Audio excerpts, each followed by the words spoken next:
Hello and welcome to the Circuit de la Sarthe for the M4EM 24 by Missed Apex podcast, as over 40 teams across 5 classes prepare to go wheel to wheel at the home of one of the most iconic endurance races in the world. The 24 Hours of Le Mans started here in 1923, and now 100 years on, this is the moment that so many drivers from across the globe have been waiting for as they aim for the top step of the podium just a few weeks before the real-world event.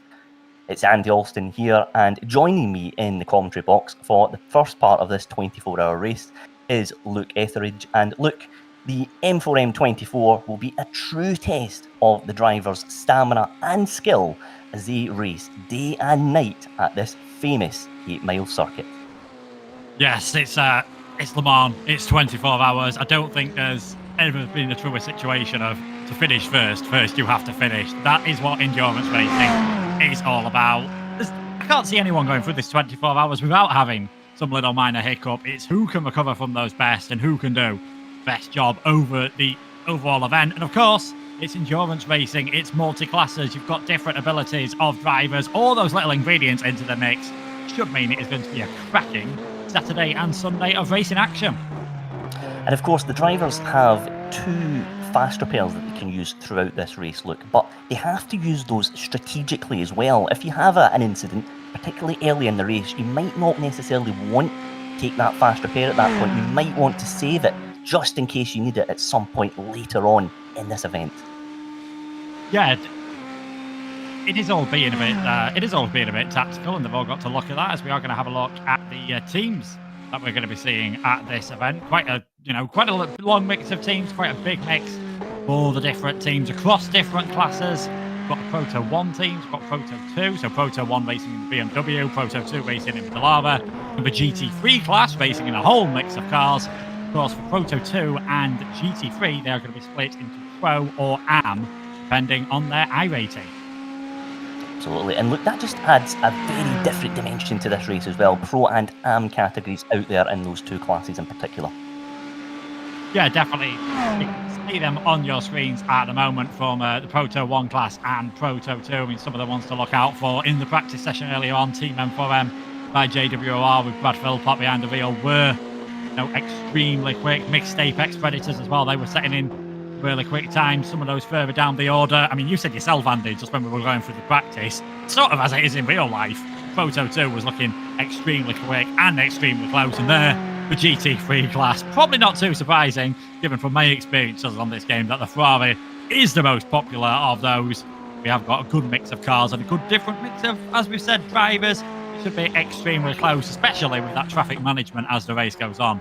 That is going to be oh so crucial. It certainly is, Luke. And for me, one of the very interesting elements of this race as well is the fact that in that Proto 1 category, of course, it's the BMW LMDh, the hybrid version V8 car. It's still a fairly new car to iRacing, but it's one that is still very, very fast. But it will be interesting to see how they navigate through the Proto 2 traffic as this race evolves. Yeah, it's always a bit of an interesting one, obviously. First few laps, sort of every man for himself and every woman for themselves. The first few laps are just really about surviving it. You want to make things nice and steady. As you can see, one of the Ferraris just going out on track at the moment, trying to make their way on their first hot lap of this circuit. You've got to be careful in the early stages, and then later on, it does all become about patience. If you're in the Proto 1s, if you're in the Proto 1s, you should really be faster than everyone, but it's at certain parts of the track. There's not too much between the Lava and the BMW. It is really when that hybrid power kicks in out of the slower corners, so out of the chicanes, out of Mulsanne, out of Indianapolis and Arnage is where you're really going to see that BMW have the advantage. And also, talking on the braking, GT3's got anti-lock brakes. Proto cars haven't, so that's going to be something to watch out for as well. Need to be a bit careful. Need to give the slower cars the respect they deserve, that you don't come onto their racing line. Otherwise, you could easily cause an avoidable accident and maybe have to waste one of those fast repairs when you really don't be wanting to do that.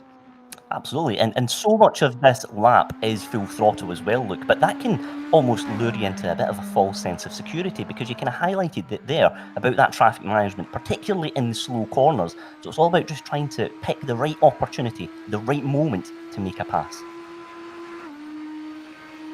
Yeah, definitely. You've got to do that. You've got to get it nice and careful. And we're going to have a look now at the driver's brief that all the drivers have got to cover, of course, for this race. Give you a bit more of a feel about what is to come.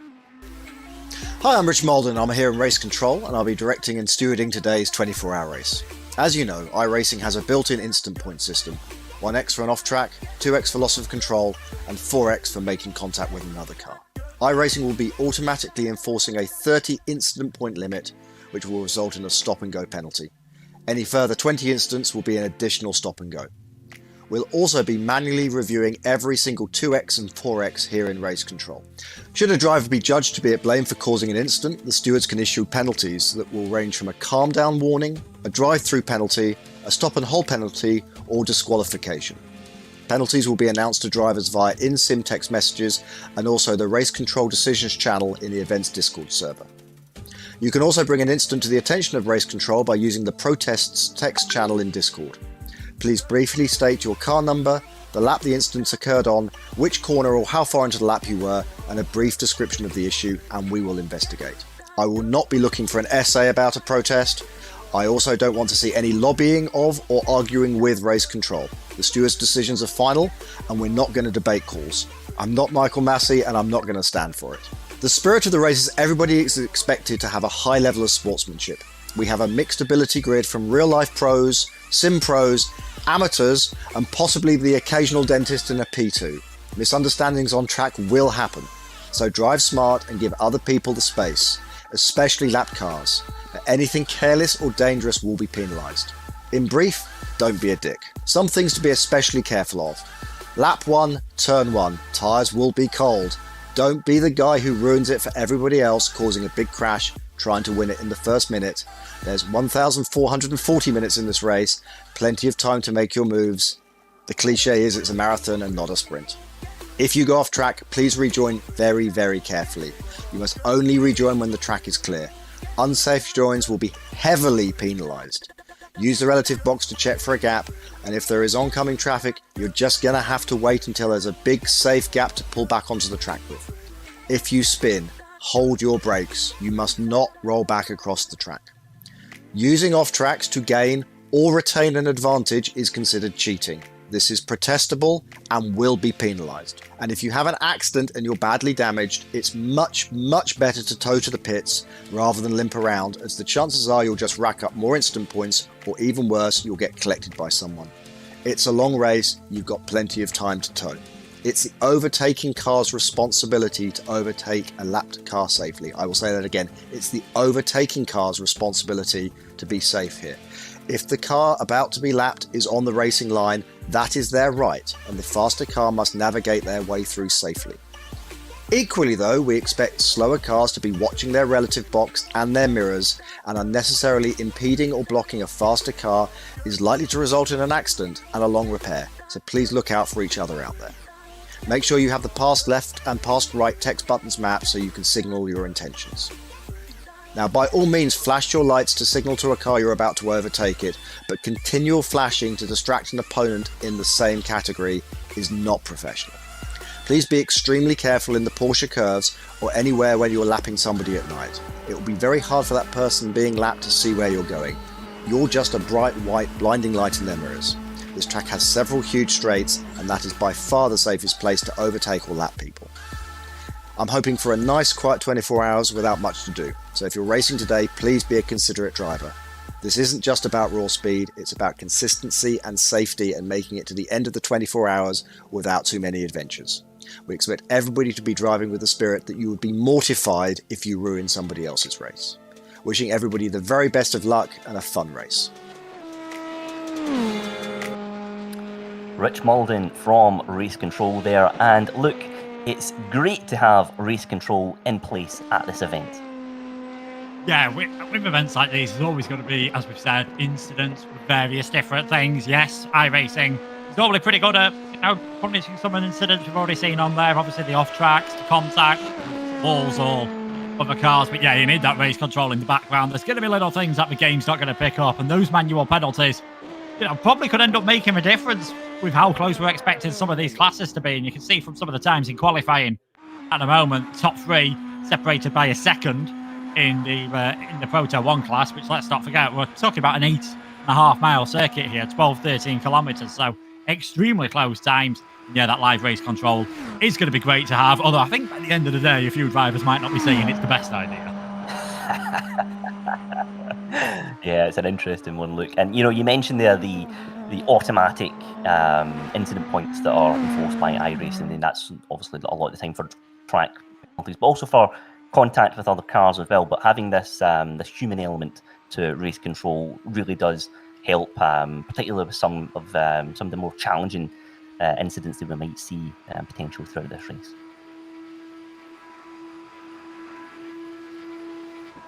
Yeah, definitely. It's great to see all that different stuff that's happening, and it's great to get a bit of an insight for other drivers. We'll be hopefully hearing some of that as the race goes on, and we have got one of the drivers with us now. Should be a familiar name to all the people that are here in the Missed Apex podcast. He's going to be driving the 117 LMP2 for Toolbox Racing. It is Spanners. Spanners, how are you doing? I'm nervous. I am excited. It's one of those things where I'm not used to doing team events, and more than anything, I just desperately don't want to let my teammates down. In some ways, I've been bullied into learning about endurance racing. I would much rather strap into a single-seater. It's almost like it's just a completely different sport, and I'm used to just going out there, and if I bin it into the wall, so be it. But now, if I, in my second stint, stick it into the walls at the Porsche curve, I'm going to have 3 very grumpy but polite people who won't even tell me they're angry. They'll say things like, never mind, you tried your best, but I know they'll be disappointed. Yeah, I mean, like you said, it is one of those things that you've got to try and work with team events. Have you prepared for this in a different way to the racing you'd normally do? Oh, absolutely, yeah. So when we do the F3 Cup that we've done for the last few seasons, or the Formula Renault 3.5 Cup that we're doing now, it really is all about getting that lap time down. And, you've only got 8 laps in a sprint or 12 laps in our feature races, and you go, right, I can afford to basically push through that whole time. And there's a baked-in risk of, well, if we go out in this race, if we have some contact, that is going to harm you for one race of one round. This is completely different, and I started off approaching my practice for this in completely the wrong way. I was just concentrating on nibbling my lap time down, and I was barely completing a lap without going off track or making a mistake or locking up. And it was only this week where I said, right, actually, I just need to survive. And you know what? The moment I started just going, right, I need to just get through these laps. Don't worry about lap time. Just make sure I can do a double stint, a triple stint. As if by magic, the lap times started falling. So it's a completely different discipline. And I know a lot of the guys, especially in the prototypes, in the top class, are very used to it. But when you get down into the LMP2 class and the GT3, is it fair to say there's a mix of teams, drivers, and experiences? Yeah, definitely. Sometimes you get that mixing with different teams. Andy, anything for Spanners? Yeah, it's an interesting one, Spanners, because you mentioned the Proto 1 category there, and I'm keen to get your thoughts a little bit on traffic management, in particular the Proto 1 cars, the BMWs, still fairly new to the iRacing platform. How do you see that going as the race evolves? So firstly, multi-class racing is absolutely chaos. Like, it's a wonderful thing, but I don't think it's a good idea. And I'm surprised so many people do it in real life. You only have to watch the chaos of the Nürburgring 24-hour and those real fast top-class cars, whatever they are, going past a Dacia that looked like it was a track repair vehicle for all the world. And it kind of feels like this because I guess in a straight line, the speed isn't that much different. So you will see a GT3 car, up the road, and you're not going to pass it as if it's standing still. But when it gets to the corners, the difference is so stark. So my braking point, if there is a GT3 half a second ahead of me, my braking point is going to put me straight into the exhaust of that GT3. And as far as I'm concerned, in the LMP2, the prototypes, they're on me. I'm looking in the relative box, I'm seeing them, and before I know it, they're thundering past. So it really is an emphasis, I think, on the faster car to be safe. And certainly in the practice sessions, there's been a lot of terse Discord messages going backwards and forwards between some of the teams going, I didn't think that was a lunge. I just didn't know. You have to just be decisive. You have to go, right, into this corner. Am I likely to pass this GT3? If no, just wait. race, and particularly when it is a race of 24 hours, of course. It's about, just picking your battles almost as well, Spanners. Yes, definitely. It will be a case of that. And I can't lie, when there's certain teams that are coming up behind me, like, say, Danny Henney or Brad Philpott, who I know are like serious top level, top pace, going to be fighting for the win. There's definitely, as soon as I see that name in the relative box, there's going to be a case of, I do not want to ruin this for anyone. I don't want to be on the broadcast for the wrong reasons. But yeah, in general, you are going to just go like, am I going to lose a second through the Porsche curves behind this GT3, or am I going to lose 5 seconds and some friends by having an off, locking up and denting the GT3? So yeah, I think, yeah, it's a mindset that is very difficult to get into, but you do end up settling into it. So I think once the first stint is over and like you've accepted you're not going anywhere, this event isn't ending in the next hour, you get into the mindset. And just a few minutes left in this qualifying session. The drivers are out there with a maximum of 4 timed laps that they can post behind the wheel of the car. Spanners, tell us a little bit about the thought process behind selecting the driver that you've chosen for qualifying for this event. Is it a case of, you're seeing what the times are like in practice, or maybe drivers have a little bit more seat time in that particular car? What's the kind of Well, I wish you'd asked a better team, because as team captain of Toolbox Racing, it was more about who was around. So actually, we're not actually putting a lot of emphasis on the qualifying, because, like you said, 24 hours. If we start at the back of the LMP2 class, we're not going to be upset. The only incentive is the higher you start up, the less chaos you can avoid. So I woke up an American at 5 a.m. to get him to go and do some solid laps. Our fastest guy is starting the race, but we didn't want him behind the wheel doing practice, doing qualifying, and then a triple stint. So that was kind of our thinking behind it. And so you can see from that qualifying just definitely is not our priority. And I think it won't be for a lot of the LMP2 GT3 teams. And you'll find as well, Spanners, that drivers before a race might like to do a stint or two to practice. Do you feel personally when you're driving, there's a point where you want to do maybe no more than 1 stint or 2 stints? You don't want to almost overdrive in preparation for your stint, if you know what I mean. Do you mean today, like this morning before the event? Yes. Yeah, so do you know what we all wanted to do? It was not about the driving. If you turn up today and you're not comfortable with the stints, you're not going to be. So what we all wanted to do is shake down the equipment. So like I got in, I left the pits, I took over from Dan, and my steering wheel SimuCube settings weren't set correctly. So I had to pull over, lift my VR up, and like quickly flick between the profile settings, and then it came to life. Our driver Tim Ellis realized that he'd mapped 2 buttons for pass left and pass right, that if you press together at the same time, put your wheel into Xbox mode, and turned it off down the middle of the straight.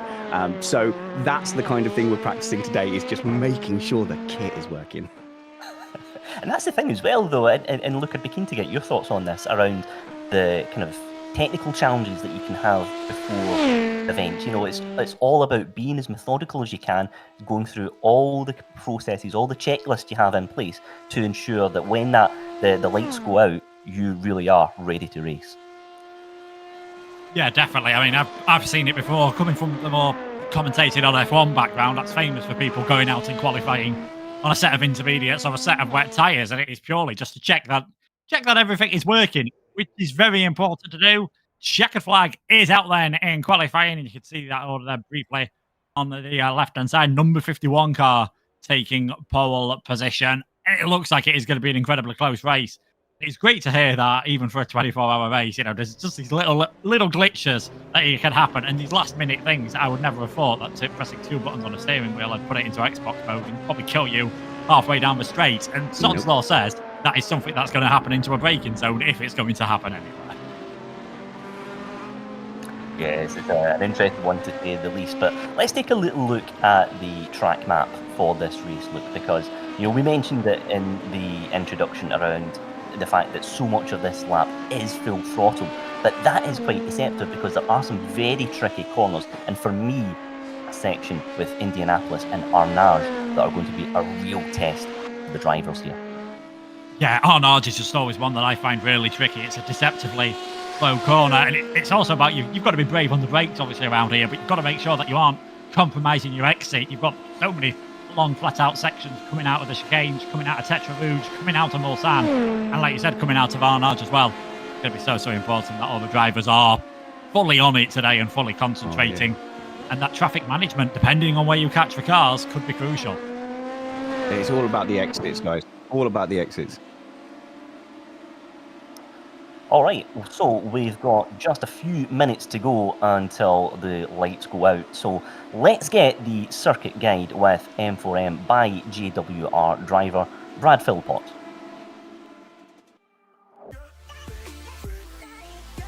Welcome to this track guide for the Le Mans circuit in the BMW LMDh car. I've done hundreds of laps in this car over the last few weeks in practice for this event, and the lap you're about to watch is my fastest one from all of the test sessions I've done. My ERS system's fully charged and we're ready to go. So we enter the flying lap through the Ford chicanes. It's important to get a good run over that final curb, not touching the curb on the right, but using quite a lot of curb on the left, so you get a really fast exit speed onto the front straight.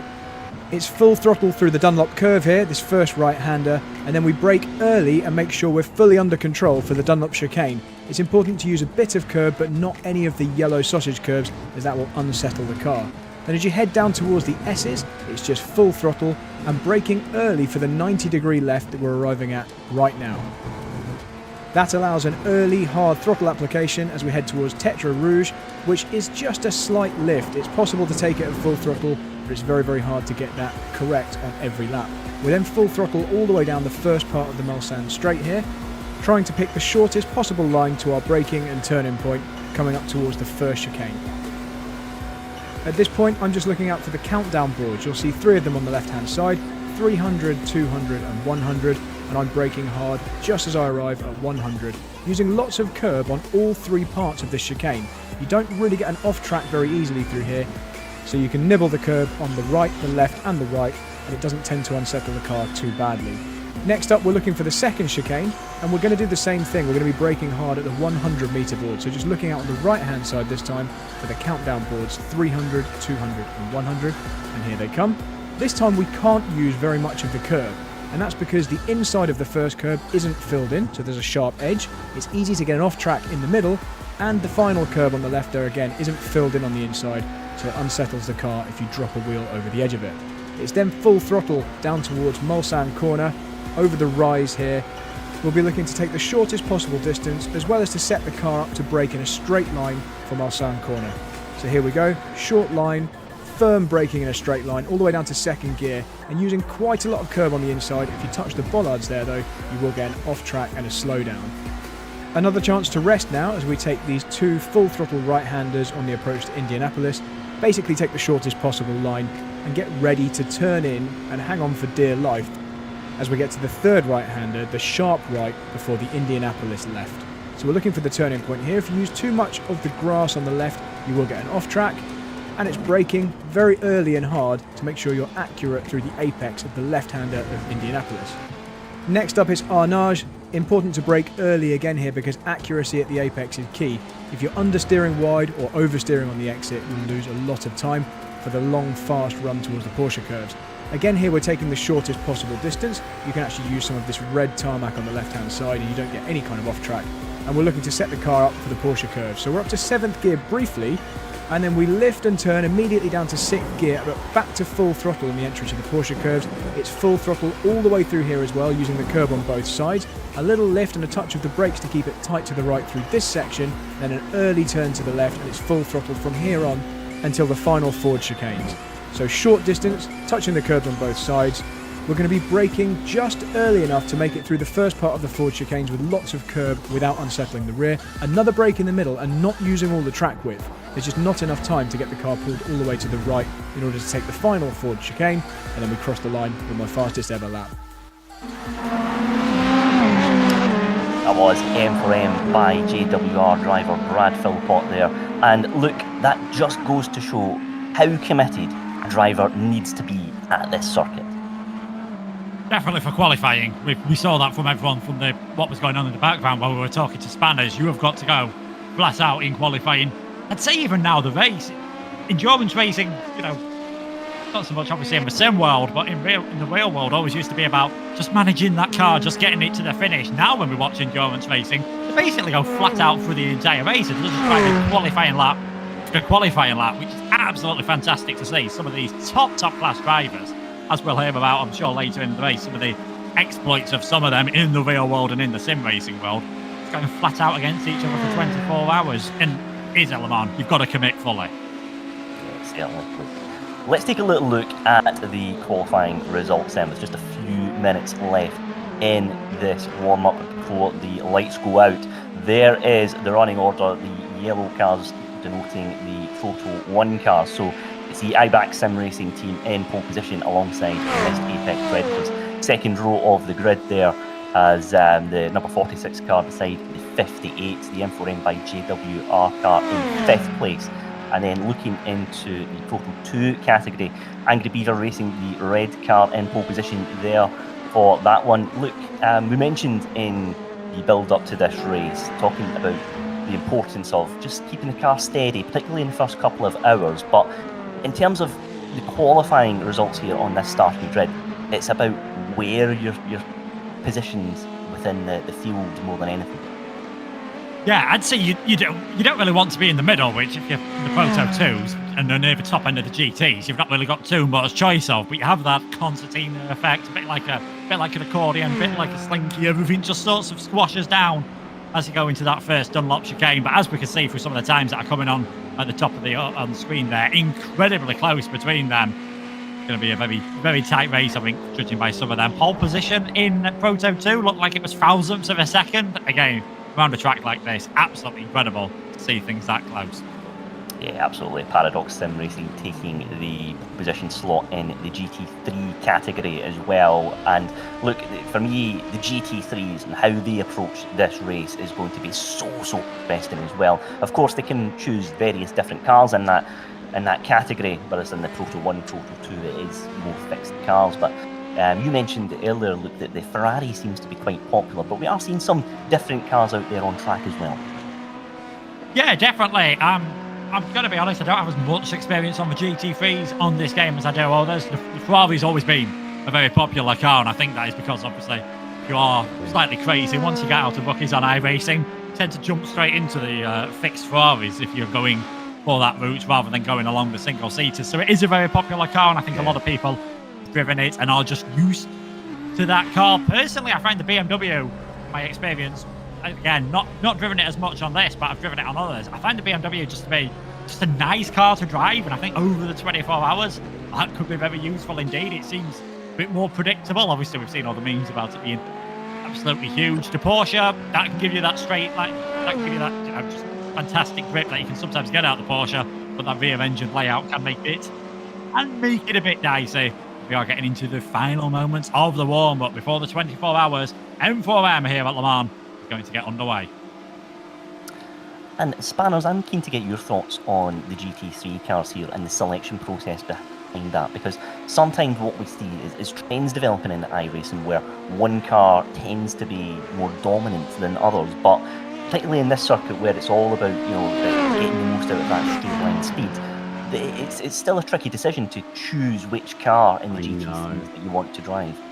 Well, the thing is as well, I mean, even with the setups with the LMP2, you can kind of choose whether to be more Porsche or more Ferrari in the setup. And so the guy who did our qualifying was really arguing with us loads, saying we've got to go low downforce, we've got to go low downforce. And the other three were going, yeah, we need to survive. So please just give us some stability. But the Ferrari is lively. Everyone kind of owns it because that's one of the first GT3 cars you get. So that's always a factor for me. But also the Ferrari GT3 just feels like a nice car to drive. And you're spending a lot of time in the sim. And that's what puts me towards the Ferrari. All right, let's go to the grid process now. A couple of minutes until the lights go out for the M4EM 24 by Mist Apex podcast. You can feel the tension beginning to rise here as the event is about to get underway. There are the cars out there on track at the moment. This is a time where it's all about just trying to focus, be composed, concentrate on getting a clean race start and then letting the race come to you.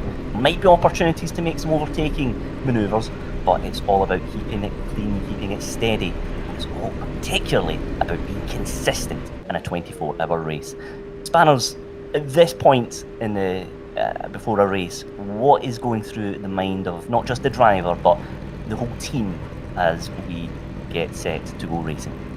You know, I've spoken to a lot of drivers who've done, single-seater racing, who've done top-line racing, and I expect them to be very casual about the sim racing, but they're not. They say they are as nervous about this as they are any real-life race.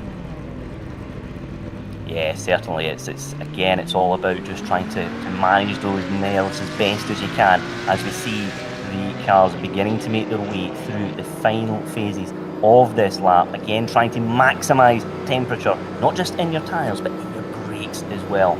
It's all about trying to get away cleanly, get away smoothly, and let the race unfold thereafter. So, not long to go now until this one gets underway. And look, this is the moment that so many of these drivers have been waiting for. Yeah, definitely. All that preparation and everything is all about getting ready for this moment.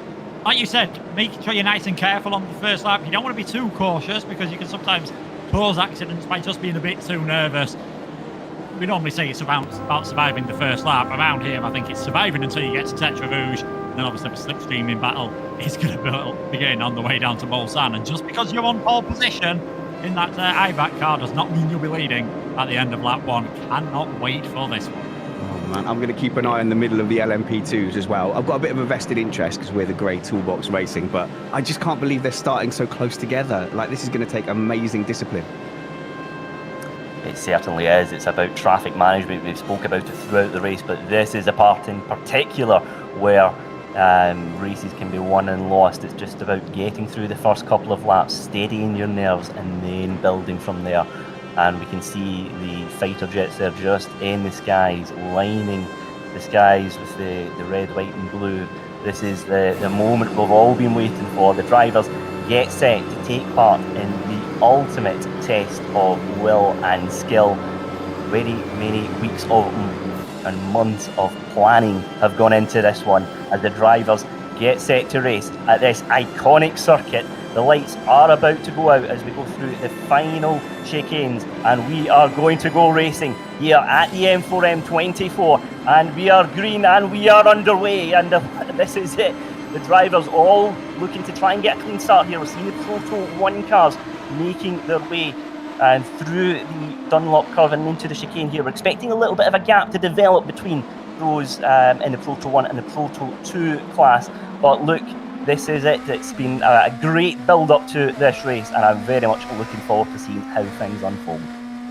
Yeah, definitely. Looks like, at least in Proto 1, that everyone got away nice and cleanly, which is great to see. Even on the start there, I was a bit worried that we were going to see a little bit of contact between the second and third cars in the Proto 1 class. The 46 and the 62 got quite close together, but they've all managed to get through that first part of the circuit nice and cleanly, it looks like. And now the slipstreaming battle begins on the way down towards the first chicane for the first time. They're going to be doing this about 300 or 400 times before the end of the race. And those cars in the Proto 2 as well, look, they're going to be doing everything they can just to try and keep within the draft of those Proto 1 cars for as long as they possibly can at this phase of the race. Yeah, you can see there the 29's managed to keep it in the lead in there, so they'll be happy with that. The Angry Beaver Racing red car, and like you said, if they can stay in contact, that's going to be a great job for their race. But you can see them already slithering and snaking their way along the straight, just trying to stay in the wheel tracks of the car in front. Yeah, absolutely. And Spanners, anything that's kind of caught your eye in the early stages of this lap? Yeah, so as expected, I think the pro class are getting out and ahead, but they were all very well behaved. But if you look at the AM class, that is going to be super close. Map Turnip, Toolbox Racing, Mento Racing, all going to be fighting out, I think, for that AM Cup. But I'm really surprised. I shouldn't say surprised, should I? The discipline was great during that start. Yeah, it certainly was here. We're looking at the GT3s here making their way down the final part of the Mulsanne straight here and into Mulsanne corner. And look, that's such a very, very challenging part of this circuit as well. All about being brave on the brakes, but keeping the car nice and steady and balanced as well to really bring down the speed as quickly as they possibly can. Yeah, I was going to say, get closer racing. Can't really get much closer to the Paradox Sim Racing 90 car with George Dada behind the wheel of the lead car. Yeah, Mulsanne's a very tricky corner, trying to brake and turn at the same time as blue BMW in the background, just getting less than an optimal line coming out of that corner. And you can see straight away, get closer, all over the rear wing. Yes, you're getting the slipstream, making you quicker down the straight. It's saving that little tiny bit of fuel on over a 24-hour race. That could be extremely crucial as well, and it's not too surprising. See the GT3 car straight away, getting straight stuck into the action and delivering some brilliant racing. Out at the front though, 51, 62 and 46, still your top three in Proto 1. We're nearly at the end of the first lap. Yes, absolutely. Very close action already beginning to unfold. We did wonder if we would see some close fighting in the early parts of this race, and that looks like it's exactly what's going to be happening here as the drivers try and make some overtaking opportunities here. This is a very difficult part of the track to do just that though, and Spanos, it's also quite an easy part of the track to pick up an off track as well, and crucially, slow down penalty as well. I've certainly been very good at picking up off tracks around there. Yeah, the slowdowns are actually really brutal. I'm just keeping an eye on Brad Philpott at the moment, who qualified a little bit poorly. He had a snap of oversteer and just lost the car a little bit. So he's now in 5th place, and that's not where he'll want to be. He'll be looking up the road and seeing the missed apex predators in 2nd, and I think he will be taking this position that he's in rather personally at the moment. But he's up behind the ST racing car of Marcelo Mayo, and I think that is going to be an overtake that is going to come soon. He's going to be in that slipstream as they go down the main straights. But as they enter the back straight, I think here they're entering the back straight now, there's a lot of opportunity for an off track there, and it's a killer because I think it's like up to 2 seconds going onto that first straight, and any kind of cut on the chicanes is a 2-3 second slowdown. But it never is. It always takes about 4 or 5 seconds to faff around and make sure you run down that penalty counter. So it's a disaster, and that's the thing we've been working on the most as a team.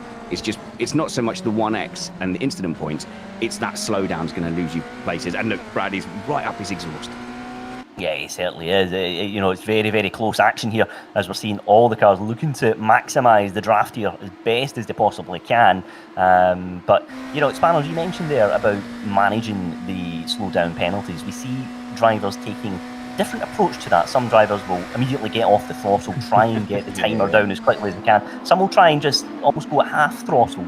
What do you feel is the best way of trying to clear that penalty? You've just got to park it on the apex and make sure that no one can No, don't do that. Don't do that. But it's really tempting to do that, to kind of foul people.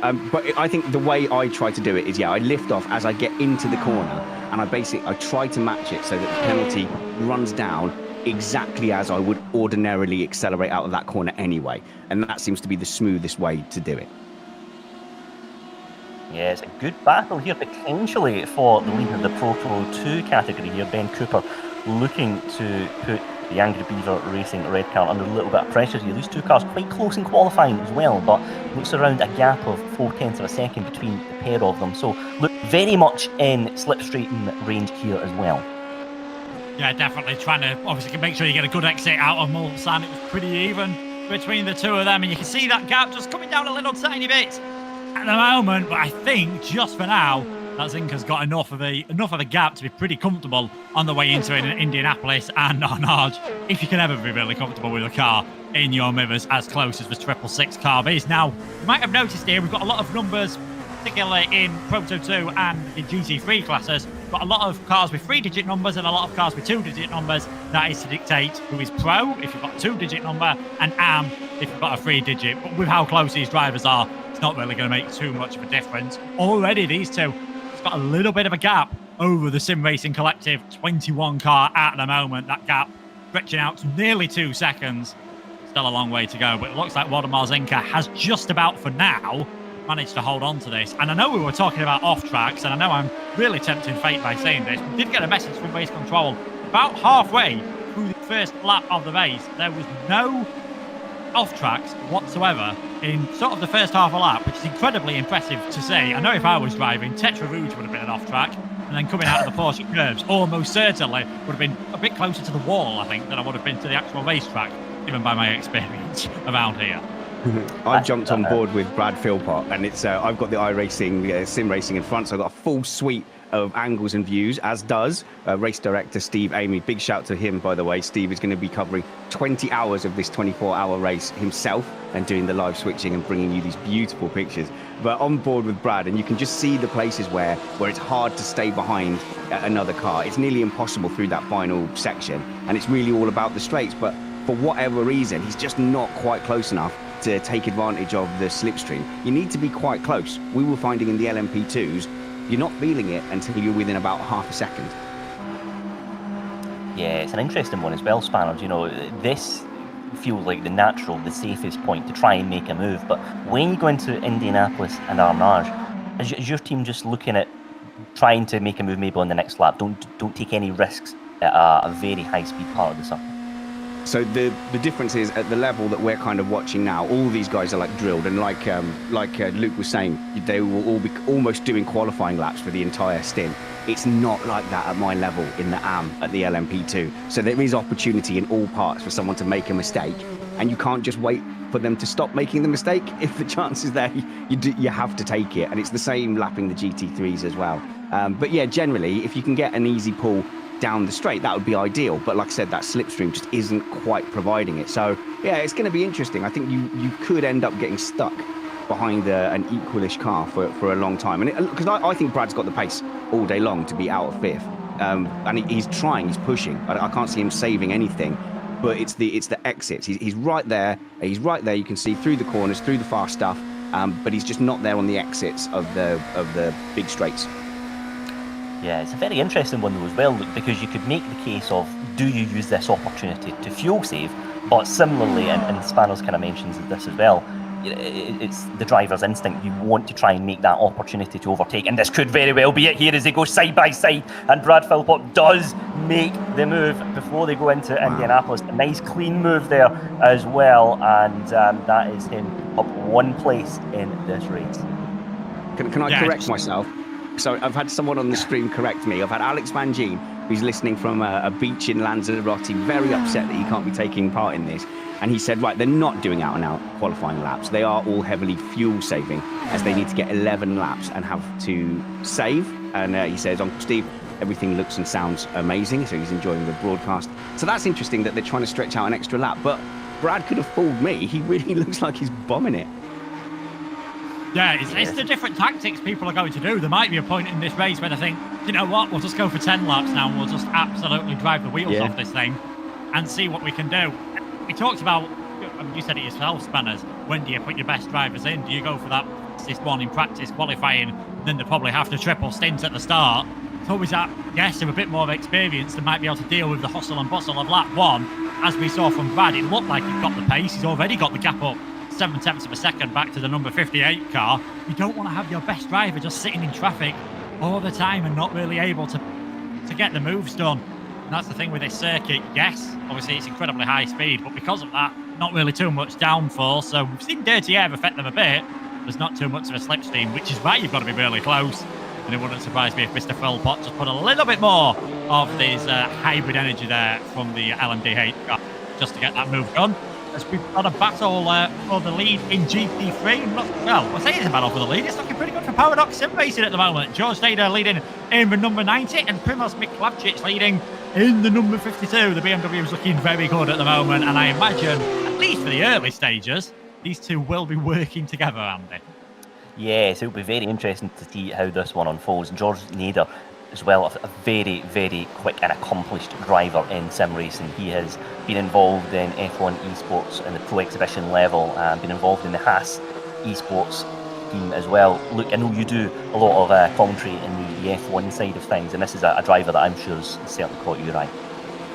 Yeah, definitely. I mean, when I first saw him, he was racing like sort of on the PlayStation platform, and let's not forget that's where Jan Rotmeier, multiple esports champion, started. He went from that, did very well, sort of got towards the top of that, went onto the PC side of things, and he's just showing how accomplished he is now across all levels of sim racing. I've seen him on F1, I've seen him on ACC, seen him obviously on iRating here today. He's just a very quick and accomplished driver. Doesn't do as much as he used to, you know. I think obviously real life commitments, quite a lot of us do get in the way, and we can't do it as much as we would want to, as it has, well, there is be a battle at the front of the field in GT3 there. We've got this battle at the front of the field in the Proto 1 class at the moment. The 51 car getting a bit of a reprieve at the moment because the 62 coming under all sorts of pressure.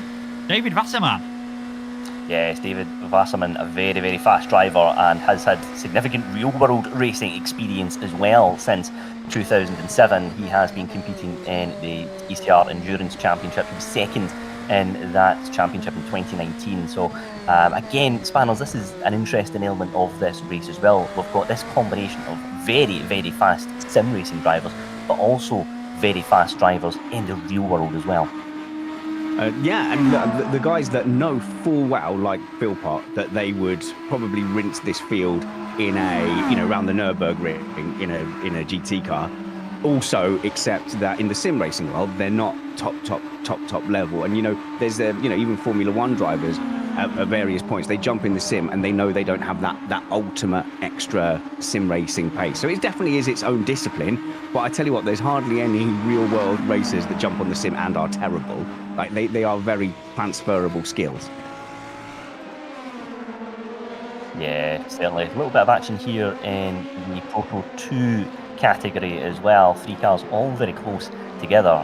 Sam Harper being one of them as well. Sam Harper is also been a marshal in some very high category, high profile races, including quota for Formula 1 last year as well. So great to see Sam out there on track, and of course marshals in motorsport do a great job throughout the world. So great to see Sam out there on track, and it's a very interesting battle beginning to develop in this Proto 2 category as well. And look, that's something that we did see before the race, just how Proto 2 cars will approach this one. And again, another interesting element that we haven't spoken about yet is tyre management, because yes, it's a lap where the cars and the tyres might not come under too much strain, so it's about trying to potentially get an extra stint out of those tyres if you can as well in the pit stop phase.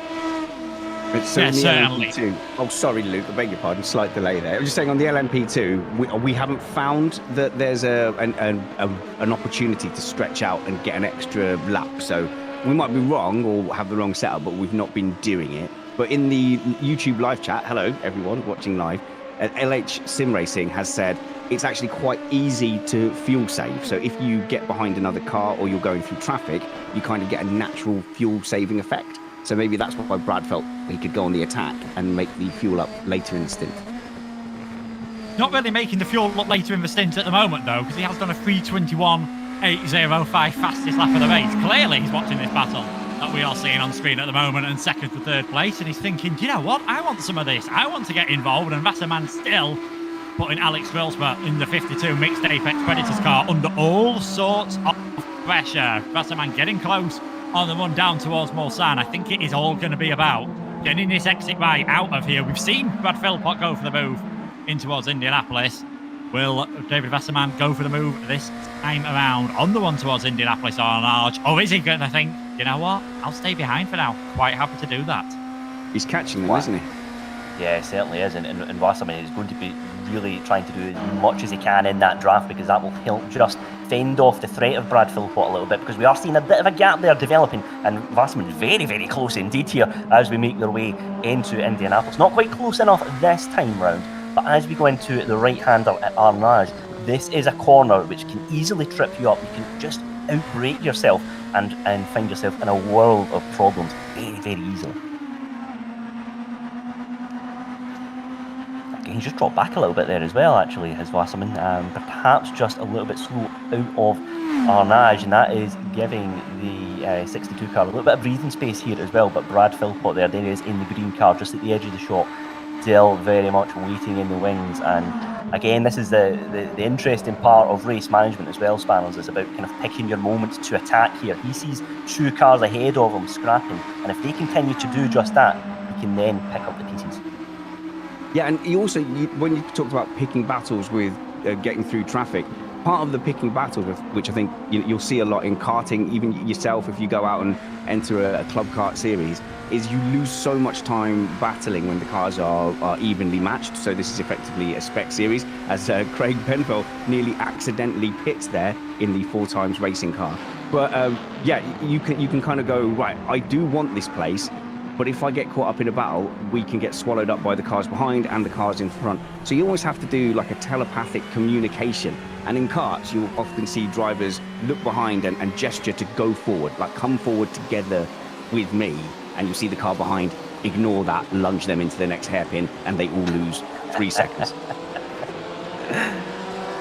And here is the GT3 pack here, and a couple of very interesting battles here developing side-by-side action down the straight here, and there's 3 cars behind again. Spanners, you mentioned there, almost, are they working together? Are they not? I suppose we'll find out in due course here, but a couple of Porsches just behind the Ferrari, and again the Porsche is very, very quick out of acceleration in the corners. I wonder if that will potentially come into contention here, but of course the Ferraris are mid-engine cars, so will also be able to hold their own in that regard. Well, I'm looking at the Paradox Sim Racing 90 car, which is leading the GT3s at the moment. And if you look back behind those guys, they look like they're behaving at the moment, and that's Martin, Primov and George. But they, on the straights, were very much manoeuvring to get past each other. So I think here at the front of the GT3 battle, this is an out-and-out battle. I can't see anyone saving. But the front 2 cars are both from the same stable, if you like. So they're friends, but that friendship could end very quickly if that gets fisty.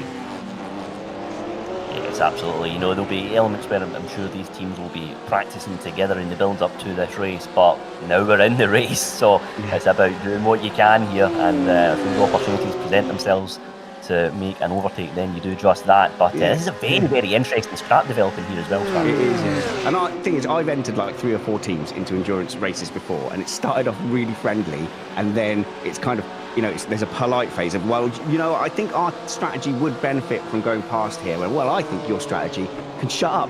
And then it quickly descends. Oh, do you know what?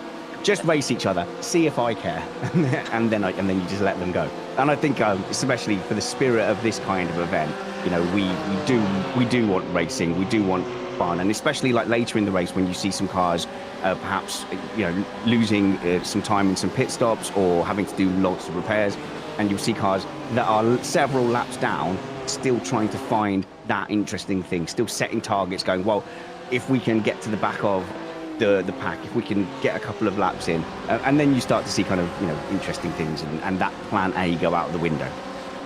Yeah, absolutely.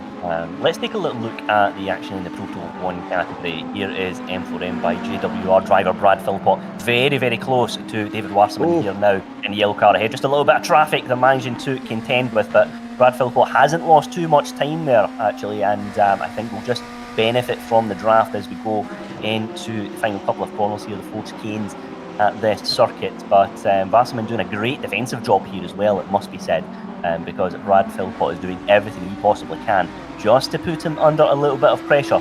But Spanners, this is the part of the circuit now where Philpott could well fancy his chances, because there is an opportunity to overtake just here. He's very, very close indeed, but potentially not quite close enough. Wasserman holding on to position, but Philpott goes up the inside. Brad Philpott goes up the inside. He makes the move. That was very, very late indeed, but a brilliant opportunity presented itself. Brad Philpott now makes the move on Wasserman, and he will be delighted with that. Oh, hats off to Wasserman, because you do need a little bit of compliance, and I'm not saying it's like a Senna get out of my way or crash here, but Wasserman does look at that move, sees the writing on the wall, and goes out a little bit wide, and he could have tried to hold it up, he could have tried to hold his ground, and they both would have ended up losing time, but he's going to make an attack back now on the straight, so let's see how that goes. It's absolutely great racing here. We'll ride on board with David Wasserman to see if he can get that position back from Brad Philpott. And look, I just get the impression that this race is beginning to heat up now.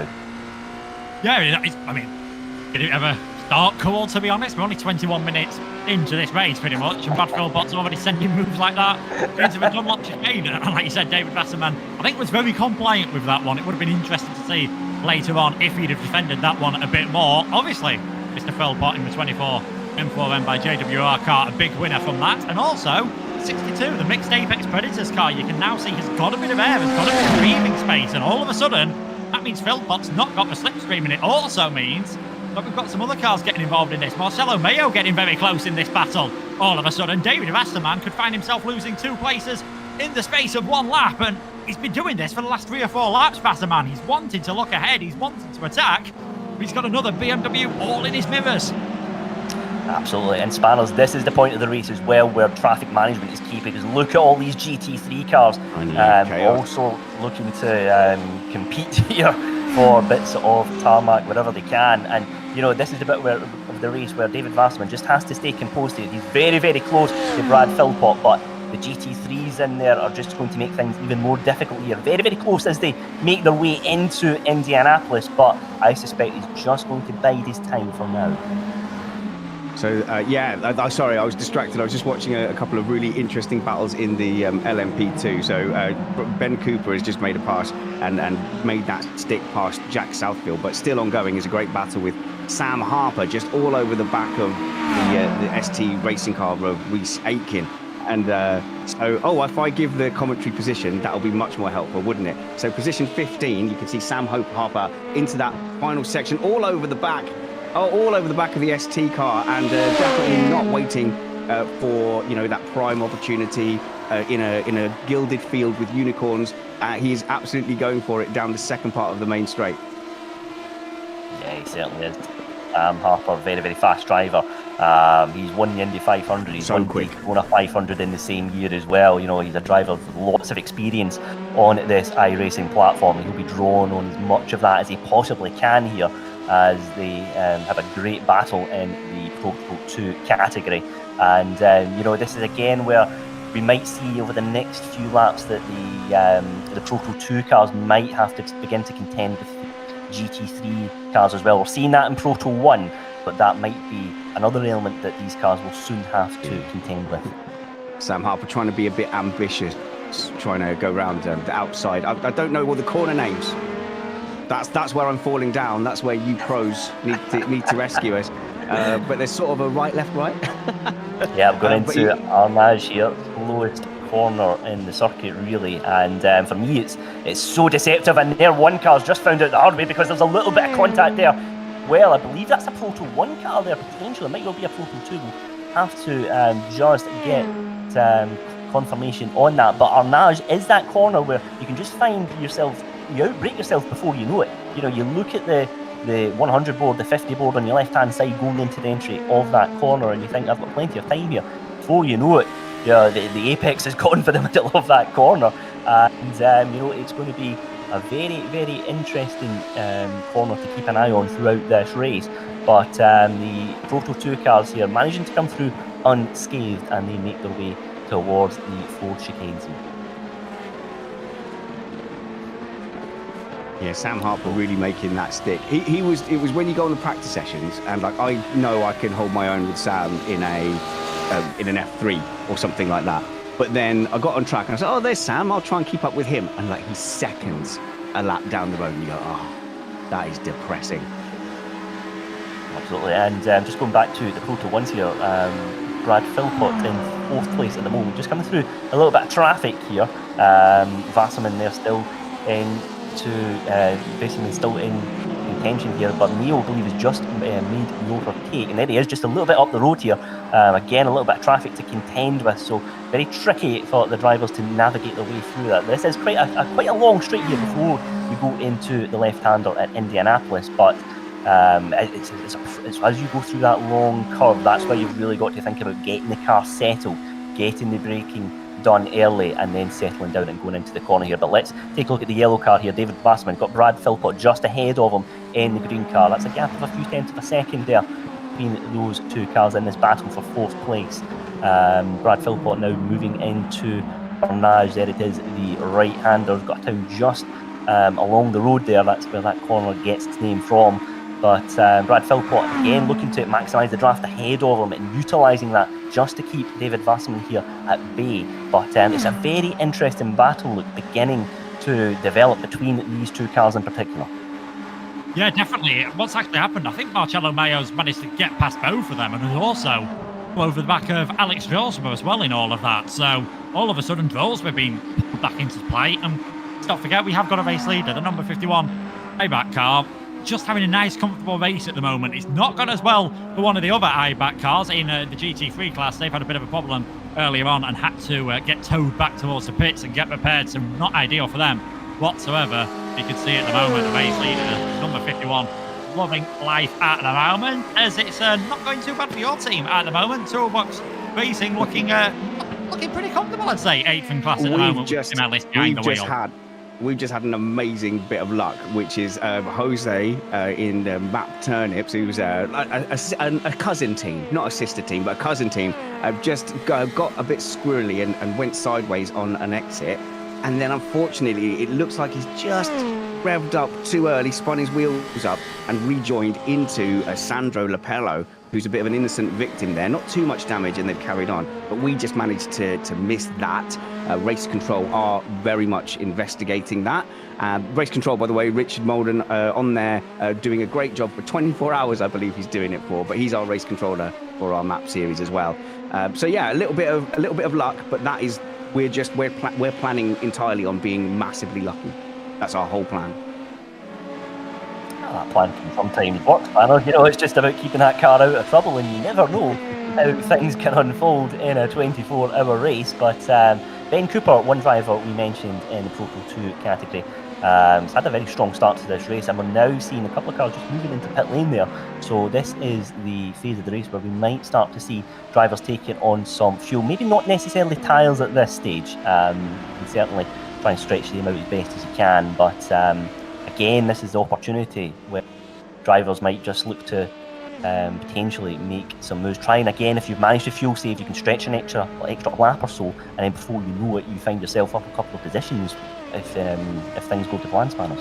Oh, battle for position 2 though with Marcelo. Well, where's that pace come from? It didn't look like he was able to do much about Brad when Brad came through on a charge. But now he's right up there with Drillsma, who doesn't tend to sort of fall asleep and drift off in a stint. But now we've got this amazing 3-car battle for second place. And I do wonder if Wasserman is actually going to be a little bit happier now. It felt like he was trying to get on with his own race, and he was having to constantly deal with Phil Potts or Amal, and like he possibly didn't want to. And now that is very much Alex Drillsma's problem. He's going into full defensive mode, and that's just leaving Hoyer up the front to just disappear, and that's going to continue. This is going to get worse. Those 3 are fighting actively, and they're going to be losing time in every single turn, because I don't think Phil Pott's going to give this up. Phil Pott has got P1 in his mind. Yeah, certainly has. You know, Drillsma, a very, very fast driver again, very experienced in 24-hour racing and endurance racing in general. He was 3rd in the Daytona 24, which he feels was his best sim racing achievement, and he was on the grid with Jack Dolan as well in F3. So very, very fast, accomplished driver, good in a couple of different cars as well, and drawing on again all that experience in this battle in the Proto 1 category. But I think, Spanners, you're absolutely right with Wasserman. You know, there was a time in that race a few laps ago where they were navigating through the traffic. He was coming under a little bit of pressure, but he was looking to try and attack as well, and it's so difficult to get that balance right, focusing on apexes and exits, but also having to keep one eye on the rear view mirror as well. It's very, very difficult, and a part of racing that you know, you have to get absolutely right, particularly when it comes to endurance.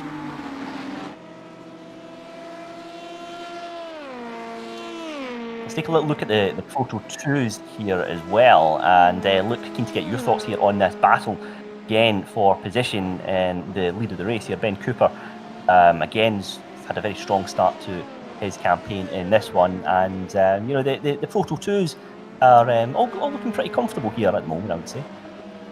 Yeah, not too bad. Obviously, we've seen a change for the lead in this due to the pit stops. Not too surprising that it was the Anchor Beaver team that came in a lap earlier than the rest, because they've been punching a massive Dallara-sized hole in the air for everyone to follow the first 9 and 10 laps of this race. So not too surprising to see that they've come in earlier on, and yeah, not looking too bad at the moment for Ben Cooper. Jack Southfield had dropped back a bit in the first couple of laps in this race. I think he'll be pretty pleased in the 21 Sim Racing Collective car to just be keeping in contact now and sort of keeping this battle alive for what is a net second place. We'll see how things work out for the pit stop period, of course, because let's not forget they're all going to be on same age of tyres at the moment, but they'll just being able to go a lap or two longer perhaps with that little bit less fuel could really help them in this race. It could really make things really good for them. As we did hear earlier on, of course, from Spanners about that little incident that happened involving the map turnip car. Got to tell you, they have got a drive-through penalty for that, for an unsafe rejoin after a spin. Drive-through penalty, less than ideal. Still 23 hours and 27 minutes of racing left. Plenty of time to recover from that one, and plenty of time to recover from any incidents. It's a fair penalty, unfortunately, and I tell you what, Jose is one of the loveliest sim racers. But when you go off, you've just got to have that kind of moment to think: is there traffic coming through? But you want to get back on track so quickly, and it was the smallest of nudges forward that put him into the path of the traffic. That said, sim racers are terrible at respecting yellow flags. So if that was the real world and you saw those yellow flags come out, you'd be looking all day long to make sure that you're really slow, that you're on the opposite side of the track to the car that's having the moment. But when it comes down to sim racing, you want to kind of just miss it because your life isn't on the line. So the cars coming through, including my team car, Tim Ellis with Toolbox Racing, left no margin for Jose to do anything, and Jose did a small thing. But yeah, that's unsafe rejoins is something where we really clamp down on. Yellow flags just means 3 positions, right, doesn't it? Yeah, exactly. You just go, yay, hooray, hooray. But picking your way through the carnage in sim racing is really a key skill, because people just don't have, or have a very different risk reward setup, don't they? And I'm selfishly watching position 16, because that is now Tim Ellis with Toolbox Racing, who's up behind trying to get a place, trying to get a glorious 15th from Sandro Lapello, who I imagine will be carrying damage. So in the LMP2 class, this is for a 6th place at the moment. But if we can't pass the car that just got hit by Jose, come on, what chance have we got? But it looks like he's got momentum down the straight. And if you've got some damage where you're going to really feel it actually is on the straight with a bit of a loss of aero, the car seems to be handling well, but Tim is sliding around. I didn't know you could slide that car around, to be honest. So he's doing something I can't do. Yeah, and in those curves as well, particularly in that second chicane, you do have to be quite cautious around them as well. They can very easily throw you off. But Tim Ellis managing to very much stay in the draft here. Will he throw that car up the inside? He thinks better of it as they go into the corner. He's a very nice driver. He desperately doesn't want to ruin it for anyone. He doesn't want to get in anyone's way. When people like mock English people for being like, oh no, after you shoot first and then I'll have a go later. He's a bit like that, I'm afraid. But that's a very, very good attribute to have in a 24-hour race, those Spanners. Just that driver that brings the car home, just clean and consistent. And I think particularly in the first stint as well, it's a very solid choice to have behind the wheel of your car.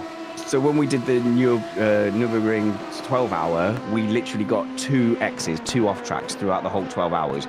And we went, was our approach too conservative? Like, did we really practice for survival too much? But I think we ended up finishing a net 5th or 6th. So it depends what your ambition is, So this one, I think we've given ourselves a bit more license to go out there and race. But that gap is now, developing. I think he's lost out a little bit in traffic, and maybe he's going, okay, I'm losing too much time in the draft. And I think he was sliding around in the dirty air, because we saw him sliding out of that second chicane.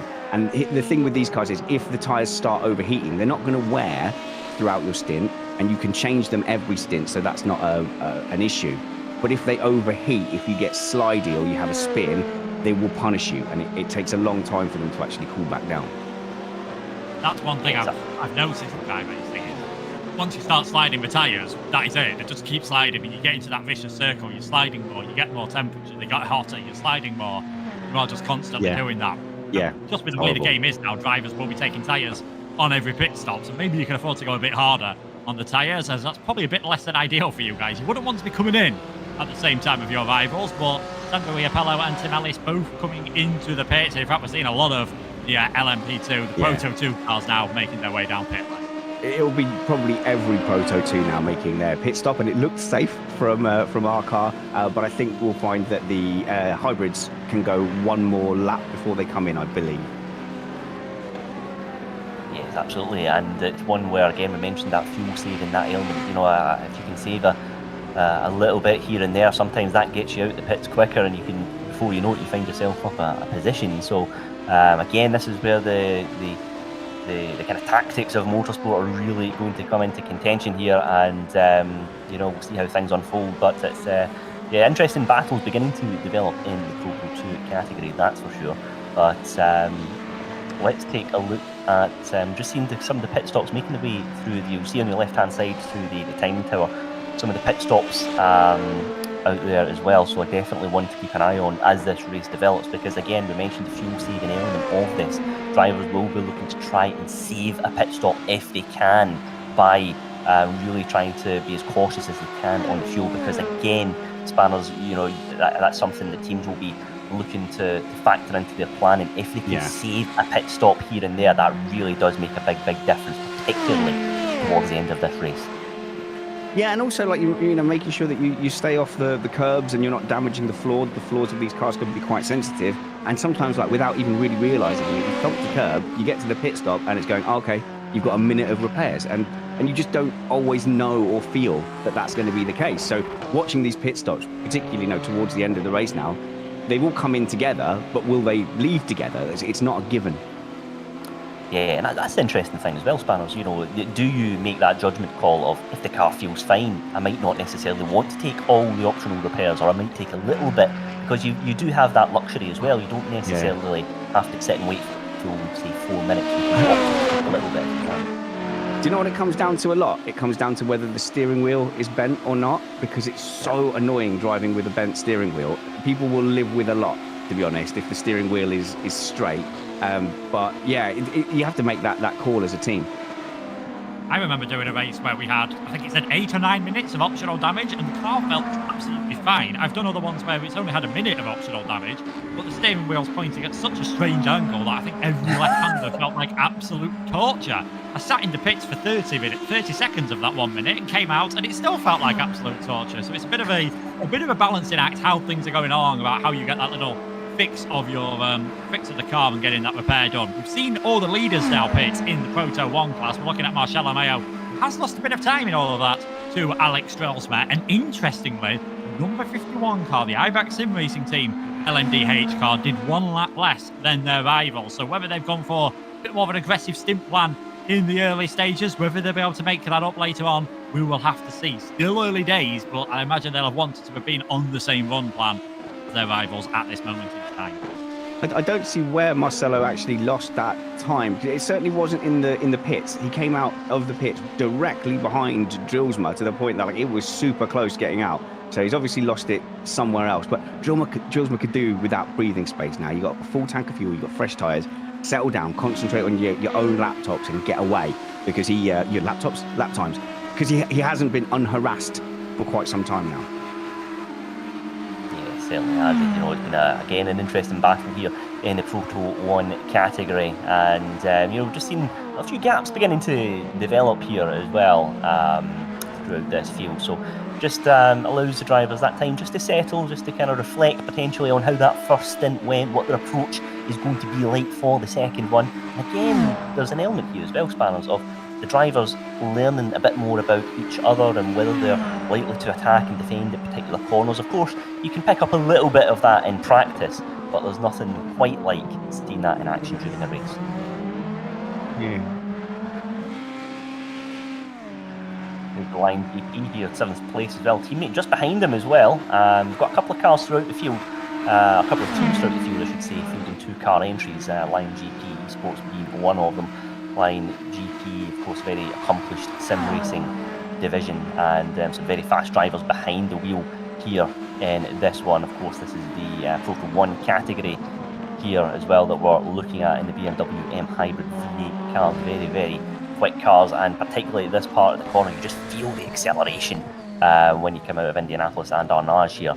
And this is about a little bit of a cutback there, almost into a little bit of contact there potentially as well, I think, between the 2 cars. I think that was contact there, and the Line GP car does make its way through, but I think Pascal there will be a little bit frustrated with that incident, and might be one that we could see our race control keeping an eye on potentially as well.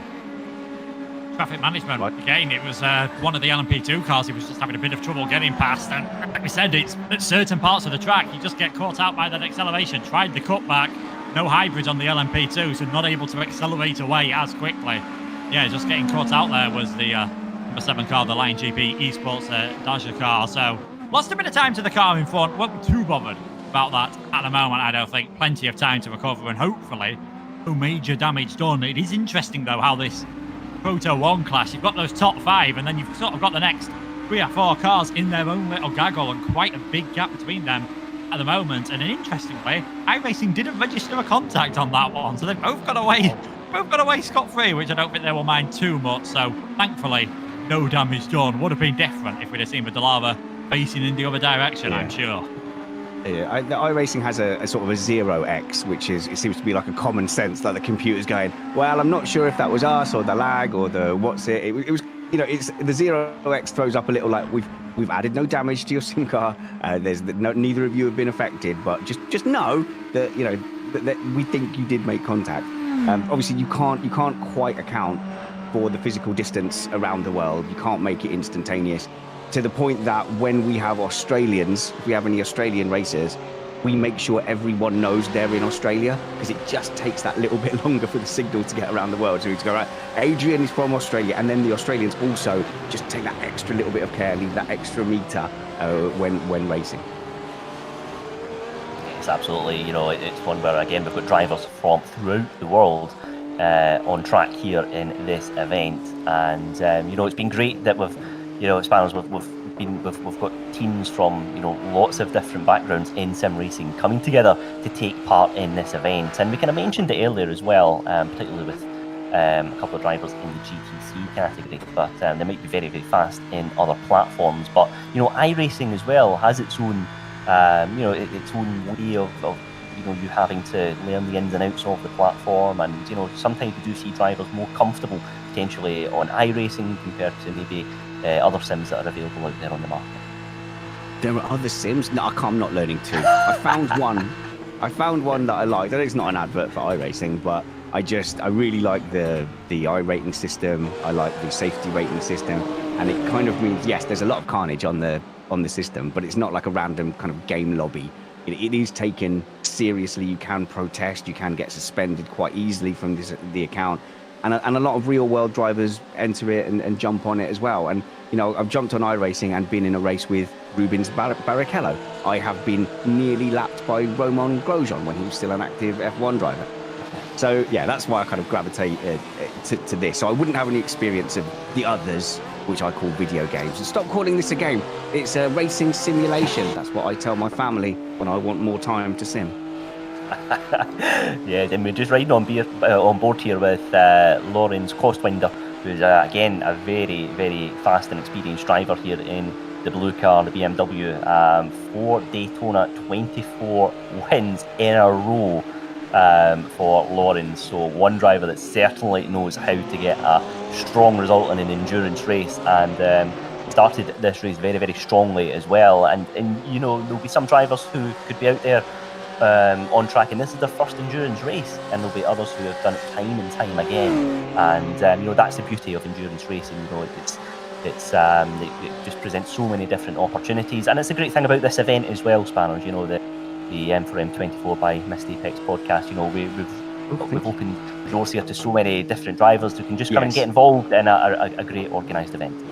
Yeah, you do well in the Missed Apex sphere, and you could be driving along the sides, along the likes of Brad Philpott. But look, I've just gone back on the replay there, as we see Brad has eventually got past Marcelo Mal, but you can't see everything in sim racing, and basically it looks like the ST racing car has had to hit the brakes early into the second chicane and just not been able to get the braking point they wanted. And sometimes that happens, you get choked up in a corner, and Philpott just absolutely lunged. And now he's hunting down Drillsma for second place. But I'll tell you what, that ST racing car, I think, is putting up way more of a fight than we initially thought. We thought that, you know, Philpott was going to have his own way, but having initially dropped back even behind Wasserman, is now looking like a real threat. Yes, absolutely. And I'd have to say, very impressed with Alex Drillsma as well, and how Alex has handled this early part of the race. It's not been easy, I think, in that Proto 1 category, fair to say. You know, the drivers have been going aggressive, and they've been taking those opportunities. And Spanners, you called that earlier on in this race, particularly in this Proto 1 class. If the driver senses an opportunity to make a move, they'll do just that. But, again, this is another part here. We're seeing a little bit of traffic coming into contention here in the GT3s here. Brad Philpott just making his way through safely. They're just giving a little flash of the lights there as well, just to signal to the car in front. Look, I'm looking to try and make my way through the GT3s, cooperating nicely there as well, because, again, they're looking to try and not lose any time through this traffic phase as well. I think it's rude flashing the lights. I can't get that out of that. When I see the flashing lights, I'm like, rude. I was going to let you by.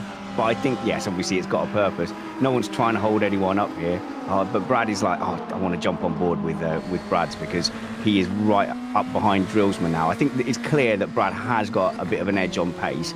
And if you look at the M4M by JWR lineup that's coming up next, they've got Danny Henney, who has raced some real-world single-seaters and is just insanely fast on every car on this service.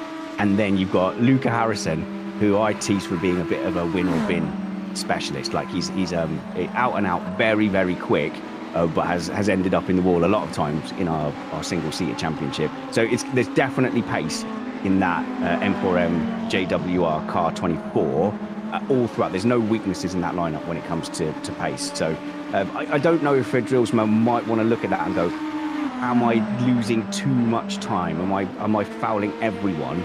Or is he thinking, once I let him go, he's not coming back? Well, at the moment, he's not doing too bad. He's not having to defend aggressively. He's just got caught up behind an LMP2 car here. This is where you do not think you need the flashing headlights button. I'm going to agree with you, Spanners. I'm not a big fan of it when you're trying to distract the car in front, but I think for traffic, I know when I did an endurance race, it was very useful to have that headlight flash, just to try and make the cars aware, because the problem is for Drillsman here. Leader, down the inside goes Philpott. He's learnt that move, hasn't he? Earlier on, and Drillsman's not giving him the room that he got earlier on from Wasserman, and Marcelo Mayo says, there you go, thank you very much, I'll take a free position. And that is the problem, they're so close together. We saw there, Philpott couldn't make the move, Mayo was just able to take advantage, and he's got to do all that hard work once again. And Philpott's not going to like that. Philpott's not going to like that. Drillsman came from a long way back, didn't want to give it up, and they were lucky to avoid damage and contact there, to be honest, because we saw Wasserman kind of be a bit more compliant. Wasserman now on their backs as well. But no, Drillsman's not compliant. I've never known him to be compliant. Absolutely. Drillsman will say, I had the inside line, I'm entitled to try and hold on to that position there. Great action there, and I have to be honest, I was a little bit nervy going into Tertre Rouge there. Such a fast part of the track, and great action and great battling throughout here in this Proto 1 category, and it's not done just yet, because here they are once more, all looking to maximise the draft here. Marcelo Mayo with a stunning opportunistic move there, but David Wasserman very much in contention here in the yellow car as well. Just the group just beginning to spread out into two groups of two slightly, but Wasserman, I suspect, will fancy his chances of making his way through this field. Oh, Andy, so I'm going to slightly push back on that, because I don't know David Wasserman at all. I've just been watching kind of the body language of what he's been doing, and obviously when Brad came through down the inside into turn 2, he was happy to allow that. And I've been in that situation as a very steady driver. I just like to go about my run plan. Sometimes I get annoyed with cars in front when I suddenly, they're ahead, and then suddenly they bunch up and they're ahead of me. And I'm thinking, my goodness, can you guys just not sort it out? Get your pace, go off to where you're supposed to be, and let me run my race. And sometimes that happens, and you have no choice but to overtake into a bunch of faster cars, as Philpott now makes another move for that second place. Yes, absolutely. Brad Philpott here on the outside though as well, crucially, but does have the nose in front at the moment, so I think he could just have that move secured. He does just that. Drillsman just dropping back there as they go into the left-hander at Indianapolis. Then we've got that tricky right-hander going into Arnage. We've already seen some incidents in that corner in this race, but Brad Philpott making his way through the field now. And yes, it's some really good scraps beginning to develop in this Proto 1 category. And amazing to think that's very nearly 1 hour of racing gone in this event.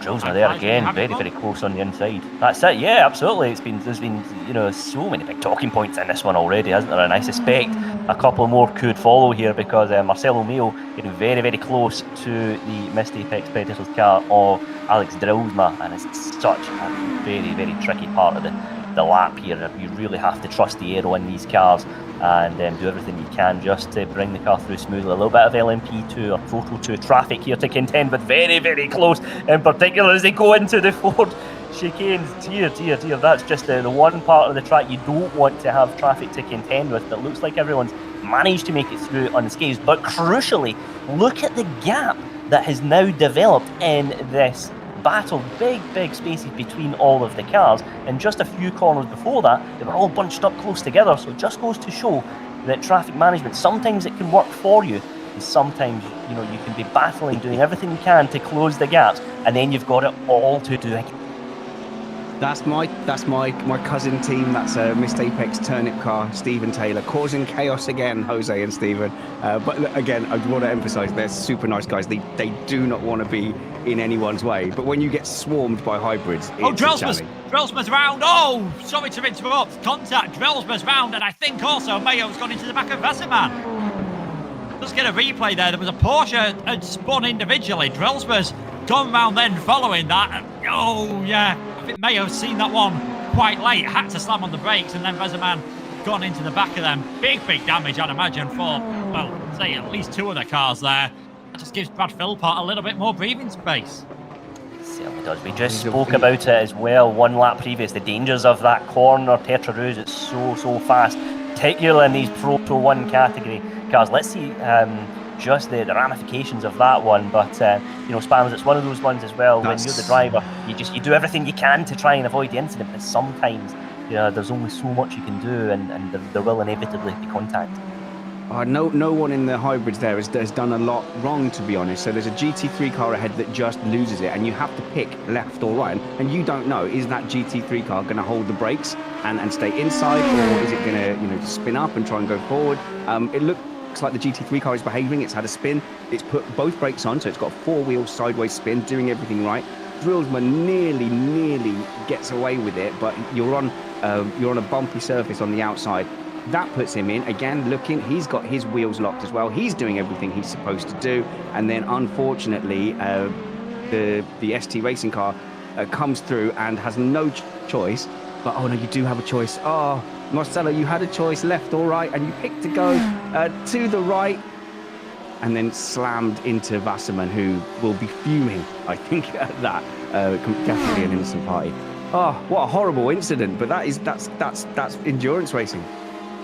They both had to tow back to pits. Oh, dear. And it could be, again, we mentioned, of course, the teams have a maximum of 2 fast repairs to use throughout this race. And I suspect this will be one of them here. And let's take a look at the Proto 2 battle here as well. We've got Kieran Sharp in the Sim Racing Collective, the number 21 car, silver car there as well. And looking to put the Angry Beaver Racing red car under a little bit of pressure here. Some good racing in the Proto 2 category, it must be said. Almost an hour gone in this event, and it's been one where we've had so many big talking points already, and there are 2 of the main protagonists within that already in pit lane. They've had to tow, as Luke says, so they'll be waiting there for a good few minutes at least until they can, we would assume, use that fast repair and get back out there on track. But, it's a very long race, Sparrows. We mentioned it in the introduction. If it's something doesn't quite go your way in the beginning, you've still got plenty of time to try and claw back any lost time. No, it's all ruined. Quit, go on tilt, throw it all away, all that training, all that practice gone.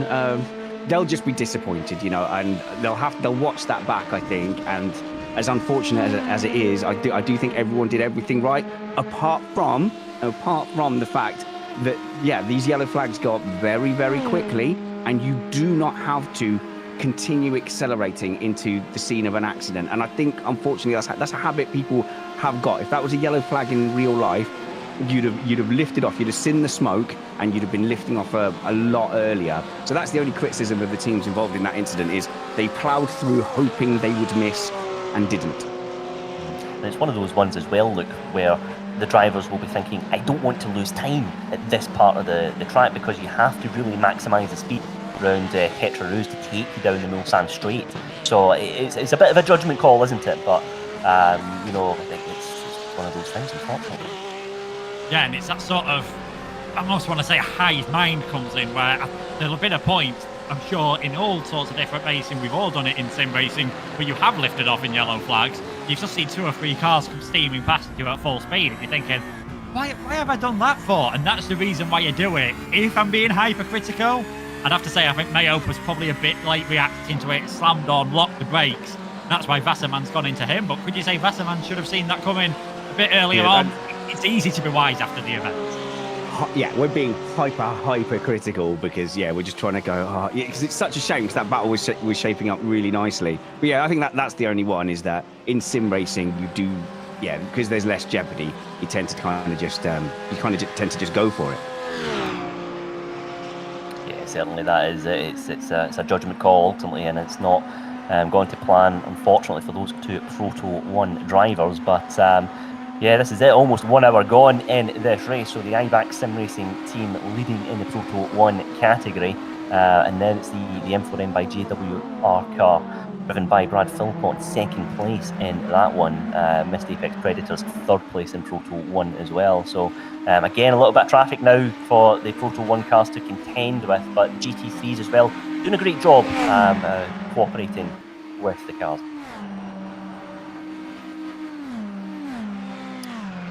So this is it. 1 hour gone in the M4EM 24 by Missed Apex podcast. Here are the standings after 1 hour of racing. iBack Sim Racing team, as we mentioned, leading in the Proto 1.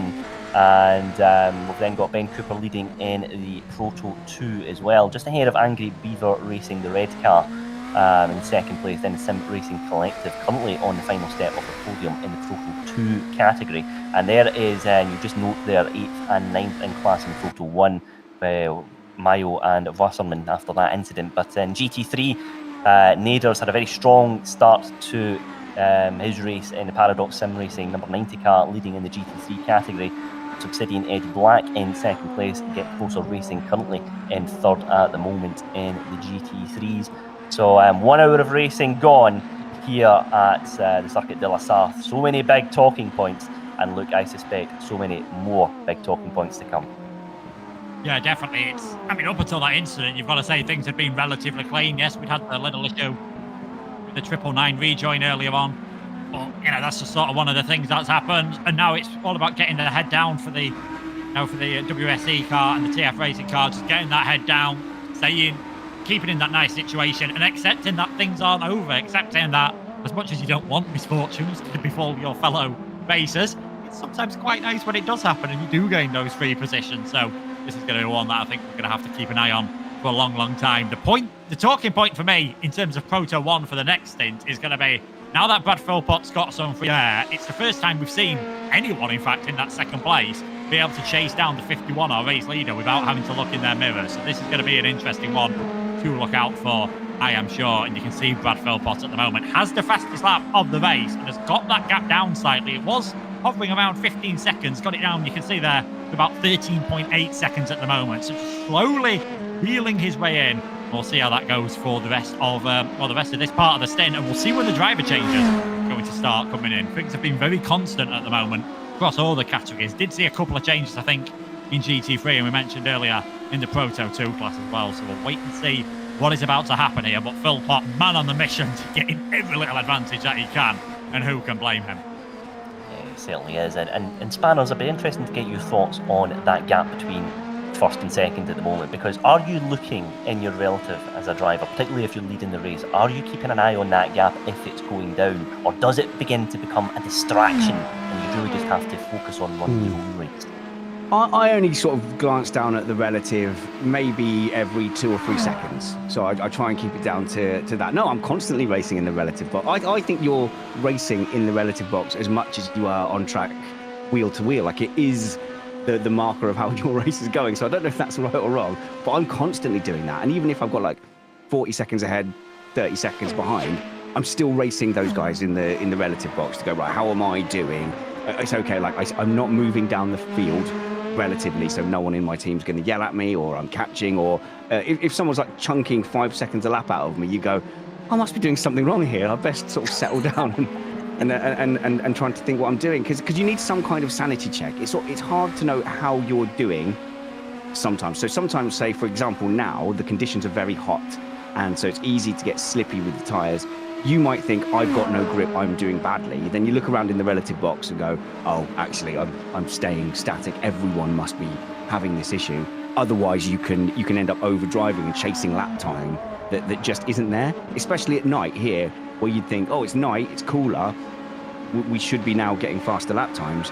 But because the track's getting more rubbered in, there's a weird quirk in iRacing. So, like, if you get over like 60 or 70% rubbered in, you lose grip. So I don't quite understand that mechanic. But yeah, if you look around and everybody is losing that time or struggling, then you don't end up chasing phantom times that you knew that but I did this by myself when I was practicing on Tuesday. And so I think it's a sanity check. I think it's one of the most useful tools you have available. That's such an interesting point as well there, Sparrows, and it's, for one, it's me where you think I know I'm capable of posting this lap time, and then you find yourself in a condition where you're a couple of tenths here and there, and you really can get yourself in this mindset of chasing tenths that just aren't there for whatever reason. And again, it's the main side of motorsport. That's such a key part. If you can really just lean that side of your driving and just focus on getting the clean laps in, and if you do just that, then the pace will come to you. But if you're focusing on, I know I can post a 0.4 when you're at a 0.8 or 0.9, it really can get quite tricky. I might have a treat for you too. An early present in our relationship. So thank you very much for letting me kind of sit here and waffle and give you the view of what is essentially Brad's tournament, but it's heavily supported by Missed Apex podcast people. And in fact, it's really an honour for us that Brad would want this event to partner up with Missed Apex podcast, and I love jumping on and jumping on the live streams and hopefully adding some colour and flavour. Well, you'll get fed up of me if I'm here for 24 hours. So what I've done is I've hooked up a bunch of the racers and Missed Apex community to kind of keep you company throughout the 24 hours, if you don't mind, guys. That sounds great. Yeah, look forward to hearing all about the drivers throughout the field and what they've got to say. I think that'll be very interesting, just to get that insight as well, particularly as we go into this phase of the race and trying to see just how the drivers begin to approach this one, because we are entering that driver change phase as well. You mentioned that in the GTCs, we have noticed a couple of changes, and I think it'll be great to hear the insight from some members of the community throughout this event. So, jumping on in a bit, we're actually going to have Brad Philpott's teammate, Danny Henney, who in the Missed Apex world he's basically our Schumacher. So I'm trying to find out how to add him into the commentary booth. But he dominated. He won 3 single-seater championships in a row, but then just lost out the last one to Kyle Power. Danny Henney, a very, very fast driver, and fast across so many different cars as well. That's the thing, you can find, lots of times drivers will maybe specialise in one particular car or one particular category. Danny is so fast, so consistent as well, and he's certainly one to keep an eye on as this race develops. You mentioned there the M4EM by WR team, very strong drivers in that entry. Look at Harrison as well.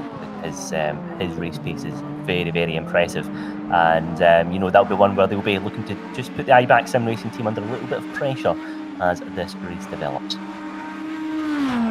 Okay, so he should be in the commentary booth with us right now. Danny, I'd like you to introduce you to my new friends Andy and Luke here. Hey guys, how are you? I've told them all about you, Danny. I've warned them, so behave yourself. Yeah, I've spoke a little bit to them before when I did some of the MSRC bits as well, so it's good to speak again. I'll leave you in Danny's capable hands then, and as I prepare for, I've got to go and do some pretend race cars as well, guys. I'm very nervous. Yeah, Spanos, thank you very much for joining us. Good luck in your stint as well, and we look forward to catching up with you later on in this race.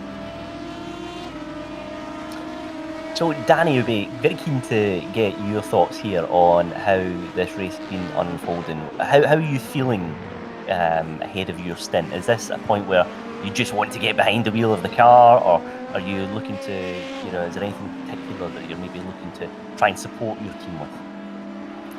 Yeah, it's a bit of a weird feeling, really. You feel a bit left out, if I'm honest.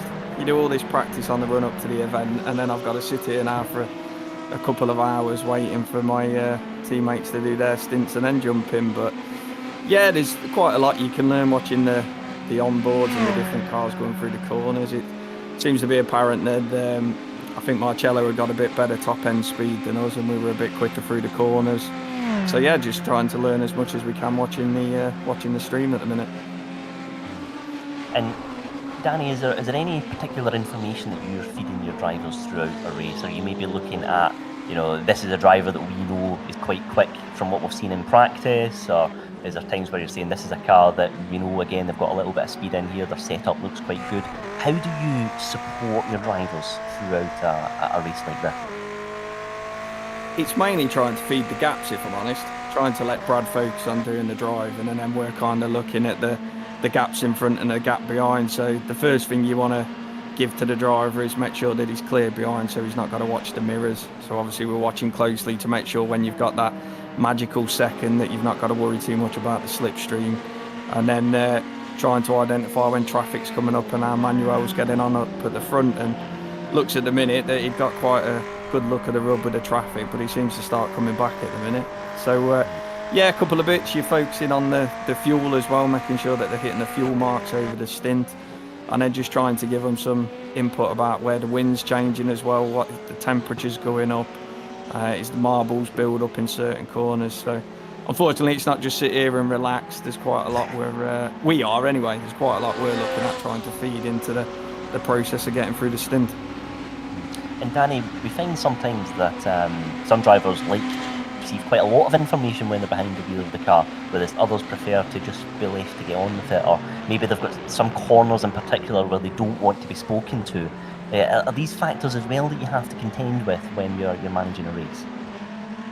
It is, yeah. Everyone's slightly different. I mean, Brad's a bit of a robot, to be fair. You can literally talk to him the whole way around the track and it doesn't seem to bother him. I'm a little bit different. I mainly like to be spoke to on the straights. And equally, like you say, a lot of the time I'll just deafen and go and do my own thing and then pop on and off the radio for a bit of information.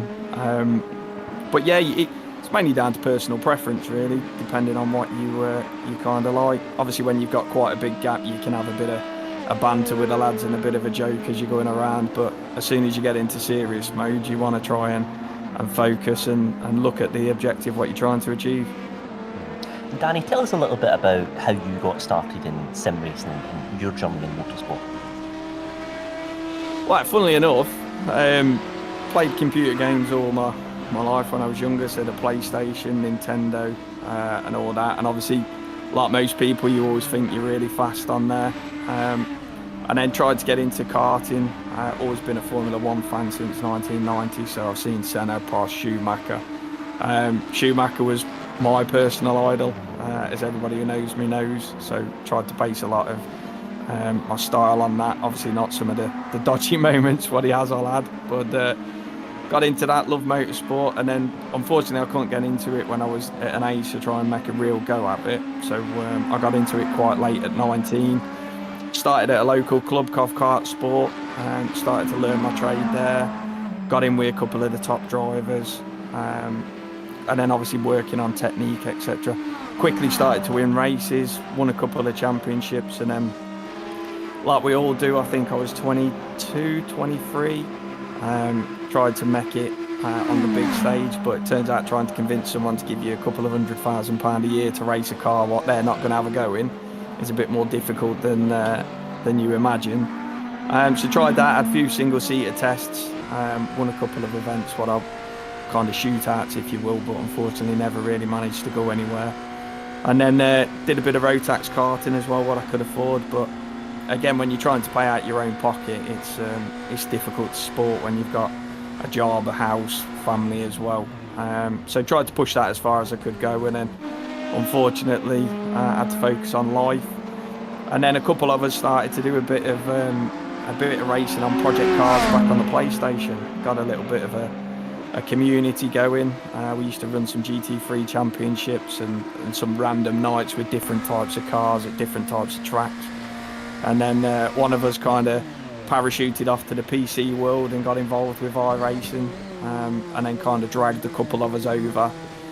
Me personally, I got on in 2018, I think it was.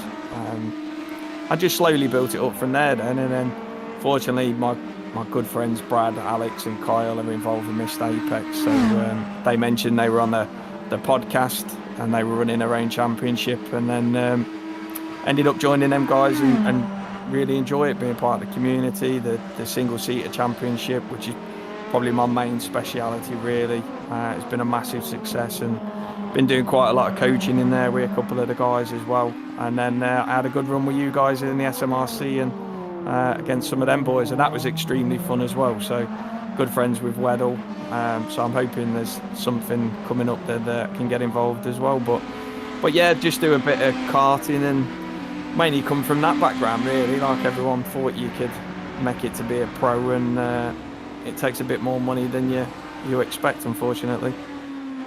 Yeah, absolutely. And you know, we're just noting here in Proto 1 we have a new leader, Brad Philpott, in the M4M by JWR car, now in the lead of this race. Alex Jolsma, Missed Apex Predators in second place, so iBack Sim Racing down the order at the moment.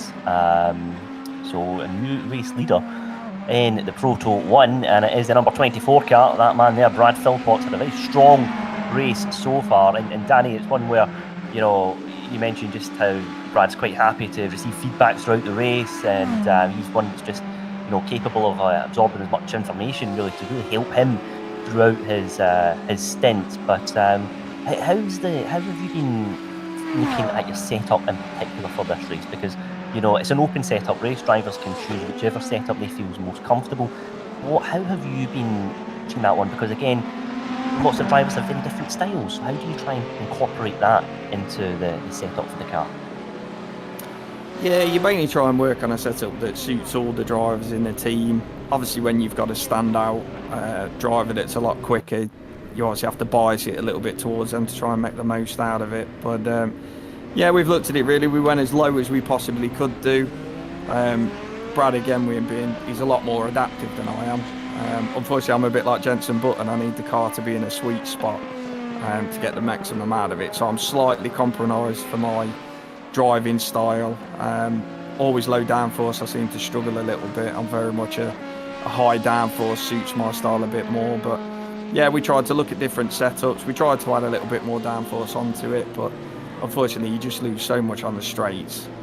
It's not really a viable option. And then what we're doing personally, we're starting to play around quite a lot with the ARB settings within the car, so you can alter the front and the rear ARB setting to obviously make it be a bit more tight or a bit more loose. And even on that, all three of us have got slightly different settings when we're in the car.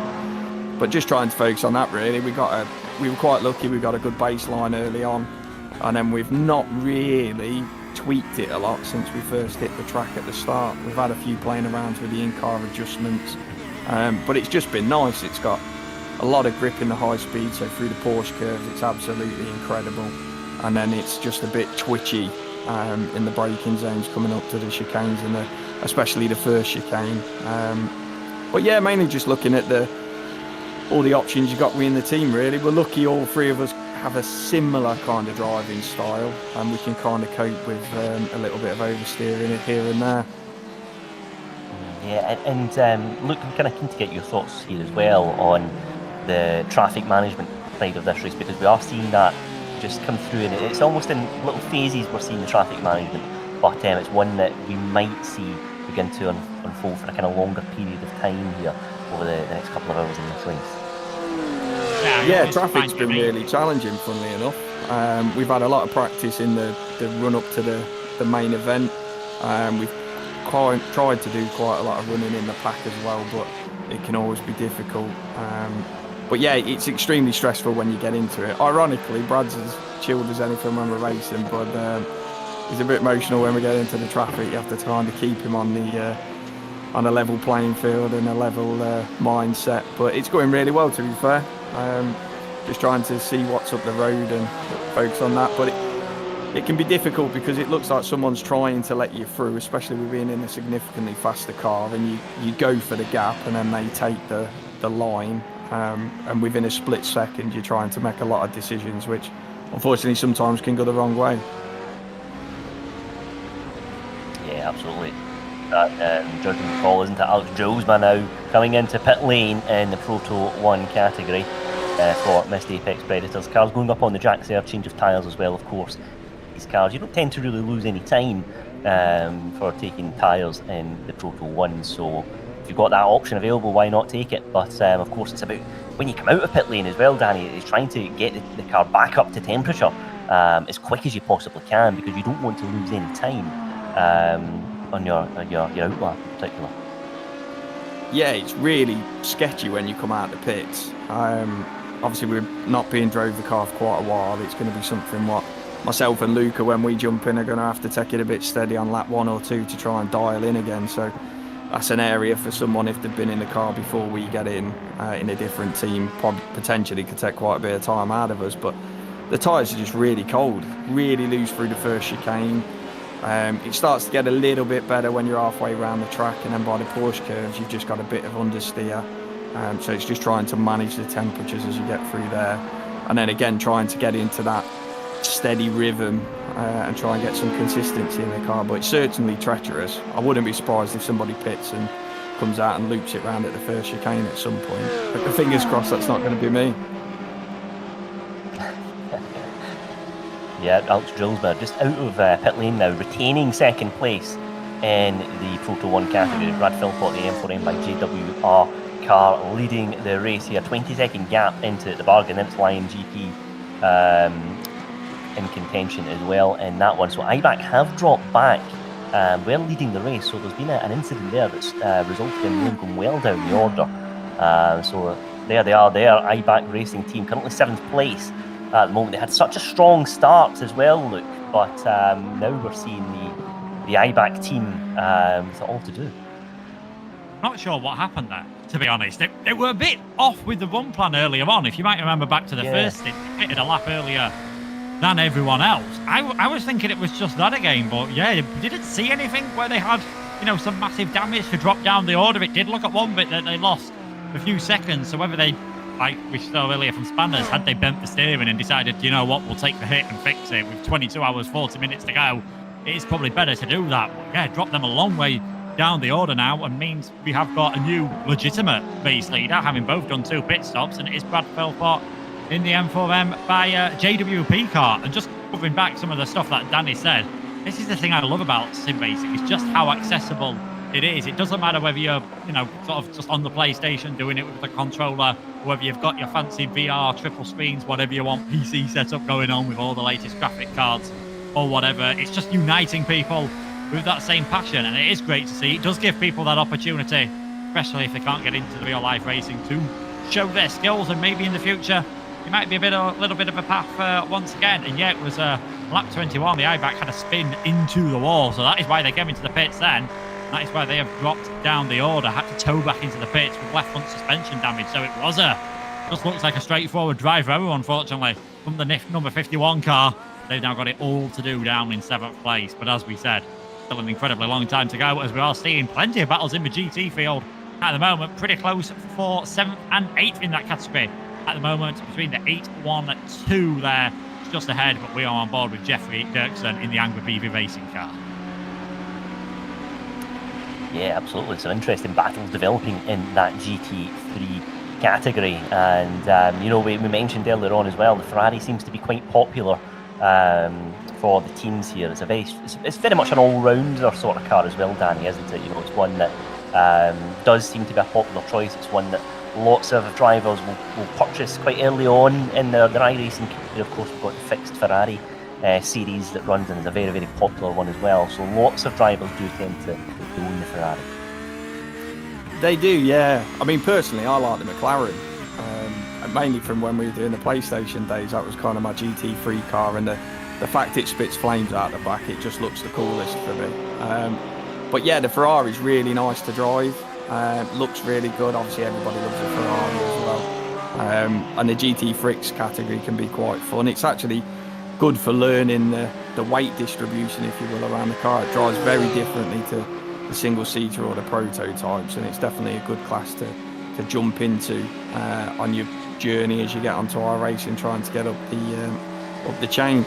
Just one point to bring up on the IBAC car. I don't know if you guys have got the info, but we'd worked out that if you stopped on lap 10 and you couldn't make the 11 laps, you were going to make 3 extra pit stops across the race. So when they did come in at lap 10, we'd got that kind of marked down as their strategy had been compromised early on already. That's very, very interesting, because we had mentioned earlier on in the race about if you can try and fuel save as best as you can, you know, that can be the difference between having to take an extra stop and not, and that makes a big, big difference, particularly towards the end of the race. So interesting to note that one there with the IBAC team, because they had a very strong race as well, of course, until that incident there earlier on. So it'll be very, very interesting to see how things unfold there. But Christopher Kramer there in the IBAC sim racing team, currently 7th place, and quite a gap between him and Marcelo Meo at the moment. So it's going to be a few stints at least until we see that gap go down potentially. But just 2 seconds down the road behind him is David Wasserman, of course. Wasserman and Meo had that incident at Tetra Rouge, very high speed part of the circuit, and both cars having to tow, having to take repairs as well, and both have it all to do. But very interesting racing in the Proto 1 category, to say the least. And look, it's one as well where, you know, the interesting thing for me in this one is we are seeing quite regular changes throughout the field for positions. You know, we now have a new race leader. The Lion GP team as well is one that we mentioned. It's a very, very fast and accomplished team, and currently find themselves on the final step of the podium. Yeah, and that was after earlier on. Let's not forget they were sort of in that second group of Proto 1 cars, sort of fighting for 6th and 7th along themselves and the 4X racing car. They've managed to keep it pretty clean. David Furkheim at the wheel of that Lion GP car, and all of a sudden, in 3rd place, 17.5 seconds. Not really too bad of a gap, to be honest. I feel like most of that was done in the early stages. They've sort of kept that fairly constant now to the back of Alex Rosberg. And yeah, they'll be happy with how things have gone. This is a situation where you just want to get into that little bit of a rhythm, just keep it going. As Spanners were saying earlier on, sometimes your racing in these 24-hour races gets ruined when you start racing other cars. You start battling with others, and all this tyre saving, fuel saving, and run plans completely goes out of the window. They're just making their way through some of the slower GT3 cars there. The Porsche just about giving enough room there on the inside. They'll be happy with how things are going. Just hoping that they can keep it up from now on. It seems like in Proto 1, and I realise I at the risk of looking very silly here, it seems as though things are just settling down for now. A few of those incidents means we have got a few more gaps in the field. I think you can see from behind, though, in Proto 2 and in the GT3 class, definitely no signs of slowing down yet. 1.5 hours nearly gone in this race, so still plenty more racing still to come, as we're just looking back at some of the Proto 2 field now. Rhys Atkin in the 588, trying to get back onto the podium. And interestingly, that Angry Beaver Racing also lost the net lead in that class. They were not looking very comfortable earlier on, but were looking fairly comfortable in the first stint. They now find themselves in 3rd place in that class. It is the 666 car and the 21 currently leading in Proto 2. Yes, absolutely. I think you're right. Look, you know, the Proto 1 class does seem to be just settling a little bit now, but again, we're seeing the Proto 2s having to deal with some traffic here, but that's the part of the circuit where you're quite happy to manage the traffic. What we've seen there earlier, just a few corners before, when you go into the Porsche curves, it's very, very nervy stuff indeed at that part of the track. Very, very fast circuit. You're relying on the aero, and thankfully cars making it through safely. But seeing a little bit of a scrap here, just developing almost with the Lara there. There it is, the Proto 2 car driven by Ben Cooper, again looking to utilise that slipstream as best as they possibly can, but the Proto 1 car, the BMW, just so quick on acceleration coming out of the corners. But if Ben can take as much of that draft as he can here, particularly in this phase here, because look at all that traffic they're going to have to contend with here, so he'll be looking to try and save as much time as he possibly can. But it looks like the Proto 1 car's just beginning to reel out a bit of an advantage now, so no more opportunity to benefit from the draft here for Ben. But a good race so far for the 666 car, and just a gap of just over 6 and a bit seconds between him and Jack Southfield in the Sim Racing Collective car.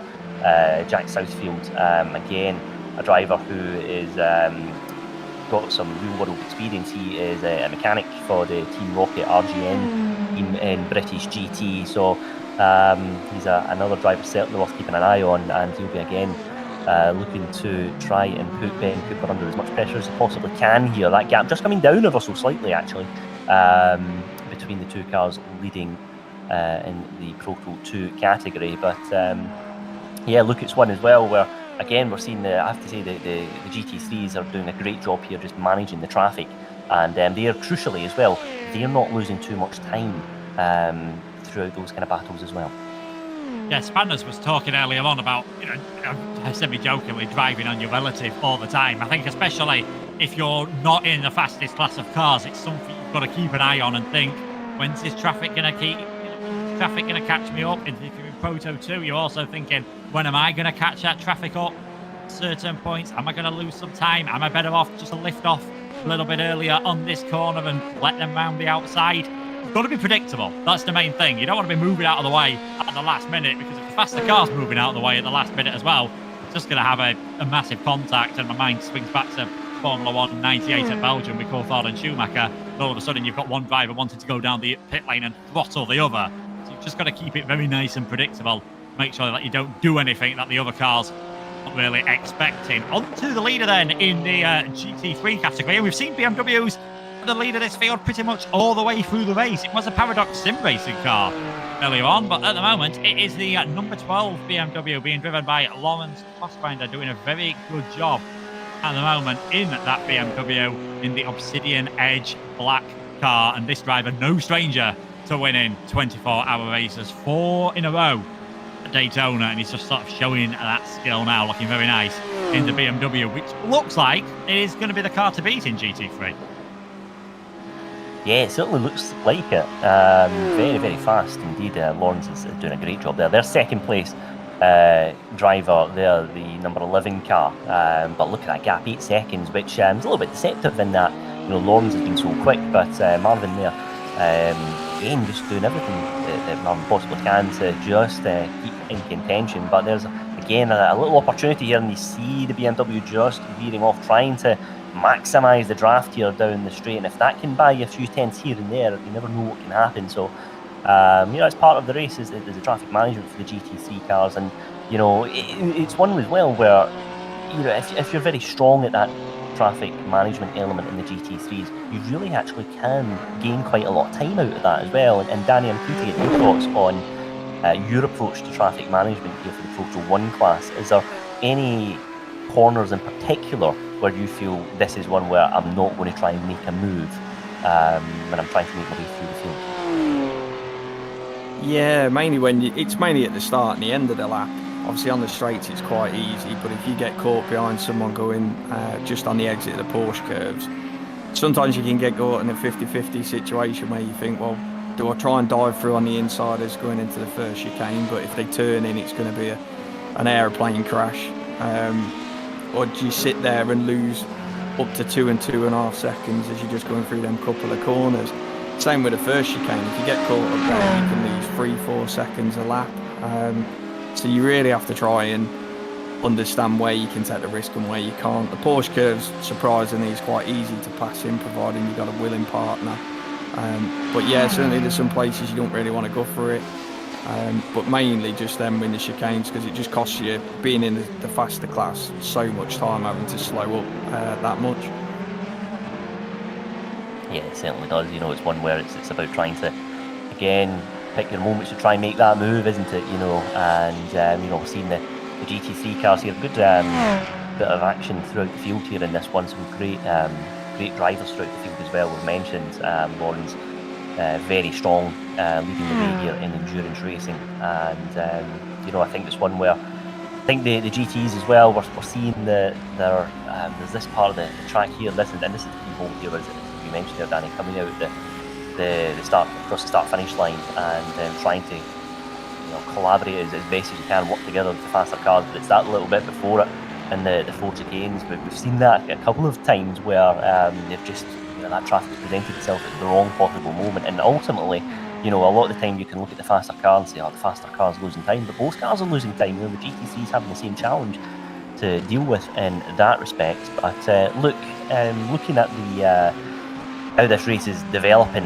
and looking at the order in the Proto 1, with the M4EM by JWR car driven by Brad Philpott leading the way at the moment, how do you think the team will approach this stint and going into the next one as well, because they find themselves in the lead of this race after that incident?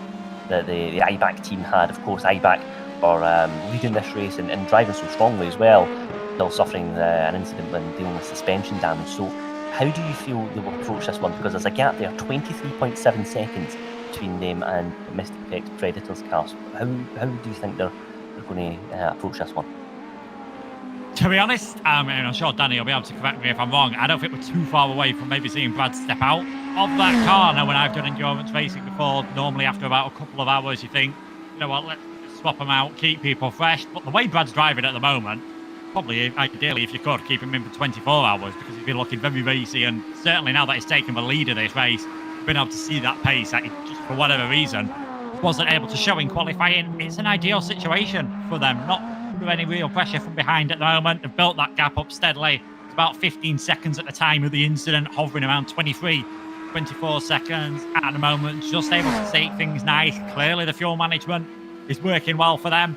How well it's going to work now that you've got no cars in front of you, we'll have to wait and see, but I'm sure that's something that they'll have practiced countless times in this racing. Yeah, I think Brad's just loving life at the moment in the front of this class. We've seen how easily it can change. It's just one little mistake from Brad, one little mistake from the car in front, and Brad not having time to react, and things can all change. So I don't think he'll be in full management at the moment. It's just about pushing, building that gap still, just in case any incidents or things happen later on in this race. Hopefully for them, they don't, and hopefully for everyone, they don't, of course. But we've all been here before. It's endurance racing. Chances of you having a completely smooth race over 24 hours, they are pretty remote. Yeah, this is it. It's about managing the race as best as you can. But Brad Philpott and the M4EM by JWR car doing a great job so far. And big thanks to M4EM for their support of this race. And of course, M4EM are supplying trophies to the winners in each category. And great to have their support with us for this event. And Danny, I'm keen to get your views on stint management here, because Brad Philpott in the car at the moment, and look, as you mentioned there, looks like we could potentially see a driver change very soon. How do you decide the stint plan here? Is there drivers in particular that want to drive through the night? Is there drivers who prefer to start, prefer to finish? How do you kind of manage that process? We've kind of had a look through the pace in practices, but we've got quite an equal split, to be fair, for stint times for everybody. But I can tell you, unfortunately, Brad's not going to be going anywhere anytime soon. So we've got quite long stints planned for everyone, and then they get shorter as we get through the 24 hours. But yeah, we have kept that fluid. So, for example, if I wanted to jump in next, or if we wanted to shorten the stint or extend the stint, we've got that option as well. So we're not really locked down to it, but we're just going to see how it goes. Yeah, it's going to be quite a long time for each driver in the car at the minute. I'm certain that some teams will be doing it probably an hour and a half or 2 hours, but we've got quite long ones planned just to try and make a bit of a break. To be fair, we want to try and get into a big gap as quick as we can, and then kind of go into conservative mode and try and bring it home as soon as we can in the race.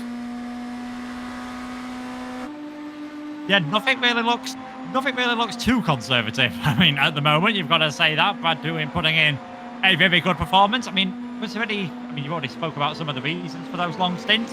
What do you prefer? Do you prefer getting the long stints in the car, or do you prefer the short ones just to keep yourself nice and fresh?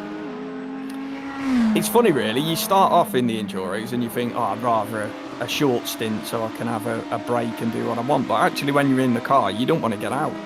We did a 12-hour enduro with Mist Apex last year, and I think I ended up doing 4.5 hours in the end combined. But once I jumped in after the first hour and you come into the pit, because you get in such a rhythm, you don't really want to get out the car and then have to go and kind of cool down and then jump back in later on and try and pick up where you were. So certainly the longer in your car, I think, benefits most people. But yeah, personally, I prefer to get in and have a good run at it. Adding to that, though, that's if it's going well.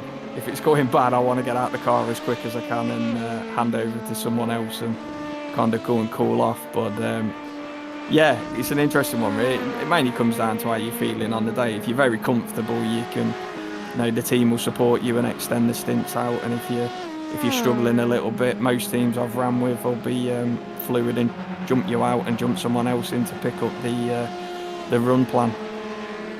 Yeah, no, from my admittedly limited experience, it says that you always have these plans and there's always little changes that happen, especially if there's any incidents or just real life things getting in the way and drivers all of a sudden aren't available. Looking at Reese Atkin at the moment, the 588 in the ST Racing with driven escape for car, trying to make a bit of a move, trying to see if he can close his way up to the Angry Beaver Racing red car. So for number 29, little battle just possibly brewing for third and fourth place in our Proto 2 class at the moment between one of the Pro cars and one of the AM cars. And we said at the start, there's not probably going to be too much different between the AM and the Pros. You can see that in Proto 2 because we've actually got an AM car leading at the moment. So they're doing a very solid job indeed and actually managing to gain quite a bit of time through the traffic there. And they've got away from Sam Harper, the 520 car, who's running in that fifth place at the moment. So thankfully, it's all looking quite nice around here. Bright, beautiful sunshine, as we would expect. So track temperatures, I imagine, getting very hot indeed. And that's going to be an interesting topic, Danny, that we'll just cover quickly, because I think one thing we're all,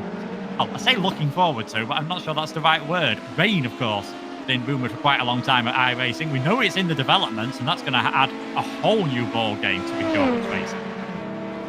Yeah, really looking forward to it, to be honest. I've been chasing it up. You know, if it dropped tomorrow, I'd be over the moon.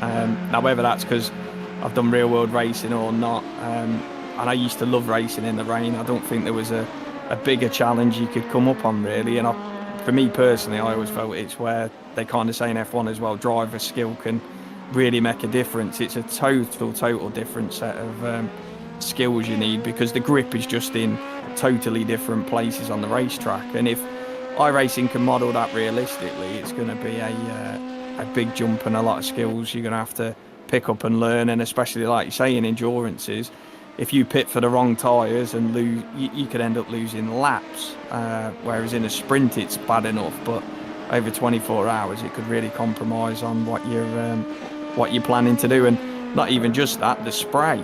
I mean, the traffic's bad enough in the dry trying to manage through the pack, but if it got rain on the track and you got to drive through the spray as well, that'll really make it difficult trying to pick your way through a multitude of cars. But yeah, really looking forward to it, excited, see how it gets implemented, and then get into it and have a bit of carnage.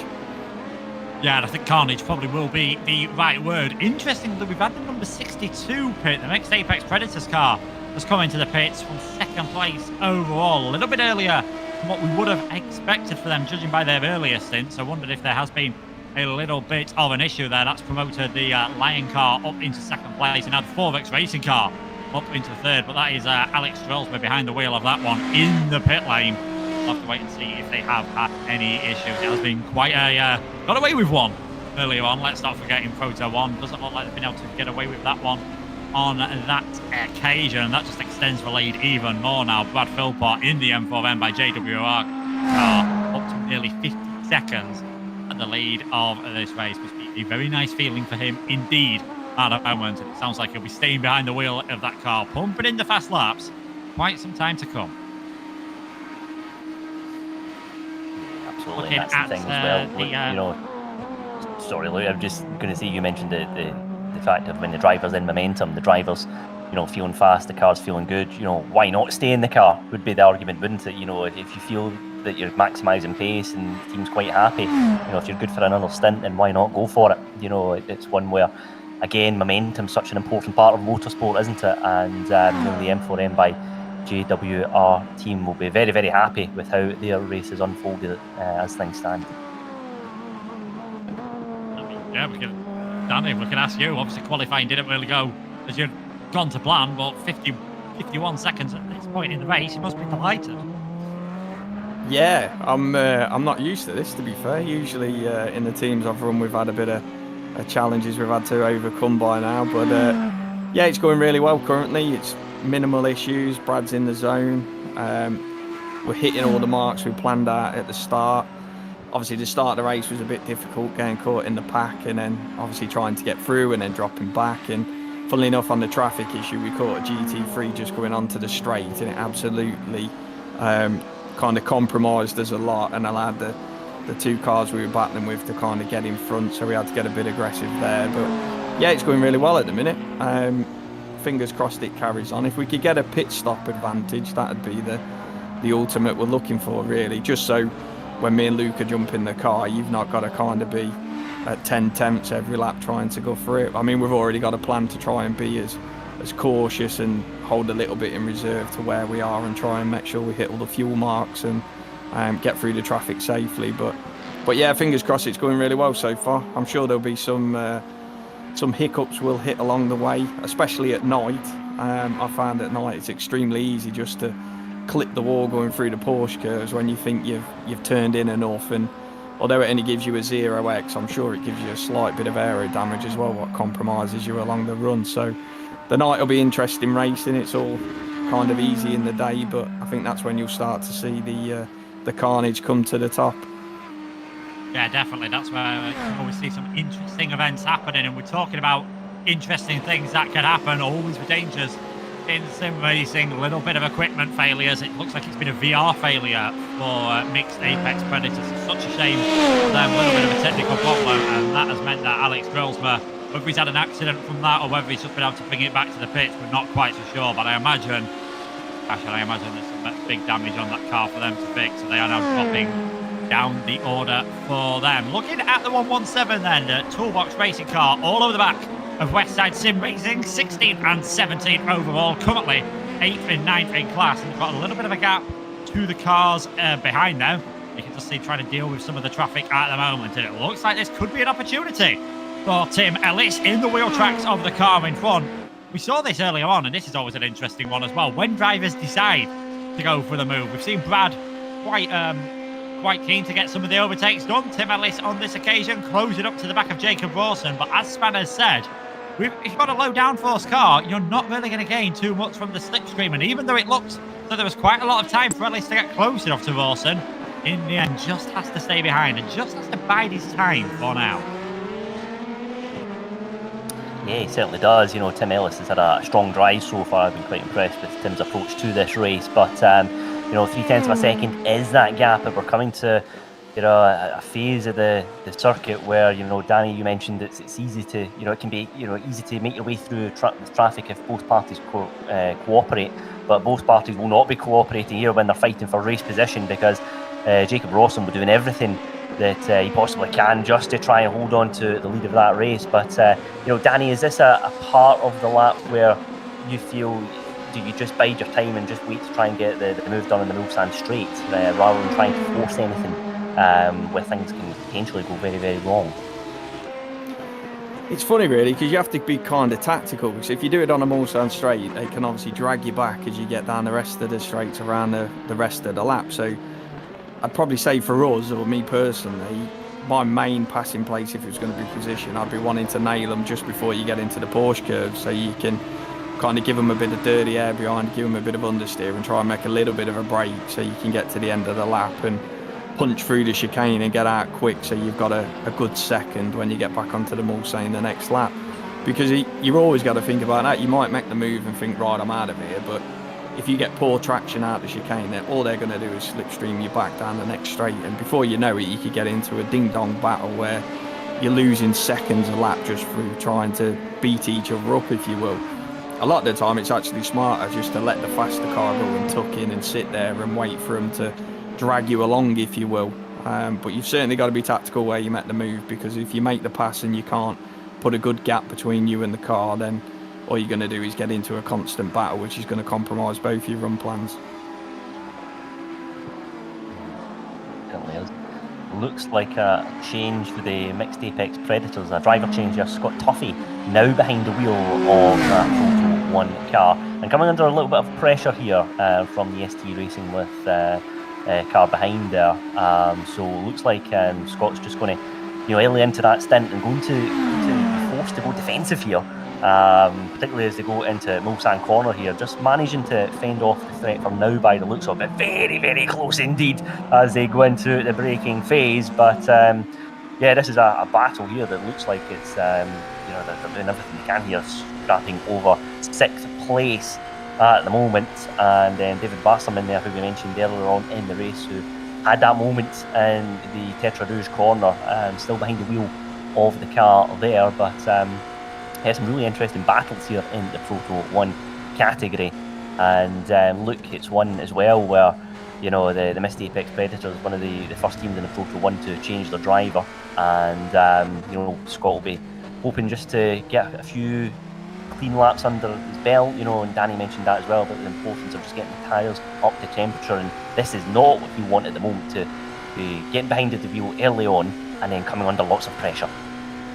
Yeah, certainly, and being that enforced change as well, because of what happened to Bilsby with the VR problems, means, you know, maybe coming a little bit colder than they would have liked, maybe at a time they wouldn't have expected, but these are two cars that are both trying to recover up the field, and this is a chance where, you know, maybe they could just think, do we just stick where we are? Do we try and work together, put ourselves back up towards, you know, they won't obviously think that they deserve, they've got a God-given right to be higher up the field, but early on, you've got to say on pace, these were sort of up there with what Philpott was doing, certainly with what IBAC were doing as well. So they'll be thinking, keep things nice and steady. Definitely still got a chance of a podium in this one. Tuffy just a little bit offline there, coming through the middle part of the Ford chicanes. Might allow the 58 car to close in, but not so much on this occasion. Their target, obviously, now going to be trying to catch up to the IBAC car once again, as they were doing when they were fighting for second and third earlier. Certainly is, yeah, an interesting one. Let's get a quick chat with Matt Trumpets, who is the co-host of the Mist Apex podcast. And Matt joins us now. Matt, thanks very much for speaking to us here in the commentary box. What have you made of the action so far?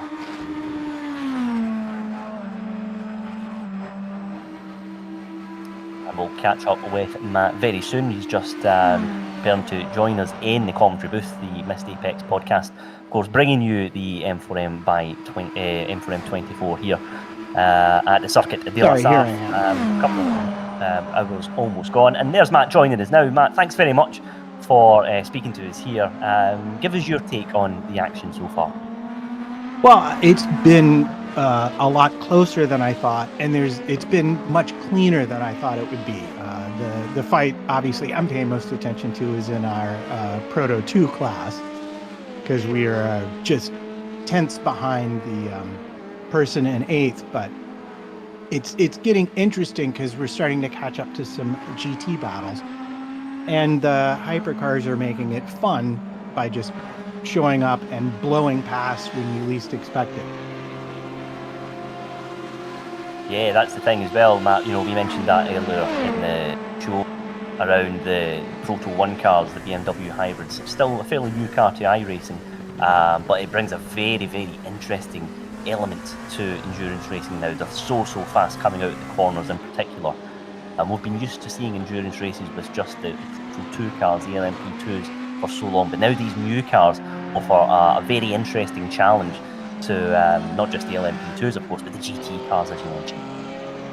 Yeah, well, it's because they're not as fast as the P1 cars were, it has changed how they are able to overtake and where they're able to overtake on track.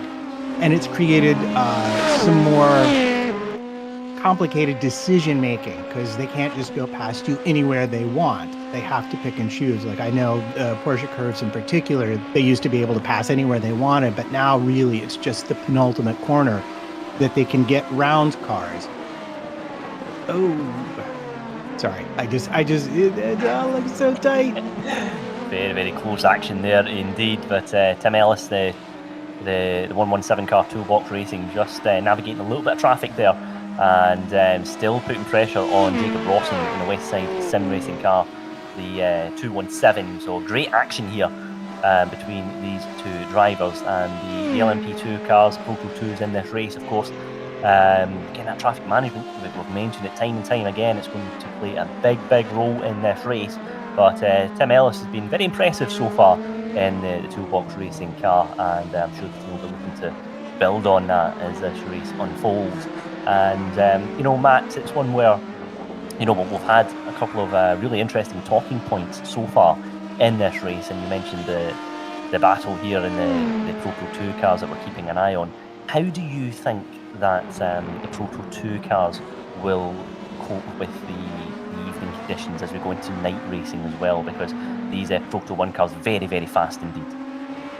Well, that's a great question. I did some testing with different track usage and temperatures, but I would expect to see the faster cars into the 33s, perhaps overnight. But as the track gets used more, it loses grip. So, there's big contact there, Matt. There, yeah. just seen that there. That's a Proto 2 car colliding with the Proto 1. By the looks of it, they're just going into the very, very sweeping corner. So it looks like managed just to keep the car out of the wall there. The ST Racing Recropped.com car, but crucially lost a lot of time now between them and Scott Tuffy in the Missed Apex Predators car for 5th place. But Matt, you were just mentioning that you were studying the different conditions and the different environments for this race. Yeah, the two things that matter a lot are the state of track usage and the temperature. And where they overlap is once you get the other side of about 50% track usage, you start to lose grip regardless of how much cooler the track is. The real issue at night is just, I hate to say it, but from my own practice, is just losing track of the marker boards. Because certainly in VR, the numbers don't always appear clearly. And it's such an easy thing to do if you get distracted for even a second, and then you miss your braking and potentially it's a race ender. So night is a completely different kind of challenge in terms of concentration, also because a lot of things you are used to seeing to help you spot turn-in points and braking points aren't there. So it takes the teams that will have done dedicated night practice for the drivers there and have gotten themselves very used to those conditions will have a significant advantage, I'd think. Yep. And here is Toolbox Racing just out of the pits there, and it's a driver change. Spanner's now behind the wheel, taking over from Tim Ellis, who had a very strong opening stint behind the wheel of the 117 car. So Spanner's now out on circuit, looking to get the car up to temperature and to again put pressure on the West Side Sim Racing car. 2.6 seconds is that gap. So Toolbox Racing looking to battle it out for 16th place at the moment. And Matt, you mentioned there about teams having drivers practicing specifically for the evening stint as well, and that's such an important point here as well, because you know, in iRacing you can choose the track state, you can choose the time of day, the air temperature and everything else, but you know, you may want to choose drivers that are specifically going to be racing in particular conditions, and then you can build your stint plan around that process as well. Yeah, well, it just helps to optimize, because the braking points, depending upon track conditions, will change quite a lot, depending upon the temperature and the usage of the track. So the more prepared you can be and the more dialed in you can be before you climb in, the better off it is. I actually often like to sort of look at the info and then go run a little practice stint, a couple of laps, just to get a general feel for the grip levels before I climb back into the car after I've been out for a while, which I have. Yeah, definitely. It's one where, you know, drivers will sometimes, yeah, like you say, just try and replicate the conditions before getting behind the wheel of the car. And, you know, it's one where, again, you've got that data available to you. You might as well use it to try and benefit you in the race here. Still go on board with Spanners there, who just dropped a little bit of time there from Jacob Rawson in the car ahead. Just, again, the car's managing to navigate a little bit of traffic, but Toolbox Racing car still occupying 17th place in the Proto 2 category at the moment. In the Proto 1s, it is still the M4EM by JWR car leading the way in that category. Brad Philpott behind the wheel of that car, and it's the Lion GP team in second place. So yes, Spanners just looking to, again, just focus on getting comfortable with the car, getting comfortable with the track conditions, and then looking to build on the race at that point. Luke, is there anything else in particular that's caught your eye over the last few phases of this race? Yeah, I was just going to sort of follow on the point that you've had there. I think we've seen a perfect demonstration of what Daniel was talking about earlier on. West Side Sim Racing 217 car kept Jacob Rawson in the car. A little bit of a driver change with Toolbox Racing, and Spanners has got to get used to what the car's been doing, get used to what the track conditions are like at this moment in time, and just a few little moments on this lap of why he's dropped that time, and the gap now nearly up to 6 seconds. So obviously that rhythm will come in, but it's just something you've got to sort out with a driver change. Did see that incident as well earlier on involving the 58 car, and I believe it was the 428, the LMP2 car that is currently running in 10th place, about a minute and a half behind Toolbox Racing. They had a little bit of a moment going through the S's and while trying to recover onto the track. That what we talked about earlier, those different internet connections didn't look like any contact. iRacing saw it as contact. Fortunately, that did send the 58 car spinning around, and he's got a lot of work to do once again. I think at the top of the order, we have pretty much had most of the pit stops now that are at a scheduled time in the Proto 1 class, and still M4EM by JWR leading in that. With the incidents we've had, there are a few drivers out of sync. You can see there are 3 pit stops for some of them. Some have had 4 pit stops because of the incidents that they've had earlier on. So it has just left a few of the cars with sync. But M4EM by JWR still keeping that lead at about 1 minute at the moment, as we've got a little bit of an interesting battle on going here. 7th and 8th. It's all the 7s for Killian Connolly at the moment in the Porsche, but looking in his mirrors as Gridfinder Racing with Yaga Langas just behind them in that Ferrari. Porsche versus Ferrari. Many famous battling, many famous names, of course, in endurance racing. They're having a nice little fight here for 7th and 8th in GT3. Yes, they certainly are, and the Gridfinder Racing team, very, very experienced sim racing outfit, and later on they'll be joined by Jack McCauley behind the wheel of the 812 car, who won the Formula Student UK last year as well. So it's a team with a lot of pace there behind the wheel of the Gridfinder Racing team, and they'll be looking to again just put the 777 car under a little bit of pressure here for P28. We've also, again, we've got the Angry Beaver Racing Gold car not far behind as well. So an interesting battle developing here in the GT3 category. But let's ride on board with the Gridfinder Racing team at the moment. And again, this is a part of the track as well where in the Proto cars in particular, you can really feel the impact of the curves. But the GT3s will be slightly more comfortable coping with the curves coming out the exit of the chicane as they make their way down final phases of the Mulsanne straight and into that tricky right-hander, the Mulsanne corner. It's this initial sweeping right, and before you know it, you've got to be hard on the brakes here, down the gears, into third, into second gear, and get the car rotated as quickly as you possibly can, back on the throttle, and try and take as much of the speed as possible with you down the straight before we go into that left-hander at Indianapolis.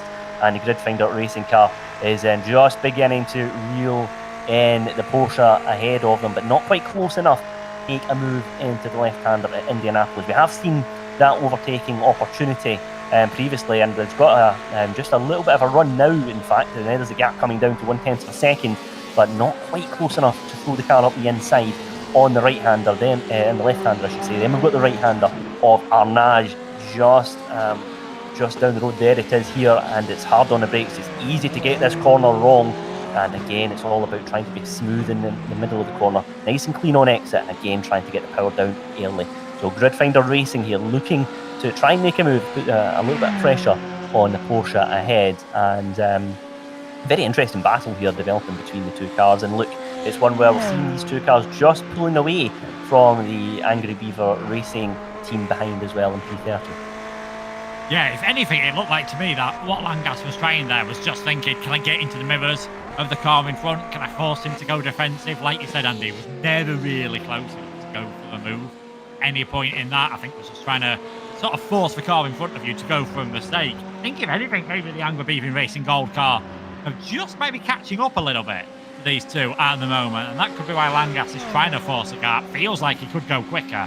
You're in this sort of awkward phase when you get to around half a second. Obviously, balance of performance, very similar cars, just can't quite get close enough to make the move work, and possibly losing that tiny little bit of performance. We are, well, it's just over the 2 hour point mark, so we've had a little bit of a look at some of the incident points for some of the different teams at the moment, and most of them are actually keeping pretty clean of things at the moment. No one's had any threat of the stop-go penalty, not many cars over the 10 incident points at the moment. So let's try to see where our leaders are doing on this. I can't even see them on the page there, as we do look at some of our results then for 2 hours through this race. And you can see M4EM by JWR have had a very good second hour of this race. After the misfortune for the iRating Racing team car, they've now got a nearly 1 minute lead above Lion GP with 4X in third place. It is for 666 being driven by Ben Cooper at the moment, leading in Proto 2. Sim Racing Collective by Jack Southfield is in second place, and the 588 ST Racing with Driven Escape car currently in third place in your Proto 2 class. Still got 5 cars on the same lap in that class, so still expect things to be very close in that one indeed, and we've seen plenty of action out the field there, and you can see some of the gaps there in Proto 1 looking very close as well. It's now Obsidian Edge Black with Steph Janssen behind the wheel. They have had a driver change. They are leading at the moment there. Get Closer Racing currently in second place. The Paradox Sim Racing 90 car now with Joseph Loke behind the wheel, British Formula 4 driver and British GP3 driver there in third place. Their sister car now has dropped down to fifth, so it looks like Paradox Sim Racing, after being 1-2 earlier on, with a little bit of work to do if they want to get back into the lead battle in that category. But still, 21 hours, 57 minutes to go. Still plenty of racing action ahead of us and plenty of time for that order to change. Yes, absolutely. Some great action still here with the Gridfinder Racing team battling it out here on track, and very, very close gap, 0.2 of a second at the moment. So I wonder if we will see a move here potentially, but let's take a look throughout the field and a couple of other cars here. Let's ride on board here with the Paradox Sim Racing team here, currently third in class, competing 1.3 seconds of the deficit behind the Get Closer Racing team, but a comfortable gap behind. So Joseph can really just focus on the car ahead here and begin to reel them in as best as he possibly can. But the BMWs, 2 BMWs here, looking quite comfortable through the curves and through the S's there in particular as well. So it's a very popular car in GTC racing here on the iRacing platform, and that gap just beginning to go down even more now, Luke, as well. So could we potentially see a change in position in the next few laps? Yeah, Joseph Lowe, I've seen him on different sims, seen him on F1. He's an extremely quick driver on that. He's an extremely quick driver in real life as well. Judging from what we've seen just by the last half a minute of him or so here on iRacing, not too bad either. He's got that gap down, which was 1.3 seconds when he came to him. He's halved that gap on the back of Ersan Ersos at the moment, so second and third place. Now he's going to be getting that benefit of the slipstream. It's that carrot of the stick, that car in front of you. As soon as you see them, get that little motivational boost that you're closing in. There's no doubt now. You don't need us to tell you the gap to see he is all over the back of the number 11, the Get Closer Racing car, and this could possibly be move, I think, sooner rather than later, to get himself in towards second place, all over the rear wing of that BMW, which does punch quite a sizable hole in the air. And I think this is going to be a position change towards the inside line. He's going to be able to get ahead long before we get to the braking zone. And I think Ursos realised, you know what, just maybe not this time around. Might not be my fight. So that is Joseph Loke up in towards second place with a 14-second gap to get Paradox Sim Racing back into the lead in GT3. Yeah, it's good action there between the two cars, and again, navigating the traffic cleanly as well. Again, a big part of this event. So the Joseph with a very strong move there going into the chicane. But again, this is a tricky situation here for a driver, isn't it? When again you're having to always be conscious of the traffic around you, particularly in this GTC class. You're running your own race, of course, you're fighting your own battles, but you've got the traffic around you, which sometimes can go to your advantage, but there's other times as well where you really have to sometimes start again after making a little bit of progress. But let's take a little look here at the Angry Beaver Racing Gold team, the number 22 car, again putting the Porsche ahead of them under a little bit of pressure here.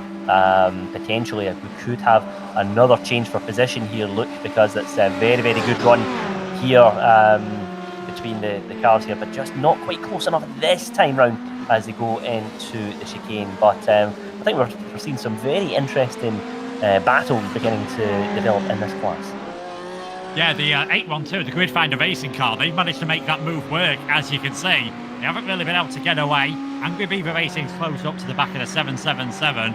This is a possible opportunity for them to follow through. You can see the leader there, I believe that is, in LMP2, just trying to smoothly make his way through the traffic if you're the middle car in the train, you don't really know where to pay your attention. Do you just try and start going for the moves? Do you keep an eye on your mirrors to see what's coming up behind you? You're keeping your eyes in your mirrors a lot in GT3 anyway, because you know you're going to have quite a lot of the faster prototype cars coming up behind you. It just looks like Killian Conley lost that position and maybe lost a little bit of momentum, and Marcin Arts all over the back of him on the run down towards Mulsanne, where, correct me if I'm wrong, it has been 2 and a bit hours of racing, but I don't think we've really seen anyone go for a move into Mulsanne at the moment. It all seems to be about drivers setting themselves up for Indianapolis and Arnard. So that seems to be the play that they are going for at the moment, and Marcin Arts just closing in there, under braking on the back of the Angry Beaver racing car. But let's not forget, Porsche is now getting a little bit of a slipstream from the Grid Finder racing car up ahead. If you're the third car in the train, it can be a little bit more difficult to make that overtake. Certainly got a better overtake, certainly has got momentum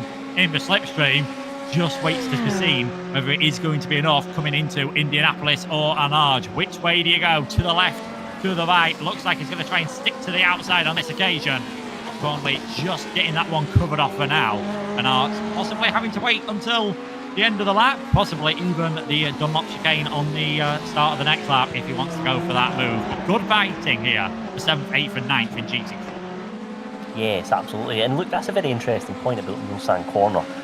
We've not seen that being used as an overtake place too much in this race, but I'm keen to get Danny Henny's thoughts on this one as well. Danny, of course, racing for M4EM by JWR. Is that potentially a spot where we could see Proto 1 cars maybe trying to make an overtaking opportunity instead of the GT3s, because they have a little bit more pace, they can brake a little bit quicker as well? It's maybe a corner that could lend itself more to the Proto 1 cars potentially, if you get a good run, of course, going into that. Yeah, you can make it work in the Proto 1. You just got to be cautious, because like I say, we got caught up early with one, and then it just compromises you massively on the straight. You can end up losing 2.5 seconds down there. But yeah, you can do it in the Proto 1. You just got to make sure you pick the right line, and fingers crossed that the GT3 in front sees you coming and don't turn straight across your bow as you're diving for the apex. Yes, and Danny as well, your team still leading the race in the Proto 1 category. You must be very pleased with how things are going. Have you had any feedback from Brad about how he's feeling behind the wheel of the car as things stand? Yeah, speaking to him quite a bit. He says car feels good. It's got a little bit loose with the temperatures going up, but we're managing it. I've just mainly been feeding him info along with Luca, our other teammate, that we've got, looking at the lap times anyway, we've got quite a good pace advantage, so you don't need to push through the traffic. You can be nice and relaxed and, you know, do even more fuel saving if needs be. But just saying, take it nice and calm, be as cautious as possible. And it looks like we're taking 1 second to 2 seconds a lap at the minute, so yeah, it's going quite well. Just trying to stay relaxed and enjoy the run at the minute. As I say though, I'm sure we'll have some calamity come up at some point. It's very rare that you get through 24 hours without having at least one crash. Yeah, this is it. It's about, you know, Brad's feeling quite confident in the car just now, and the race is kind of going quite well, so why not try and stretch out that gap as best as you can here, and then potentially look to benefit from that as the race unfolds, just in case there are any issues that present themselves. We could potentially have a change of position here.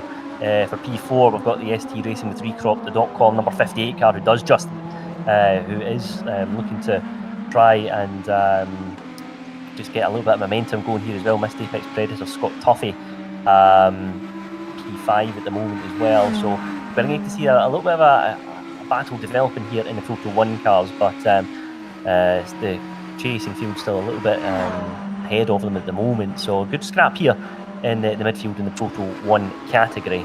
Scott Tuffy now come under a little bit of pressure here as well for 6th place in class for this one. So it's a difficult battle here as well. It's a difficult situation for Scott, because Danny, you're wanting to put the car ahead under pressure, but you've got a battle and you've got a car to contend with that's looking to make a move on you as well. So it's a very tricky situation. And then throw some traffic management into the mix as well. It's not an easy task to try and make your way through the field in this one.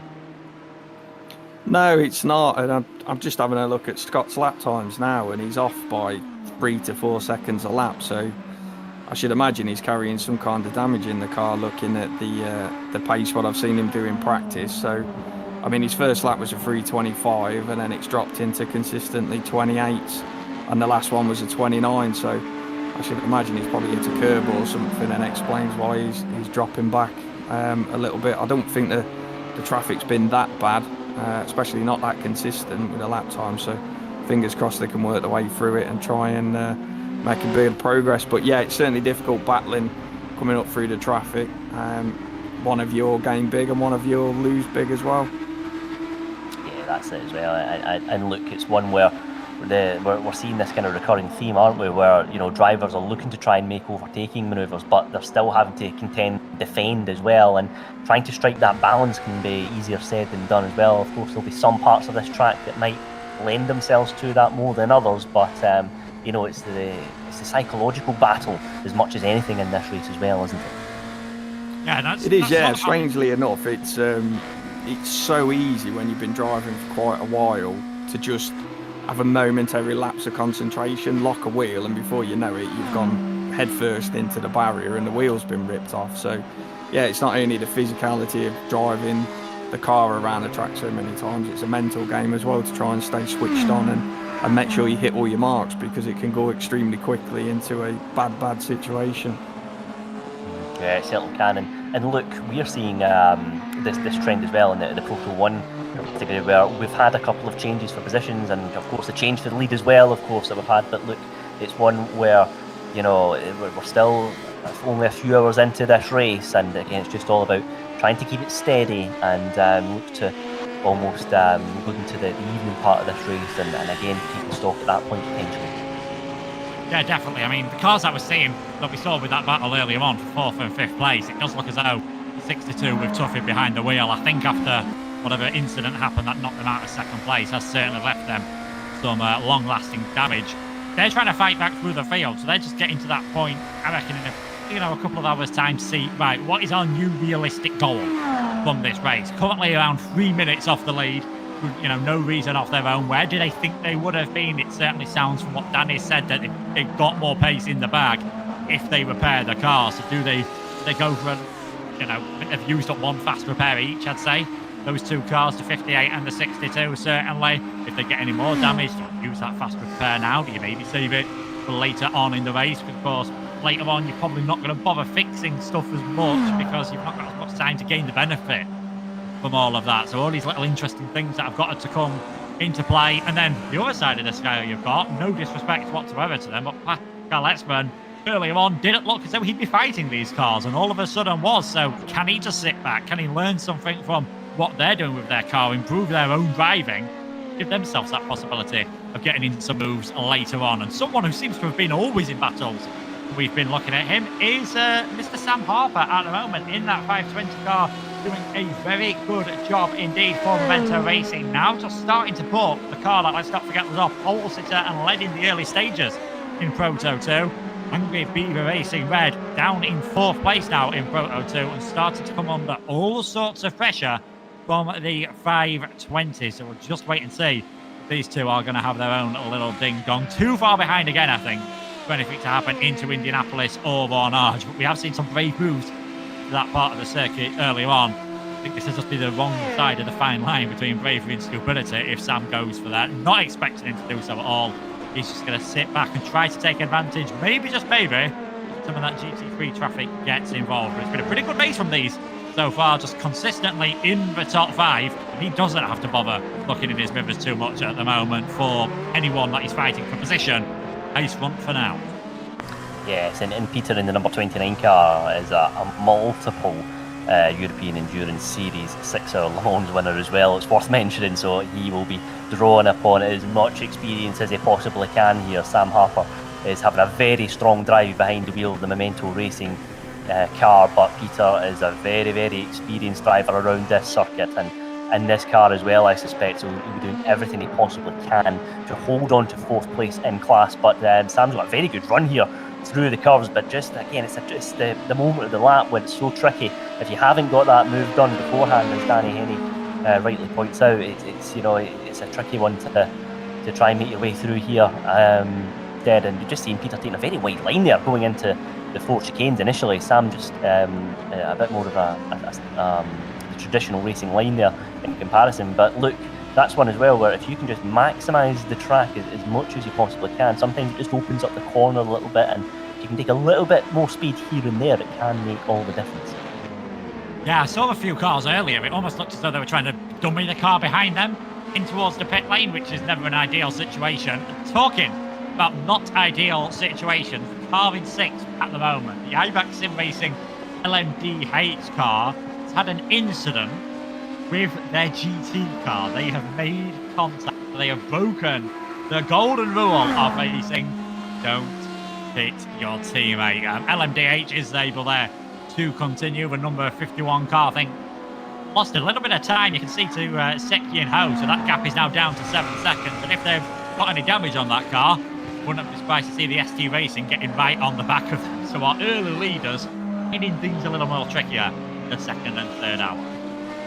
That's a disaster for iBack. Of course, they had a spin straight into the wall on lap 21, broke their front left suspension. They had to tow as well, so they were leading the Proto 1 category at that point, but now have it all to do. And a further incident has just made things go from bad to worse for the iBack Sim Racing team. It's a team with so much pace as well, and they'll be so frustrated to see the race unfolding the way it is. But Danny, I'm keen to get your thoughts again on the psychological aspect of this battle, because you're leading a race, things are looking quite comfortable, and then you have not one but 2 incidents. How do you try and recover from that? What are the best ways to try and focus and try and potentially make your way through the field if you can? Yeah, I mean, everybody handles it differently. Sometimes it can absolutely make you lose your mind, and the rest of your run plan will absolutely go down the toilet because you just can't get yourself back in the zone or get rid of the anger. But everybody has different coping mechanisms, to be fair, but a lot of it's to do with your teammates. If you've got a good team you're running with, a lot of the time they're very good at, trying to reinforce positives rather than just the negatives that's happened, and trying to G you back up to get that confidence back in the car where you can start pushing again. Because when you do have an error and it zaps the confidence from you again, you just hemorrhage lap time, because all of a sudden the corner you come up to where you've had a crash, you're not willing to push the car as much as what you did before, and that can then quickly stem from 1 corner to 2 corner to multiple corners. So it's a bit of a deadly game, really. You have to try and reset as quick as you can and try and re-clarify the objectives, what you were doing. And it's a shame for iBack, really, because they were looking really strong at the start of the race and obviously contemplating going for the win, and now I should imagine their objective is to try and claw their way back to the podium and have a strong finish to the race. Yes, absolutely. We'll see Martin Arps here in the Angry Beaver Racing Gold Ferrari. Good battle here once more with the Grid Finder Racing 812 car, but again a little bit of traffic there for them just to both contend with.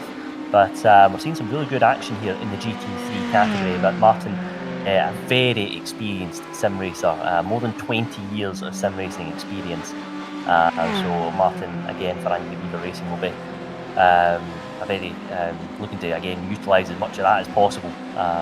It's all about, again, if you can get as much experience in sim racing across as many different platforms as well, you'll be looking to make the most of that. But you'll have to draw upon as much of that experience as possible, because look at this pressure that we're seeing from the 2 following GT3's cars. Let's ride on board with the BMW, the Paradox Sim Racing car here of Joseph Loke. Joseph is just looking to put the 812 Grid Finder car, begin to ask a few questions of them as we go into the Forge Games. Just starting out the draft there, trying to get the 812 to look in the rear view mirrors, try and unsettle them ever so slightly. Just be careful here though, it's easy to get a slow down penalty, don't be greedy on the curbs. That's a very good run for the BMW here as they make their way across the start finish line and towards the Dunlop chicane. Can the BMW potentially make a move for position? This is looking for P6 in class in the GT3s. The number 90 car throws it up to the inside, the BMW on the inside, the Ferrari on the outside, but has the inside line crucially in the second phase of the game, but runs wide. So the BMW, Joseph, has now got the inside line.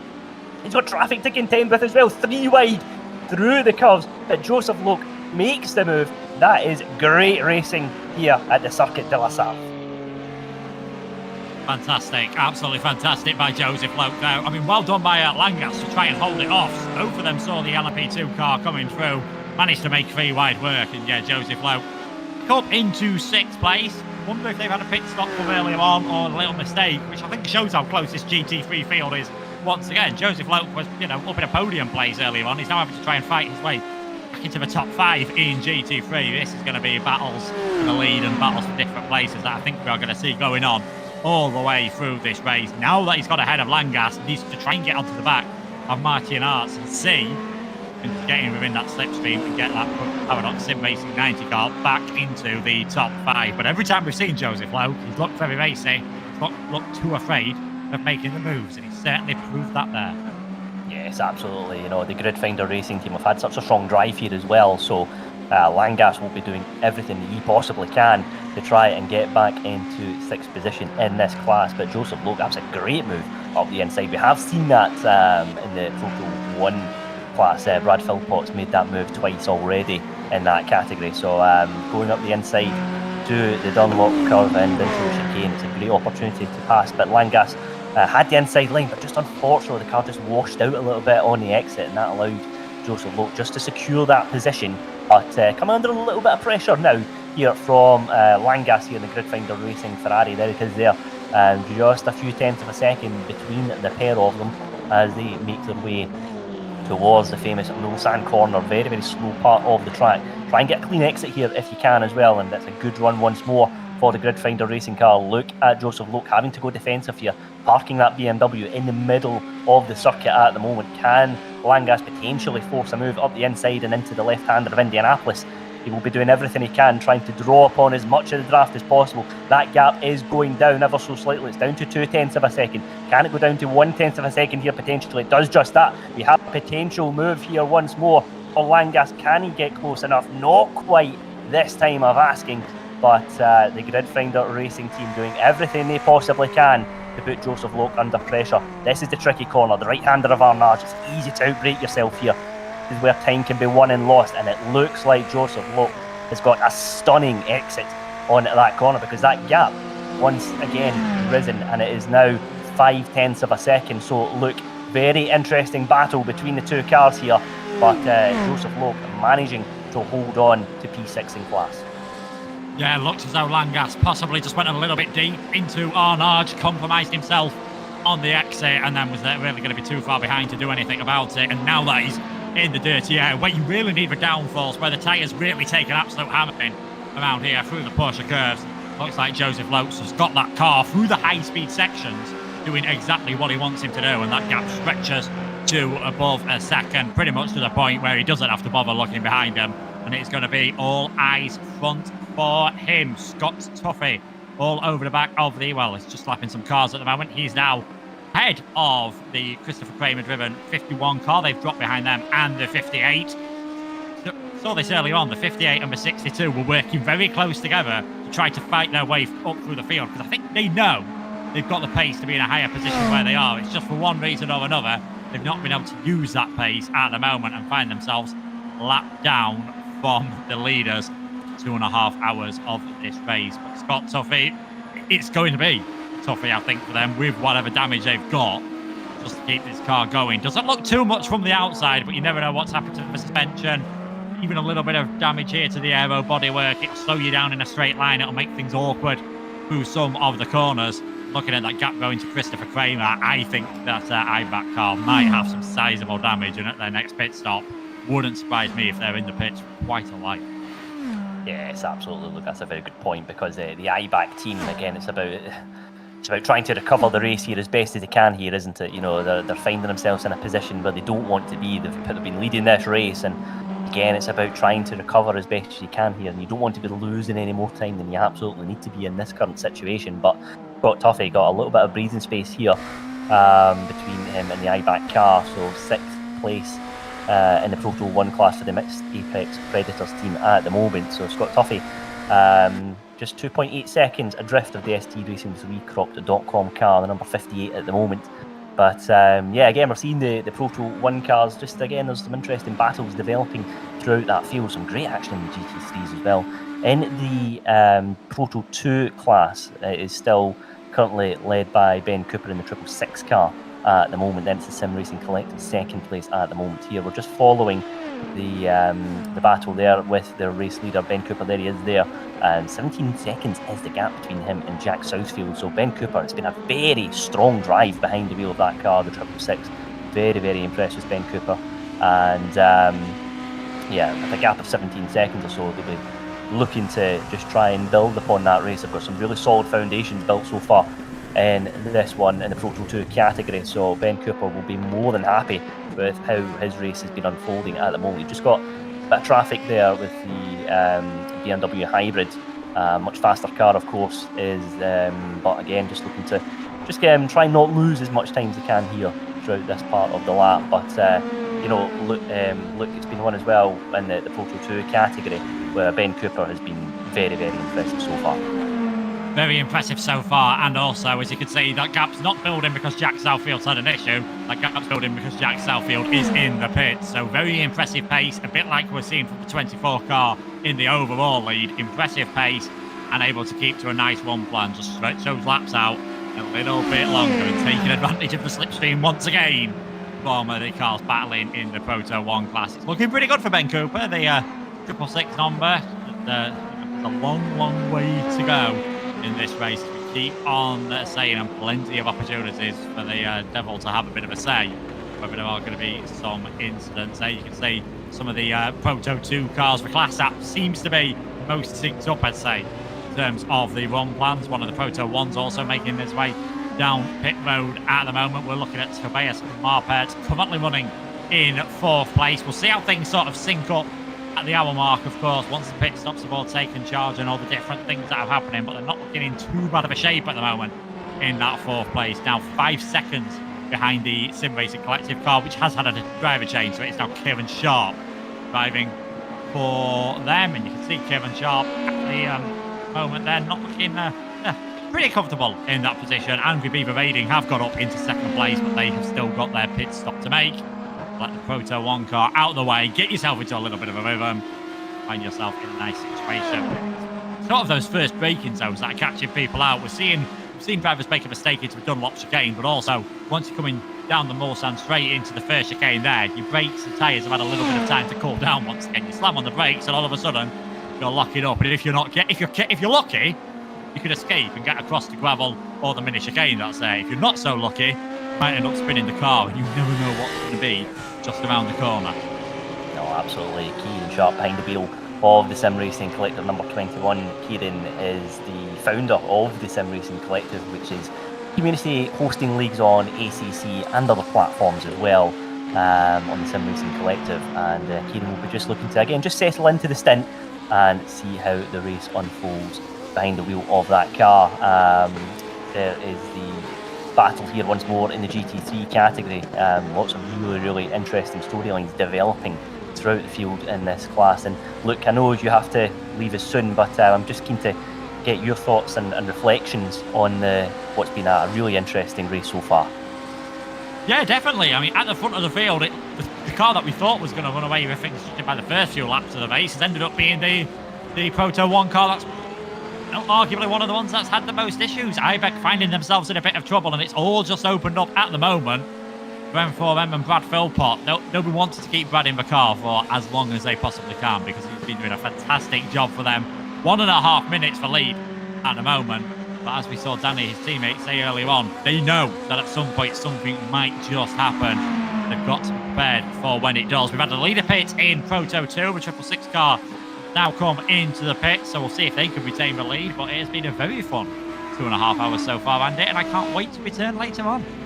Absolutely. Look, we'll let you take a quick break. When are you next going to be in the commentary box for this one? I will be back at 5:30, so in 3 hours' time, where I imagine the order will be completely different to what it is now.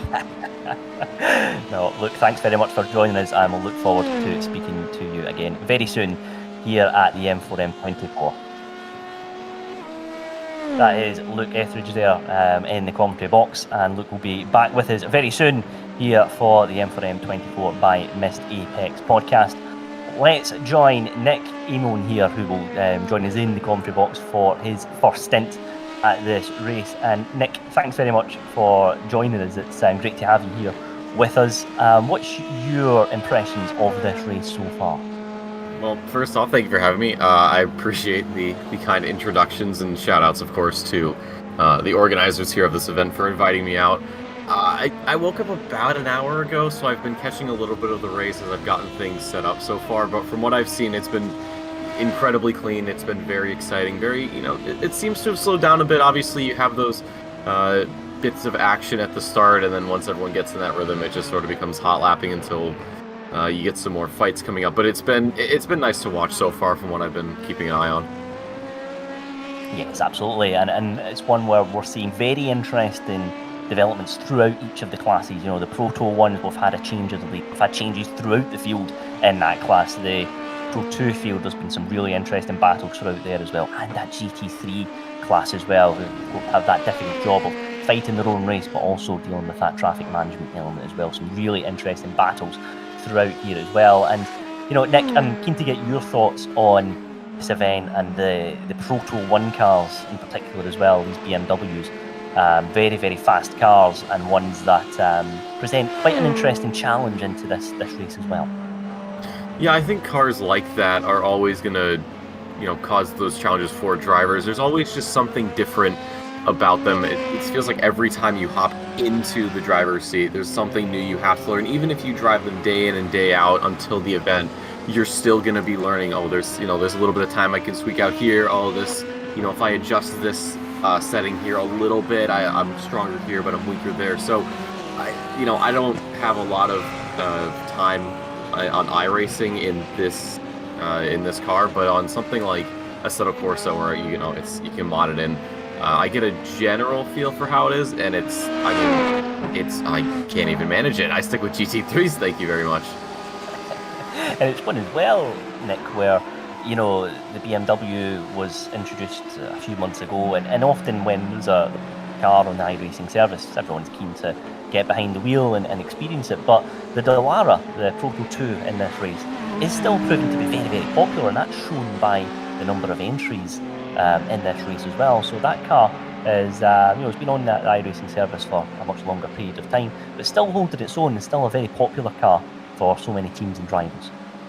Yeah, exactly. With how long it's been, like you said, people have had a good chunk of time to really hone in on how that car will handle, how they can just push out an extra couple of tenths or maybe hundredths, depending on, what their setup is, what the track looks like, what traffic looks like, all of that, all of those factors really. So that's the beauty of having a service like iRacing that's been around for a while, is drivers are able to just dial everything in. It's a long process, and it's never really one that's done. But again, with how many Proto 2s we see in the field, you can't be too surprised. Yeah, definitely. It's been very interesting to just see how the journey of the new BMW, but also the strength and popularity of the Dallara, and it's presented us with a great race here so far. And we're following Joseph Loke here in the BMW for the Paradox Sim Racing, the number 90 car. Joseph, of course, has had a very impressive stint so far, a great move to take that position at the moment. But 0.4 of a second is the gap between Joseph and the number 22 Angry Beaver Racing Gold Team Ferrari. They are driven by Martin Arts, and Martin, again, a very experienced sim racer as well. But Joseph putting him under a little bit of pressure here, and as we go into this tricky right-hander at Arnage, one of the slowest parts of the circuit, this is a part as well, Nick, where we're seeing drivers win and lose time very, very easily. Yeah, I 100% agree with that. I think it's really, sometimes it's just like the mental fortitude of when it comes to these longer endurance races. I just got done with a 12-hour event not even that long ago, and we talked about that. And when you get into sort of that autopilot of I brake here, I gear shift here, I accelerate here, I turn at this point, I turn this much at that point, it takes just one little distraction to completely throw you off your line. That's when you outbrake yourself. That's when the person behind can get around you. Or in this case, you have a faster car approaching, which you have to take into account, move over for, and that can push you off your line. So shout outs to these drivers, of course, for making things work as we see Martin come into the pit lane there. So that'll be hopefully fresh set of tires, maybe a new set of arms in the car. But yeah, like I said, just making sure that you have the mental capabilities to get into the rhythm and stay there no matter what is something that I don't think is... I can't understate how important that is. Yeah, absolutely. You know, so much of motorsport is about momentum and confidence and the psychological side of it as well. You know, again, we're seeing just some more cars making their way into pit lane. So, Nick, it'll be interesting to see if we will begin to see some more driver changes making their way through the field. So, yeah, that's one we'll keep an eye on, definitely. But we're just following the British American Racing Proto 2 car here, P7N class. And a little bit of clear air around them as well. And you know, Nick, that's part of motorsport where sometimes, you know, as a driver, you want that bit of clear air where you can really just focus on yourself and focus on your lap times, and you're not having to scrap too much. There's a little bit of traffic management, of course, but it's just that clear air sometimes is such a welcome thing to see for a driver. It is, I agree, and especially when you can see that car ahead, whoever it is you're chasing, of course. Don van der Stuken is not in such a position, of course. It's more just seeing back markers and faster cars approaching. But yeah, in that clean air, you don't have to worry about dirty air coming off the car. I know that these Proto 1s and Proto 2s are pretty sensitive to aero wash, if my understanding is correct here. So that's something that drivers manage. But yeah, having that open space ahead of you just feels great. You think, all right, you know what? I'm in my element. I don't have to worry about anyone around me. I have no one approaching. I have no back markers I have to navigate.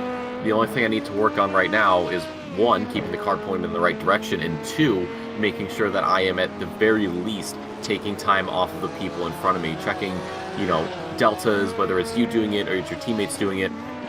Being able to know that you are making progress can be a huge confidence boost. Yes, absolutely, and particularly when it's your first stint behind the wheel, a race like this as well. If you have got that clear air, it just allows you to settle in, let the race come to you, and you're not coming out the pit lane and you're having to attack, you're having to defend. You can just focus again on just putting those fast laps in and building confidence behind the wheel of the car, because of course the changing conditions throughout this race is something that the drivers will contend with as well. Yep, and there's still 21 hours to go, so there is plenty of time to make up lost ground. If you spin, that's all right. Things will happen. Just get back out there, head down, bang out those laps in due time. If you have the pace, which normally you should, you'll be catching right back up to whoever might have been in your way or maybe have spun you. We saw it last night with our 12-hour race at Suzuka, not the M4EM, but another organization I'm a part of. We had the pole sitter get spun out lap 1, and I think they actually came all the way back and won it right at the end. So the beauty of endurance racing is that it's never over until it's over. When you have things like Formula 1, or you have, you know, things like NASCAR races, you know, in iRating or Assetto Corsa Competizione, which are maybe 20, 30, 40, 60 minutes, it's not a lot of time. But over the course of, in this case, 24 hours, taking a couple of tenths off each lap will accumulate more and more, and before you know it, you could be challenging for a position again. Yes, absolutely. And again, we're seeing some new drivers joining the race here in this one. So some driver changes are beginning to come through, which is good. Denzel Clarkson here being one of them here in the Ferrari, who is making his introduction in the team. And that is for, again, just a gap of 2 seconds there between him and the Paradox Sim Racing number 52 car. Denzel, again, another very fast driver, and one to certainly keep an eye on as this race develops. So some new faces now joining us here in this race, and Denzel, of course, as well, is a regular co-host of the Stripping the Dickens podcast, as well as Denzel. So very fast driver, and one that will be worth keeping an eye on here. So the 690 car, 2.5 seconds is the gap between him and Andrew Corpari in the Paradox Sim Racing 52. So yeah, it will be one as well where, Nick, you know, we're seeing new drivers coming into the race, and it's one where, you know, it's about, you know, the teammates trying to support them, just letting them come into the race, and just some building the first few laps, because they're really important, aren't they? Just getting the first few laps under your belt and then beginning to grow as the stint unfolds. Yeah, no, absolutely. Just getting into that rhythm is crucial when it comes to starting your stint. It's something that every driver has to deal with when they hop into the car itself. I know myself, when I've done a couple of endurance events, you know, you can be out there 60, 70, 80 minutes, whatever the stint timer allows, and you come in for that driver change, and then your teammate does it, and then they come in, and then even though you've been in that rhythm for a while, you've fallen out of it very slowly. So making sure you get the car back out there, and just getting yourself into that mindset of, okay, I have to race now, I have to do this, I have to do that. And not only that, it's going to be usually new tires as well. So now you have to worry about making sure you get your tires up to temps. I don't know what iRacing's tire model looks like compared to ACC's. I know in ACC we've got, I think a little bit extra time added on in the new patch for tires coming into temps, but that's another thing that these drivers do have to manage. Yeah, absolutely. We're looking at our Proto 1 leader here. Brad Philpott leading the way in the Proto 1 category. Just about to come up to a little bit of traffic here and try and make his way just through that here. Brad Philpott's had a very strong stint here behind the wheel of the M4EM by JWR car. Here he is about to lap the fourth place car, the mixed Apex Predators car. That's Scott Tuffy behind the wheel of that one. So just goes to show we've had some incidents in the Proto 1 category, but this is our race leader now looking to make their way past P4 in their own class. So it's it's been a very, very impressive drive for the M4EM by JWR team, the number 24, currently driven by Brad Philpott. And it's one as well, Nick, where as we ride on board with Brad Philpott now, where that traffic management and just trying to cooperate as best as you possibly can with the traffic is such a big part of it as well. As we see Brad Philpott having to go around the outside to make the move at Armage. Yeah, lapping traffic is something that isn't easy to do. You do it a little bit in these public lobbies, maybe depending on how long the race is. Maybe someone has a bit of an incident, goes off. But to really get into that mindset of, I can lap traffic no matter what, that is sort of something you only get in a trial by fire. In my experience at least, you've had to learn about navigating lap traffic on the fly, in the moment, with little to no instruction. It's one of the things I do really love about motorsport when it comes to events like this is the silent communication between these drivers. Yes, there are going to be flashing lights and there are going to be flags, but these drivers know what to do. They know when to move over. They know how to move over. And that is obviously right here, as we see Brad going around one of the BMWs of a blue flag categorization, lack of a better word. He makes it look easy, but sometimes it really isn't. And you might get a bit impatient. You might say, all right, this guy's blue flagged, I need to get around now. But you could be in a section of the track where that's not the smartest idea. That can knock both of you offline or worse, out of the race entirely. Yes, absolutely. Earlier we were speaking to Brad Philpott's teammate at the M4EM by JWR team, Danny Henney, and we were asking Danny about the right opportunities to try and overtake, and sometimes it can apply to dealing with lap traffic as well. And he was saying, if you can get the move done before the Porsche curves, that allows you to make the move, and then the car behind has to deal with the kind of washout behind it, and that allows you to try and stretch out a little bit of a gap between them, and then you're not so vulnerable going into the floor chicane, the Dunlop curve, and ultimately onto that Mulsanne straight. So, like you say, sometimes it's knowing when to attack and knowing when to maybe just bide your time can be so important.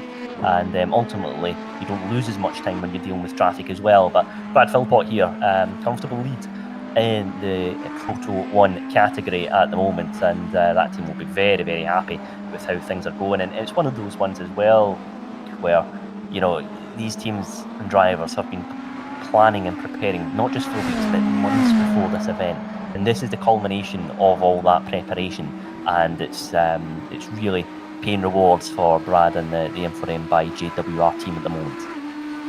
I agree 100%, and I think that's actually a really good point, Eddie, is talking about how much prep work actually goes into these races, regardless of how long the actual race itself is. It could be 8 hours, it could be 9 hours, 10, 12, 24, whatever the case may be. The amount of effort that these teams put in to make sure that they are at the top of their game and that they are going to be a competitive fighting force when it comes time for green lights. I can't even begin to go into detail about all that work, because it's not something I think I could fit into an entire 24 48-hour broadcast if given the time. Really, maybe a multi-part, like 48-hour per episode series. And it's not just the teams. It's also guys like us in the booth or in running the gears in the background for the server, for the stewarding team as well. There's a lot of work that goes into making these events happen, and that's something that isn't talked about all too much. We see a lot of the final product. You never see all of the hours, all of the frustration, all the triumphs that come with it. So when we do get to see it come together, culminates in this race, it's beautiful. Yes, absolutely.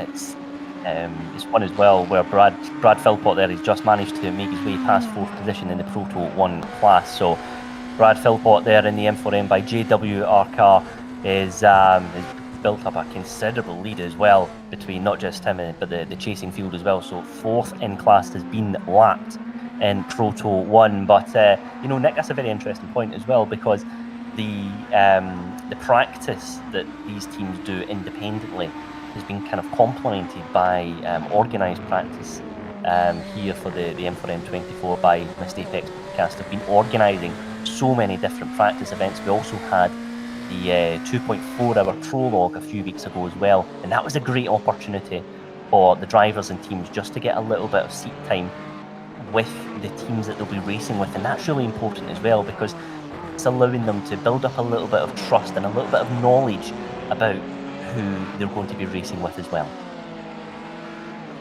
Yep, it's always good to have those little pseudo race practice sessions, whatever you want to call it, like you said, to make sure that drivers have a feel for each other when they actually get onto circuit.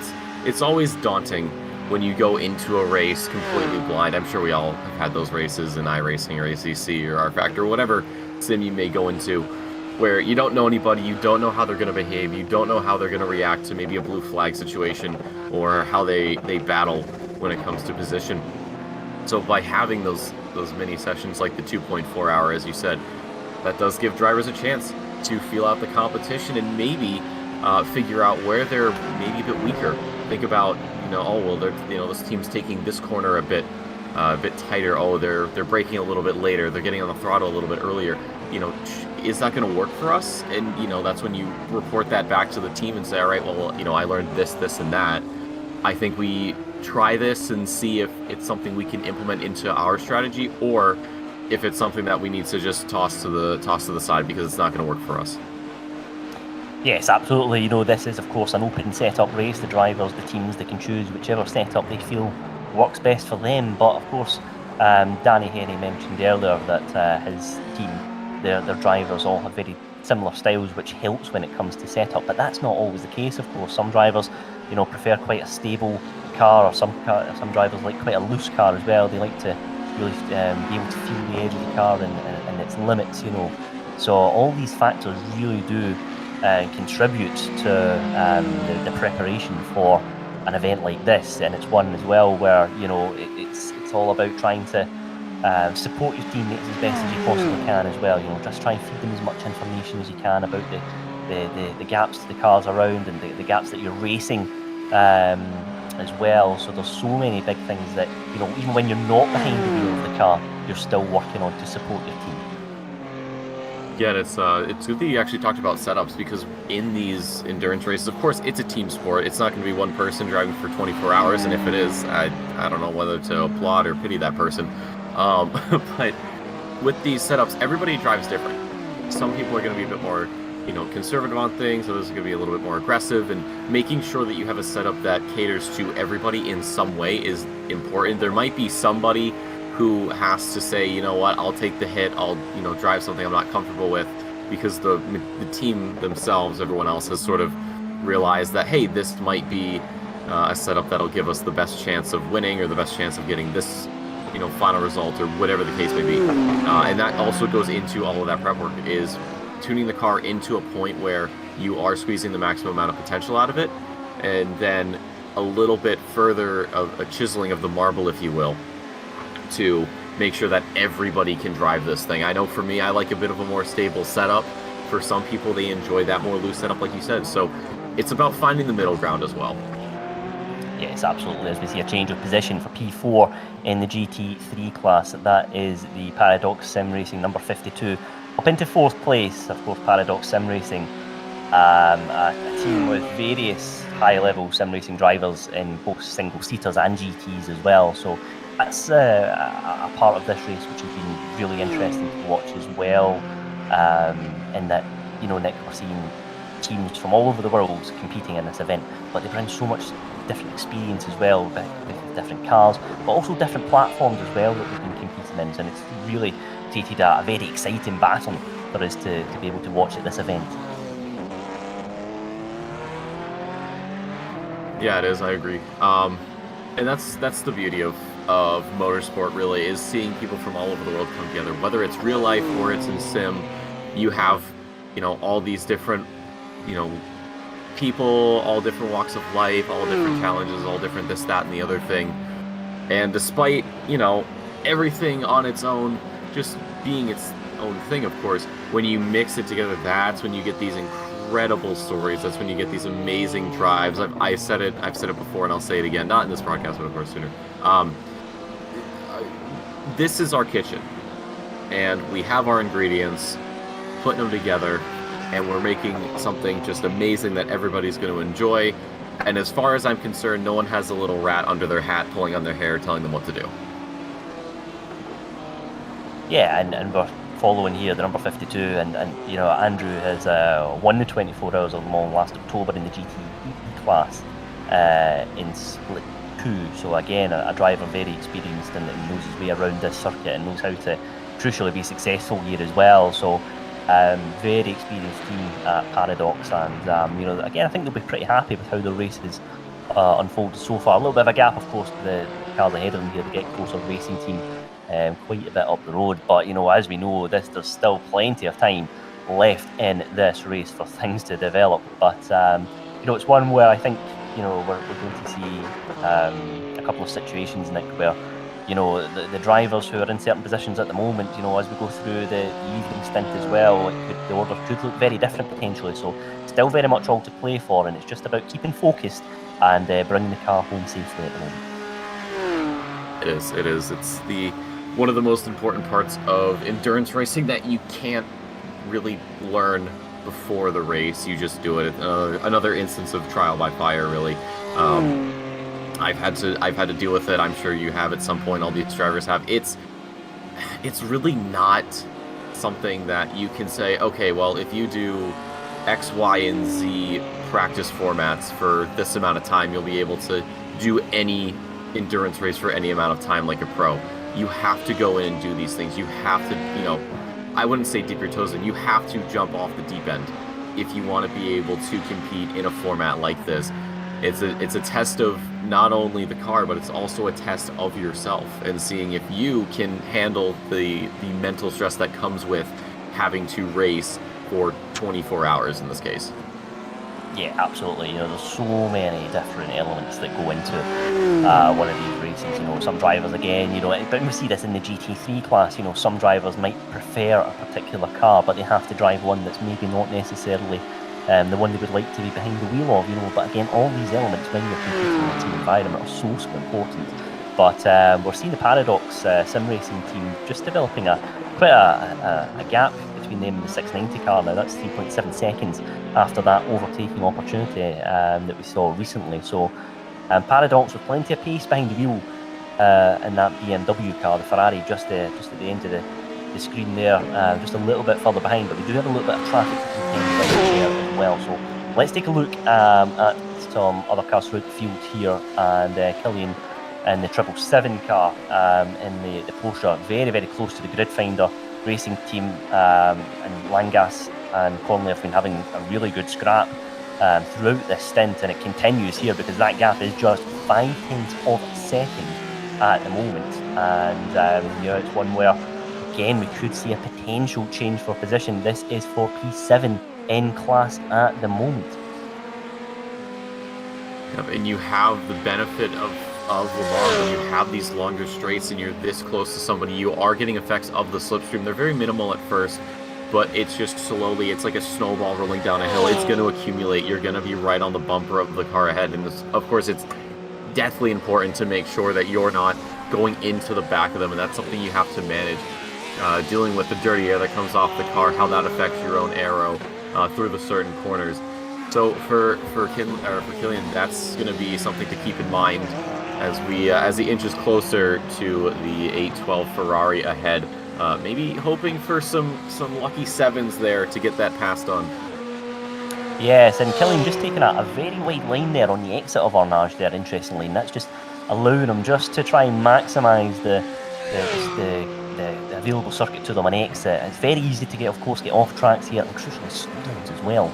But Killian just doing everything he possibly can to just close down that gap with Langas in the grid finder racing car for P7 in position. But this is the tricky part of the circuit to try and make a move as we approach the 4 chicanes in a few moments' time. So it's a part where we have seen time and time again drivers using the Dunlop curve, going into the chicane up the inside and making the move stick there. Of course, you are vulnerable on the exit because you are on the outside, but if you can get as much of the move done as possible in the early part of that corner, you've got every chance of retaining the position. So this could be the moment for Killian here to make the move. A gap is 0.3 of a second here. Killian will get the benefit of the draft here as we go across the start-finish line. Let's see if the Porsche can make the move on the Ferrari here for position. This is P7 in class in the GT3s. Killian is still 0.3 of a second, so not quite close enough at this time of asking, but that 777 car is putting the grid finder racing team under all sorts of pressure. But we've got a little bit of traffic to contend with here as well, as the Proto 1 car is trying to make their way through the field here, then a little bit of traffic as well.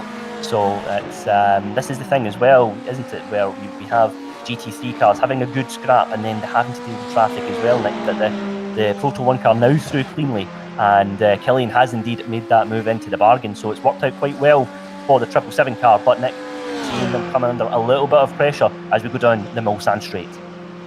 Yep, you get around one person, you give the slipstream right back again, and that is exactly what the Ferrari has done. Does get back around there for the time being, and it was a really good move from Killian, using the faster cars approaching as sort of a screen to push on through. That is one of the things that you do have to learn and sort of adapt with in these longer endurance formats, and it worked out perfectly. The problem is, though, that position wasn't retained. It's one thing to catch someone, it's another thing to pass, and it's a completely different thing to make sure they don't get past you. Unfortunately, the 777 team is finding out about that right now. Even in the slipstream, they are struggling to keep up with this Ferrari. It's only a couple of tenths, of course, but they still have, it just seems like so much more distance to cover. Yes, absolutely. A great battle between the two of them here, and we'll keep an eye on this action. But again, a little bit more traffic contend with here as well, so Killian could potentially look to try and use that to his advantage here once more. So there comes the traffic on the outside. Will we see Killian just come out into the draft here potentially once more, getting a double benefit of the tow almost here? Could we see that car go up the inside? It's a tricky place to make a pass in the GT3 cars. You've got to be harder on the brakes here, down the gears, and now it's about trying to focus on getting a clean exit. So not quite close enough this time, but Killian still very much putting the grid finder racing team under all sorts of pressure. Yep, and that's... So we are coming with almost another hour done here at the M4EM 24 by Missed Apex podcast. Let's take a look at the running order here. We've got the M4M by JWR car, driven by Brad Philpott, who's had an excellent stint behind the wheel of that car, leading the way in the Proto 1 category, followed by Lion GP. Then it's the Missed Apex Predators team on the final step of the podium, driven by Scott Tuffy. And the Proto 2 class, the Sim Racing Collective, driven by Kieran Sharp, currently leading the way in that class. David Brown in second place, and the ST Racing with driven skate car, currently in third place in the Proto 2 category. And then as we look to the GT3 class, we've had some interesting battles throughout that field, but it's the Paradox Sim Racing number 90 car leading the way at the moment, and then it's the number 12 car, the Obsidian Edge Black car, in second place. Then it's Get Closer Racing, currently on the final step of the podium in the GT3s. But some really interesting battles throughout the field here, and I suspect there's lots more drama still to come at this race. And we'll be here for all of it. Don't you worry. Of course, commentators getting swapped out, but this live stream will keep going as this race progresses. We're not even close to being done. We just slipped under that 21-hour mark. So we have 20 hours, 58 minutes, 30 seconds to go here. I mean, I am so far beyond ready for this. I think that we are going to be in for quite the treat here as this race continues on. We stay with Killian, though, still trying to chase down the competition ahead. We saw the move earlier with the slipstream. Unfortunately, it didn't work out all too well, and they're back in the same position they were before. We keep on with this team. Of course, all the other teams running on their own, trying to find the time over the competition and then get around when they manage to catch up. If they manage to catch up, of course, one of the big questions that these teams do ask. But Killian has done a great job.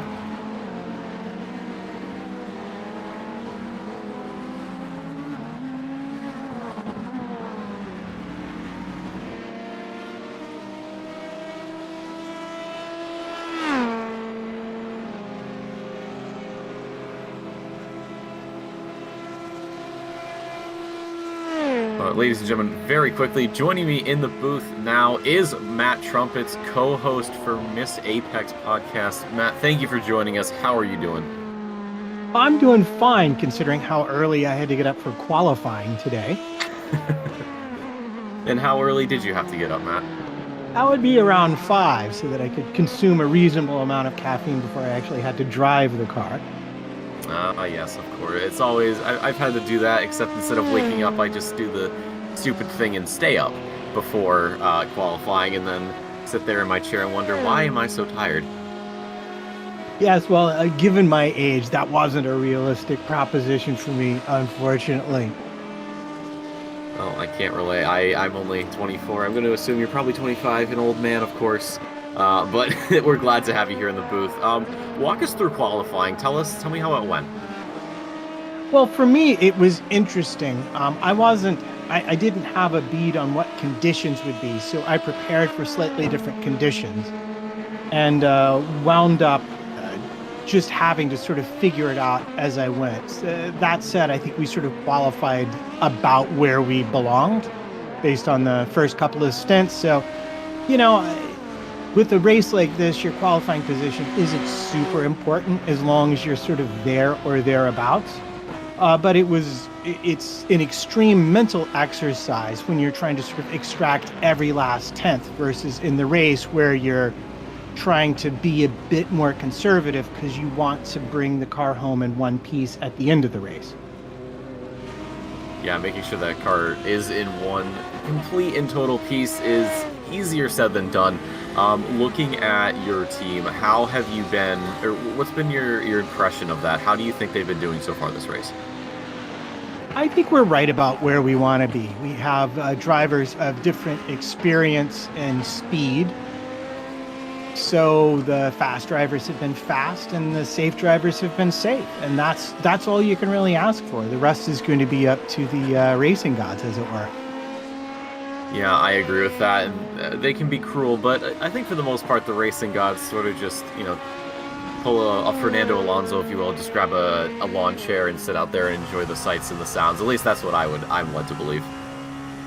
Yeah, I mean, really the issue, I think for the P2s, because it's a spec class, there's some minor setup differences. Some teams have chosen sort of lower downforce, higher closing speeds at the end of straights versus more stable, make your time through the turns.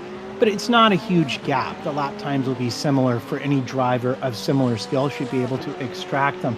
The issue really comes down to traffic management and just mental errors, especially in the nighttime stints. Yeah, that's the thing I do enjoy with these events is when the sun goes down and the stars come out and how much different the track feels. It's still the same track. Nothing has changed at all. The layout's the same. The corner's the same. Your brake markers, though, are going to change just because of the cooler temperatures, but visibility is also another thing that is dealt with. You do have headlights on, of course, but the problem is there might be something you use as a brake marker in the daytime that you're not going to be able to see, and making sure you have a backup is going to be important. One thing that is dealt with more in real life rather than in sim racing is the blinding LED headlights. I'm sure we've all been on the road and had those wonderful, wonderful things pointed right at the mirrors directly into our eyes. So managing all of that through the night into the morning, I think takes a far greater effort than just racing normally during the day. Yeah, so many things can just, you just blink and you're suddenly, wait, was that the 300 or 200 or the 100 board that I just passed? And then, as you mentioned, just the change in your visual environment is extreme once it gets really dark. So finding your braking points, finding your turn-in points, man, turning into the Porsche curves is just a nightmare for me. At night, it's the one I struggle with most. In the daytime, it's one of my best turn-ins, but at night, it's always just like, oh, there it is, thank goodness. I mean, as long as you make the corner, I don't really see the huge deal with it, of course. But it's like you said. Oh, hold on, we've got I believe that's Joseph Borgerson there in the background. The 707 was spun. I don't know if that was contact or maybe just a little bit of too much curb or whatever the case may be. But that car is way behind now. Anytime they had gained over the cars ahead, or at least in class rather, is being removed immediately. But still plenty of time. I wish I saw what happened, but that was unfortunate. That was very bad timing. As we're talking about making sure you make the corners at the nighttime, it appears as though we're also having some problems in the daytime. So it seems like no matter the time of day, there's going to be something you miss, and that's just making sure that you're focused. The second you just lose that focus, you lose that ability to just look at one point and say, okay, this is what I need to work with. You're going to be missing some apex, or maybe you decide that you want to experiment a little bit, and that's what happens. Yeah, well, it's even as something as simple as like I didn't quite press the brake as hard as I did last time round at the same point, and you can go from class leader to losing multiple positions in the blink of an eye. Yep, and that'd be only if you just go off the track. What happens if you hit the wall? What happens if you smash the car up? Well, now you got, who knows how long in repairs to get through and how many laps you're going to go down, how many positions you go down. Thankfully, it looked like the 707 didn't have anything too heavy in terms of damage. Might have just been a bit of a bruised ego, but I think that's going to be something they'll just brush off and get back out there. Again, we still got 20 hours, 51 minutes to go, so there's a lot of time to make up. But yeah, just making sure that you know when to brake, when to turn in, when to gear shift, all of that is important, especially through some of these corners and just how much time you don't have to react. Yeah, and again, the traffic can just obscure your brake marker or put you on a line you're not used to, and that's all it takes to have an off and lose multiple seconds to the person that you're chasing. Yeah, that's another big thing for those of us, i.e. myself, probably not, where you're in the car and your view is so much less. I mean, obviously we have these great camera angles and you can see so much, and you might look at someone who's chasing and say, oh, why did they back off? They had the room, or, oh, they were side by side. They could have made that, but they didn't go for the move, or whatever the case may be. You have to realize that in the cockpit, I mean, there is not a lot of the world you can view from in your seat. And of course, with sort of the fixed camera setup inside the cockpit that these drivers have, you can change some settings, height and field of view and all of that. But again, that's going to be limited, so you're sort of working off of feel. I think some will have VR, but outside of that, it's really just, you have to know the car and you have to know your opponents, which is why you might see drivers just back out into a move, or back out of a move, excuse me.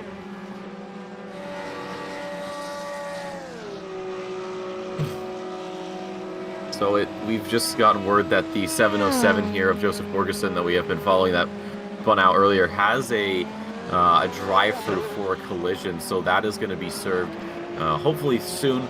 I don't know how iRacing does drive-throughs. I don't know if they have a certain number of laps to serve it, or they just can do it when they need. But that is going to be a pretty nasty hit to that team.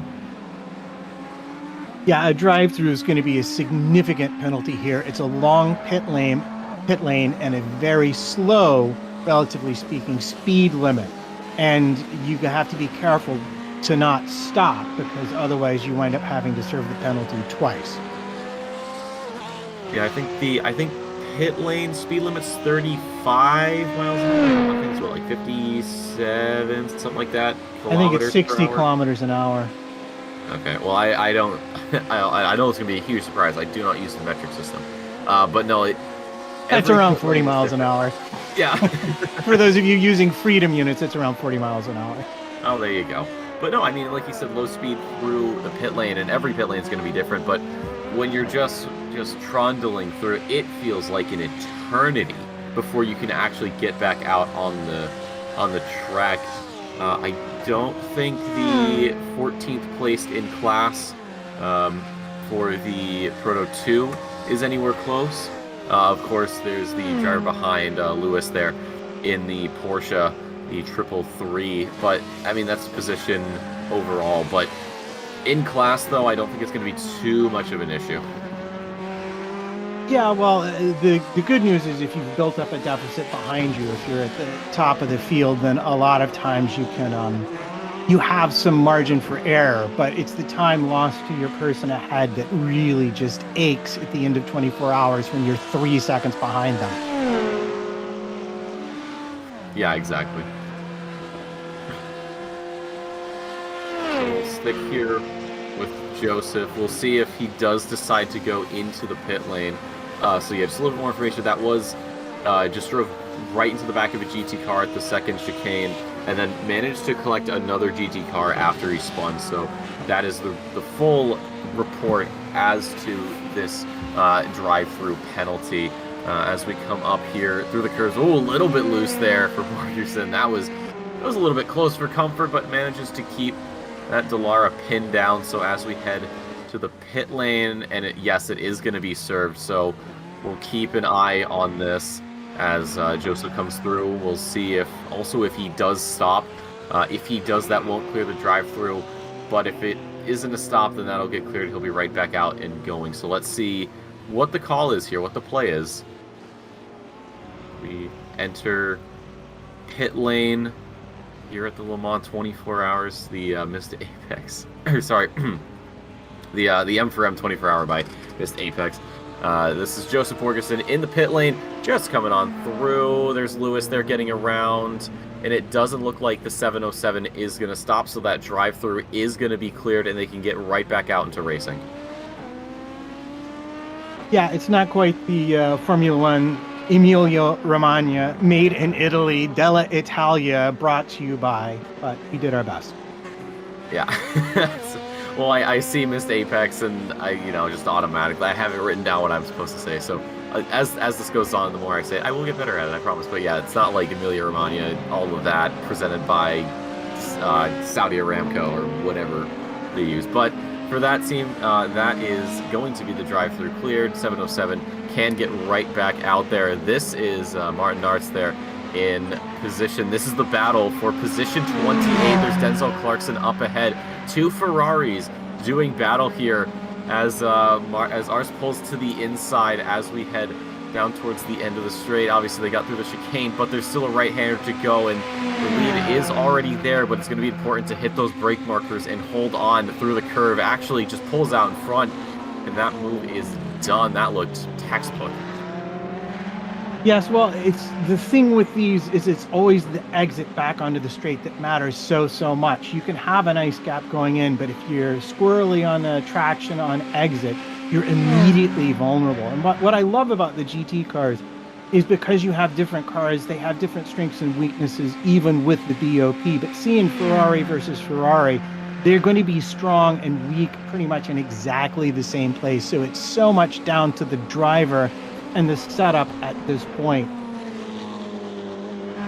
Yeah, it really is, and that's why I really enjoy the same cars out on track battling. Is you're gonna have these slight setup changes as we join. We get a replay here. This is your race leader, and it seems so. Luca Harrison apparently has gone into the wall. That's gonna be a huge bit of issues for that team. It looked a little bit wide there. Try to see where this wall hit went, if we can find it, of course. it's always tricky to figure out where things are, especially when you have these long broadcasts and that little timeline just gets bigger and bigger, and you click a couple pixels to the right, and well, before you know it, you're 3 hours back. But this should be it right here. So this is coming up to the end of the track. There's a flight flash there for lap traffic. So we'll see what Luca Harrison did. This is the final chicane. No, just into the pits. So we're having some replay issues. No problem though. It happens. Like I said, it's always difficult to do unless there's something on entry.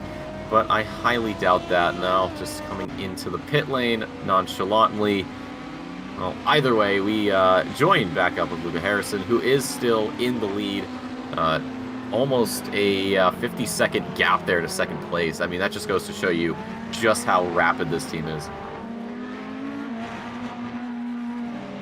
Yeah, that's...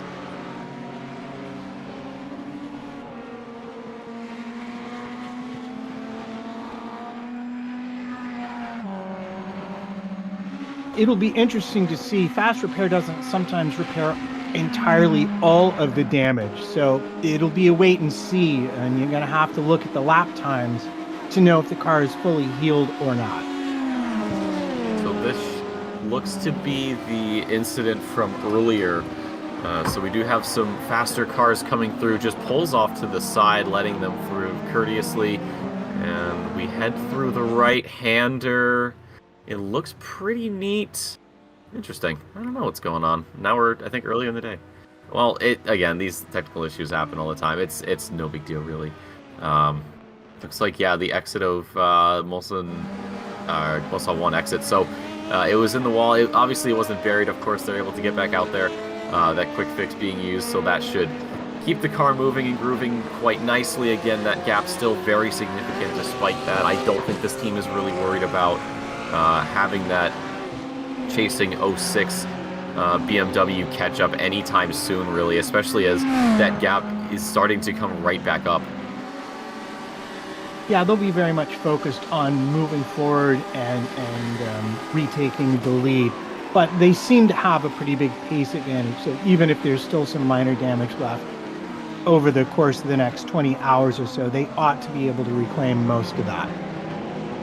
Right, and even with minor damage, it shouldn't take all too long to repair the next time they come in, so it won't be too much skin off their back, and then just get back out, build that gap up again, and then really leave everyone else in the dust as Lucas Harrison goes through.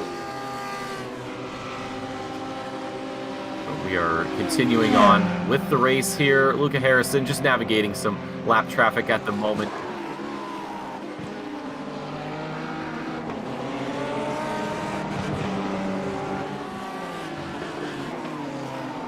I think we'll be having Brad Philpott will be joining us, yeah.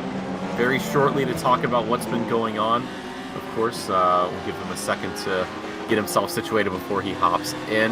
And perfect timing. Brad, welcome to the pit. Your team just had a bit of a moment. Yeah, hey guys, how you doing? Hopefully you can hear me okay. Yeah, Luca had a bit of a cold tyres plus marbles moment on the outlap.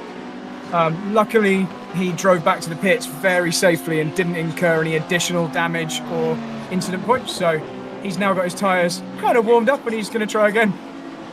Yeah, it was we were told that he did use a bit of a quick fix to just make sure there wasn't anything too detrimental on the car.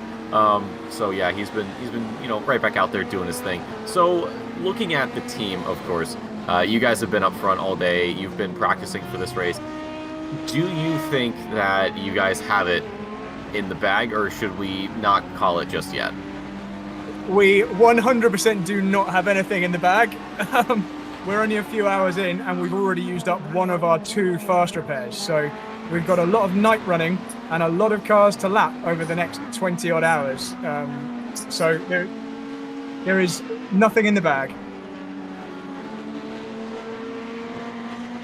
We're getting reports of 06 getting a little bit of a warning, calm down warning for some shenanigans earlier on. But Brad, like you said, yeah, you got night racing to do. We were talking about it earlier, Matt and I. When it comes to night racing, do you find that more terrifying, or do you find it maybe a little bit relaxing?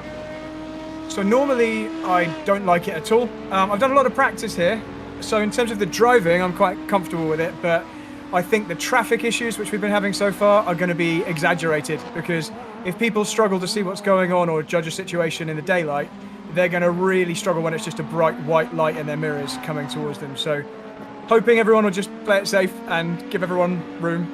We've had a few close calls with traffic, but we've managed to just about escape them so far. Yeah, and I feel like I mean obviously you're a real life racer, of course, in the British racing scene. I feel like the benefit of the sim racing experience is that you don't have blinding LEDs in your headlights, just some sprites. Yeah, it's simulated pretty well though, because it does just make your mirror go white basically. But for us, it's not such a problem because we're in the fastest class and we should always be moving forward. But for certainly a GT car that's got cars constantly lapping it, it will be a struggle. So my advice to everyone would be just take your normal line and only do something different if there's definitely a car next to you. When they're approaching, just be predictable and everyone will hopefully be okay. Yep, that's one thing that gets talked about, especially with the blue flags, is making sure that you have, very predictable movement. You don't make any sudden jerking turns. You just stick onto your line, let those faster cars through, and, make sure racing continues on. Right now, we are following Manuel Spitzley and Michael Klub here. This is the battle for position 6 as they do navigate some BMW traffic. No blinkers there for the BMWs, of course. But yeah, these guys are coming together. But we've had reports of a big crash for car 58 on circuit. We'll get that replay to you when we can. That is going to be a massive problem. They're already in the pit lane. So that's the ST Racing by recropped Proto 1 class. So that's the 3rd place car. Yep, they're going to be falling down the field as those repairs do come in. They've already been overtaken by the drivers in the Missed Apex Missed Apex Predators. My apologies. But no, it's gonna be on those jacks for a little bit. Again, like I said, when we get that replay, we'll give it to you and we'll break down exactly what happened. But that's sort of the problem, or not problem. That's sort of one of the big things with motorsport, of course, is just the damage you can incur. But over a 24-hour race, it's not a huge problem. If it's an hour race or maybe a 4-hour race, sure, that's gonna, maybe have a slight change of plans. But in a 24-hour race, you can make up that time, especially if you have that pace. You can, and especially because there's things happening to everyone. If something bad happens to your team, all you need to do is wait for the same or something similar to happen to one of your competitors, and you can still be in the race. Some of these guys have had some massive crashes and are already back up into podium contention because of this 2 fast repairs we've got in this particular event. But once they're gone, you really do need to be more careful. I'm going to hop back in my team's radio so I can help my teammate, but you guys are doing a great job, so thanks for all your work, and hopefully see you in a few more hours. All right, well, thanks, Brad. Thank you for popping in, of course, and best of luck to you and your team out there on track. We hope to see you guys reaching the checkered flag maybe first by the end of this event. Thank you. But that was Brad Philpott, ladies and gentlemen, one of the drivers for your leading team. Like we said earlier, Luca Harrison had a bit of a moment, was using a quick repair and is back out there trying to recover. As Brad mentioned, you have 2 of those fast repairs, and once you use both of them, that is it. Any repairs you do use are going to be for the full length of time. But thankfully, these drivers have been pretty good about making sure that they're not getting too loosey-goosey and, wrecking their rides. Well, now is probably the time when it's getting worse in terms of track conditions because it's getting hotter and hotter. So the hottest time of day, the hottest track is when the cars are slipperiest and loosest, and you can keep an eye out and see people having little offs, losing. Suddenly they'll have an extra 5 or 6 seconds on their lap time, and inevitably they've incurred a slowdown or gone off the track and had to rejoin safely.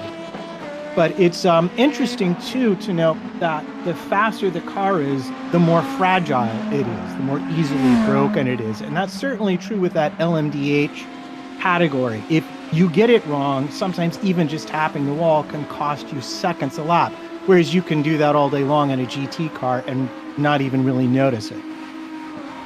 Yeah, that's true. That just goes to show you the different amounts of engineering and the fragility that goes into these machines. especially when you compare it to something like, my favorite example is Formula One and NASCAR. In F1, it's very downforce heavy. They're engineered. It feels like almost down to the atomic level. But if you just touch a barrier a little bit incorrectly, you're gonna have an off. We saw it recently with Carlos Sainz in free practice, just clipping the inside at the swimming pool, and the suspension broke. But then you look at NASCAR, and they're beating and banging, and these things are still moving. I've seen cars get absolutely wrecked and destroyed, and the pit crew just breaks out the duct tape, straps some things down, and says, "All right, get back out there." So, yeah, these Proto 1 and Proto 2 drivers do have to be careful with their cars, but those GT guys, well, they can just sort of send it sometimes and be perfectly fine. Maybe a little bit of steering input being messy, but outside of that, it's really nothing huge.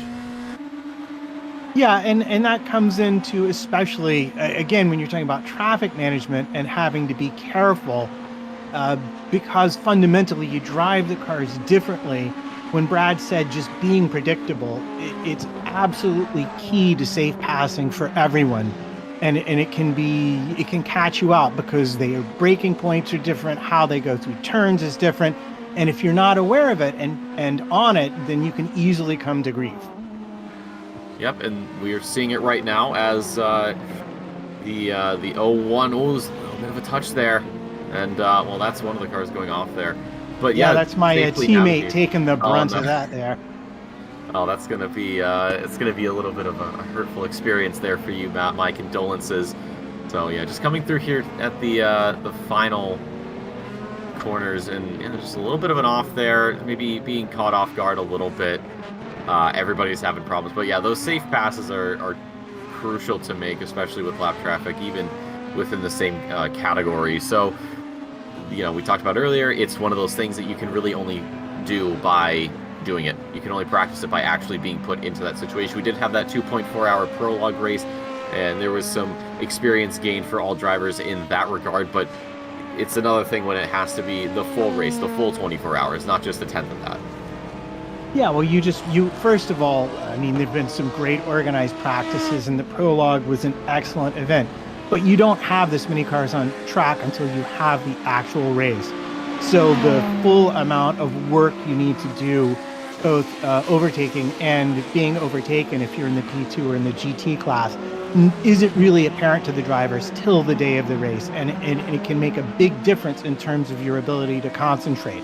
It's a lot more taxing because you have so many more decisions to be making at the last second, especially when you're coming up to someone like a slower class and trying to decide, can I get by them before the braking zone ends? Am I going to have to be on the inside for this turn? And if I am in there, are they going to see me? Or are they just going to try and take the racing line and wipe us both out? And you're making those decisions 3, 4, 5 times a lap sometimes. Yep, but you got to make sure that you're thinking about this at the right time and you're not losing focus, because I've seen people, you can tell they're having that inner dialogue. They completely miss their brake point and they go off. So it's important to balance those things out, of course.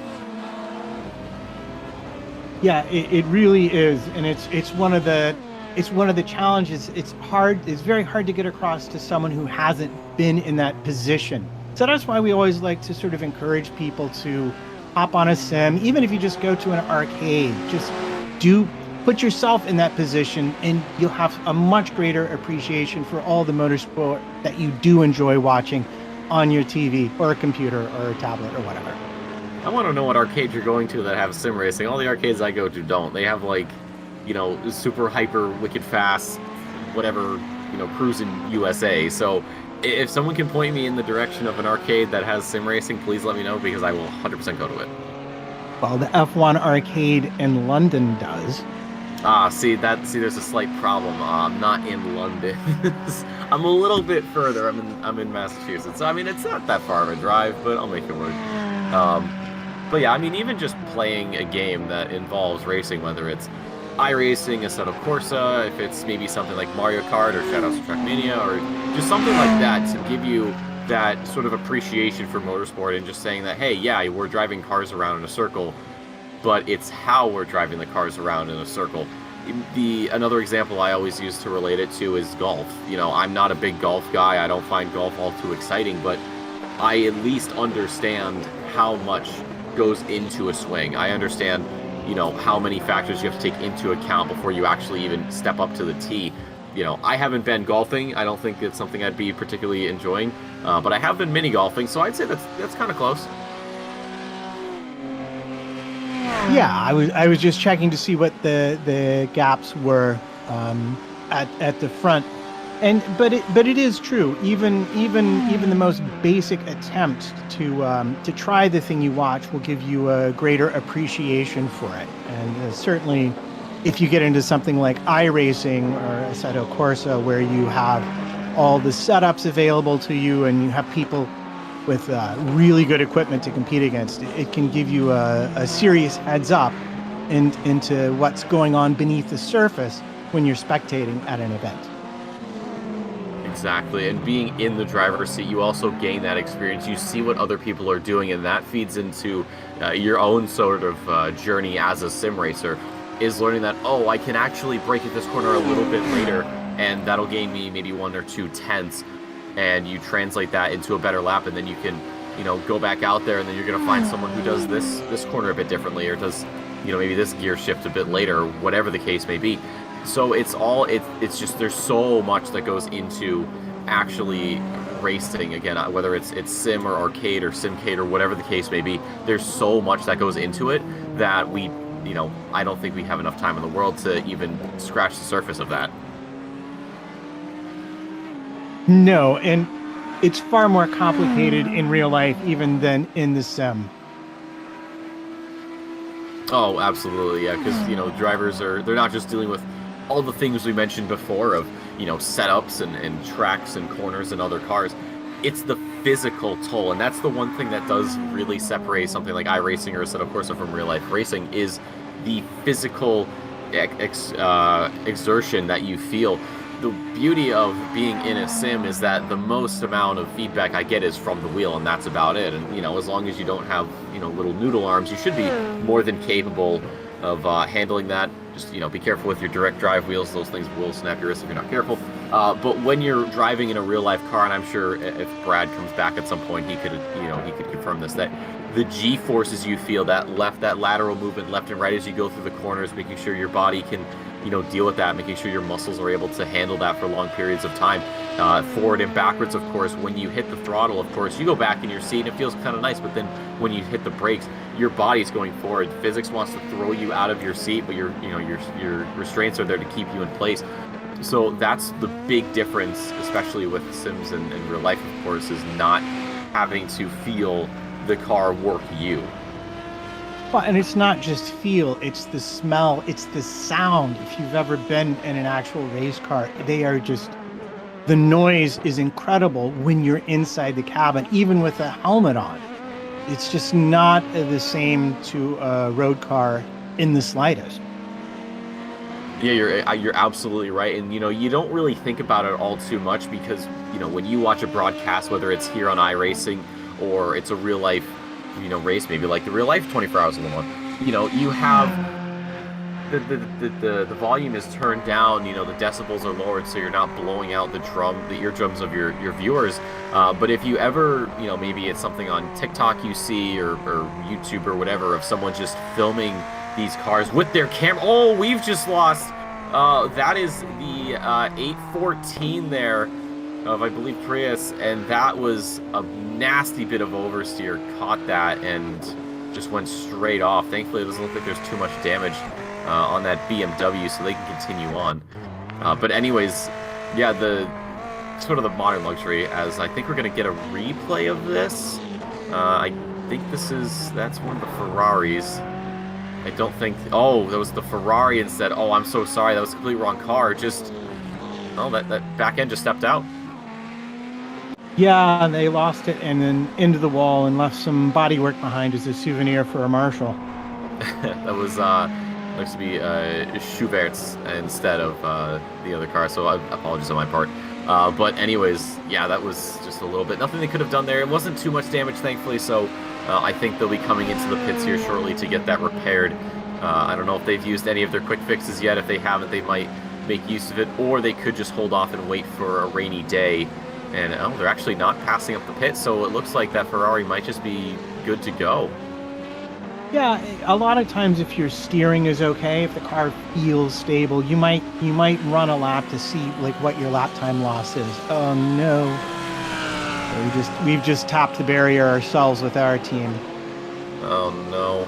Well, it didn't look too bad. I think we can keep going as well. They'll see how it is. I'm sure, if it's a couple of tenths on the lap, I don't think it's a huge deal. But if it's a second or two, that's when you say, okay, we got to bring this thing in because we're going to be bleeding time over the course of the next however long it ends up being.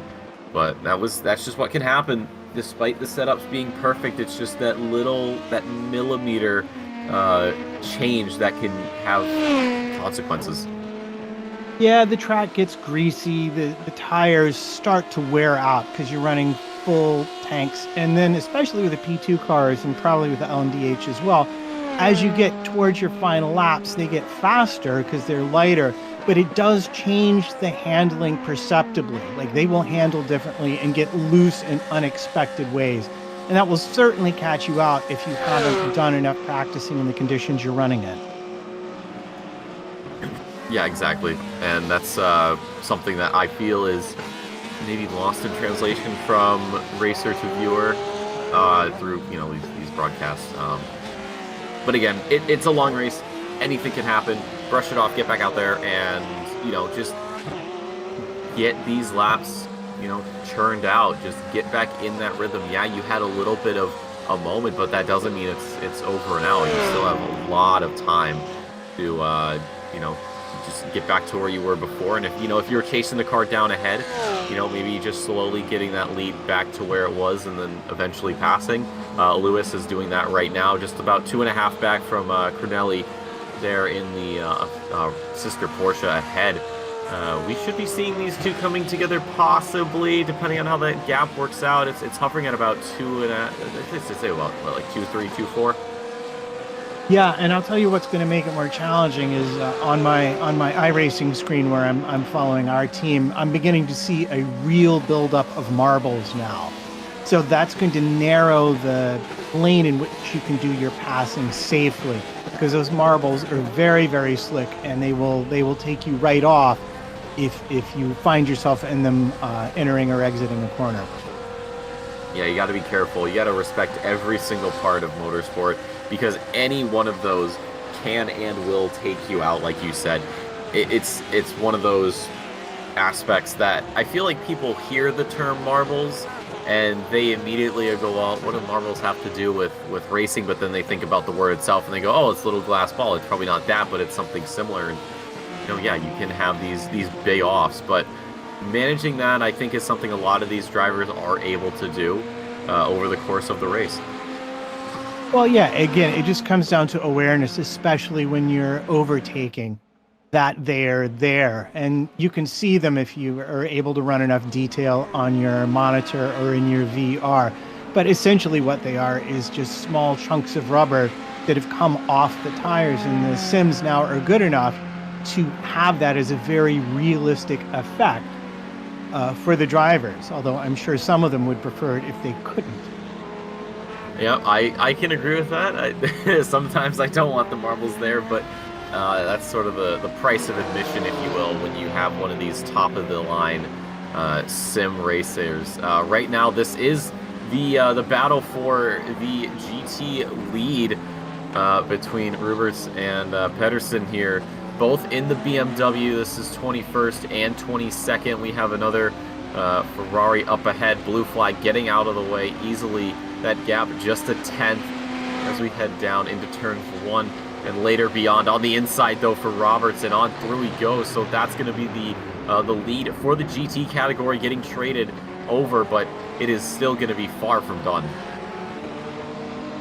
Yeah, well, it's interesting to see the BMWs coming to the fore now. I'll be very curious to see how that changes as the track evolves and the temperatures start to come down overnight, if we see different cars getting stronger. Yep, it's important to know where your car excels and where it doesn't, and being able to manage both of those and, just take advantage when you can, and, maybe just minimize the damage that'll occur just naturally with the car's pace because of, again, those strengths and weaknesses is something that drivers have a lot of practice in, and these races is where we do see all of that come to light. Yeah, and it's just, again, hard to overstate how much skill is involved when you're running at those speeds, even simulated, that close to another car. Oh yeah, it's terrifying because, you know, when you're at lower speeds, you know, you can make some big movements and you'll be fine. But when you're at these high speeds, we're talking, you know, micrometers of movement. Just a little bit of a change in the wheel in one direction can just completely destroy your race. You know, you might see that and go, oh well, you know, it wasn't that bad. I didn't do that much. But the problem is, like I said, these small movements at high speeds. Sometimes the hardest part of a track isn't a corner, it's a straight line when you have so many cars so close together. Yeah, and that again goes to the decision making. It looks like the leader is now pulling out a bit of a gap on second place in that battle we were talking about. Yeah, and that's good news for that team, of course. Getting around the driver ahead and just immediately getting the hammer back down and nailing those apexes and gaining more time. When we checked back in, of course, or when we were, you know, joining them, of course, it was a couple of tenths. Now it's almost a couple of seconds, and we're what, just about halfway through the lap abouts? Yeah, so that would have been a case where the second position driver was clearly biding their time, waiting to make a decisive move, and now has the pace to really extend. Yep, and that's going to be great news for them. Of course, the drivers behind, that's not what you want to hear. You don't want someone to get around you and all of a sudden you have to, you know, deal with the fact that, hey, this person, this team, they're going to be pulling away from you, and there's not much you can do barring some sort of accident, we'll say. So for Obsidian Edge Black, they have some sort of duties to attend to. It's to keep themselves in this race, of course. There is about a 12-second gap down to the Get Closer Racing BMW in third position, but we'll keep an eye on that gap. We'll see if it comes down. It seems to be hovering about 11.8 seconds, roughly. So if it starts coming down, I think that's when the stress really starts to pick up. Yeah, and it again, it's a thing where we could see different cars coming into their fore as the track cools. The advantage might be with a little more downforce or a little higher traction setting. But with cooler tracks, you have more mechanical grip, and suddenly a low downforce car can make up unbelievable amounts of time overnight. Yep, you're right, and especially on, you know, the back straight we have, how long it is. Low downforce is great for that because you're gonna, you know, the cars are gonna push down as much. You're gonna be able to push as much out of the car as you can. However, the thing you have to realize is that while you're gaining all this time when you're just holding the throttle down, you have to be extra careful through the corners because you don't have that much downforce. You don't have that much grip on the circuit compared to someone who maybe runs a little bit more downforce heavy. Well, yeah, and it really all comes down to where do I want to make my time? Do I want to make it down the straights into the braking zones? Do I want to make it in the corners and on the corner exits? And when that's a good choice, is it changes with the track condition, with the track temperature and the amount of usage the track has. As it gets worn in, it gets grippier, but then beyond a certain point, it actually gets slippy again. So those two can be at war with each other, and different setups will be more favorable at different times of the day and night. So just because someone's making time now, and then of course we haven't even talked about, well, different drivers are faster and slower, and not everybody's going to be able to extract the same lap time from the same setup. Yeah, we talked about it earlier with the sort of compromising that comes from these teams. Some teams obviously will compromise, others will. I've heard that some teams will actually base their setup around a slower car, or a slower driver rather, excuse me, and then they'll have those faster guys just work with that because they can make pretty much any setup work. And that's what we're probably going to be seeing with a lot of these teams, especially with driver changes and how they attack the circuit. Of course, I believe you can make minor setup adjustments for each driver, like ABS and traction control. So they'll take advantage of that. This is Michael Klub right now. He has got a lot of head of speed behind him as he pulls out to the side, out of the slipstream as we head down into the final chicane here. Does get the move done, but it was interesting to see that because despite being out of the slipstream, you saw how much speed he had. It just immediately was taken away, just hit that wall of air, and it slowed right down. But thankfully, it was close enough to the turn to actually get it done. But now he's going to be giving the slipstream right back. Well, yeah, and this is the thing. The toe is massive down those straights, but the moment you pull out, you lose all that, and the car needs to have the grunt to get past it, or you need to be able to outbrake the person on your outside or inside if you want to take that corner. Absolutely, 100%, and that's just something that you deal with. There's no magical setup that's if you do X, Y, and Z things on your setup, you'll be able to not only be in the slipstream, but the second you step out of it, you're going to be at the same speed. No, it doesn't work like that. Physics are a thing, unfortunately, and you will have to navigate that as best you can. Thankfully for Drozma, he's been able to just stick right behind Klub this whole time. So despite that pass and despite the slipstream playing against him, it is going to help him to stay in this battle. Well, yeah, and sometimes as a driver, you want to, in a 24-hour race, choose discretion over valor. Yeah, maybe I could fight and take that position back, but if my pace is if we're running within half a second of each other, maybe I'm a half a second a lap faster, sometimes you're better off just sitting back, saving a little fuel, and enjoying the ride and catch up to your rivals by not fighting each other at that particular moment. Yeah, it's a give and take when it comes to racing. Yes, you can get the move done. You can, have the pace, but knowing when to actually pounce on that is a skill. It's easy to, let your primal instincts say, hey, listen, I'm gonna go for this because it's right there. I can, I don't care about the consequences. I don't care about, how it's gonna hurt or hinder me. I just want to get it done. So being able to just take a step back and say, listen, I get it. I have the pace. I have the time. I have everything I need to get around. However, I am in no position to actually go for this move. Separates the great drivers from the aliens. And right now it seems as though Drozma is going to be using some of those blue flags to his advantage.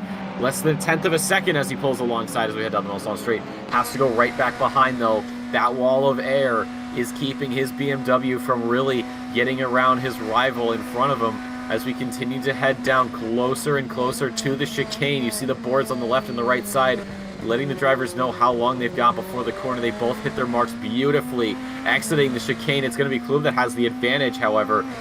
And for Drozma, we'll be right back in. And actually, Klub slowing down. I'm not certain what's happening there. Losing Could be so a slowdown. much ground immediately. Oh, it might be a slowdown. You're right. I think the inside of that chicane was cut a little bit too much, and the game handing him some time that he has to yield. So that's another thing that we haven't really talked about is track limits, and the fact that these penalties, these slowdowns are handed out so quickly, and just how much of a hindrance that is on your campaign. Drozma just pokes out about 0.6 of a second. Well, yeah, because you get notified immediately, and you have about 30 seconds to serve the full penalty, which will vary depending upon where you cut the track. Yep, for some corners that the game dictates as very easy to just straight line, it's going to be a lot of time. If it's something that is difficult, maybe the chicane there, it's not going to be too much time. But knowing how slow you need to get the car to for that penalty time to tick away, it does take a lot of practice. And again, different corners will require different amounts of time. So knowing when to slow down even can be a skill in and of itself. Obviously, you can just sort of serve it all in one go, but for some drivers, if given the possibility, they can actually split it up into separate moments. Yeah, and as you mentioned, that is one of the more advanced skills, is losing the time so that you lose as little lap time as possible, because where you choose to slow down matters greatly in terms of the effect on your overall lap time. Yep, 100%. Like that's something that you don't really get with coaching sessions, as far as I'm concerned, because most of them are just worried about, hey, here's how you keep the car within the lines so you don't cop a penalty. But even with all the hours these guys are putting in, even the best drivers are going to get penalties. They are going to get time penalties, track outs, whatever the case may be. So they've got to learn to deal with that. We are sticking here with the battle for not only 4th in class, but 4th overall. Everybody darting which way itself. And it causes a little bit of confusion there for Drillsman, but is able to navigate that Proto 2 and GT car quite easily. And didn't lose all that much time. It's like maybe a 10th or 2 overall, but for him it looked like it could have been more than that if he really messed it up. Yeah, that was certainly from our camera view, that was like surprise GT for him. But fortunately, because the car, the Proto 2 was on the other side of the track, there was no advantage to his immediate opponent trying to retake the position they lost through the slowdown. Yep, just splitting the defense really right down the middle for both of them. Those two cars obviously need to get out of the way. They both chose their own direction. We were able to give enough space so that these two could go through. No incidents to report on that front. But we head back through the first chicane here. It looks pretty good for both of them on exit. We'll see if maybe there's a slowdown. It doesn't look like it. So both of these drivers, I mean, Klub especially, learning from his mistakes. And getting back out there, stays within about a quarter of a second in the slipstream. That gap is starting to lower a couple of hundredths each time that updates. And you can see it was about a quarter of a second. Now it's about 15 hundredths or so as Klub actually gets off the gas a bit just to open that gap up. And oh, it looks like it's going to be a better exit though. Could have a bit of a run here as we head down the last little bit of this straight before that very steep right-hander. It's a little bit under 15 hundredths of a second, gaining rapidly. That corner is approaching, and there isn't enough road left for this move to be done, but this team is hungry for that position. Yeah, they are, and it'll be interesting to see how hard Drillsma chooses to defend. You can see he's sort of going to the middle of the road, making that choice as difficult as possible for Klub as they approach the sweeping right-hander here. Yep, and around the outside, Klub may have to go. No, he doesn't, just steps back in. One thing you said there, Matt, sitting in the middle is, you know, it's easy to say, oh, I'm going to go to the left, I'm going to go to the right, but you're sort of forecasting what your plans are. So by keeping it in the middle, you keep it ambiguous, you keep your opponent guessing, and that will, believe it or not, cause issues with how they attack the corner, because if they're not certain of what you're going to do, they're not going to be certain of what they need to do, so they can lose more time there. Well, yeah, it's not just that, but when they finally do make a choice, you have limited them to the minimal amount of track space available as you approach the braking zone and turn. So they don't have room to swing over if they've gone up the inside and take more of open up the corner a little bit, and if they're on the outside, you're not offering them any way into that corner until you finish your braking. It's an excellent defensive move, and you'll see the more advanced drivers employing it to try and hold on to positions. But all of this battling is not helping them catch the people ahead of them, and that, as a driver, is the other thing you really have to be aware of. Yep, you'll lose time to the guys ahead, and you're going to lose time to the guys behind. The more you battle, the more those chasing cars are going to catch up. Yes, the gap is quite significant, of course, but it's all the advantage those chasing teams need to maybe get the move done. You know, when the teams behind, maybe they have faster laps, maybe they're just a 10th or 2 quicker overall, but because of the distance, it's not that much of a problem. But when you spend lap after lap after lap fighting the same guy over and over and over again, that team that might have been, let's say, 15 seconds behind, all of a sudden is in the middle of your fight, and you've got to worry about having both eyes in both places, and then apparently opening your third eye and keeping that one on the track. Yeah, and never overlook what it will do for your lap time to see the gap to the person ahead starting to come down. It's a huge source of confidence, and if you get that sniff, you're on it. You are making every effort to catch that battling pair, and it can work. It can work magic sometimes. And yeah, it does. We are just taking a quick look at it onto the pit stops. 5, 6, 7 pit stops being taken for this team, or for these teams, within the first 4 hours. So you can sort of extrapolate from that how many pit stops these cars are going to be taking. Of course, noting the color in the middle, you see yellow, blue, and red. Those are your categories. Your yellow is your Proto 1 class. The blue one is Proto 2, and those pinkish red ones, those are your GTs. So there's going to be a different number of pit stops being taken, even within, or just between the classes. It appears as though that the Proto 1s have been taking the most pit stops, followed by Proto 2, and then of course the GT guys at the tail end of the pit stop counter.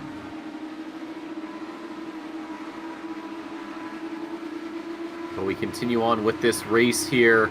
We're just about to slip past that 20-hour mark. We should be giving you a bit of an update on the standings when we reach that point. But for right now, we stick here with Sebastian Burkhardt in 5th place for the number 46 BMW. Has a pretty significant gap to Drillsma ahead and Klub behind. Klub did come in for a pit stop, so that was pretty good timing on the tree change there. So for this team, they've been just doing their own thing, 36.8 seconds, and it's staying about there, 24.7 seconds, 24.89. So it looks like for Burkhardt and company, that's going to be very, very good news for them, because that, at the very least, says, hey, you're getting away from the guys behind you. Yeah, and later on at night when the mistakes happen, that kind of a margin can be crucial for a team. It lets you be a little more relaxed. It lets you be a little more settled. You're not striving for every last tenth. Yep, you can take just a sort of a step back and say, all right, just going to get these laps out. We're here though with Sam Harper. This is for position 3 in the Proto 2 category. There is. Or no, this isn't. Sorry, this the gap is a little bit big. But no, Sam Harper here on the back of one of the other teams, and lapping. I can't quite tell who that is, but that just goes to show you that there is a lot of pace around this circuit with some of these drivers. Sam Harper, ooh, really getting the elbows out. It looked like it's slipping down the inside. Didn't want to waste any time on that one. No, he's a man on a mission. Sam's a very rapid driver. Actually, my very first iRacing Le Mans experience, I had him as a teammate, and he's always been very, very quick, especially in the sports car category. Well, I haven't had the pleasure of racing with some of these guys, but I'll take your word for it. And of course, that display right there, I mean, that was beautiful. That was expertly done, and he is just getting around. Oh, that lap car in the back looks like got a little bit loose out of the corner, was able to nail down the car so that way they didn't go off. So very good news from them. But yes, Harper carries on, and as we get to the 20-hour mark, we are going to be doing a quick update on the standings here for the M4EM 24-hour by Missed Apex podcast. So it is still the M4EM by JWR team in the lead there overall. Luca Harrison, of course, that touch earlier has not stopped him in the slightest, is able to carry on. Lion GP in second position, and then S1 Racing is in that top 3. Missed Apex Predators and WSC Motorsport rounding out your top 5. 4X Racing and Elbach Sim Racing rounds out that total Proto 1. For Proto 2, though, it's ST Racing with Lewis Jordan Charles there leading your Proto 2 class. PRC is right behind there in second position. The Sim Racing Collective finds himself in position, looks like 3 or maybe 4. It is 4. It's a little messed up, but that's okay. We roll with it. Memento Racing, Sam Harper we were with earlier. Oh yeah, it should be correct. So it should be Memento in 4th with Harper and Sim Racing Collective in 3rd. Angry Beaver Racing there, down 5th as people get shuffled around. QRT Esports 420 there, 6th position. British American Racing and Westside Sim Racing and Toolbox Racing there, 7, 8, and 9. Those teams doing a fantastic job out there, making sure those Proto 2s are pointed in the right direction. Then we're down, and again, this is top 9 and then 12, obviously. There's a bit of a gap for everything here in the field. A lot of cars move things forward. El Slomo is going to be 10th in their class, 17th overall. Destino Motorsports 11th. And then we have Lion GP Sports, who are down in 19th position, 8th in class, though, so they weren't in that running group. And then we get into Map Turnip to round out Proto 2. And then we get to the GT category. Obsidian Edge Black is leading that one. Patterson in the driver's seat, of course, doing an incredible job. Close Racer, Paradox Sim, and all those others. We've got Truffle Hunting there, 33rd, excuse me. Team Keep Together there, 34th. Everyone else, Lion, Invictus, Strip, The Wrong, Penguin Racing, Bahuna, Elbach, PPTX Racing, quite a ways down, and then Ringford Sim Racing there at the back of the field, 9th in Proto 1, 43rd overall. This race has been just sort of a nightmare for them, so they have a lot of work to catch back up to the field if they want to even attempt to attempting to get back into the running for a position. But this race, still plenty of things to develop.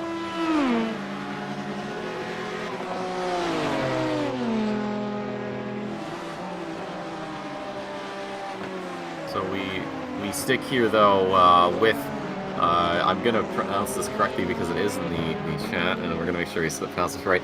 Karapi, not Korpari, as we suspected earlier, is getting around lap traffic. You can see the gap to Matthew Roberts ahead, just about 3 seconds, and this could be coming down. Yep, there's the number 90 BMW just exiting left of screen. The beauty for this team right here for the 52 is that eventually their opponents are going to have to deal with the car behind, that car that needs to get through, and that can slow them down and that can close the gap up. So if you're this team right here in 24th position, you're hoping that the car ahead in your class and overall is going to lose a significant amount of time. Unfortunately, it doesn't look to be the case, because that gap's only come down by about 0.3. Yeah, it's always tough to be in a position where you're hoping other things happen to make your race better. But one of the things with the race this long is so much of it is just about just keeping your head down, not finding the red mist, just turning your lap times, keeping everything within its box, all your parameters within their operating margins, because it will, over the course of 24 hours, all kinds of surprises are going to happen. Yep, you never know what is really going to be in Pandora's box for you. Of course, we saw one of the Proto 1 teams just right at the back of the field, so that's a really good example of things just sort of happening and never really knowing how these long races are going to go. Everyone else, though, is doing a pretty solid job of keeping things together. There's been some time loss here for Karapi and co. So we'll just keep that pinned and come back to it when we can. We rejoin Michael Klug right now, 1.5 seconds or so back from Roland there, just up ahead in the number 50 car. These two teams, I don't know if they'll be coming together. The lap times, of course, can vary each and every lap when it comes to traffic, when it comes to how the car behaves, and whether or not that driver is fully focused. But we could be seeing these guys coming together. And then of course you have Christopher Kramer almost about 5 seconds back, so not really in position to fight for this position, but is someone that we can certainly just keep an ear to.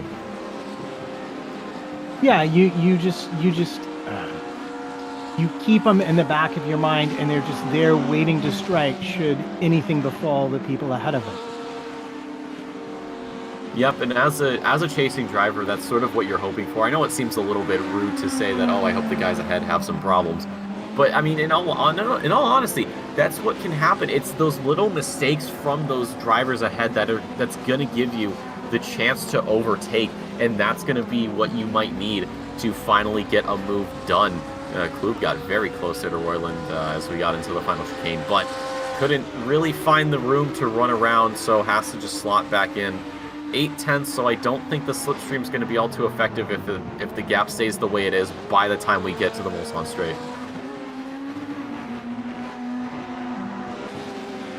No, and again, it's a question of just your process, your braking point, your turn-in point, your entry speed, your exit speed, your throttle percentage. You're managing stuff and letting the race come to you at this point. Yeah, there's no point in really forcing something like that. It's very tempting to say, I have it, I can do this. If I just, if I brake a little bit later, if I turn it a little bit sooner or something, it's of that regard. The thing is, though, that can easily just take you out entirely, and that'll ruin your race. That'll be it, and you're going to be in the pits with, who knows how much damage and some, admittedly, probably very annoyed teammates. Well, yeah, and this is an interesting thing, especially for people who like to cross over from single-seaters. A lot of times, the biggest pressure isn't the on-track pressure from, the person behind trying to make a move or trying to pass someone and it's dicey. The biggest pressure is you don't want to be the person who ends an entire team's race. Yep, I was thinking the same exact thing. You have, obviously when you're doing this race, you understand that, yes, this is broadcasted. You understand that there are going to be people watching, but the thing is, you don't know if the camera's on you, and realistically, the odds of the camera being stuck on you, unless you're Michael Klub, of course, is going to be pretty low. But when you have these teams, you have multiple drivers, you know that you have direct eye contact, per se, with those guys and gals. And not only that, when it comes to a broadcasted event, you're not seeing people talk about you in chat. You're not looking at the chat window and saying, oh, well, this guy's saying this about me, this guy's saying that about me. When you're in these races and you're in a team, you're in a call together. You're in the same call together. And it might be TeamSpeak, it could be Discord, it could be a bit of both. But that is a direct line of communication with the team. And it's so disheartening when you crash out and you just hear all of the disappointment flooded all at once. It's just a terrible feeling.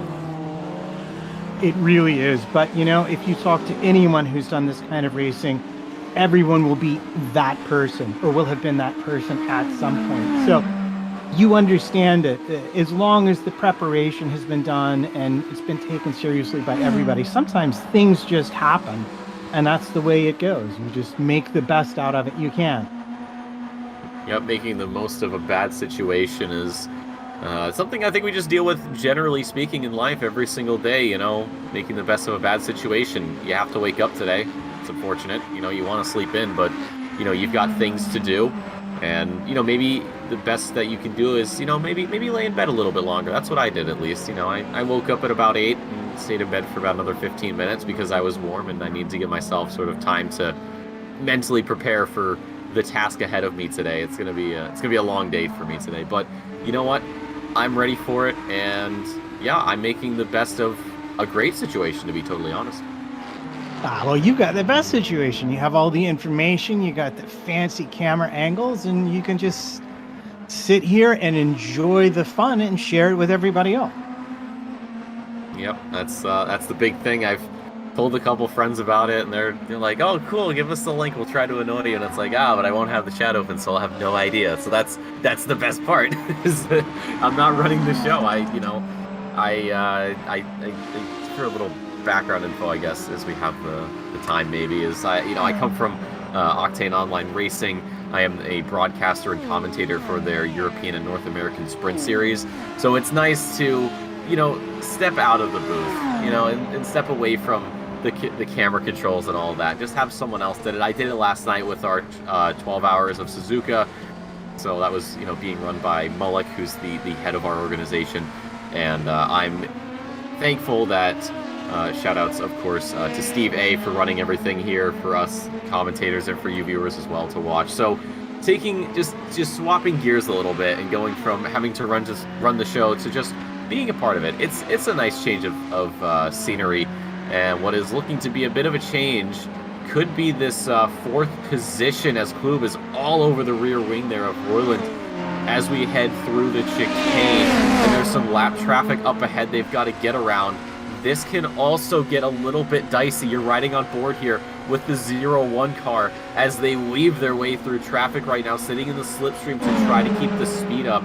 Of course, the car ahead doesn't have that advantage. Klub looks to the inside here as we head into the braking zone. Later on the brakes for him, and does get the move done. Klub, expert level stuff, using the lap traffic to his advantage, knowing his opponent doesn't have a slipstream, and just uses that boost and gets around, gets the job done. Now he's got to work on opening that gap.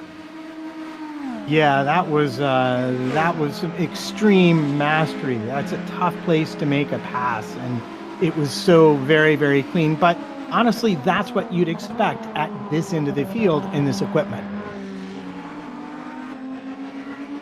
Yep, and it's also a good moment to kind of see just how quickly things can change. We were talking earlier about how, a lot of these moves, they're slow burners. They don't happen all at once. They don't happen immediately. It just takes time, and that's exactly what we saw there. Correct. And now it's time for the hard work. Extend the advantage. Put yourself out of reach of the car directly behind. Yep, one thing to catch up, another thing to pass, another thing to make sure you're able to hold that position. But it's one thing to hold the position. It's another thing to actually, like you said, open that gap up. Yes, you have the pace to pull away, as we're seeing with Klub already, a huge gap getting split between these two drivers. But sometimes that overtake, that rush you get, your own hubris can be your downfall, and you can lose the position again right as quickly as you got it. Thankfully, though, for Klub, it looks like it isn't that much of a problem because he's already pulled out a second.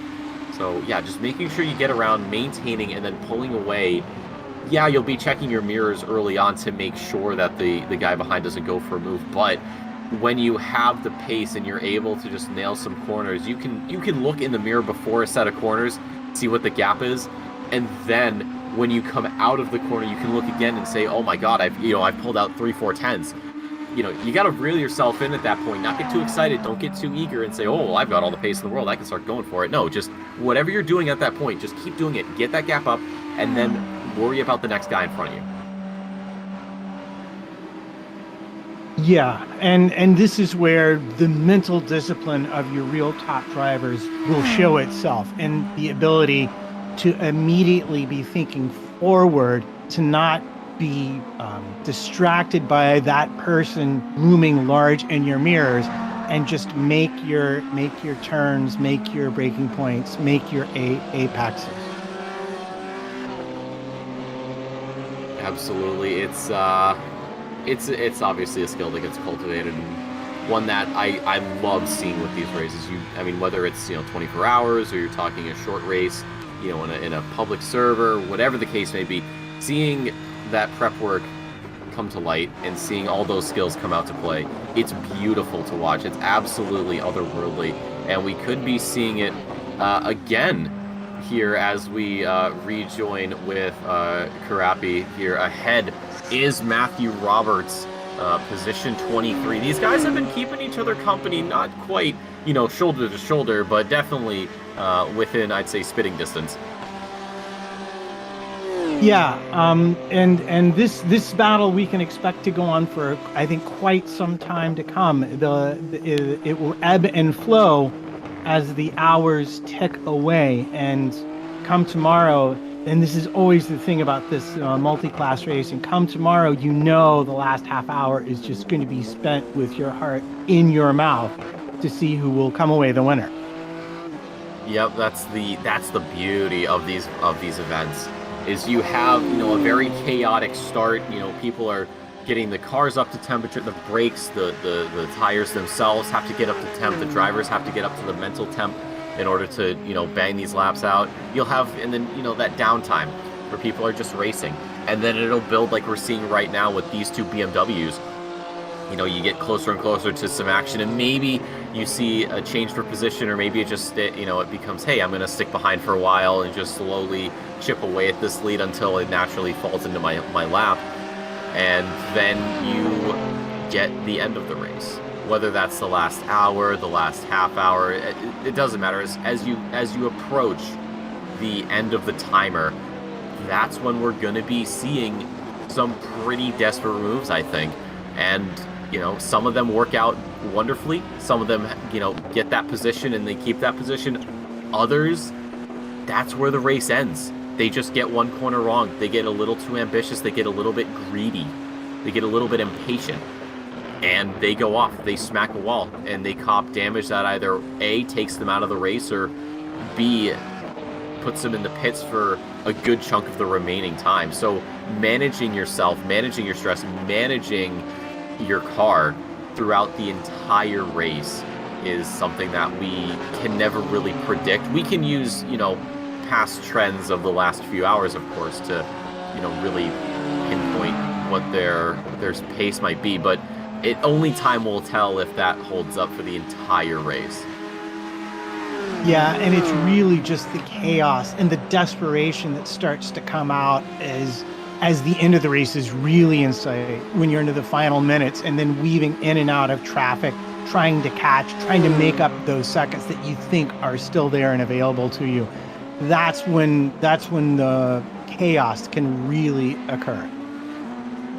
And that's what makes racing exciting, is when, you have drivers who will be pretty far away from anybody else, and they'll say, all right, well, you know what, this is kind of the end of the race for us. We're just going to go and do our thing. We're just going to get these final laps turned over, and then, once we get to the checkered flag, we'll maybe celebrate a little bit, a couple of donuts here and there, maybe just drive around a little bit at a slower pace so you can, have a little bit of time to recollect, and then, head on out, get some rest, get some food, get some water, get some stretching in, which I should also recommend all of us do at some point here in, the next few minutes or so. Get some water, get some food, stretch a little bit, walk around, make sure you're, nice and loose and all of that. But for other drivers, like you said, it's that desperation. They said, all right, I'm close, I'm right there, I'm going to go for it, because if I don't go for it now, am I going to have that opportunity later? You don't see that sort of mindset right now, of course. 19 hours, 41 minutes, remaining. You can say, oh, I didn't go for a move, is it going to come back? The answer at this point is most likely yes. It will at some point come back around.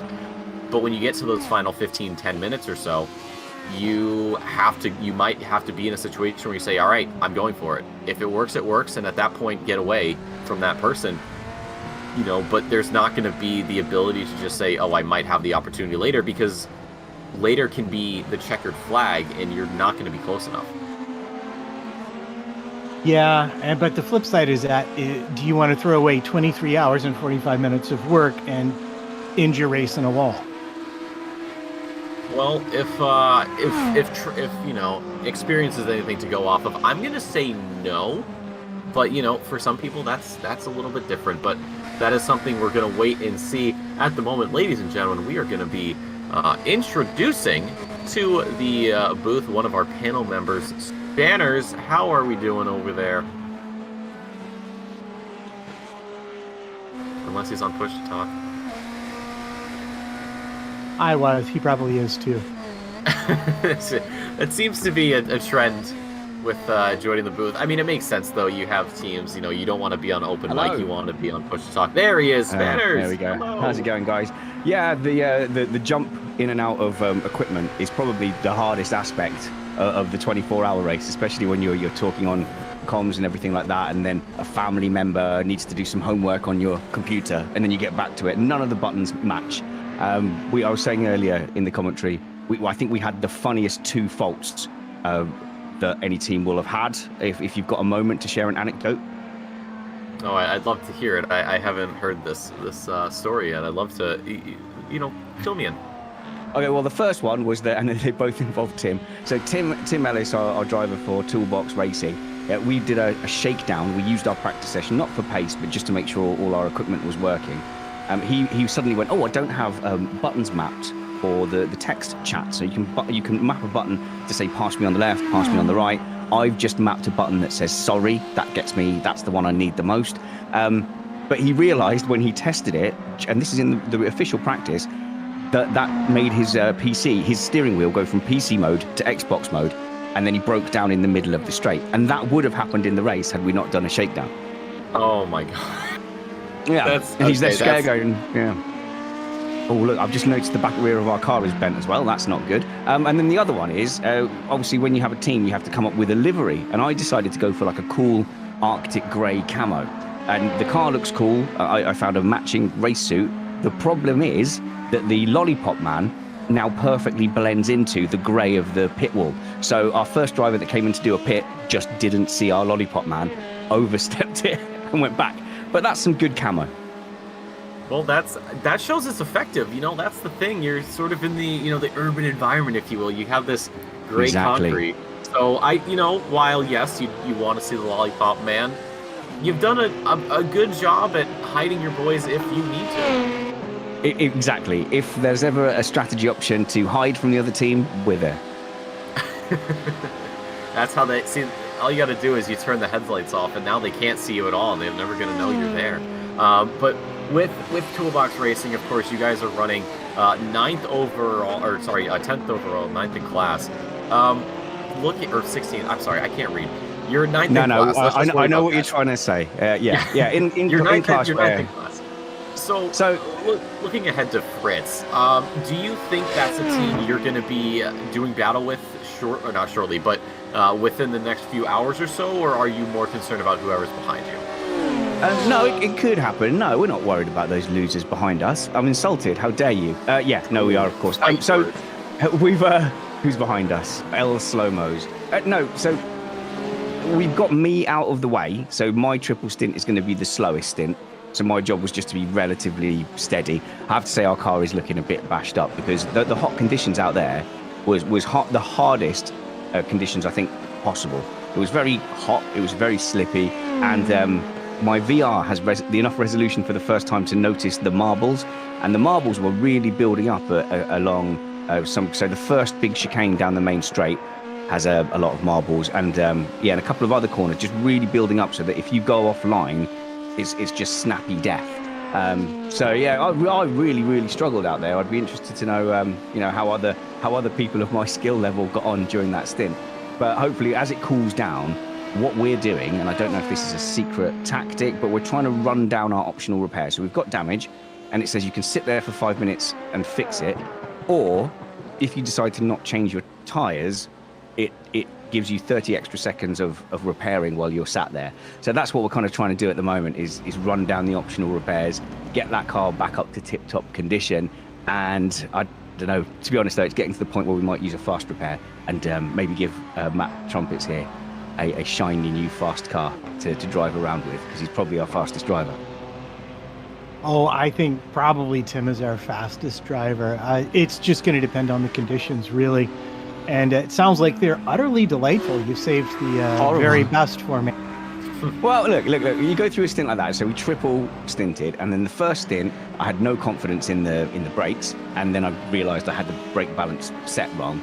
So I recovered that, and all I did was I skipped across one of the chicanes, and that was enough for 2 minutes of repairs.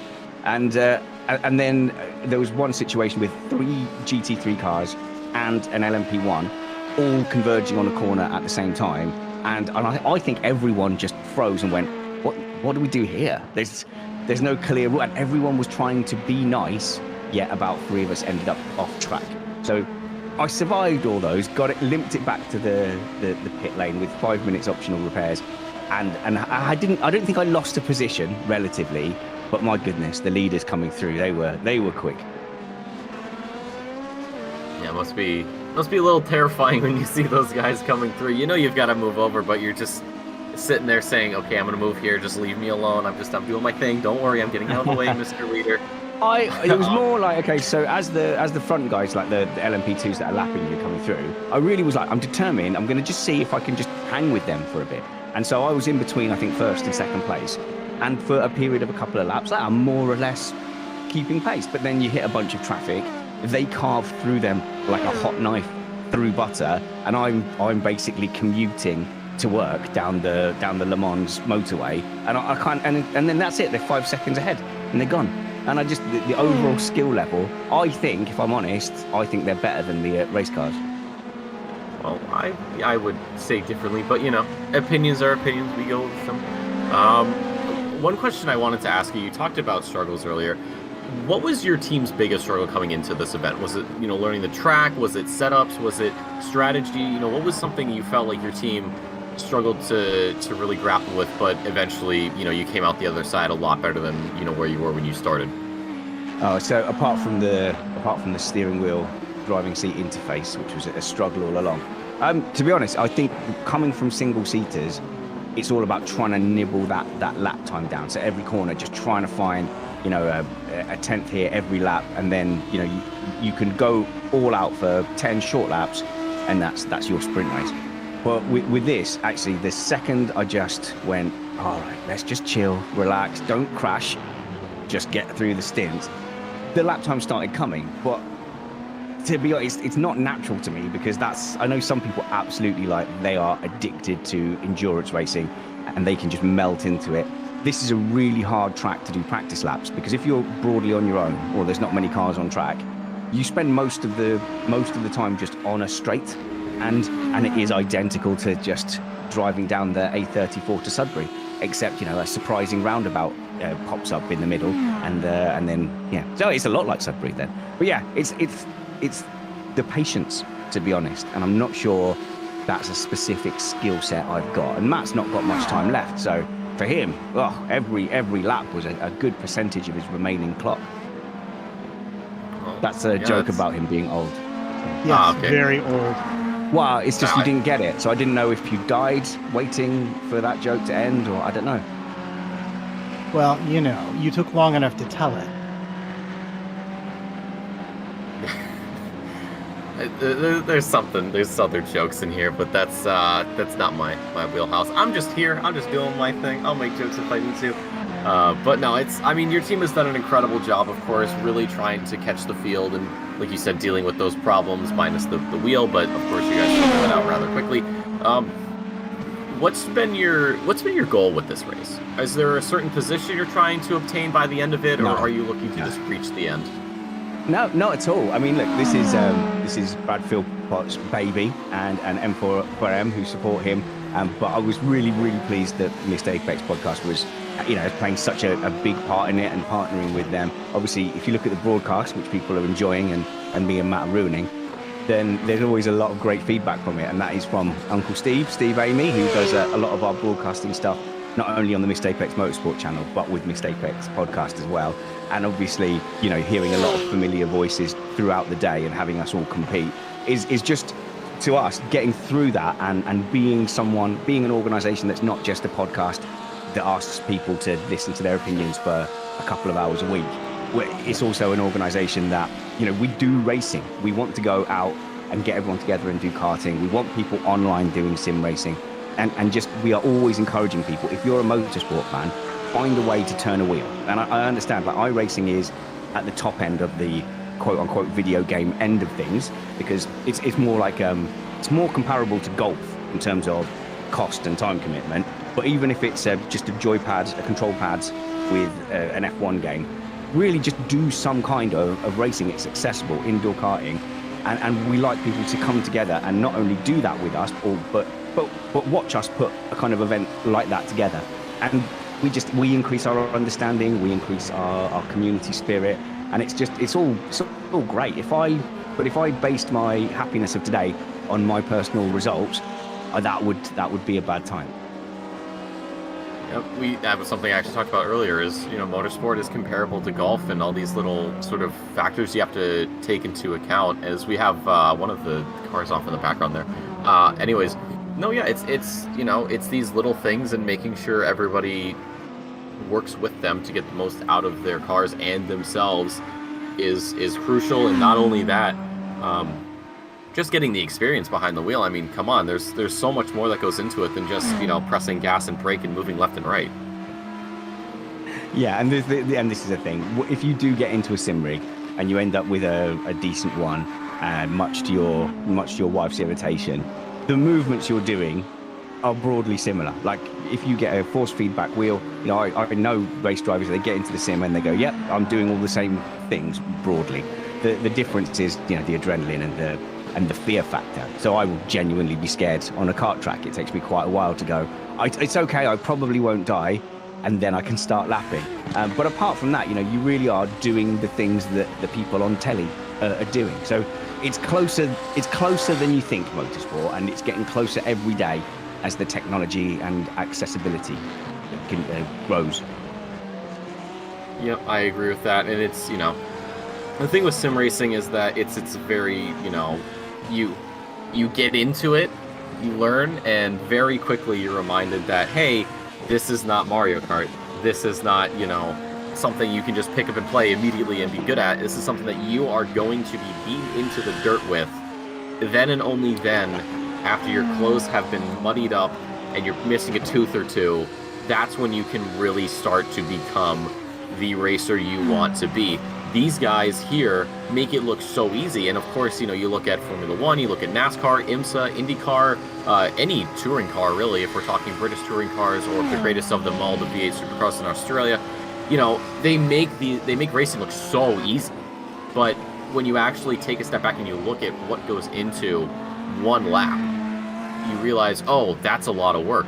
But then you just take another second, you go, well, wait a second, they're not doing just one lap. They're doing, who knows how many tens of laps, maybe even a couple of hundreds of laps. And that's where you really understand, like, oh, there's more depth to this. It's an iceberg. So I'm watching Brad's team, saying, these guys, they make it look easy. Luca was just making it look quite difficult there for a moment and having a few adventures. But yeah, this is the skill. It's carving through slower cars. Obviously, they've got quite a lead at the moment, haven't they? M4EM by JWR. But that is not a surprise. When I saw that, almost 3 minutes ahead. But when I saw that team sheet, the problem is, as they come into pit, the problem for their opponents is that you rarely see Danny Binnett. You very, I don't think I've ever seen Brad in a competitive thing just stuff it into a wall. So the consistency is really the only chink in the armor would be Luca he's a very, very aggressive driver. But even then, that one little off, that's not gonna hurt them. But he has got the raw pace to match them. So that really is a formidable team. We need to watch them really carefully, I think, and throw in some random protests to race control. I know race control personally. I can. Let's see if we can get them a 3-minute penalty. Oh goodness, give the stewards something to do. That's rough. I threw in a really spurious protest. I felt rough. It was one of those ones. A hybrid was overtaking me, and he was a bit rude. Didn't quite leave enough space. We both ended up going off. And I was like, yeah, throw the protest in, Dan. And he said, are you sure? It doesn't seem quite. No, throw the protest in. Give them something to do. In the meantime, of course, we've had Luca Harrison out of the pits. That's just for tires, of course. That gap has come down to just under 2 minutes, 2 minutes. But again, it's not a problem. In the meantime, we have had Matt Trumpet step out. Didn't even say goodbye. I know, we were gonna do it, and you were talking, and then he had to go. I didn't realize I thought he had a little bit more time. I was gonna wait till you were finished. So, Matt, apologies from past me and past. Okay, no apologies. We only need one American. We only need one American at a time, and you sound sort of American or Canadian. I am. No, I'm American. I'm from Massachusetts. If anyone knows where that is, I know some people don't. No one does. But we had Matt as our American on Missed Apex podcast, and he was a novelty, years ago. Now there's swarms of American motorsport F1 people in our ears day in, day out. Not that you guys don't have motorsport, but with the F1 boom over there, we're hearing more of your voices more often. Yep, I mean, that's just with more races. Obviously, we only had the race down in Austin, which I'm a huge fan of. and then we added Miami, which I'm not a fan of, and we're going to be having Las Vegas. I don't know how I'm going to feel about that one. I know we tried it before. We've had a couple of F1 races in the past in the United States, not at COTA, of course, but at other locations. I know Las Vegas was one of them. Those didn't really pan out, but the fact that we have a staple race at the Circuit of the Americas every calendar for F1, but also adding a couple more on is a great thing. And I know there's been some protests from the F1 fans saying, oh, why does the United States need 3? Isn't that kind of ridiculous? And it's like, well, we're like as big as Europe, so it kind of makes sense that we have 3 races because the land area is similar. Obviously having 1 is, in Texas is a little bit ridiculous, but I'm a fan of more races. I would like to go to different circuits, of course, but if we got to deal with Miami, we're going to be dealing with Miami for forever now, and Las Vegas, then, fine. As long as I don't have to get up at 7 in the morning for a race, I'll take it. Have you guys been watching much of the... I'm sure you have, of course. I'm just trying to catch up with what's going on the GT3. Before I went on my stint, Paradox Sim Racing were 1-2, and now there's Obsidian and Get Closer seem to be miles ahead, and there's a really close battle for 1 and 2 together. So that's positions 21 and 22, quite close on track. So that's been bubbling away nicely then. Yes, it has, and that's the great thing about these races is yes, we have all of these these battles going on, and the great thing is you can just sort of leave them and they do their own thing and they build on their own. You don't have to say, okay, well, we got to keep the camera here because they could go for it at any time. You say, you know what, the gap's about 2.5 seconds. It's coming down a couple of hundredths each lap. Leave them on the side, leave them on the back burner. We'll go check out someone else, and by the time you come back, you have a situation like this where the gap is about 1 second, of course, to first overall in the GT class. So that's just one thing I love about this is you don't have to worry about, you'll miss some passes, of course, but you never have to worry about missing a battle. You'll never miss every single battle. No, and I'm looking at this. So they've got a couple of hybrids in front of them, but they're very, very close. So that's my team. Toolbox Racing are interfering now with the GT3 battle. So hopefully we don't ruin it too much. But yeah, there's you've got first and second place. So you've got Obsidian, Get Closer Racing, and then the 90 car of Paradox Sim Racing is just behind. And it looks like my teammates being ultra polite there because I think we're getting lapped anyway, and sending it down the inside. And I'm sure Steve's going to stick with the GT3s rather than Toolbox Racing. It feels valid. I'm upset, but it does feel fair. But look, there could be. This is Marvin. Oh my goodness. There's some umlauts to deal with. How's your German? Let's see. I'm gonna pull it. Marvin. Les Mulman. No, it's okay. Les Mulman. Oh, a big move down the inside. Was that contact? I don't know if there was contact there. I'm gonna rewind because I'm on the sim. I think there might have been a little bit of contact there. If there was contact, it wouldn't have been too much of a problem. Looks like they managed to get out of it quickly. But that's good. It's a great name. That's the one thing I love about of dealing with European drivers is all the different names that I get to play with, especially in the Sprint Series for Octane Online Racing for their EU season or Sprint Series. I will just look through the entry list and I'll say, all right, I know this person, I've dealt with these people, I have not dealt with this person, but their last name's easy to say. I have no idea how to say this person's name. I have a copy paste that I just send to them. I say who I am, why I'm DMing them in the first place, and they get back to me and we go from there. And if they don't, I just sort of just wing it. Once you learn some of the rules with languages and how certain combinations of letters are pronounced, everything sort of just comes naturally, and you're like, this makes sense. And everyone goes, wow, you're really good at pronouncing these names. And I go, yeah, I know, thanks. I have experience. Well, these guys are looking like they've got some experience as well. I'm just going to call him Marvin because that will save my blushes. But it's amazing how well you can follow in these GT3 cars. I don't think it's quite the same in the hybrids, especially through this section they go through at the moment as Marvin dives down the inside. And are they going to be compliant? No, there's a touch on the inside. Oh no, that spins. Get Closer Racing round, and he's going to be very lucky to hang on to second place. I don't think he's going to be able to, as the wrong stuff. Are they on the same lap? I don't think they're on the same lap. So I was looking for Paradox Racing and where they are, whether they picked up that place. I believe they went through rather quickly. So yeah, that is now Obsidian Black with Paradox Racing car 90, and then Get Closer Racing. Yeah, he's in third place now, and that's going to be a mountain to climb to get back up. There's nearly half of a section of that back straight. Oh, that is truly unfortunate, because it was looking like that was going to be a battle that was just going to run and run. And I'll look at the replay, but I just think Obsidian Racing might have just got a bit of, my initial impression is they got a rush of blood and stuck it down the inside. But I'm gonna reserve judgment, because I've got a replay here, and I don't know how easy it is for the broadcast to get a replay, but it was a fair move. It was a fair move down the insides.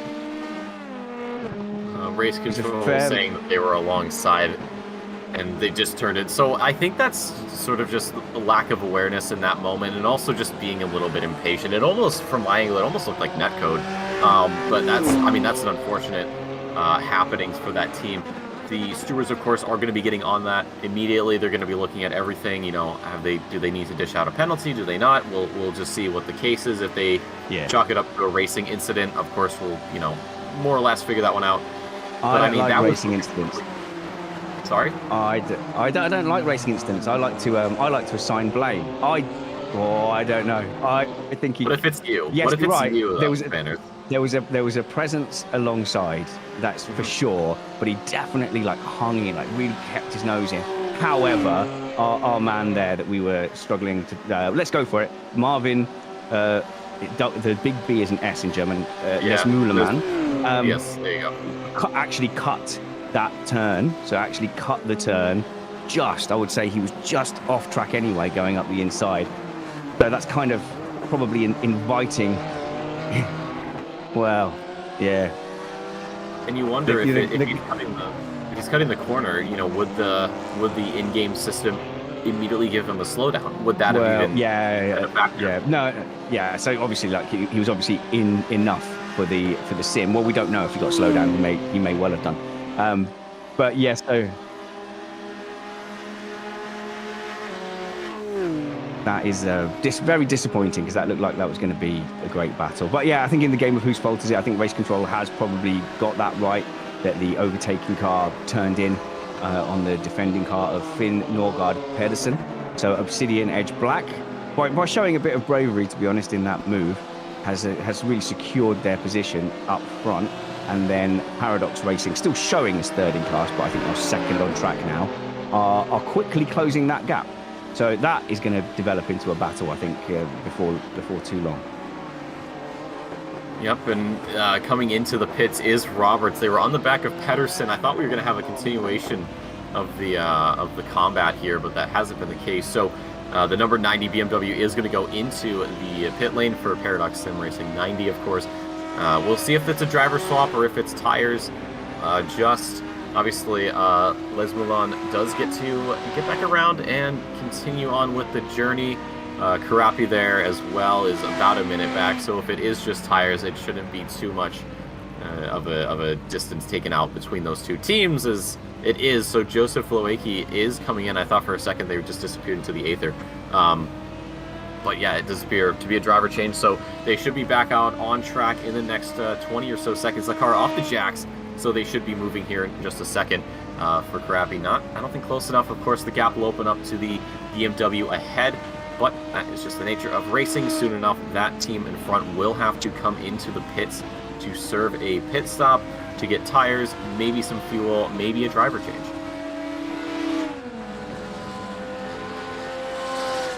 Memento Racing doing well in the LMP2s as well. There's some good teams in the LMP2s, and the supposed pro teams aren't actually faring very well. I think it's all AM teams that are leading that class at the moment, and Memento Racing just doing so well. I believe that is Sam Harper and John Lang.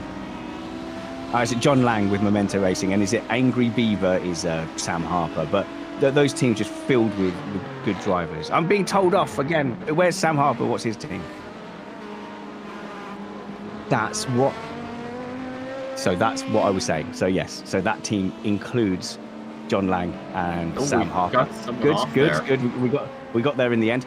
But yeah, a really kind of quality team that can challenge. But Sam Harper's pace specifically is frightening.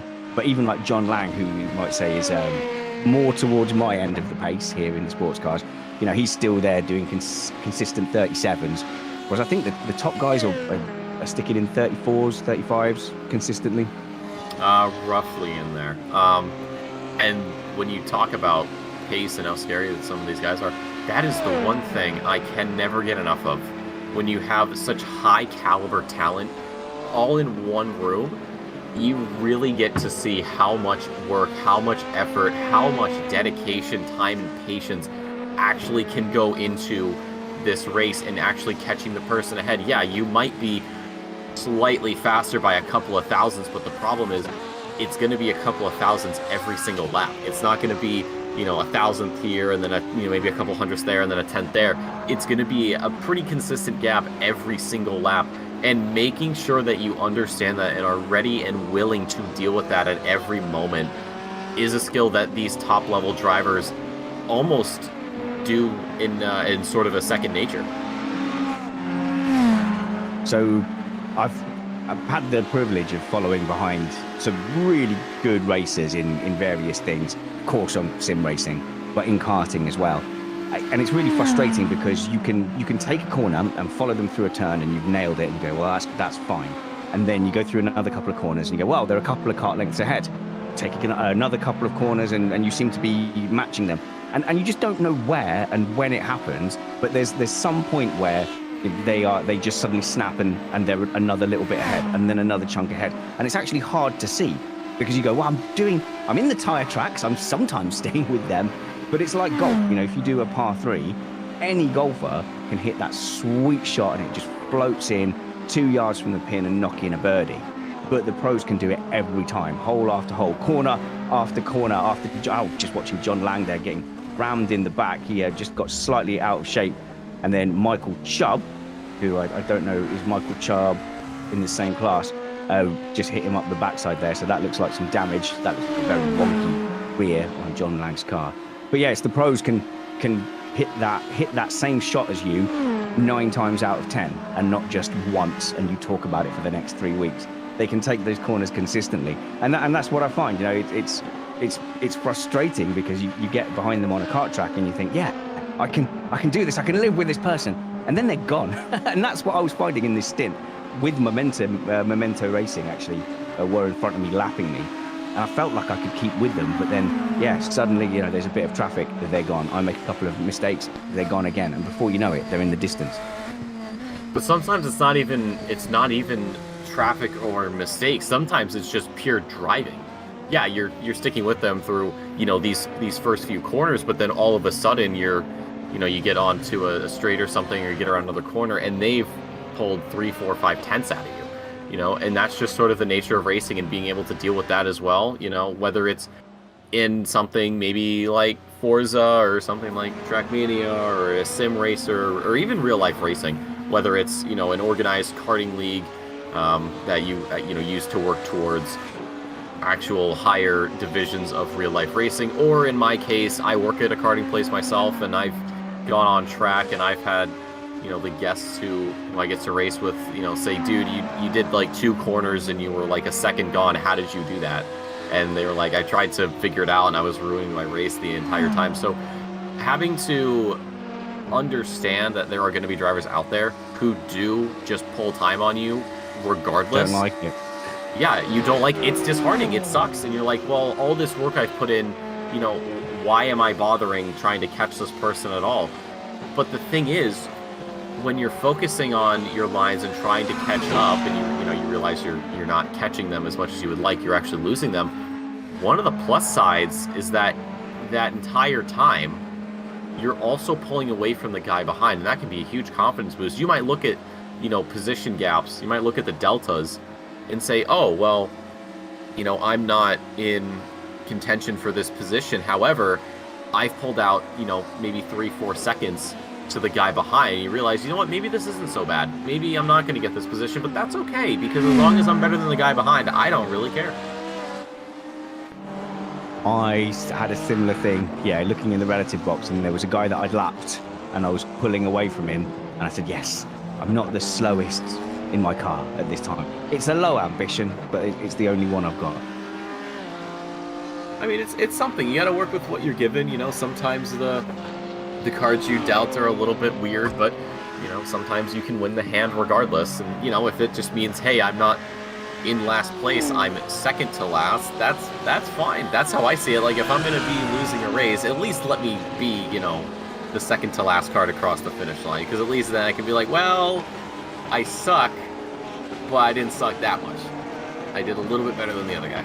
But we've got just about 19 hours to go here, and there is still plenty of time for moves to be made, mistakes to be made, and for races to be recovered. We are following Kevin Bolland right now, who is trying to catch up to the BMW of Koenig there, just up ahead. Lamborghinis, I don't think there's too many of those on the grid here tonight, but always nice to see them. They are navigating some lap traffic at the moment. These cars obviously choosing the right time to pull aside, let that faster car through, and then get back out there. Gap is about 1.5 seconds, though, from the 600 Lamborghini to the 814 BMW. We'll see how this battle for position 35 overall and position 15 in class sort of manifests itself later on in the race. And right now it's on hold. It appears as, that's a little bit of a dicey moment. Bolland wanted to go one way, and the BMW in front wanted to do it as well. Slipstream pulls out to the side and should be let through. There's one of the faster cars. I believe that's one of the Proto 1 guys going on through, but for Bolland now, there is no traffic ahead of him. There is no traffic really that is challenging to get around him. He has the only focus, the solo focus rather, being on Koenig for position 35 overall, 15th in class. Okay, and I don't know if we can get Steve to look at the GT Pro. So a little bit of an update on what happened earlier. And apologies, apparently I was about 15 seconds behind the stream. So they all saw the crash, and then 15 seconds later they saw me go, whoa, that's upsetting, what's going on? So apologies for that. I think I'm all caught up now. But basically what we had was, we had Obsidian Edge Black with Finn Norgard Pedersen, who was ahead, and there was an overtaking attempt by Marvin Mulman, and then we saw Mulman going over the curb a little bit, and then we had Pedersen hanging on there, and Pedersen ended up spinning around Le Mulman, who we think cut in. The race control certainly seems to be of the opinion that the defending car had enough alongside to defend when they turned in, and we kind of thought maybe that was that, especially as the Paradox Sim Racing number 90 car then inherited P2, but went and pitted, and that kind of took them out of the battle for a bit.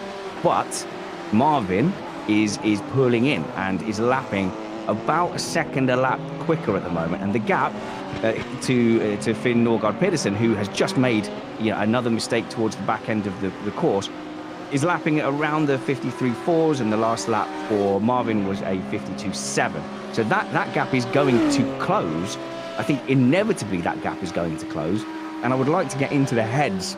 Certainly I'd like to get into the head of the Get Closer racing car to see if he feels aggrieved by that incident, because as much as you want to assign blame, if you're the car pointing the wrong direction, it always feels like you're the one who you're the victim, you're the one who was wronged. And I would love to see the attitude, because he was very patient the first time, eventually made that move. It was probably a little hasty, thought it was done when it wasn't, and got spun around. This time, what's his mentality going to be like? I wish I could tell you. Like you said, want to get into his head, but do not have access to that, unfortunately. But that is something that we'll just have to wait and see. I think that's kind of the thing with endurance racing, is there's never any answers you can get right away. You have to just say, you know what, it's gonna just grow on its own. I can't influence it. I can't do anything. I can guess, certainly, but it's not gonna really matter, because anything can happen. Anything can change. There could be an off. There could be maybe a connection issue, an equipment issue. maybe your wheel gets turned from PC to Xbox. Who knows? But yeah, we'll keep an eye on all this, of course, on all the other drivers as well. This is the one to watch at the moment, though. Surely this is the one to watch. He is chunking time out of him. And here's the thing: he's right. If you look, I want to get on the onboard. If you look at the onboard with Marvin, he's nailing every apex. He's hitting everything. He's hitting his drum beats. And up ahead, that doesn't seem to be the case for the Obsidian Edge Black. Maybe feeling the pressure a little bit, and who knows? Maybe a bit of damage from the contact there. As I think it takes a nice big chunk out of turn 3. That I thought Marvin had cut earlier. Maybe you're allowed to cut that. Maybe I'll do that on my next stint. But yeah, this gap is coming down. Hey, it's Brad Philpott, event organizer, the Brad Philpott from stint 1, putting his team in a commanding position of the LMP hybrids. So I heard you guys on the coverage talking about trying to get in the head of these drivers. So I thought I'd come and give you a driver's head to let's do it. Let's do it. questions. Sit back. Tell us about driving Uncle Brad. So I think the Get Closer Racing guys, and shout out to them, they're a new team for us, but they're certainly a very well-established sim racing team. They're based out in Germany, little distance from the Nürburgring specialists, and I think they specialise in building and selling high-end sim rigs, so shout out to Get Closer Racing. I think they feel a bit aggrieved by what happened at the first chicane near the Dunlop Bridge. I haven't watched it back in detail, but I know if you're going for a move on a car you feel you're significantly quicker than in an endurance race, you probably don't expect them to fight you too much, because they're saying they had a good second, maybe a couple of seconds at that stage of a gap per lap to the car they were trying to pass. So normally the sensible thing is to not fight, slot in, and everyone carry on. However, you don't have to do that. If they want to fight, That's for the lead. For the lead. And exactly, and you might not want your competitors getting a big chunky lead. You might not want that to happen. So I know they're annoyed, but yeah, if I was their driver, I'd certainly be keen to catch back up and get the job done the second time. I think Norgard Pedersen, he may have been kind of out raced, and they certainly had the run on them into that turn 1, 2, 3. But he was entitled to hold on the outside of the left-hander. So he didn't have to give that up. There was space for him to be, and by the time they then got to the right-hander turn 4, he hadn't disappeared, which I think is what Get Closer Racing. So I think we've got a replay of that coming up now, Brad. I'm going to watch this with interest from on board. Okay, and I think, they're up the inside, they're over the curbs, they're through. Oh no, I'd say that is pretty clearly the fault of the blue car. The car that was being overtaken kept a nose in when the move was fully over. That is I mean, I'm not race control and I don't make the decisions, so that's fortunate for the guys in the Obsidian Edge car. But if that was me making that decision, that is a clear penalty for the blue car. But yeah, like I said, I'm not race control. That was my initial instinct, and that, Brad, that was my instinct when we first saw it. But I got talked out of it and bullied. So I'm going to just talk this through. So white car up the inside, they're past, they've got the high ground. The blue car just sticks a nose in the second corner. I mean, the Get Closer Racing car could have had a bit more. Could have left a bit more room to the apex, but I think they just didn't expect the blue car to stay there, the Obsidian Edge car. But why can't he stay there? Genuine question. Why can't he stay there? He's there. He hasn't appeared there. He's just stayed there. Because the corner's switched from a left to a right.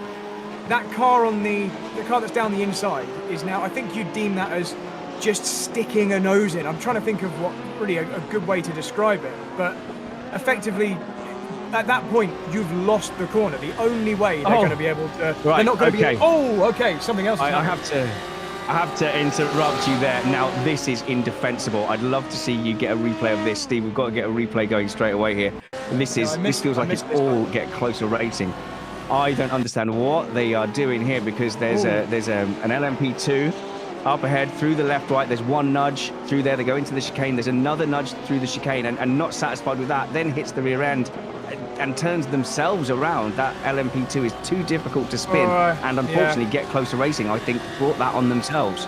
I think that is red mist left over from the original incident, and I think that at that point they're thinking to themselves, why is an LMP2 car holding me up through a corner that it should be much quicker than? The GT cars shouldn't be stuck behind an LMP2 car. So I think that was him saying, look, I'm in a fight for the lead here, and you're in a car that's 20 seconds a lap quicker than me. What on earth are you doing holding me up?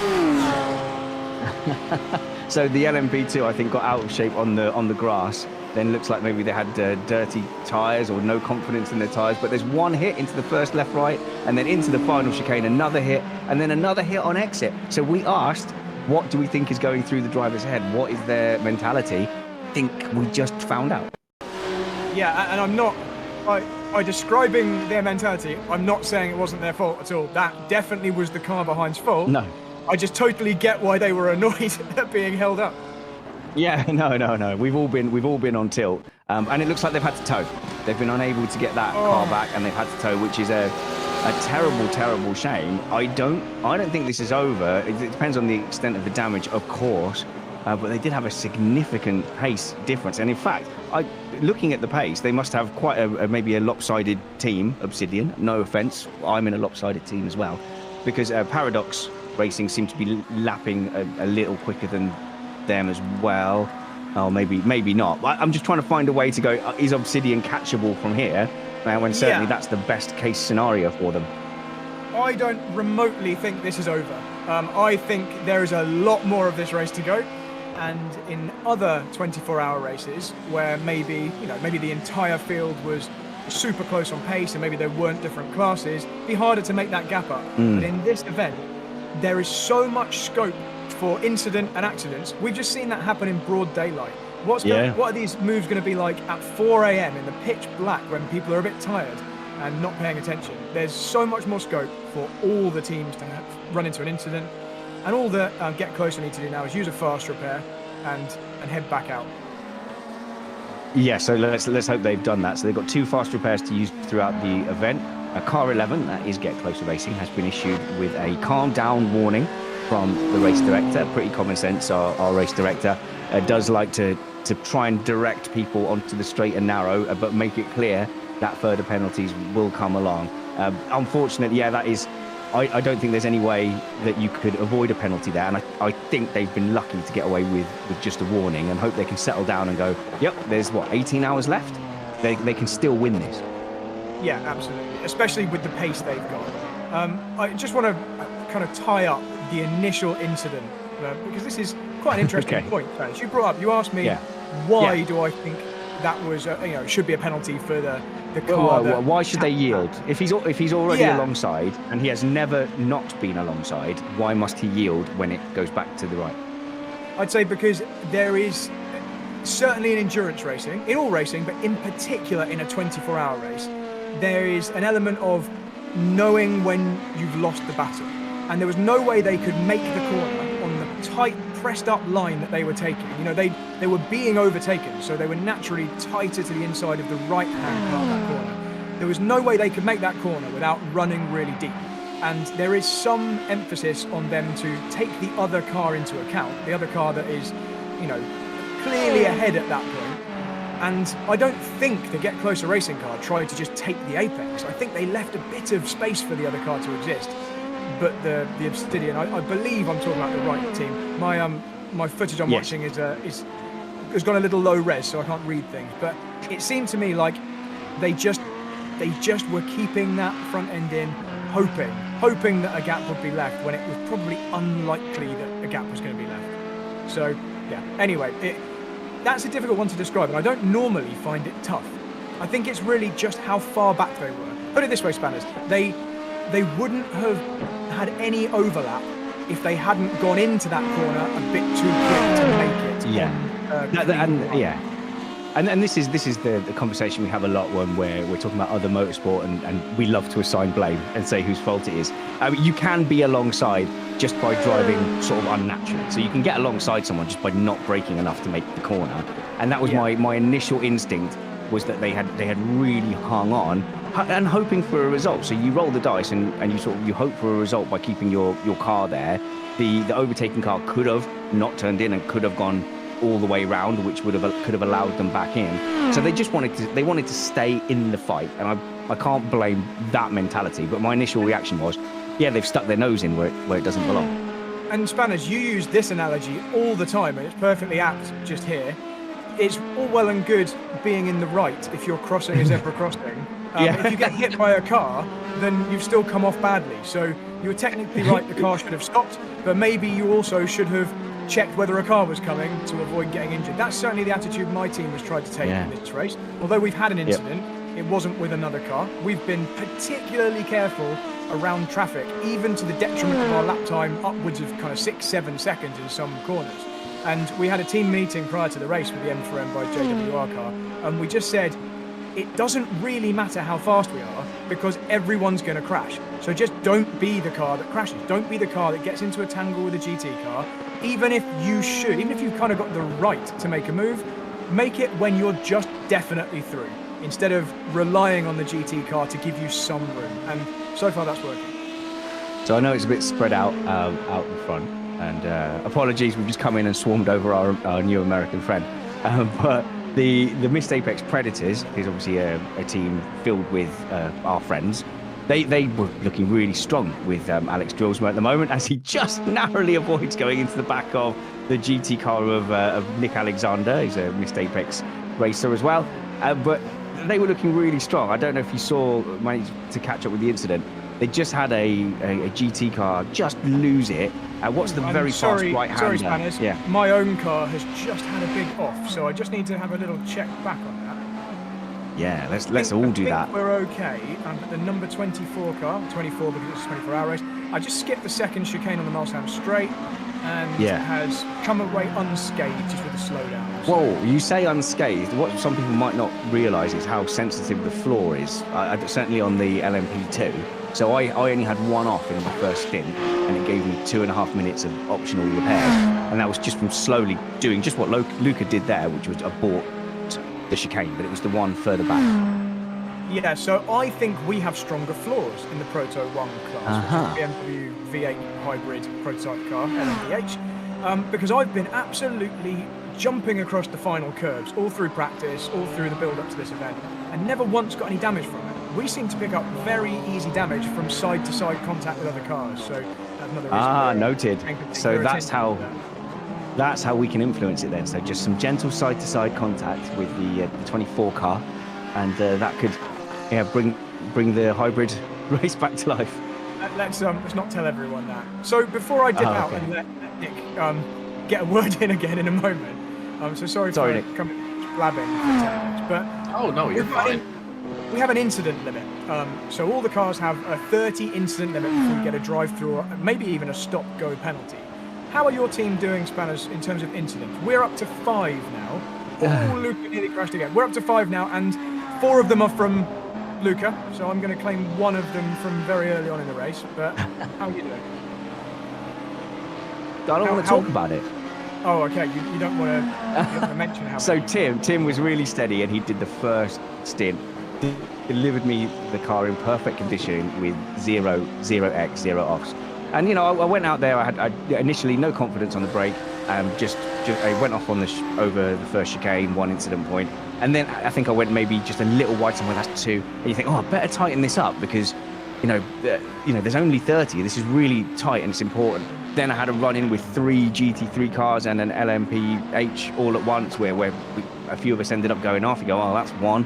And then a little half spin, and I ended up with 10 from my triple stint, and I felt very guilty handing over a slightly battered and 10 incident point laden car. So now I think it's going to be very difficult for us to avoid a drive-through at some point. Okay. Well, maybe it's probably different in your class because you've got less grip. What we found in the Proto 1 category is it's actually quite easy to drive around without getting any X's unless you touch another car. So I think Luca's have all come from his initial crash on the outlap, which we kind of got away with, and that little corner cut he did on the last lap. But be okay. It's quite tight for 24 hours. It is very tight. It wants an incentive to really keep it on the back. And of course, as teams start picking up drive-through penalties, the tactics will come into that. If you're sitting on 24. You say, right, give up a bit of lap time because we think the car ahead is going to get a drive-through. But you shouldn't have mentioned the damage. We've had Alex Van Gien messaging saying I've messaged all the teams that I've done livery design for, to gently brush the side of the M4M car. Oof, please don't. Guys, thank you so much for your commentary effort. We're hearing in our ears that there is a close race for a couple of positions here at the LMP2s in the Proto 2 AM class. Don't give away the magic. I've just seen that there's a close race for position 10, and it's Jack Southfield who is who's chasing down the angry Beaver team in position 10. Sorry, I will hand you back to Nick. One thing to note there is actually that the double-digit numbers are in the Pro class, and the triple digits are in the AM class. So actually, this battle that looks like it's for P2 and 3 is actually the leader of the AM class fighting second place in the Pro class in the Proto 2 category. So that's actually quite an interesting one. We've obviously got a very high-performing Proto 2 AM team here, and that is the PRC by Pass SRT by Dapper Customs, which is a mouthful. If you look at P1 in that class, it is also an AM car. P1 overall in the Proto 2? Yeah. Wow, okay, ST Racing by Driven Escape are doing a stellar job then. So guys, I'm going to hand back over to the actual commentators and dip out and give some love to my boy driving the car, Luca. So thanks guys, and you're all doing an Keep awesome him on job. the straight and narrow. I'll try. See you all later. Good luck out there, Brad. In the meantime, we have had a penalty come through for car 707, a 60-second stop go for causing an avoidable collision, broke and left to an overtaking car on the Mulsanne straight, which did cause a significant amount of damage, so they will have to serve that, and I'm sure the team that they got tangled up with aren't all too happy with that.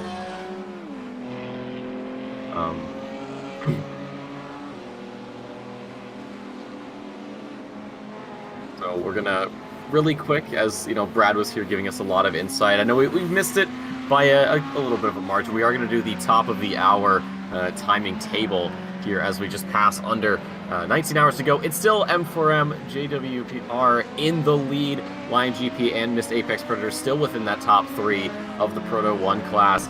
And then the others you can see down 4th through 7th. In the Proto 2s, though, it's ST Racing with the advantage over Sim Racing Collective in 2nd position, and then PRC still in the running for a podium position. Angry Beaver, we just talked about them. They are definitely in the hunt for a 3rd place finish. At the very least, Memento and QRT are rounding out the top 5 of that class. Moving it on down here, you can see the tail end of the Proto 2s, and of course Lion GP, I believe they crashed out. No, a different team. So Lion GP down 8th position for their class. In the GT category, though, it's still Obsidian Edge Black who does have the edge over Paradox Sim Racing 90 and 52, the 2 sister cars, doing the best they can to try to close that gap up. Angry Beaver Gold and LG M4M strip the dip in the top 5 of the GT category, and then you have PPTX and Ring there down, way down. Ring unfortunately crashing out of this race, and PPTX doing what they can to recover. But that is your running here of the M4M 24-hour by Missed Apex Motorsport 24 Hours of Le Mans. It has been an incredible race so far, and we still have a lot of action to go here. Of course, Spanners and myself will be here in the booth to keep you all company for the next good long while, as far as I am concerned. Here is 3rd in the Proto 2 category. That is Langard trying to chase down Southfield. It's about 4 seconds at the moment, and then behind that it's over a 30-second gap to the 29 behind. So for right now, it's just focusing on getting back ahead, or getting to the car ahead of you and overtaking, because like we talked about earlier, you have that time you take out ahead, and you have the time you gain behind. So this is good news for this 666 team. I don't know if they're making deals with the devil, but whatever they're doing is working pretty well. And actually, looks like Southfield. Yeah, exactly, yeah. So Sim Racing Collective have come in for the pit stop. It's hard to tell because at the start, all the LMP2s were just doing 10 laps. And in that category, there's not much space to go, oh, we'll fuel safe for another lap. So what we're really seeing now is some slight differences between cars that have maybe had to pit early for a driver change, or they've had an incident and they're unlikely to have had to tow and still be up at the front. But yeah, it looks like they were a little bit out of sync there. But yeah, so we do actually have 2 AM cars up at the front of the LMP2 class.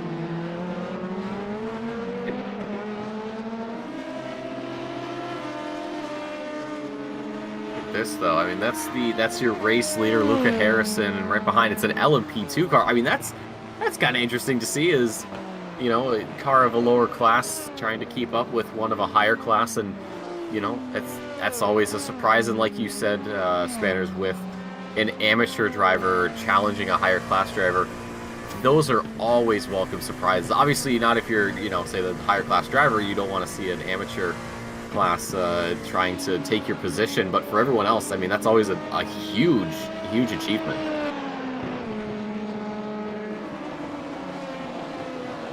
Or maybe things may be messed up. I don't know. We'll get to that. Of course, we'll do some background checks. We'll see if the hamsters need some water. They've been running for quite a while, but they're doing their best, and we appreciate all that's done. And Steve directing them very well. I think Uncle Steve was trying to look at Patrick Weisner, who is in an LMP, so the top class in the hybrid, and looking like he's struggling a bit. He's just been overtaken by a GT car through turn 4. So I'm looking at the rear chase camera here, and this is an advantage of sim racing. You can get some angles that you wouldn't be able to get in real life racing, and it looks like he's struggling maybe to turn right. Definitely having some kind of issue there. And if we jump into the cockpit view, we might see his steering wheel being astray. No, the steering wheel looks to be straight, so I don't know whether he's having a moment or a real-world distraction. He might have had a child asking him to open a jar of porridge. You just don't know in sim racing. Well, that's why you just give your kid the lesson. You say, listen, I understand that you're 4. We're going to the gym. You need to open this jar yourself. You know, something independence. But no, I mean, he's, whatever the case may be, I mean, he's doing what he can to keep the thing pointed forward. So that's always what you're looking for with your drivers, with your teams. And yeah, that's sort of what, I mean, after that distraction, I think he's just right back into the rhythm. But we carry on with this race. We're just about 1/6 of the way through, and we've still got a lot more racing to come. We are just sort of checking around the field, seeing how things are going. It looks like a lot of these drivers are, this actually could be a battle for the top of amateur, or top of GT, as Joseph Loeki is running down Steph Hansen in the number 12 BMW for Obsidian Edge Black. There we go. Talking about how well they were doing, but that gap is coming down. It's just slipped under a second as we get towards the end of the Mulsanne Straight here. For that right-hander, we've seen a couple of moves down here, but the number 90 I don't think is really close enough to even go for that.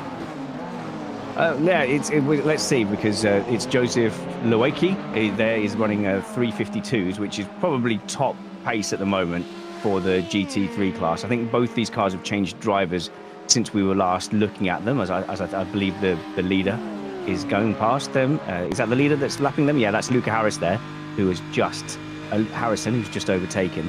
But just to say that the Get Closer racing car is now a lap down, as Loeki is looking down the inside to make a move. It's really difficult to make a move into that corner because you're braking on the right-hand apex whilst trying to set yourself up for that left-hander. And this is a really difficult place to try and overtake round the outside. But this time, the team, hang on, who was the driver there? The Obsidian Edge Black driver didn't keep his nose in like his teammate did in the earlier incident, and has kind of let that go quite a bit easier. So this is what Brad was saying, Nick. You know, sometimes you're better off just going, there is a pace difference. And when the gap had been closing that quickly, perhaps he felt like he wasn't doing himself any favors, and he might even be now looking back down the road and saying, well, where's the 52 car? Well, the 52 car is about 1.5 minutes back. That gap is maintaining itself pretty decently, I'd say. So yeah, it sometimes it's just better to back out. You're only hurting yourself in the long run. Sometimes there's, these drivers, of course, do, understand that they will have humbling moments, and sometimes your ego might say, hey, I don't want to give up this position. I'm going to fight for this. I don't want to give things up. But you have to look at the bigger picture. You have to say, all right, if I fight now, am I going to be giving the team behind a chance at this position? And more often than not, almost 99% of the time, the answer is going to be yes. So you just have to say, all right, whatever, I'm gonna let this guy through. They were gonna catch me regardless. Fine. You know, it's a position I don't want to give up, but it's a position I'll have to give up by the end of the race. And you know, that's something you see just every discipline, every level, every race length. So shout outs to apparently it's pronounced Loke. It rhymes with broke, like me. There we go. But no, just backing out of that one. I mean, that was the smart thing you could have done. I don't know. I would have advised my teammate to do the same thing, but there's the racing angel and the racing devil, one on each shoulder, one saying, "You've got the inside line. This is yours. Take."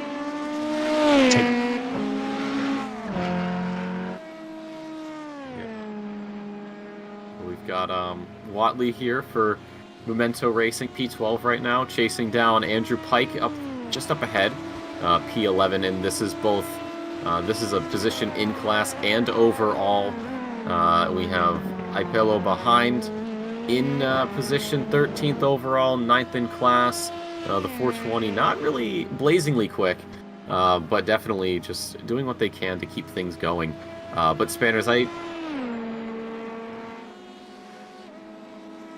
we've just been informed that Sam Watley is one of the production crew.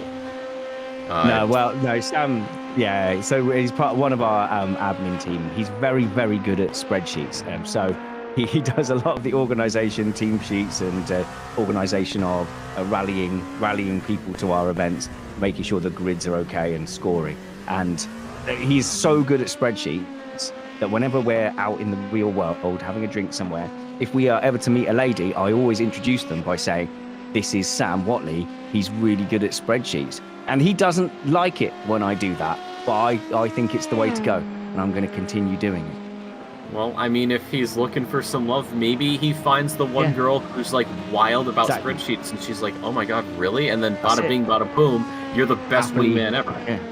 Happily ever after. Sum equals Sam and happy ending.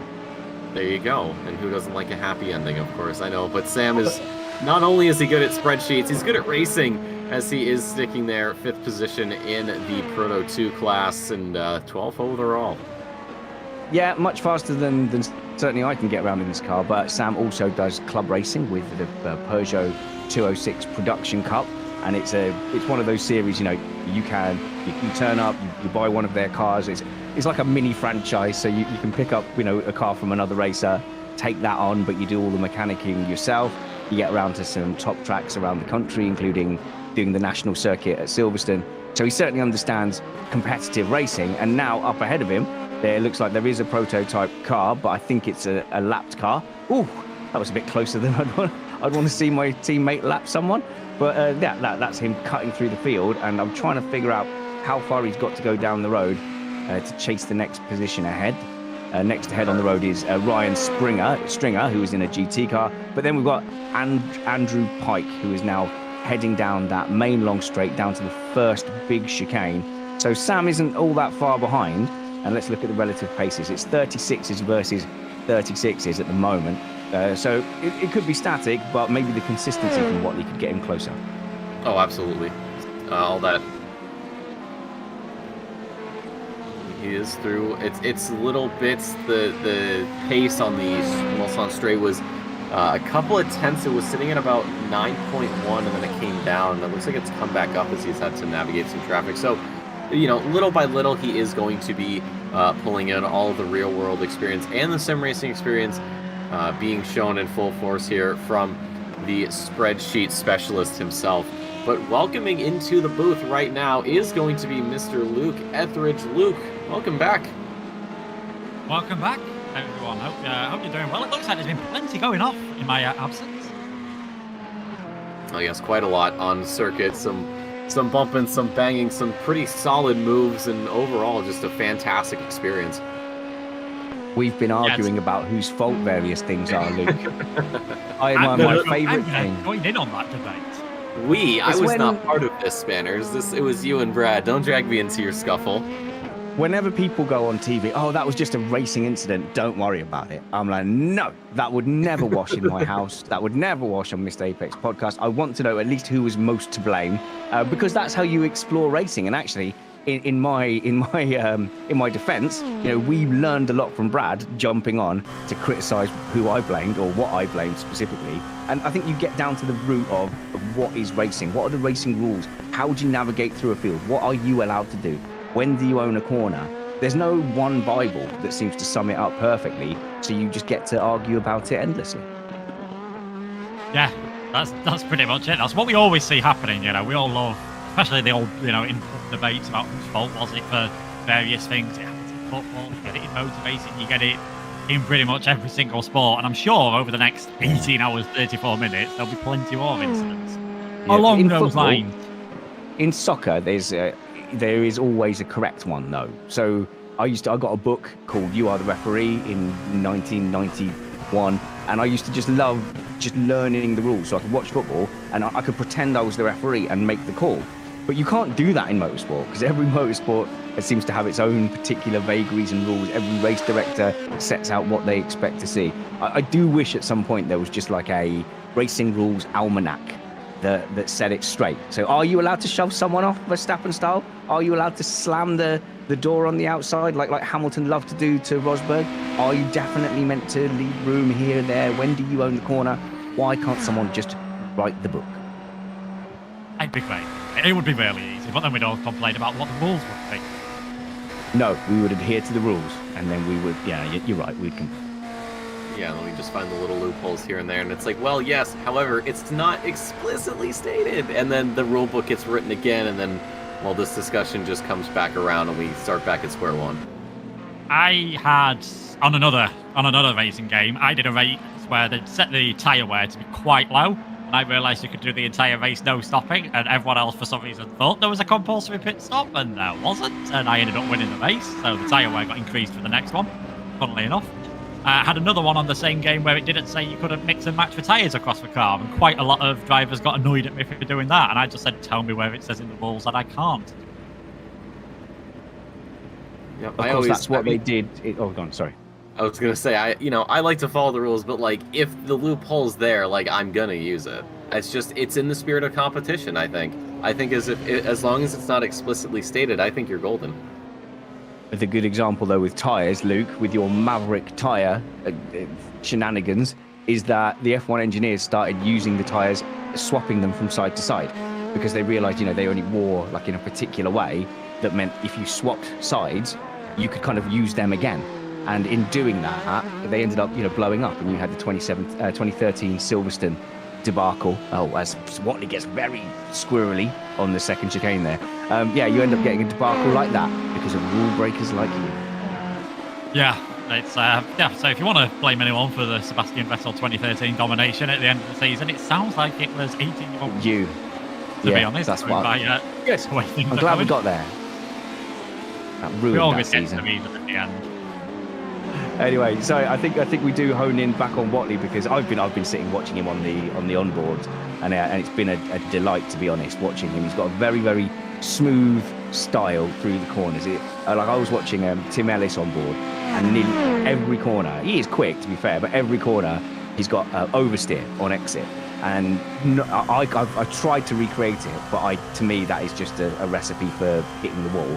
But if you look at Watley, similar lap times, really smooth into the corners, just feeds his way in, finding his grip, and then a very kind of please don't show me up now, Sam. No, on exit he's much more stable, much more pointed towards the next corner. That has to be the fastest way round, surely. Like, you don't want to be making all these snappy movements of the steering wheel, these corrections. Like, people have different driving styles. Some prefer understeer. I know personally I prefer if the rear is a bit happy and just hope that I've got the talent to catch it and find out. Which you thought I would have learnt by now.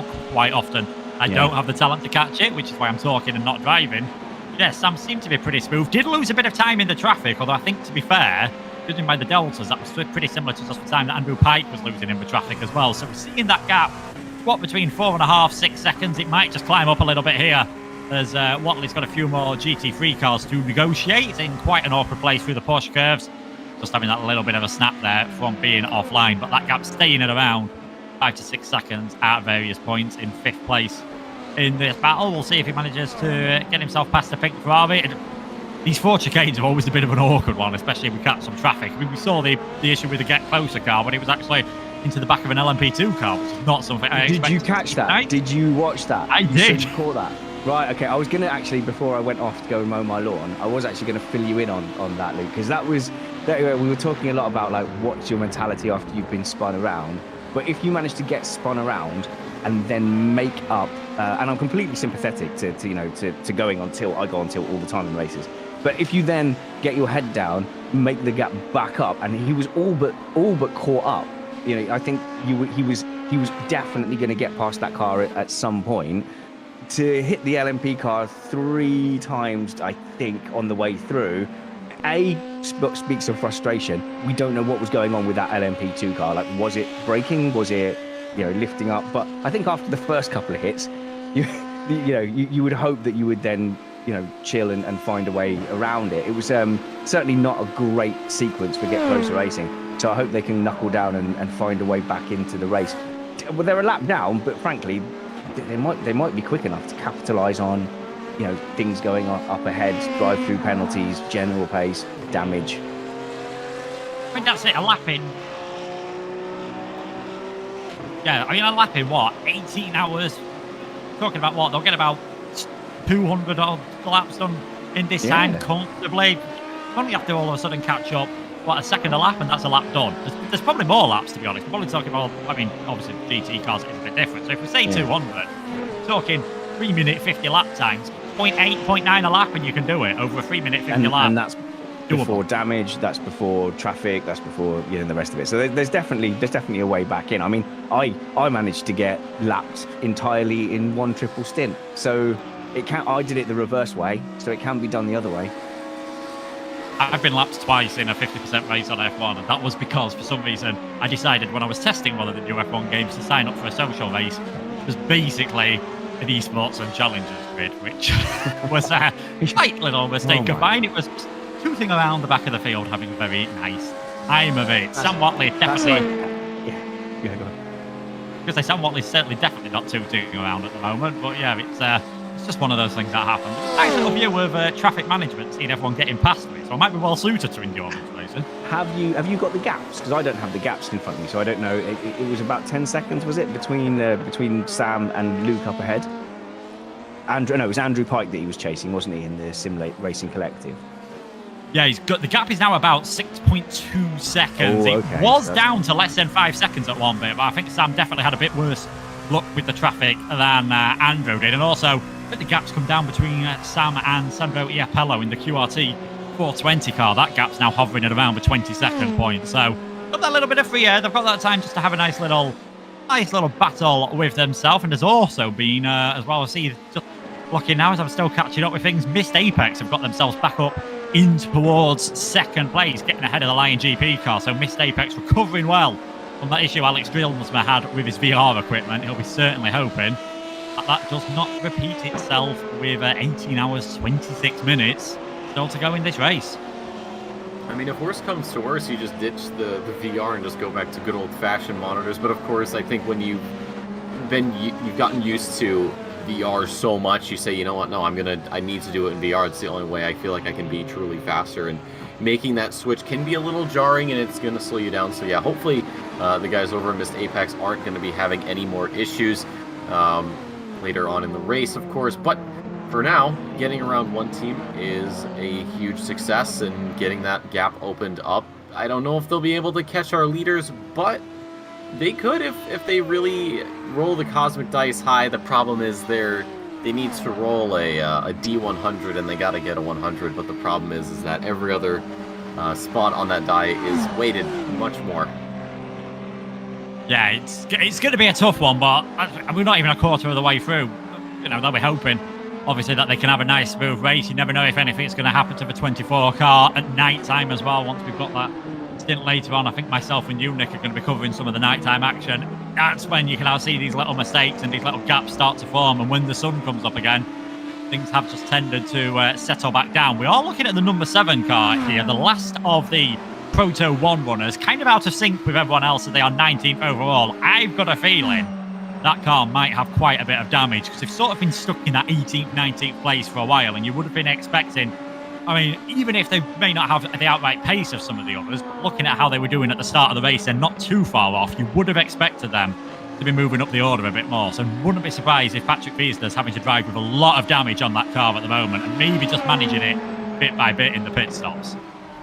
Yeah, and you think if he's got, that was a little close there. If he's got a lot of damage and he comes in, how much time is that going to be, and how much further would that drop them down the field? Of course, he's got a 2-minute gap there to Stoner behind, but the thing is, if he has maybe 3, 4, 5 minutes of damage, obviously it isn't that, but let's just, hypotheticals here.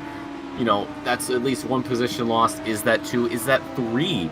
So I'm also surprised that they aren't closing the gap up to Jasper as quickly as I would have thought, especially being in a Proto 1. So, something we'll obviously keep an eye on, of course, and report on it as it develops. But yeah, the night racing that I wanted to, kind of talk about that is, in the day, of course, the sun's out, it's shining, it's warming the track up. It's when you have, a lot of that good, you get a little bit slippery, of course, but for the most part, everything's working pretty much the way it should. But when you get to nighttime, those temperatures drop, the track, of course, everything gets darker. So I had talked about it earlier, during the night portion of these races, you may have something you use as your visual cue for your braking or your brake marker. In the night, you might lose that, and these headlights obviously do a very good job of illuminating, but the problem is they can only get so much of the surrounding area lit up. So you might miss an apex, or not miss an apex, excuse me, you might miss your brake point, and by the time you've realized that you've already gone 200 meters past where you're supposed to be braking, and now you're heading towards the wall. So how these teams manage night racing will be something to see. I'm sure they've been practicing it at the very least. Oh, definitely. And it's something that I always find separates very top drivers from some of those that are still very good, but just a step below. Is when it comes to night times. Those that are absolutely on top of the game, they'll just stick in the rhythm, and they'll be seeing the apexes and the brake marker boards in their eyes as if they were brightly illuminated themselves. They'll just be loving how those things go. Yes, traffic management can sometimes be a bit awkward if you've got to be using the relative gaps on the black box, I think. Otherwise, you just see headlights behind you and you're never quite sure. Have all the cars gone through, and you might end up with a tiny little accident. But hopefully we don't get to see any of that. But it's night time at Le Mans. You pretty much know, anyone who saw the Nürburgring 24 hours in real life will have seen all sorts of carnage, different bits kicking off at the night time there, where people just get caught out. And again, if you're coming around a corner and you see a yellow flag, how brave are you going to be at night time? Because you're going to have even less time to react than you ordinarily would. Rest in peace, Dacia. You will be forever missed. But no, that's a good point, and especially like the Nürburgring. How much of this track is even illuminated? I mean, realistically, obviously the start-finish line is going to Nürburgring. Obviously, they have the GP circuit that gets lit up, but the majority of this track and the majority of that other track, the only light you see is from the cars.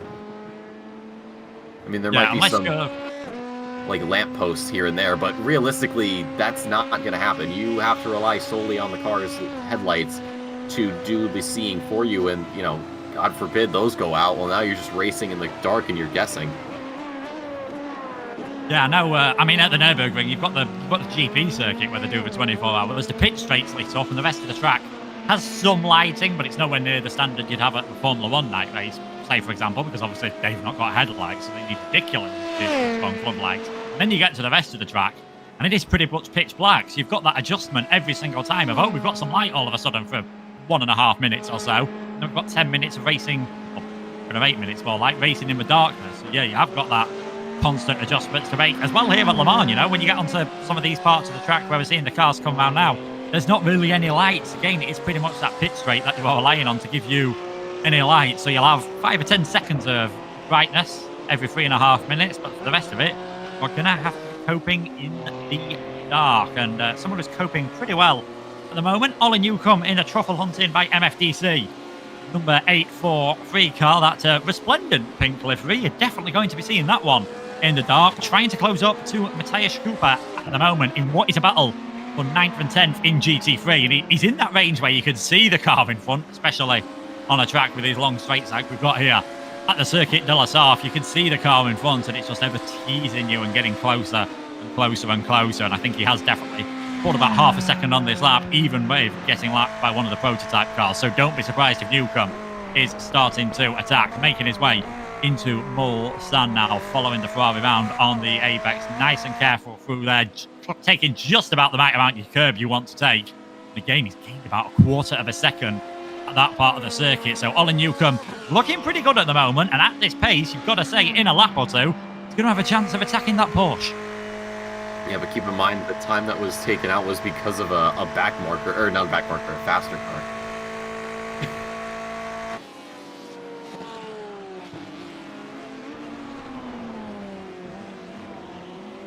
But for right now, it is Newcomb trying to catch up. That gap has actually gone down surprisingly, so it looks like the pace is there for the Ferrari right now. It's just dipped under 2 seconds and is continuing to fall more and more with each passing corner. This Porsche almost knows what's going to happen.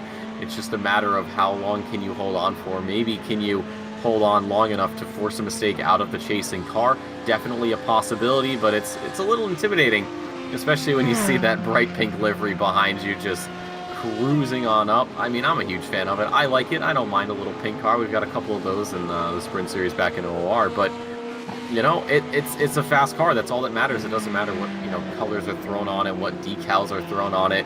You know, as long as it's fast and as long as it's, you know, agile and quick and all of that and clean, I say it's perfectly fine. This gap has just completely been demolished by Newcomb. Look at this. He's already 2/10, under 3/10 rather, on Schupa right now. This is the battle for 9th position in the GT category, 29th overall. The 777's luck may be running out. Look at the exit that Newcomb gets. That chicane was done beautifully as we look on top into chase cam now. Pulls to the right side as we head up the hill through turns 1, 2, and 3. And look at that. It is going to be Schupa backing out of that one. He knew exactly what was coming, and rather than fight it, has decided that it is better to just let the opponent through and carry on with the race. You're going to lose the position regardless. You might as well minimize the amount of damage you do to your pace overall.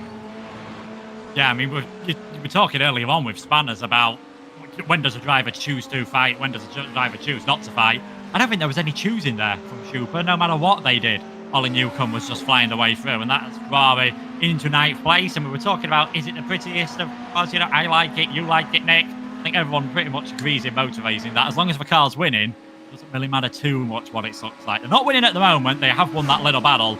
They have got plenty of free air now. The next car, in terms of fighting for position, 96 seconds up the road. So it's going to be quite a bit of time of just getting into their own little rhythm for Ollie Newcomb at the moment. We've had a pit stop further up the field, so the number 62 car saw coming into the pits not too long ago, so they've dropped back behind the Lion GP car, so that now means it is a 2-minute 30-second lead for the M4EM by JWR squad. Lion GP in second, missed Apex Predators in that third position. Still plenty of time to go. 666 leading from the 588 in the Proto 2 class, with 29 actually leading the Proto 2 Pro cars in 10th place, third overall in that class. You can just see the order there. Paradox Sim Racing leading in, not Paradox Sim Racing leading in GT, but you can see some of the GT order coming through the screen there. It's been some exciting racing in there. They are.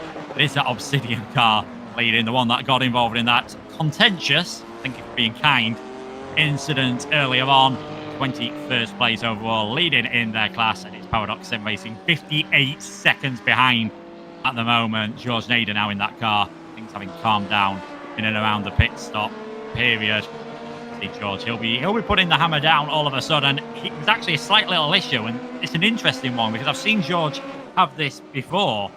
Living in Lebanon, power infrastructure is not perhaps what we're quite used to living the Western world. It's quite common for them to get power cuts, and I've had this before in team events with George where he's been racing and he's always been, it's just that little bit of nervousness, especially because it's something he's got absolutely no control over. He's like, guys, the power went out earlier today, who's to say it's not going to happen again in 5 minutes, who's to say he's not going to be able to do the entire race? So always got that in the back of your mind. We talked about tech problems before, but distractions like that really are the last thing that you want. Yeah, I think distractions might be a little bit of an understatement. I'd say it's more of a hindrance, but that's just me. But yeah, I mean that's the nice thing about, and obviously, well, not nice, but when I say nice, I mean in relation to driver locations. You know, you think about, you know, motorsport, and you see, you know, maybe a local scene where, you know, for me here in the U.S., it's like, oh, it's all American drivers, you know, especially with like NASCAR, IndyCar, IMSA to some degree.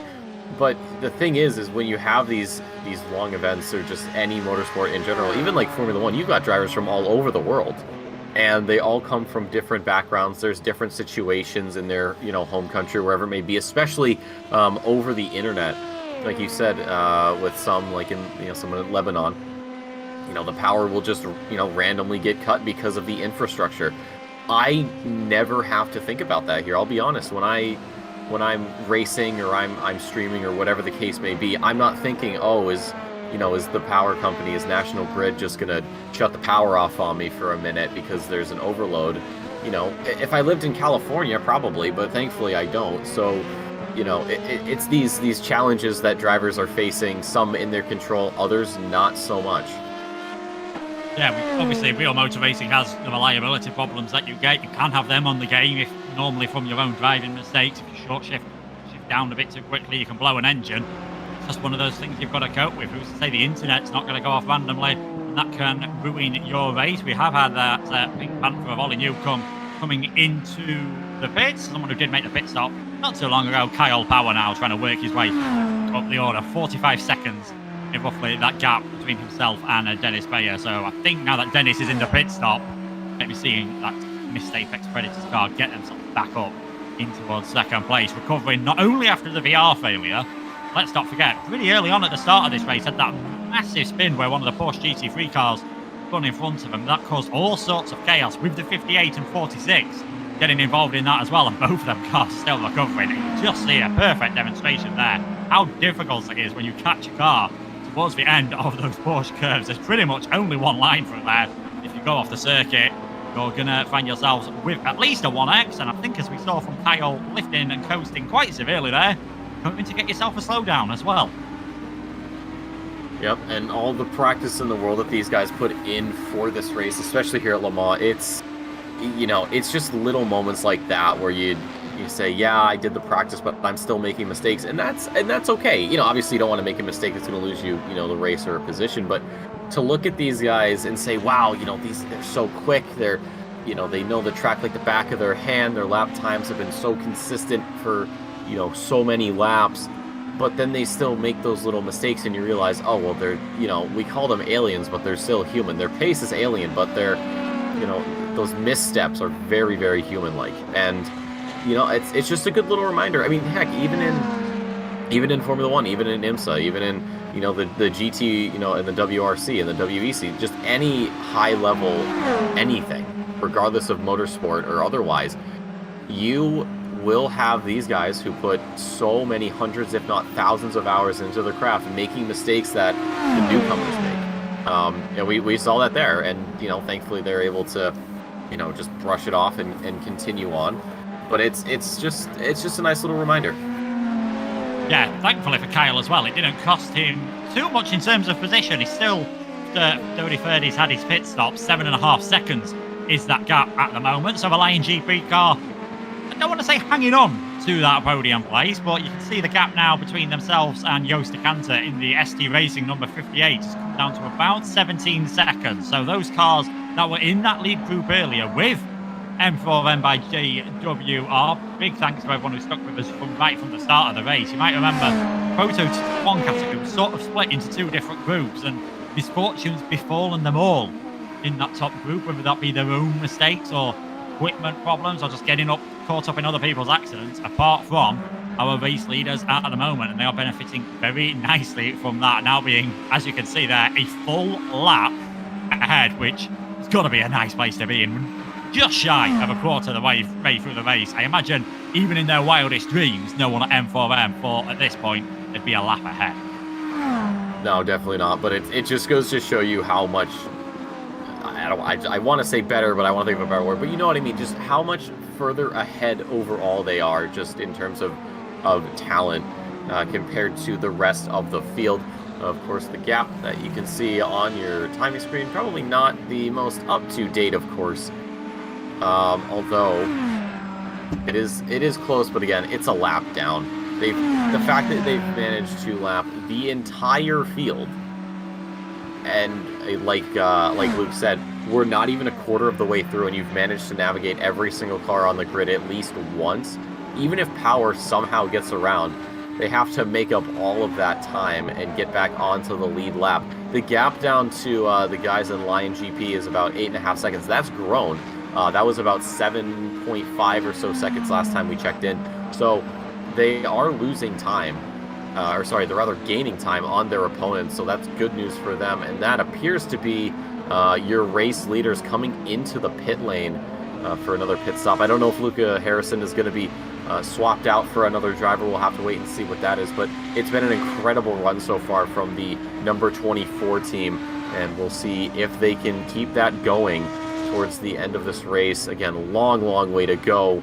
So nothing set in stone just yet, no matter how much of an advantage this team has. Yeah, I know a lot of people sometimes say, oh, this is pretty much over. There's no way anything can happen. Again, we're not even a quarter of the way through yet. So just think about what's happened so far. We've got another 3 bunches of 6 hours to go. We're doing about 100 laps at the moment. So we are just going to be ticking over 400 laps by the end of the race. And it is a driver change. And it is Mr. Brad Philpott that is going to be heading back into our race leader. So we'll see if he'll be able to keep on that fantastic rhythm that he had earlier on in this race. And Kyle Power is now back onto the lead lap. He'll be able to get his head down as well and see what he can do as this race goes on. Fantastic racing so far in the first 6 hours here in the M4EM 24 Hours by Mixed Apex podcast. Big thank you to everyone who has joined us so far. It has been a fantastic race, and I'm sure more fantastic action to go, as there comes Brad Philpott out of the pit lane. And being as good a driver as Brad is, I'm sure it won't take him too long to get back onto the pace. I think that's another thing that sort of separates the top class drivers from those that are probably just a step below. We've talked about the consistency, we've talked about the nighttime ability, but it's that ability to just get into a car and push like crazy right at the start. You know, 100%. And the thing is, when you have these swaps, you also have tires. These tires are going to be colder than they should be operating temp-wise, even pressure. So for Brad to just hop onto a new set of rubber and just get out there and just do it like he's already, up to scratch is, I don't even know how that's possible. It seems completely foreign to me. I've had, races where I've, gone into the pits and it's, the new tires and all that, and a couple laps just saying, all right, take it a little easy, get things working, and then, start pushing like crazy. But for Brad, he doesn't subscribe to that mindset. He says, all right, I'm in the driver's seat, I've got to go. I don't care if the tires are cold, I don't care if they're under pressure, I know what the car's capable of, I know where the limits are, and I'm still going to push as though I am on, optimal tires. So, for this M4EM team, I really think this is what you can find with the pinnacle of endurance racing, of Proto 1 racing. This is what you would strive for if you were, another team. You want to be at the same level, if not above these guys. And if you're looking for a coaching lesson, well, they're unintentionally giving it to you, but the thing is they might look extremely similar to yours, so it's up to you to figure out, well, just what it is exactly they're doing differently.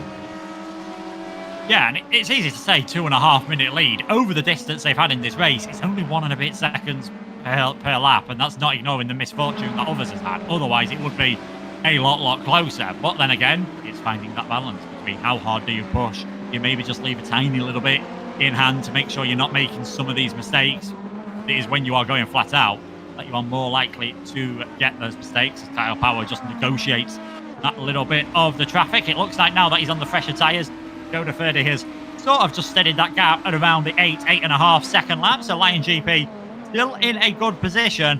Still trying to just keep that number 58 car at bay for now as we go on board with the Missed Apex Predators car underneath the Dunlop Bridge, sweeping it down this section nice and steady in the BMW, breaking down towards 4th gear through there, climbing up the hill ever so slightly. A little bit of a wobble as the hybrid energy comes in, and then Tetra Rouge. You've just got to throw the car in. You've just got to hope that it grips. Now you are just down to the Mulsanne straight. I'd say you can have a little bit of a breather, but obviously it's Le Mans. You've got all this traffic to negotiate.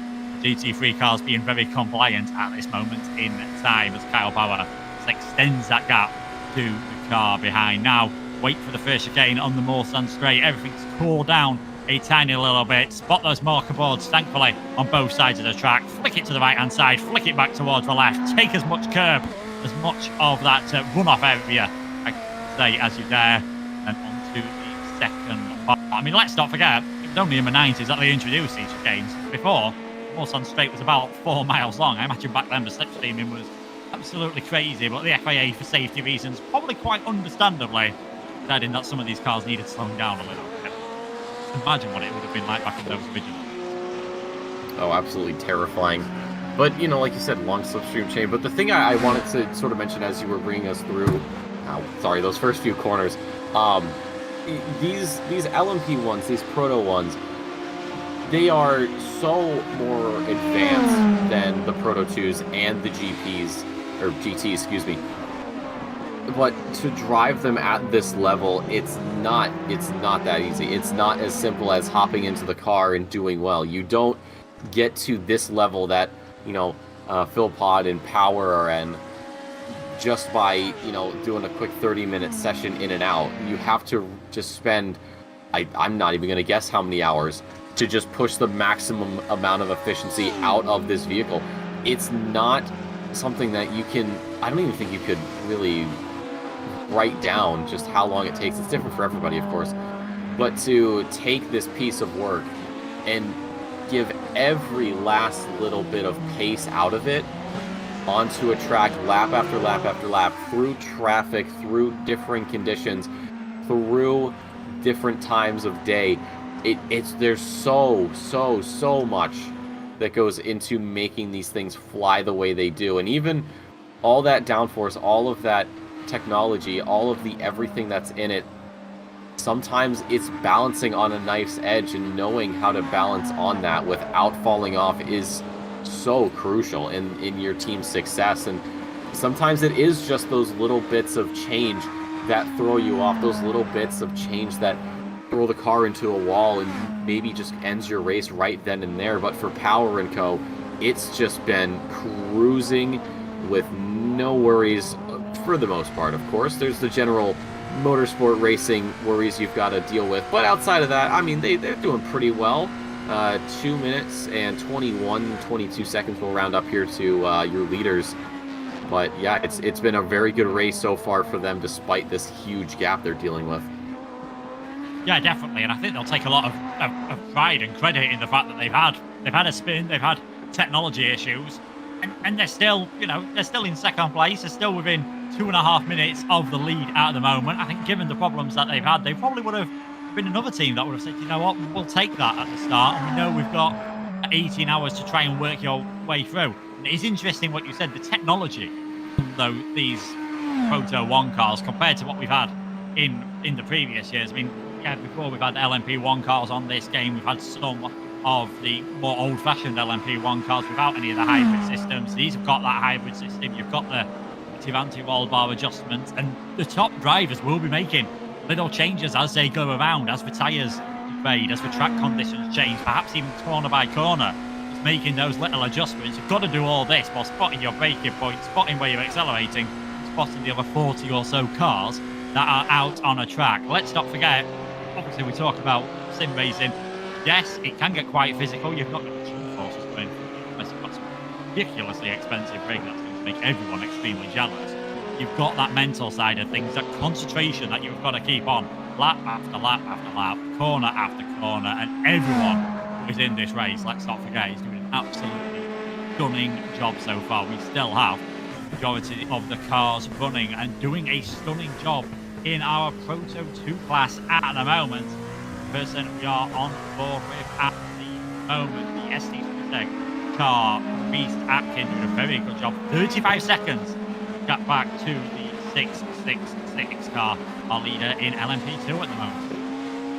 Well, it's definitely a comfortable gap for him, and I'm sure he'll be more than happy to look at that and say, well, as long as it stays at least where it is, I don't think it's going to be too much of a scare for us.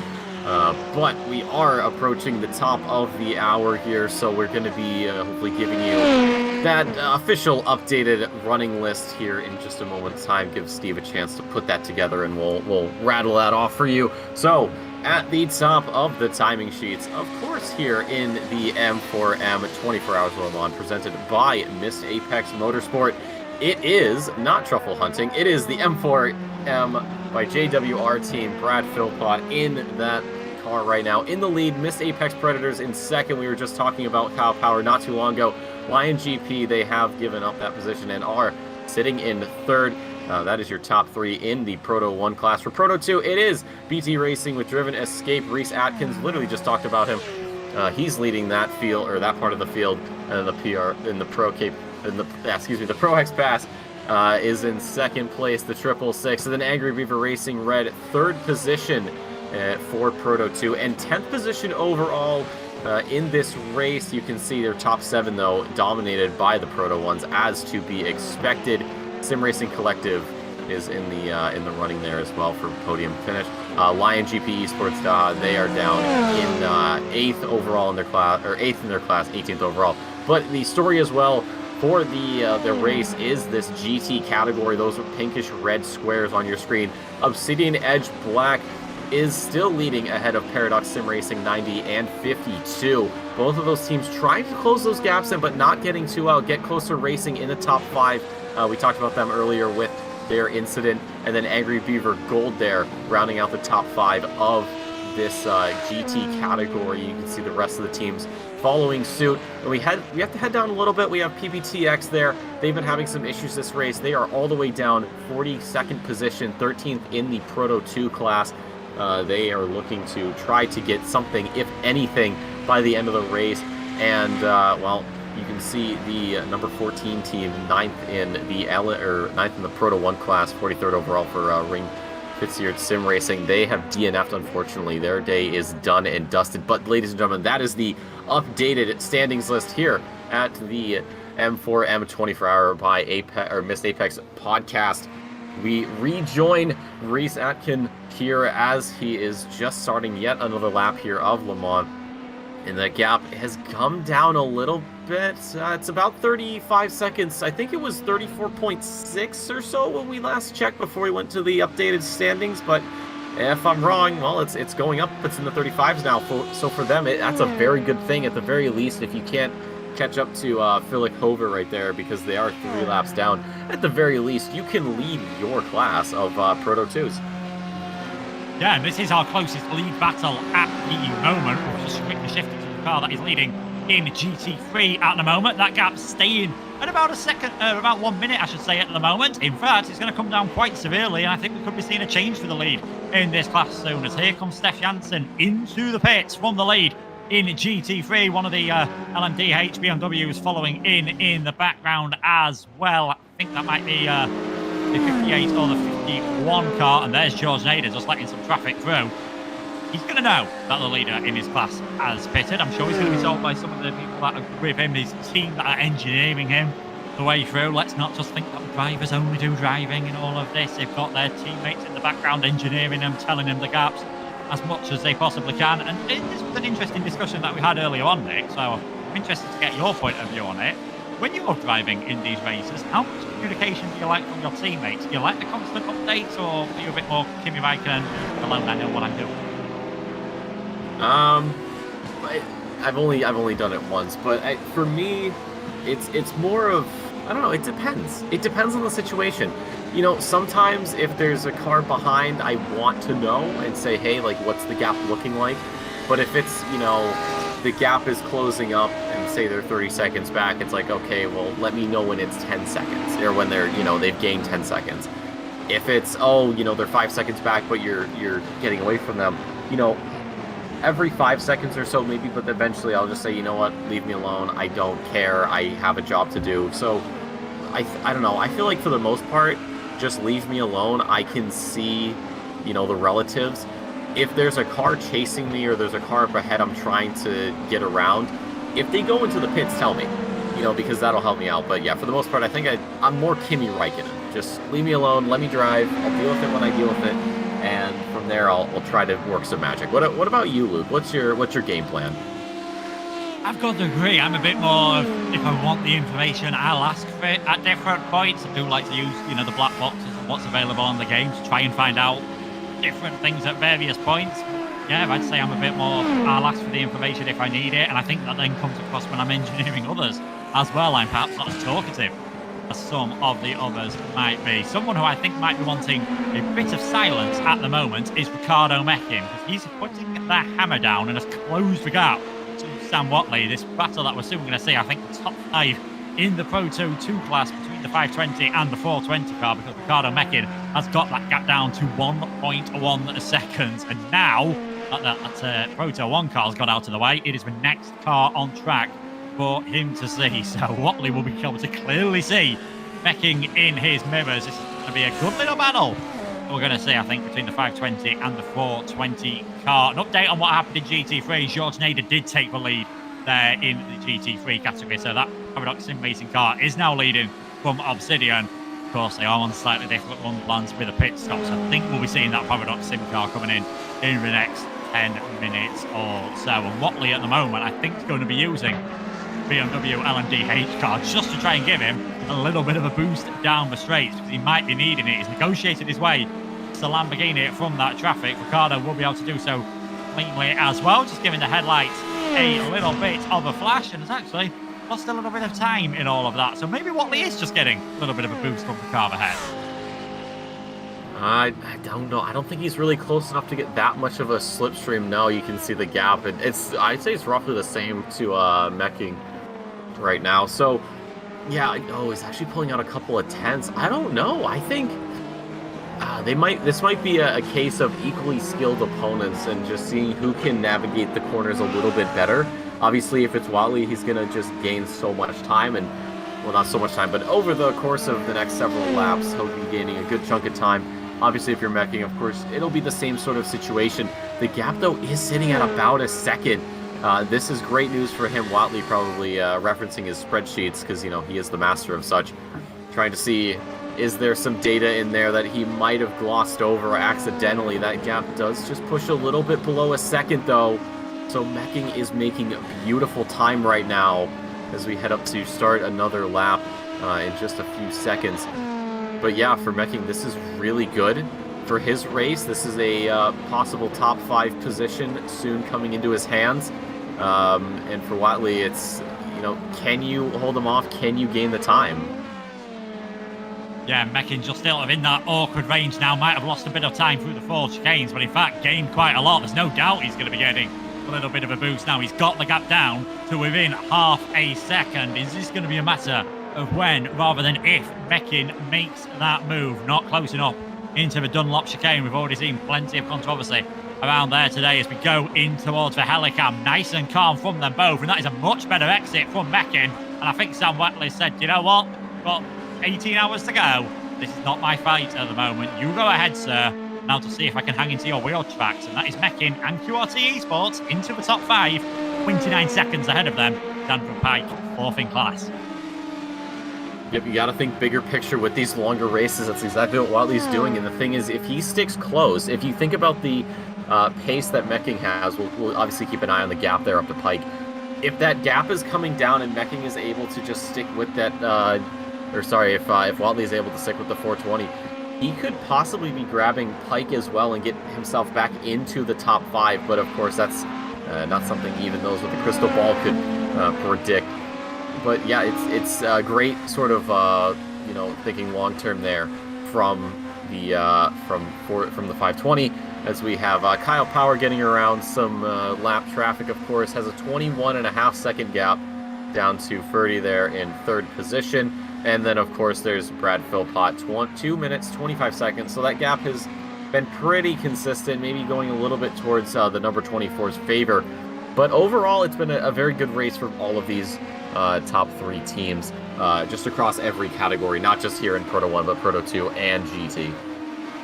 Yeah, and Kyle Power's done a decent job to stretch that gap back to Dodi 30 to about 21 seconds. Let's not forget, it was 6 or 7 seconds coming out of the pit, so very good little pace by Kyle Power and keeping Brad Philpott in and around that 26-minute margin to our race leader. just see them negotiating with traffic. I always find it awkward. Well, it always looks like it's awkward. I've got to admit, my multi-class racing is limited to when there's been 2 different classes. Never mind 3, but when you're a Proto 2 car, you know you've got a Proto 1 coming up behind you fast. You know you've got a GT car that you're coming up to fast. So many different things that you've got to think about. Maybe that's why I don't like engineers talking to me too much in the radio, because I've only got so much mental capacity to cope on things, cope with a few things at the same time. But Kyle Power, all he's concentrating on at the moment is building that gap to the car behind and just seeing if he can do anything real in what has been a runaway race leader pretty much since we came to around the end of the first hour, when IBAC had their issues crashing into the wall. 51 car starting on pole position is now down in 6th place, and a number 24 car being piloted by the man who qualified the race, by the man who started the race for them. Recently took back over that car, and Brad Philpott doing a very good job indeed as Kyle Power. I mean, just looks unbelievably fast watching these cars come through the Porsche curves. Yeah, that's the one thing I love about these LMP1 cars, the Proto 1 class for us, is just how much they're able to keep the pedal down. For some cars like GTs, they may have to just lift a little bit, let the car coast, but for these guys, the downforce they have, the way the car is shaped, they can just keep it pinned all the way through. Power, of course, has gained a little bit of time on Philpott, it looks like. Although, yeah, it was about 226, it went to 224, now it's staying just about at the top end of 24, low end of 25. The gap, though, to 30 behind has opened up a little bit.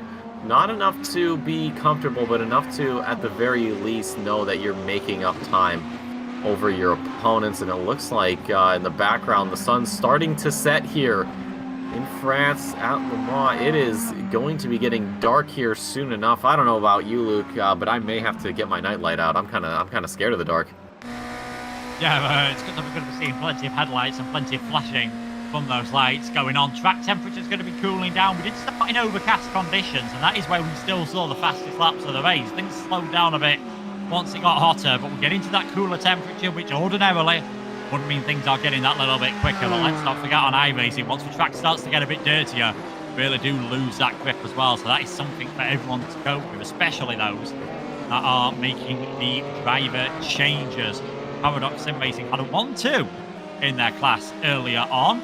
Got one of their cars in 4th place at the moment. The second one of their team, Kai Francis, in the number 62, trying to close up to the back of Markham Blumenthal. And let's not forget that number 11 car recovering from not 1, but 2 incidents earlier on. One where they were spun out the lead, one where you could argue they were closed off the car. There'll be plenty of debates going on between themselves and Obsidian. In the end, race control decided it was no further action, which I've got to think probably was the right decision. And then that tap into the back, well, multiple taps the back of an LMP2 car led to them spinning around, led to them having to tow back to the pits, has led to them having to recover, but they are still in podium place at the moment. It looks like Kai Francis just not able to stay close enough at the moment. Interesting comment in the YouTube chat from QRT car that they've pretty much got the baseline Le Mans setups and not as quick in a straight line, which I think hopefully sort of valid with what we were seeing from them when they were all over the back of Sam Watley's car, that very colourful Proto 2 car for Memento Racing. Through the Porsche curves, they were able to gain so much. When it came to the Mulsanne straight, where we first saw them, they were losing out quite a lot on that straight. So maybe Sam Watley let them by and thought, you know what, they are probably faster overall. Maybe just let them go and see what we can do later on, knowing that if you have got an opportunity, if you have got that straight line speed, yes, it's going to be so much easier to overtake. You are probably losing a bit of pace overall. And again, that is the balance of endurance racing. What setup do you go for, knowing that A, what's good in qualifying might not be the best in the race, and B, what's good for you probably isn't going to be fantastic for the rest of your teammates. You've got to find that compromise. Yeah, we talked about that earlier in the broadcast, and the thing I really like about Le Mans is just how much variance there is in the track itself. You have, the Mulsanne straight, you just a long section where you just hold the accelerator down, you go from there. And that's, a great place if your setup is running some less downforce. Of course, you don't have the air pushing down on the car as much, but then you come through something like the Porsche curves here, or the Corvette curves, the Ford curves, whatever, where having that extra bit of downforce is going to find some time. So finding a balance between those things, and also, like you said, Luke, what benefits all the drivers as much as possible is a tricky equation to balance, it seems like. and it takes many, many man-hours to actually really just dial it into something that you and your team are both happy with, and something that everybody feels comfortable driving and, you know, trying to push as much time out of the cars as possible. So yeah, just another huge aspect of this race that these teams have to worry about. Yeah, I think that's why you need some spreadsheets to come and just give you a tiny little bit of a hand to make sure that you are getting everything right. And I think that's why you've got to use these electronic adjustments at the car. All of them, obviously being able to adjust their traction control for GT3 cars. You can adjust your ABS as well with the Proto 1 cars. If you can see one of them making our way through our 31st place car, an 11th in GT3, braking engine 334 car. If you're in the LMDh cars, you can adjust the hybrid setting slightly, and you can adjust the anti-roll bars. So drivers can make little tweaks, but the chances are there's no one really driving a car that they feel 100% comfortable, and they've just got to learn to be as comfortable as possible with it as they can. Also, the 46 car there trying to recover from their incidents earlier on, still carrying on in 7th place. I think it's clear to see that they've got more pace than that position shows at the moment. There's Inigo Alara, the braking engine. We've also got the engine braking car, which I think is just a couple of places ahead of them at the moment, but the 334 trying to close in on the fellow Porsche 777, just not able to do so at this just not able to do so at this moment in time. And it's interesting that you talked about setups. I think my preference around Le Mans is, you know what, let's just knock a bit of wing off. We'll be incredibly fast down the straights and just hope that I can deal with everything else later on, which again might not be the best thing for a right race, but if you're nipping down the straights, we've already seen, it's all going to be tough to overtake. Yep, it is, and yeah, that's a really good aspect actually, is the rear wing. Obviously, through some of these curves, you got to worry about, you know, the tail end stepping out on you. Obviously, you'll be able to start that. One thing I also wanted to mention with setups, you talked about adjustments. Some of these drivers will be actively adjusting things like traction control and ABS through corners, just to really eke out that last little bit of pace, and they're constantly doing this with, you know, every passing lap. You know, someone like me, I might, you know, say, okay, well, I'll just adjust the ABS here and the traction control here, and then forget about it, and then wonder why I'm so slow. But these top teams are actively thinking about this. They're actively changing it when they need to, when they have the chance. And that's where we're finding a lot of you know, just pace out of these guys. For braking engine, they are 14.3 some odd seconds back from the 777 Porsche ahead. They're trying to just take away the gap where they can, but, you know, I don't know if they're making those on-the-fly adjustments. If they are, you know, great. If they aren't, well, the setup seems to be working pretty well, as that gap is coming down. So you almost wonder, is the 777 Porsche there, are they having some traffic troubles? Are they just having lap time troubles?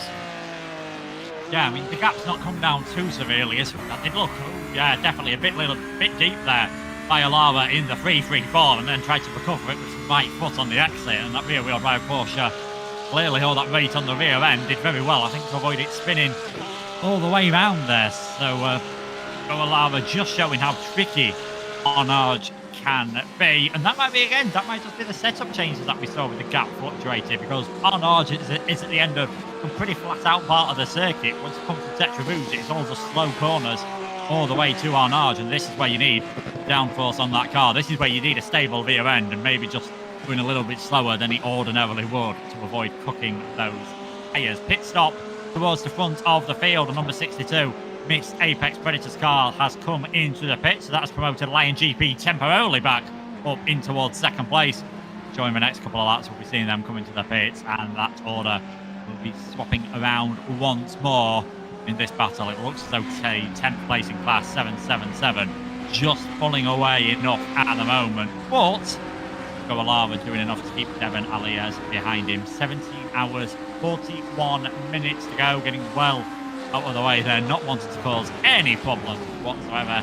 That's exactly what the faster cars will be wanting to see, the GT3 cars being nice and compliant, as there comes Kyle Power trying to get back up to pace, putting the power down after his pit stop. 666 now leading in the LMP2 class, so that has been a change of position. So that 666 car, which has been leading for quite a lot of the stint earlier on, where I was commentating, the PLC SLT by Dapper Customs car, now with Matthias Langard behind the wheel, got a 26 second gap to the car behind. You find this in sort of real Le Mans racing, real endurance racing quite a lot of the time, and we're seeing it here tonight. So still a long way to go, but it certainly looks as though the Proto 2 battle is going to be our closest battle for the lead. Yeah, we'll definitely be watching that more and more. And especially with these pit stops, you have to remember when you do your pit stop, you're going to possibly have a position. You're going to come out into traffic, and that's going to completely wreck your laps because you have to navigate all of those lap cars.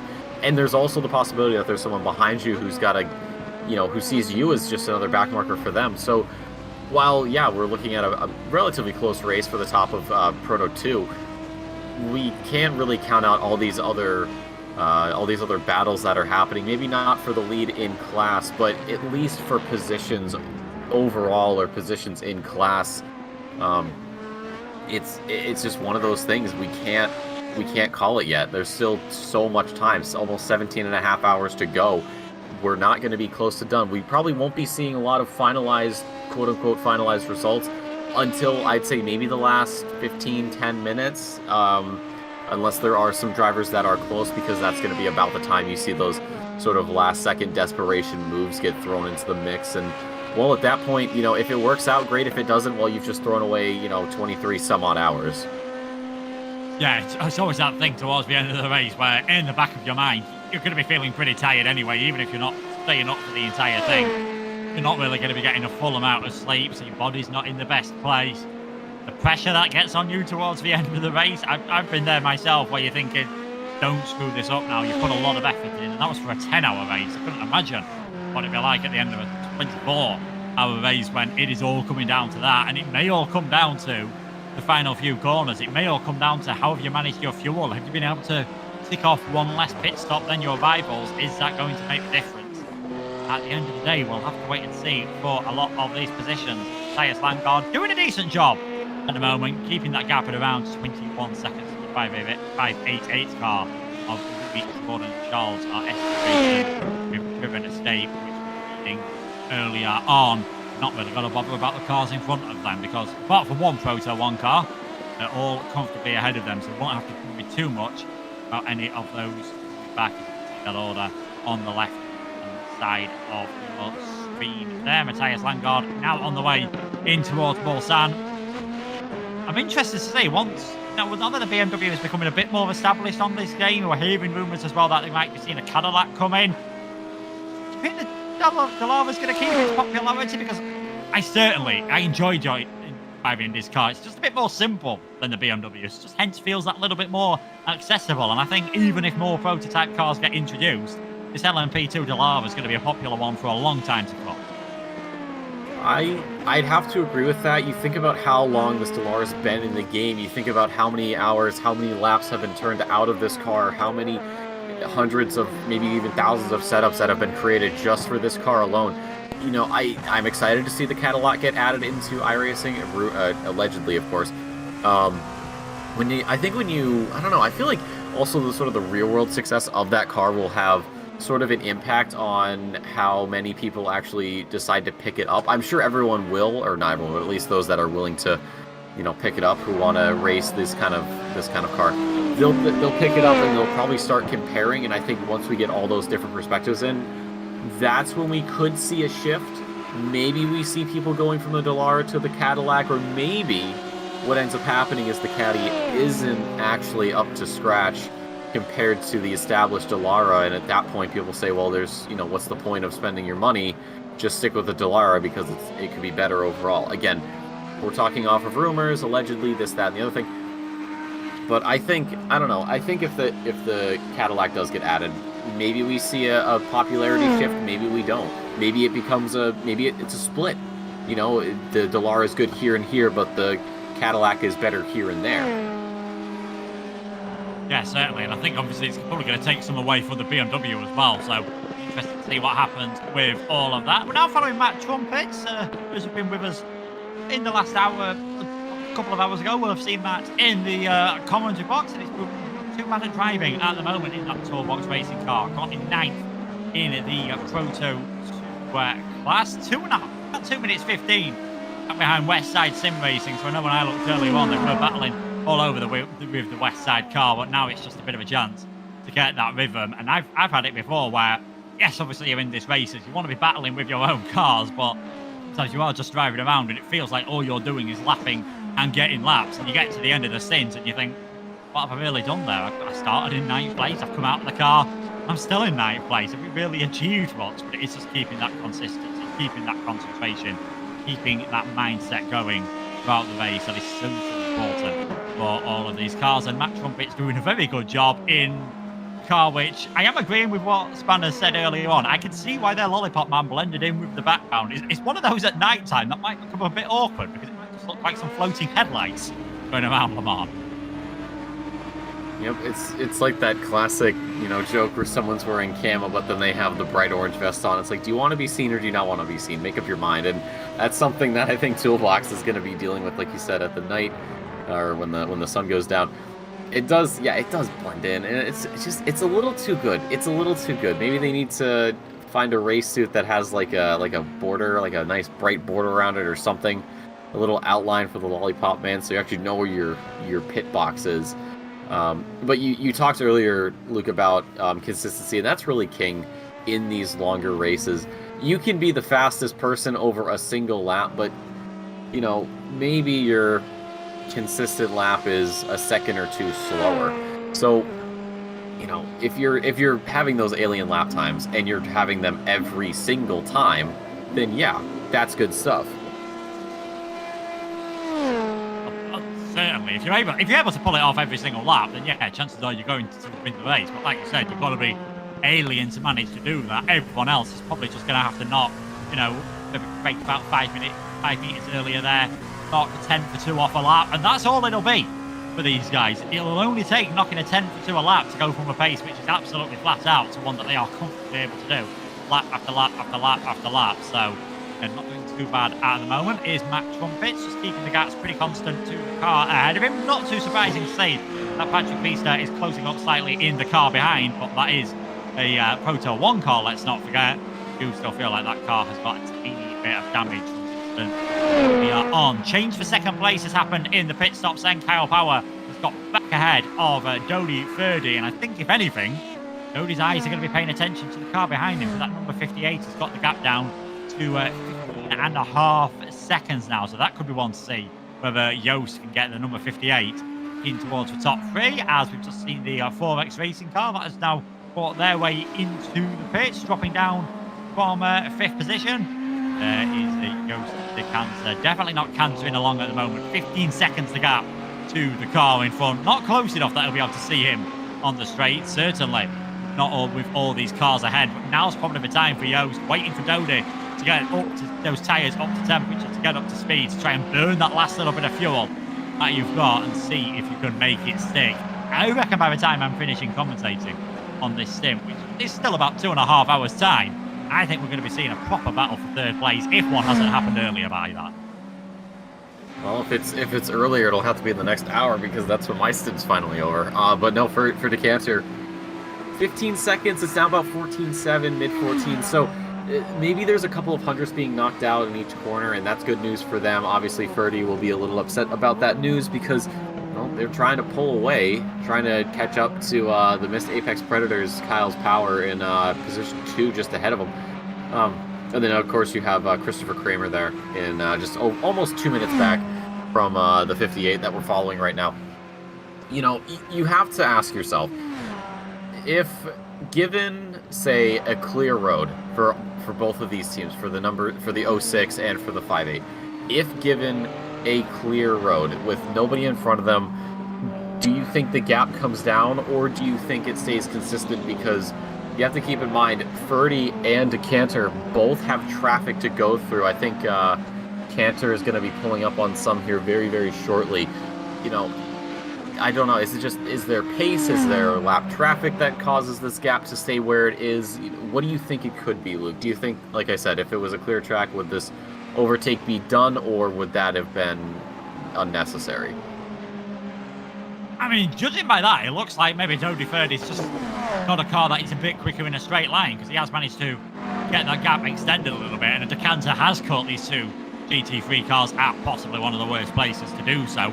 We heard from one of the drivers, I think it was Danny, saying from the M4EM car that the LMP1s of old were able to just easily breeze past around the outside at the Porsche curves. These Proto 1, the LMDh cars, aren't able to do that, so you do have to be a bit more careful, a bit more circumspect, and maybe that's just cost them.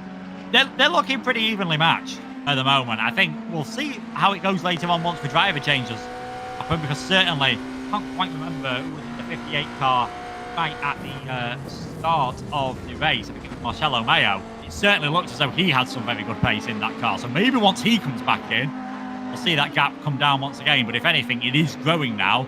At least Yo's got a 1 minute 42 second gap to the car behind him. Doesn't have to think too much about Christopher Kramer. Just drive his own race, drive his own rhythm.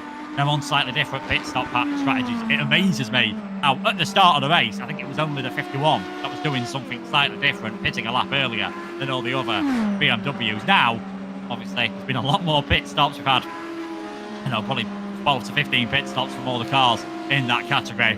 It's all completely changed. Once again, as we get towards the end of this race. And I wonder if something's actually happened with 4X Racing car, because they have been in the pit lane for quite a long time now. So I wonder if something's gone on for one of them. More trouble, perhaps, one of the Proto 1 class. I don't know. There's so many different little parts of this race that all kind of play out in their own way, and that sort of changes the outcome. You talked about earlier Decanter's teammate Mayo. The thing I always wonder with some of these races is when you have a car that is sitting behind you. So if you're in Ferdy's position, of course, you have Decanter sitting behind you. He's not gaining. You're not losing. You're just sort of staying there. Does that sort of lull you into a false sense of security? You think, okay, it's 16 seconds. That's no big deal. It's been 16 seconds for a while. I'll be fine. And then, you think, okay, I might just get a little bit relaxed here. Maybe just miss an apex a little bit every now and again. But then you have someone like Mayo who pops in the car. All of a sudden, that 16, now 17 second gap becomes 15 seconds, and then 14, and then 12, and then 10, and then it's rapidly approaching, and then you have to sort of jolt yourself awake and go, well, hold on, wait, we've been losing time. I haven't even realized it. And then that might force a mistake. So I think that's just a mental aspect of motorsport. Yeah, definitely. You're concentrating on one driver at the moment and thinking, you know what, we've got this covered off. I don't have to push too crazily hard. Then, like you said, the next driver might come in, be a second or two a lap faster, especially around a circuit like this, and you're thinking, right, I've got to be able to switch this on all of a sudden. But if you've been driving for an hour and a half, just keep it at that consistent pace, having to find it out a second or two a lap, even on a track with 38 corners, not necessarily the easiest thing. We've just had it confirmed from Rich in race control. Big thanks for this. 4X did have a moment through the Corvette curves, lost their rear wing, so back towards the pit lane. So I know they were about 3 or 4 laps at least ahead of the LMP2, the Proto 2 category. We'll have to wait and see what happens for them, but that is a big loss for them. It's going to be, even with a long way to go, might be tough for them to recover towards their top 5 position where they were as Ghost Decanter captain back of another LMP1 car.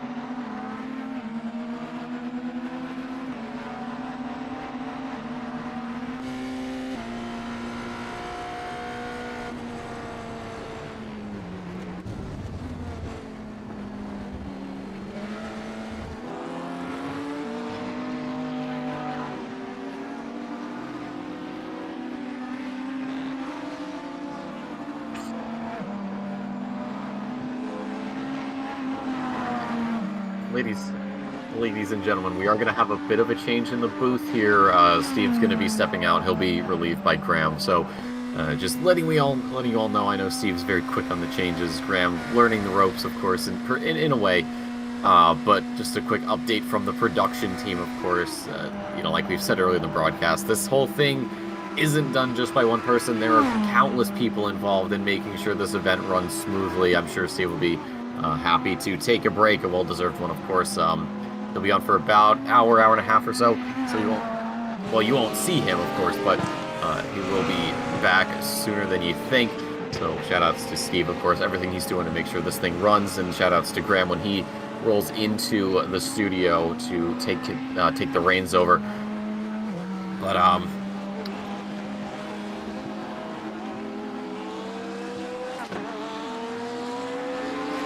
so Steve will be stepping out, making sure Graham is up to pace, and then well, the controls will be handed over much the same way that these drivers hand the controls over to their teammates. We're just about 17 and a half hours left in this M4EM 24 hours presented by Missed Apex podcast. It is still the M4EM team up top with Brad Philpott in the racing seat. Missed Apex Predators down in P2. Kyle Power doing what he can, and then it's Lion GP with Ferdy there in third overall for the race and third in class. You've got the 588 there in position number 1 ST Racing with the 666 behind in P2, and then it is the 29 car of Angry Beaver Racing in third, and that is in the Proto 2 class, and I'm sure the ticker will come back around at some point for the GTs, and then we'll give you the updated timing sheets at the top of the hour as we do every single hour. We are staking here with Decanter, who does have Ferdy up ahead. That gap it seems to be moving between 16 seconds and about the mid-15s, so the consistency is there for both of these drivers. It's just like you said, Luke, you know, when Mayo steps in the car, does that gap come down? Does that gap go up? Who knows? Yeah, who knows? There's only, like you said earlier on, we've not got crystal balls for drivers, haven't. Who knows how they're going to cope with the different track conditions too early on? Maybe Mayo prefers the car when it's a bit warmer. Maybe he'll struggle a bit more in the cooler temperatures. We do not know what is going to happen, as I think Dodie Ferdy have just had something happen slightly, maybe just getting caught up in a little bit of traffic, because that gap has come down quite dramatically there. That's not going to matter too much as Joost de Kanter now, 58 car, in the pit lane, wants more tyres and fuel going into that BMW M Hybrid V8, which had a lovely sound of the engine coming down. We get a few quiet moments there, so 4X Racing still in the pits after their moment earlier on. See Dodie Ferdy now able to extend that gap. It's going to be well much clear of a minute and a half ahead of Joost de Kanter by the time the 58 comes out of the pits. He's just concentrating on doing a great job, and outside of the number 24, our race leaders, obviously, it is this car, the 06, that is in third place at the moment. That's probably the only other Proto 1 car that has had a clean race so far, and they're reaping the rewards for it. Yeah, I don't think they'd be opposed to such a thing. I mean, all the work they're putting in here, being effectively told that, hey, you're making up the time, you are gaining on the cars ahead, or, you know, making sure your gap behind is growing to those behind. I don't think there's any driver that would be upset to hear news like that. Oh, definitely. That's what you're aiming for. You've always got to compare yourself, especially in what is, you know, a single make class like the Proto on iRating at the moment. You're going to be thinking when you see that gap, like, if it's coming down, you're closing on the car in front, yeah, it's great. If you're getting caught by the car behind, you're thinking, in the same car as me, surely I should be able to do something.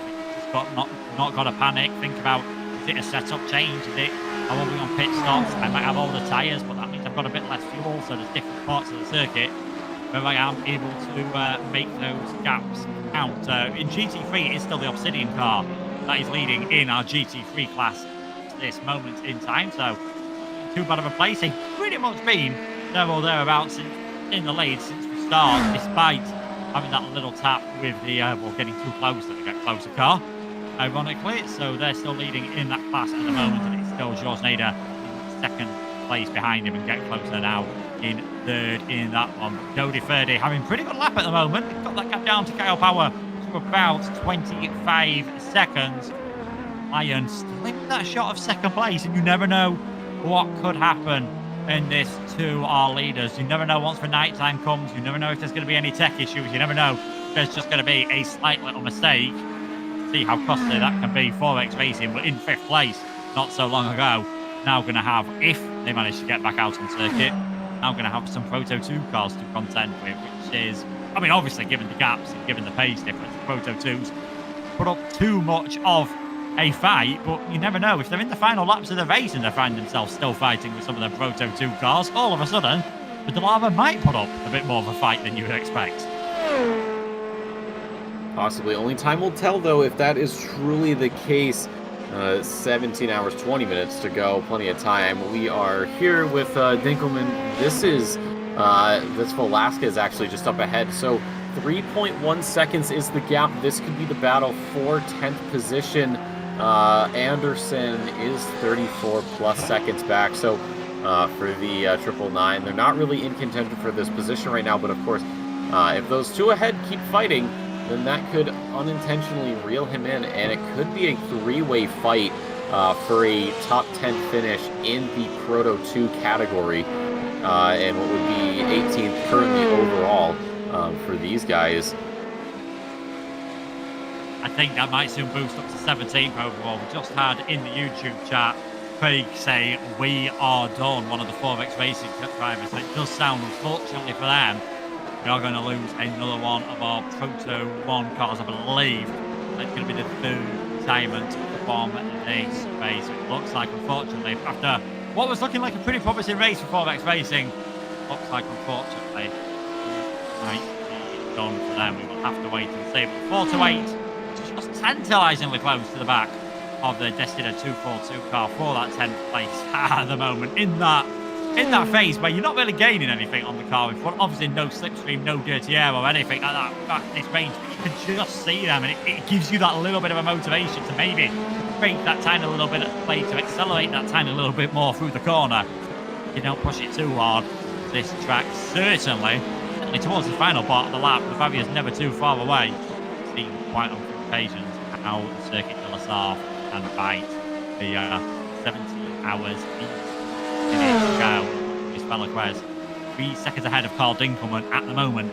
That battle for 10th position in Proto 2.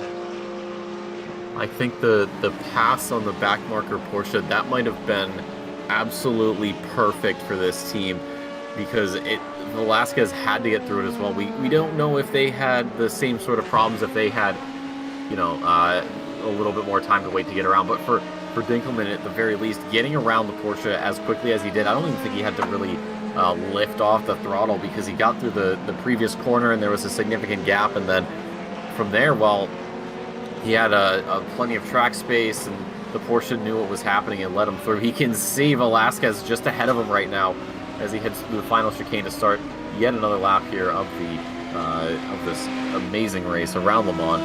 There he is right there, Velasquez. He knows that Dinkelman's in his rearview mirror, and he's been slowly gaining each and every lap. The gap is about 2.4, 2.5 seconds, somewhere in that realm. So for these guys in the 428, that is phenomenal news. They are more than happy to just take this gap and bring it down as much as they can, if they can. Yeah, they're down slightly at the moment. I don't know whether that was Velasquez just getting caught up in a bit of tough traffic, but they've got it below 3 seconds. Obviously, next aim will just keep chipping away tiny little bit every single lap. Number 51 car has come into the pits and returned out back again, remaining in that 5th position for now, with Christopher Kramer behind the wheel in our Proto 1 class. We're going to follow Carl Dinkelman for a bit, because over the entire lap, it does look as though he's just got enough in the bag to maybe close in on the back of Luis Velasquez. They're in matching cars, so you might be able to catch them up pretty straightforward. Overtaking a completely different ball game, much harder job to do. And they don't want to start battling too much and just costing themselves unnecessary time and, wearing out the tyres and using a bit more fuel than they'd ideally want. Especially at this stage in the race, it does still seem to be at that point where, unless you can make the move comfortably, it might be better just to sit in the wheel tracks a bit and just save yourself a bit of fuel, save a bit of tyres. See if you can just change your strategy and make it more favourable.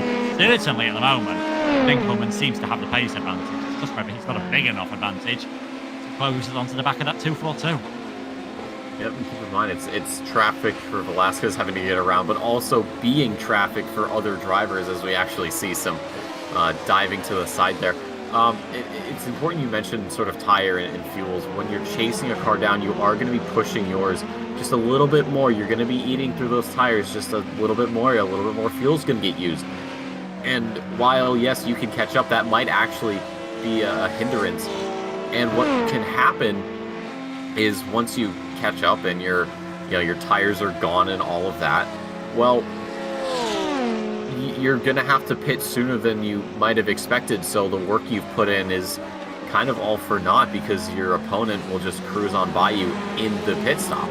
And they're going to have to pit, eventually, but they didn't do it as soon as you. So even when they come in, it might not be enough and you'll be back at square, I won't even call it square one, I'll call it square zero, because you've lost all that time because of how much you've pushed, and then you have to do it all again, plus probably get through traffic. So for Dinkelman, it's just important to stay consistent, and if you can just keep doing whatever it is you're doing and gaining, that's great. Don't try to force the pass if it's not within your grasp already.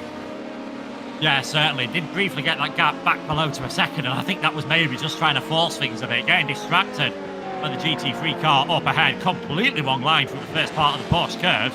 Straight away, he's dropped, the gap was 1.3 seconds, more than doubled in the space of about 10 seconds, and that's going to be an off track, and that might even be a slowdown. The good work that Dinkelman's done over the last 5 minutes or so pretty much just evaporates instantly there, and you can just see that gap growing ever so slightly. But he's got the pace, he's just got to keep that little bit of confidence in, see however he can do anything about that. While we're following this battle in Proto 2, the leader in this class, the 588 car, has come into the pit. So that is the ST Racing with driven escape car. So it's soon going to be the 666 taking the lead temporarily in that category. I think that's going to be the way it's going to go for the next few hours between those two, swapping pit stop.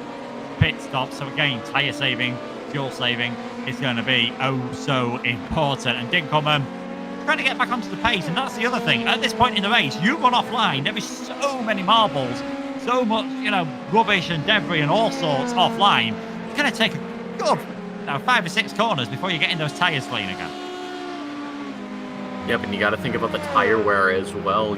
How long have they been on this set? How long have they been pushing this car?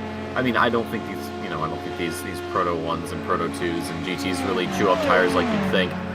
But when you mix that, like you said, Luke, with, marbles and off tracks and all of that, is there more? Oh, goodness, Dinkelman just completely missed his brake point, cuts the exit road chicane, and that's doing him no favors at all. I think maybe those tires are really starting to have issues. Yeah, definitely. It's a vicious circle. Once you've started to wear them a bit, maybe just got them a bit out of their optimum temperature range, probably a bit too hot, you've got less grip, you start sliding a bit more. Funnily enough, they start getting more hotter, and you've really got to drop the pace down to get them into the operating range. But as you're doing that, your brakes are getting colder, sort of, the opposite to what you think when you're in some of these cars.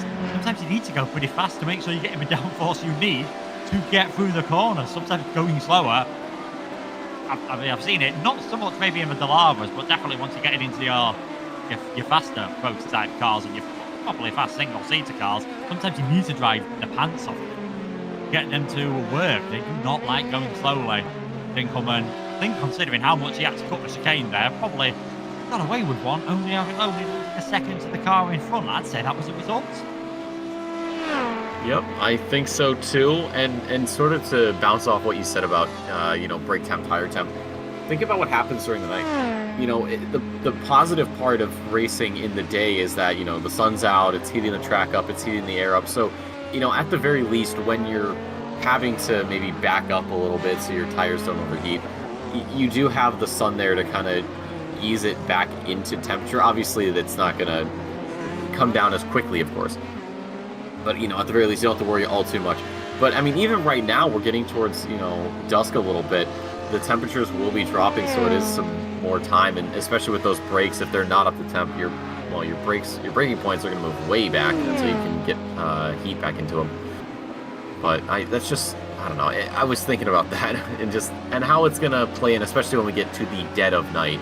If you have these offs, if you have those moments where you walk up, the tires will come back down to, will come down temperature-wise very quickly. But the problem is you got to get them back up to temperature quickly, which is going to be hard when every surface you touch is colder than you would want.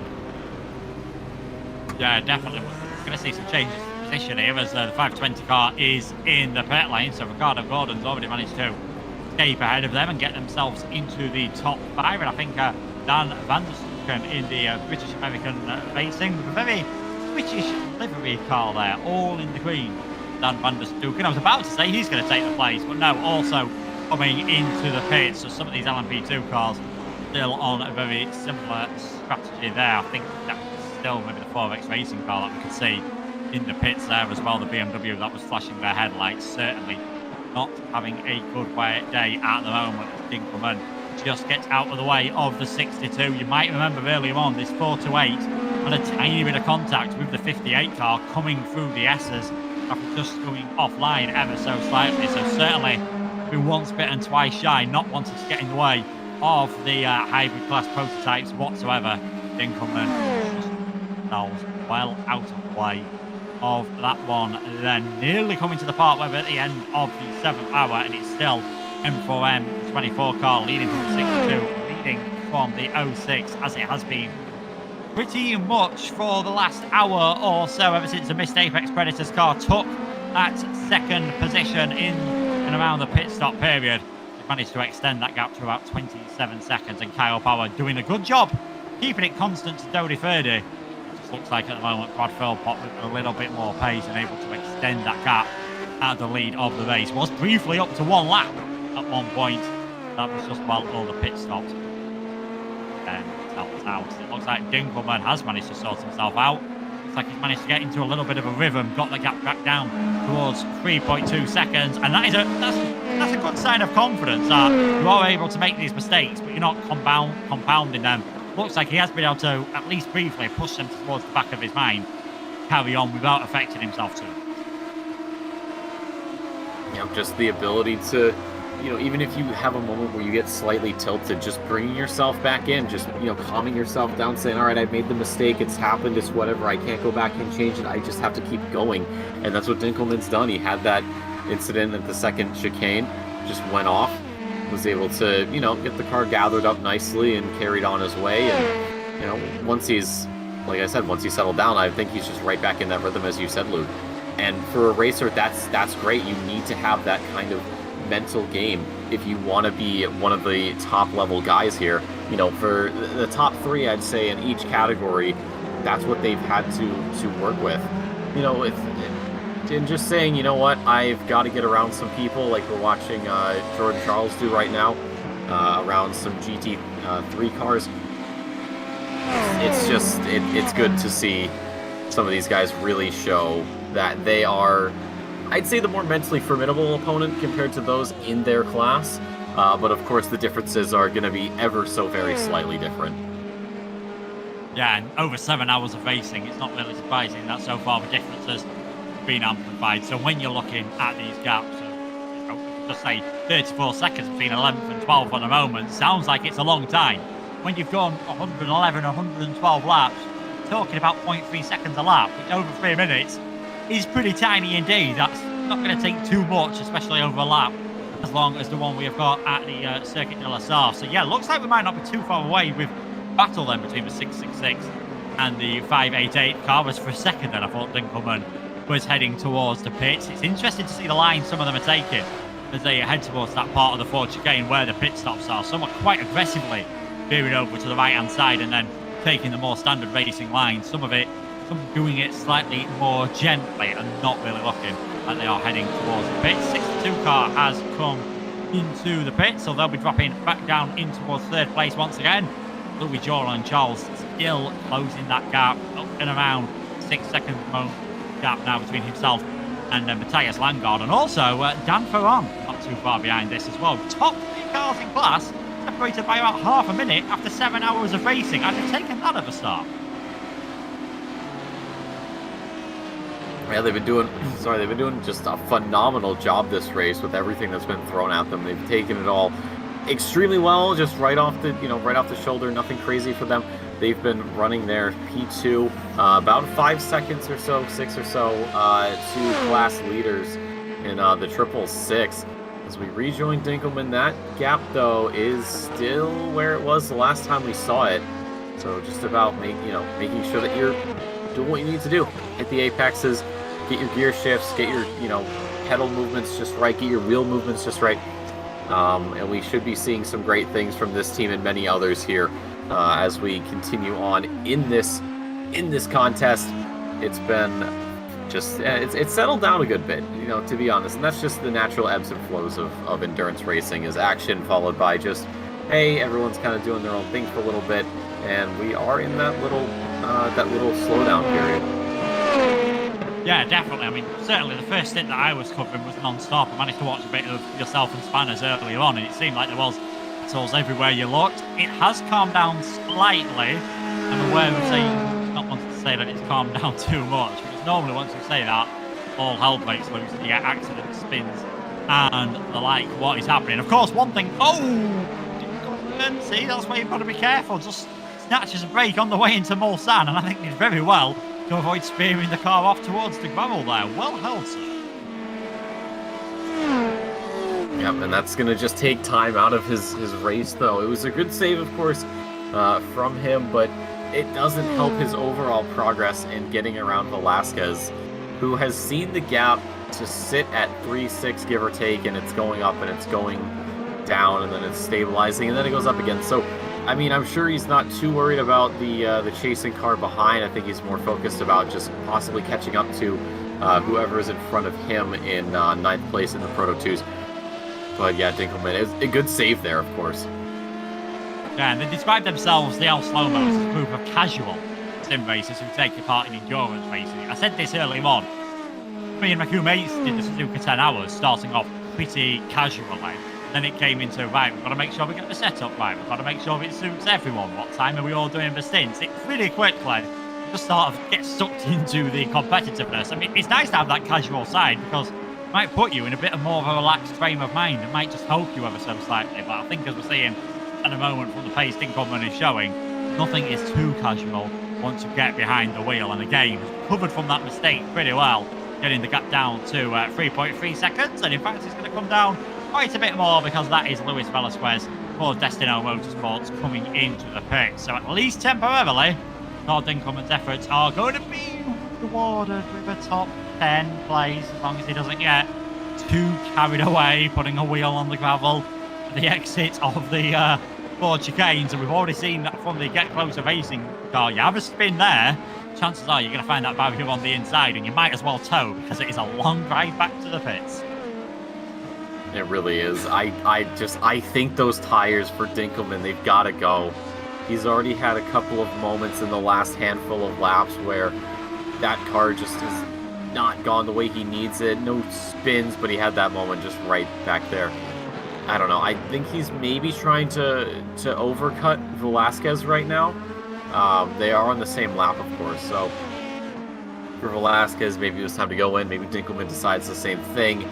So he'll gain that position, but if he wants to keep it, he's going to have to try and push this lap if he does go into the pits, but that's going to be really risky.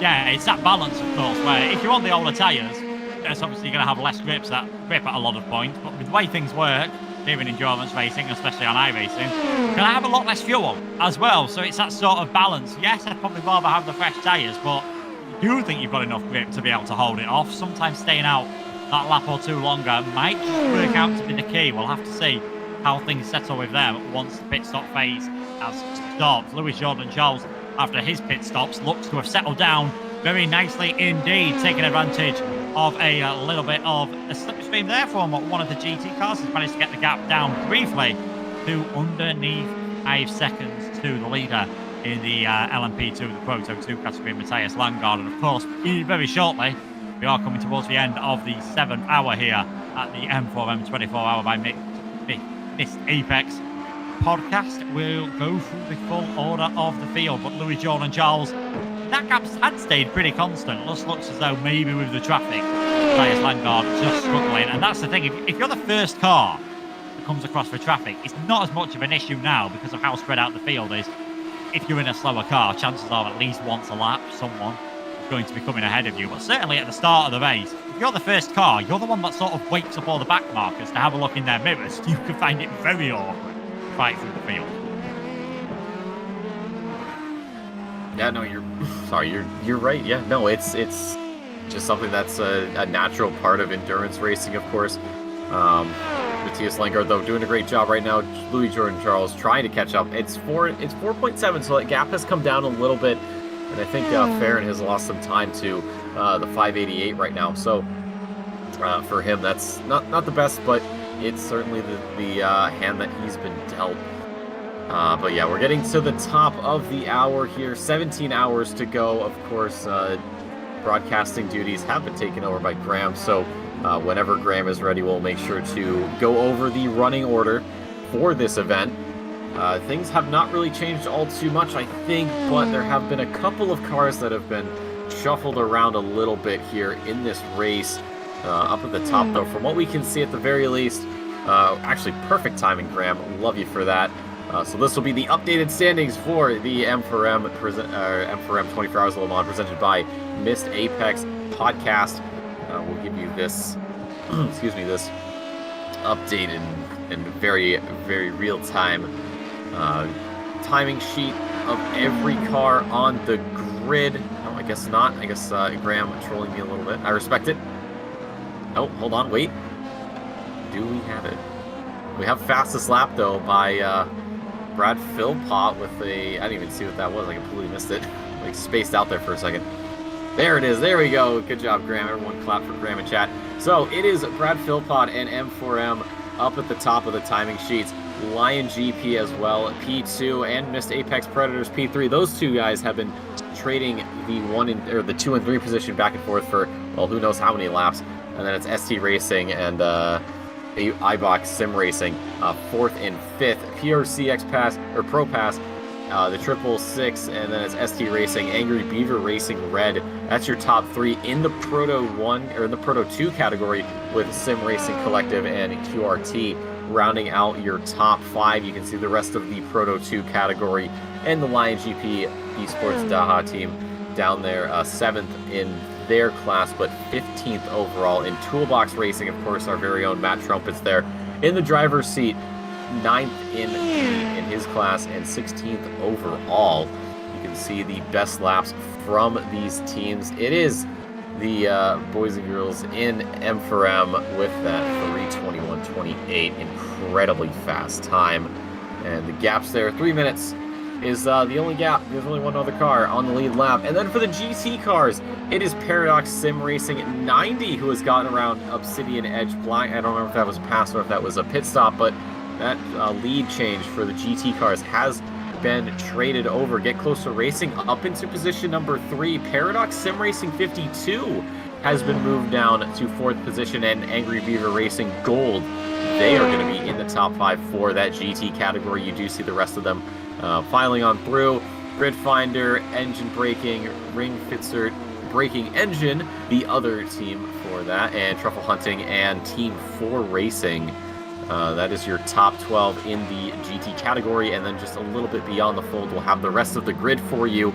There's been a couple of cars. Yep, there it is. Lion, GP Esports, Mid-Pack Muppets, iBox Sim Racing Team, Team Heaped, Invictus, Bohemia, the wrong stuff, Penguin Racing, Strip the Dip, PPTX is your last place car in the Proto 2s, 13th in their class, 42 overall, and then of course Ringford Sim Racing, their Proto 1 team DNFing quite a while ago, so unfortunate for that. But at the very least, there are still 42 teams left on the grid, ladies and gentlemen. That is your running order for the M4EM 24 Hours of Le Mans presented by Miss Apex Podcast. We rejoin Louis Jordan Charles here. That gap is 4.3 seconds to Langard.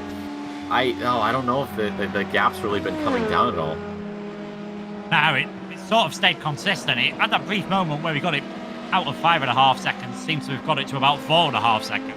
It is now just sort of staying in that range, maybe with the traffic. I mean, it's going to go up slightly, going to go up quite severely through there. You saw how much he had to lift off, and straight away, towards 5.5 seconds, that is how quickly things can change. Talking of things changing, we did see now that Paradox Sim Racing are leading in GT3. I do believe that is just down to the pit stops, but even with that, earlier on, I think Obsidian pretty much had a pit stop advantage. So George Nader put in a little bit of a shift, and if it got to the stage where, you know, they're coming out just briefly, at least, into the lead of this race, it's going to be feeling pretty good for them, and maybe just a little bit of a warning to that Obsidian car that even if you are, I think, in the net lead by around about a minute or so, everything is not going to be heading your way as the Line GP car pits from what was second place at the most mixed Apex Predators in towards second place overall, and they have again a lap down on our leaders, M4EM by JWR. Once they've taken the lead of this race, even when it comes to pit stops, they have not been headed. So far, the first 7 hours and 5 minutes of this race, dominant performance of them. 16 hours, 54 minutes and 50 seconds to go. Plenty can change as the track gets cooler and cooler once again here in northern France of Le Mans for the Circuit de la Sarthe. First views about 100 years ago now, of course, in what was roughly the same sort of track shape. Quite a few things have changed as the roads have moved around in France. Chicanes added for safety reasons and to create a bit more overtaking opportunities. Jordan Charles wouldn't mind an overtaking opportunity in the next few laps or so, but at this moment in time, just trying to negotiate for traffic, just trying to keep things nice and clean, as he is, of course, on a different pit strategy completely to the 666. Well, he's certainly been doing a very good job of that. You know, it's not about where you are now, it's where you are at the end. And, well, Jordan Charles does recognize that and is just doing what he does best, and that's turning out laps. Just a quick update for things. So 4X Racing, they have retired. They were unable to get their rear wing fixed. So it's two retirements, so far. 4X and Ring Fitzgerald, as I talked about earlier. And PPTX, they were disqualified for being off the pace. So 2 retirements and the DQ. So that's why we saw PPTX just quite a ways down. I didn't even really think about the pace being a reason for a team getting disqualified. It's not too surprising. Obviously, Formula One has the 107% goal. Other motorsports have similar. You can be a bit of a mobile chicane out there, and some drivers think it's necessarily it's if you're doing sort of unexpected things. But they've gained a bit of an experience of endurance racing. They've gained a bit of an experience in the Davala, the P217 LMP2 car, and I'm sure in the next race they'll come back stronger. They'll come and take this as a bit of a learning event. It just shows, though, being this community-driven event, that, you know, it's been put together by the Missed Apex podcast, M4EM getting involved as well with the sponsorship. We're now coming in towards the end of the first third of this race. We've still got 40 out of the 43 cars running, and that is great credit to everyone that's been able to just keep it going. When they've had, you know, the 5 or 6 minutes of required repair time, they haven't given up. They have just carried on fighting through. That is absolutely great to see, and I think a credit to everyone that has just stuck with it so far. Yep, and we should probably mention that with this event, you know, we open it up to anyone that is everyone. You know, obviously, like we talked about, there's, you know, pace rule that we have to uphold, but I mean, you have top teams and drivers. I mean, Brad Philpott, I mean, if you look at his accolades, this man has probably done more than this entire grid combined, no offense. But then you have people, you know, further down the grid, they're just doing their thing. They're just, you know, amateur sim racers. You know, I'm sure if Luke and I were on a team in this, we would definitely be in the amateur category. At least, you know, my skill would probably bring the whole team's rating down. But no, it's open to everyone as long as you pay your entry fee and you're able to, you know, keep pace, you're good to go. But even something like being disqualified because of your pace being a hindrance, a bit of weight on the car, like Luke said, it's a great learning experience, and you can go back and you can have a chance now to look at the replays, look at what the top guys are doing, and just pick out where they're gaining their time and where you're losing yours. How are they taking the corner differently? It might be, you know, a relatively simple corner, but maybe you're just a little bit further to one side than them, and that's compromising the exit a little bit. And you start doing that, and you practice, and you say, okay, the next time that there's a 24 Hours of Le Mans event coming up, whether it's, you know, something like the M4EM or maybe the official one, you say, you know what, I'm gonna get in there. I'm gonna, be faster than I was the last time, and hopefully you get in again. And if you don't, that's still a really good learning experience. Yeah, certainly. And I think that's the great thing about sim racing is how accessible it is. Like you said, you've got professional racing drivers. You've got some people are semi-pro sim racing drivers. And then you have got complete amateurs, those who just do it in their spare time. They're doing it in their bedroom. They're doing it in their living room or wherever. Just having a bit of fun. So yeah, it will be a learning experience.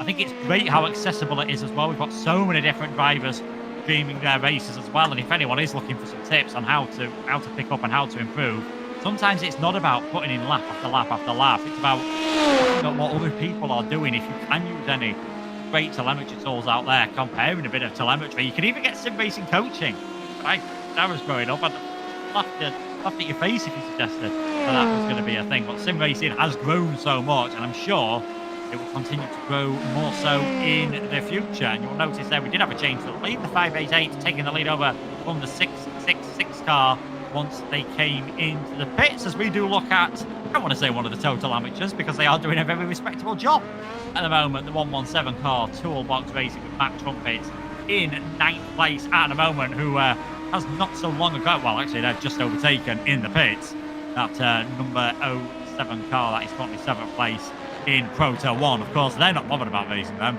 They're too busy focusing on some of the cars that are a bit further ahead of them. 2 minutes 22, that gap now to Mark Lavidlett in the West Side Sim Racing 217. When I think about different abilities, maybe not so much more different equipment as well. I remember during the lockdown period in 2020 where, I think it was the race, we're doing all sorts of different race events. You had a lot of the ex-Formula 1 drivers in their own sim rigs, and then you had Jack Villeneuve on his dining room table with a laptop and a controller. That doesn't show you what level of equipment you need to do sim racing. It's good enough for F1 World Champion. It's good enough for everyone else. Yeah, I agree with that. I'm one of those people that does have a nice setup. Shoutouts to Fanatec. You guys are awesome. But no, I mean, I started off on a Thrustmaster T1. Actually, no, it's a lie. I started off on a controller, and then I got a Thrustmaster T150, and then I got this big boy over here. There's someone I do commentary work with in Octane Online Racing's EU Sprint Series, who does the keyboard and mouse method. It pains me when I hear about it because it just seems sacrilegious, but yeah, it shows that as long as you're able to, I say just drive consistently and drive cleanly, whatever you gotta use is whatever you gotta use. And if someone finds a way to use like a dance pad or like the Xbox Kinect, I might call the police because that seems just messed up. But no, I mean, if you're able to get consistent, you're able to get fast, and you're able to keep it clean, then I say go for it. Not everyone has a rig. I would love a rig. I have nowhere to put it right now. But if I did, I'd be sitting in that all the time. So, yeah, it's many different ways of attacking the same problem. I've just got an urge to get the Guitar Hero controller out and lock and see what I can do around that. Dear Maybe God, don't. Luke, think of the others. Oh, in time, in test drive or whatever, I'm never going to race in that. See, I feel like you say that, but now there's like a little part of you, there's a little devil that's like, hey, what if though? And you're like, okay, I'll think about it. Yeah, there is definitely a tiny part of me that is thinking of that. Ollie Quokka still in the pits, and I've actually been in the pit lane for quite a long time, so I wonder if the number 7 car has had a bit more issue, or maybe just fixing some of the damage that we thought they might have had, taking advantage of the driver change to do that. And you can see Matt Trumpet's pretty much on his own in this class. I can't imagine there's too many cars that have got much bigger gaps than that. Over 2 minutes to the car ahead of them, over 2 minutes to the car behind. And this is what we were talking about earlier on. He's just got to try and get in a little bit of a rhythm, see how later on in the race things can come back to him. After the pit stop period with the leaders, M4EM now about 2 minutes 37. I think that is ahead of Missed Apex Predators. So that gap pulled out a tiny bit in the last stint, but Kyle Power definitely keeping Brad Philpott honest at the moment. The number 24 car certainly can't afford to relax, and still the gap around about 30 seconds to Dodi Fardy. So despite the 62, definitely closed up and got quite a long way ahead of the number 6 car. Things seem to have calmed down and remained fairly constant in that one. in maximum pitch run, probably a bit wider than you would ideally like to do outside of the 4 chicanes and the track limits on this circuit as well. And that's another thing that you've got to sort of practice in an event like this is just how far over the limit am I allowed to go in every single corner? Because if you just play nicely and follow the white lines and don't really attack the curbs too much, you're going to be slow. End of story. And that kind of brings in something I've been thinking about is the term red and blue driver. I don't know if you're familiar with that, Luke. I am not, but I'm sure I will be very soon. So the theory of a red and blue driver is basically how a driver will sort of learn a new circuit. So what blue drivers will do is they'll be, very conservative with their lines. They'll, lift a lot. They'll brake sooner. They won't go too crazy. And when you talk about track limits at Le Mans, it's one of those things that they kind of just slowly figure out. So they're, they'll take it easy. They'll learn everything. They'll still be, relatively fast, but they want to just make sure they have the basics down. The red drivers, on the other hand, will go in like they know everything, and they will make mistakes. They will run wide. They will spin out. They will do every single negative thing possible to their car, but they will pull it back in slowly but surely. They'll find where that limit is, and then once they find it, they just pin it, and that's where they can shine. So I'm wondering if maybe Trumpets and his team are blue drivers or red drivers. Maybe it's a bit of purple. I know personally I would consider myself a blue driver. I don't go too wild all that much unless I'm just really feeling confident or I have a little bit of liquid courage in me before I hop on the sim. What about you, Luke? Where do you find yourself? I'd say I'm definitely a bit more of a blue driver. Just take it nice and steady, try to build up that pace bit by bit, which probably means over time, I reckon. You spend a bit more time to get to your optimum pace. If you're a red driver, you might be able to jump in, go flying straight away on a qualifying lap, but then 5 minutes later find yourself in the wall. I think it changes track by track as well. In the real world, in real racing, we see some drivers in practice sessions are locking up, making spins, making all sorts of mistakes. When it comes to qualifying and the race day, they are on it, and some others build their way up through the weekend. And I think what I'm saying with track by track, go for another circuit in France, go for Paul Ricard. Around there, you could probably afford to be a red driver.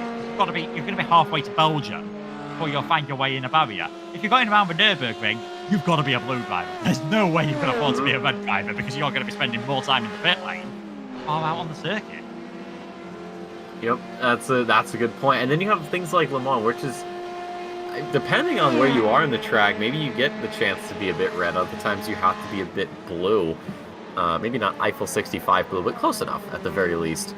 But yeah, these drivers have had plenty of time to practice, plenty of time to figure out just how they're going to deal with this circuit. And we're seeing that culmination of effort right now as we continue to follow with Van der Stucken. They're in P7. Lang is a long way up the road, just a little over 16.5 seconds, and then La Violette there, almost a full lap back. So for the 570 right now, it's just running around, just getting these laps done. We are just under 16 hours and 45 minutes remaining here in this race. Like I said, we are in that low period. We had a bit of a change of position through pit stops and whatnot, but everyone is just running right now and keeping it fairly steady. Yeah, and I think talking of change of positions, I think that change of position that we were seeing in GT3 might have been a bit more of a permanent one than I first suspected. The number 21 car at the moment, Paradox Sim Racing with George Nader behind the wheel, has got about a 55-second lead in that leading class, 21st overall at the moment. It's got about heading towards that 1 minute lead over the Obsidian Edge black car that has got Lawrence Cosrider in at the moment. So Paradox Sim Racing started off fantastically well. George had that electricity problem. They've come back onto things. I'm not too surprised to see that they're probably now in a position where we can say they are the overall leaders in that GT3 class. As you can see them on the screen there. They are soon going to get ahead of Craig Benefield, but we know they are one of 3 cars that are no longer taking part in this race. George Nader doing exactly what you would expect a F1 Pro Exhibition driver to do, as he now makes his way down into the pit, and we're going to see just how close he's going to be. The Obsidian Edge black car. I expect that the car that's currently in second place, Lowen's Costfinder, is going to come out just ahead. It's going to be exceptionally close by the end of this pit stop. If it works out for Obsidian Edge, you almost wonder how much of a gap can they pull out. And the thing with Nader and his BMW is that he's going to be dealing with those colder tires. If the team behind does catch, if the I just forgot the name. Anyways, anywho, no. So I mean, we have to see what that gap looks like. If it was what about 45 or so seconds just before we switched here to Millington, down in P10, fourth in the Proto 2 category, has a very significant gap to driver ahead and behind. But yeah, that GT lead is where we can sort of keep an eye on. And the thing with the BMW in front, you know, it wasn't too long ago, or maybe it felt like it wasn't too long ago, they were having to deal with a chasing car. And since then, they've just kept their head down, just churned these laps out, and they have that huge advantage overall. So, you know, if they get past because of the pit stop, how long is it until they retake that lead? I'm going to be honest, I don't think it'll be too long. Considering I remember them being 7th or 8th in class a lot earlier on when the pit stops were balancing out, so obviously things would have been a lot closer. But all their drivers, they're ones that have made their name more on Formula 1, what they're proving here, they've got those transferable skills. And the top drivers are. Normally, if you click on, you know, one sim, I'm not saying Formula 1 is a sim, but if you click on iRacing, chances are you normally click on F1, you're normally not too bad on some of the other ones that got out there, your ACC, your Gran Turismos, etc, etc. So it's not too surprising to see that Paradox sim racing car up there towards the top. It was 1-2 earlier on, let's not forget. The second car seems to have dropped further back, so there's still plenty of time. I just reckon a Paradox sim racing car will have the edge, but as you can see on the left hand side of the screen at the moment, Podium Edge Black has briefly at least taken the lead over once again in that class, as we are still looking at a car that was earlier on battling for the lead in their class in Proto 2. Josh Millington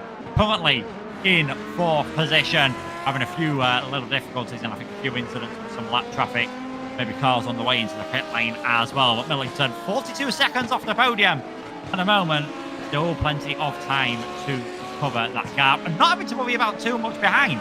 Barring the lead, well, I was going to say barring the leaders in LMP2, but I've just had a look and that gap is now up to 1 minute 10 seconds. I was going to say barring the leaders.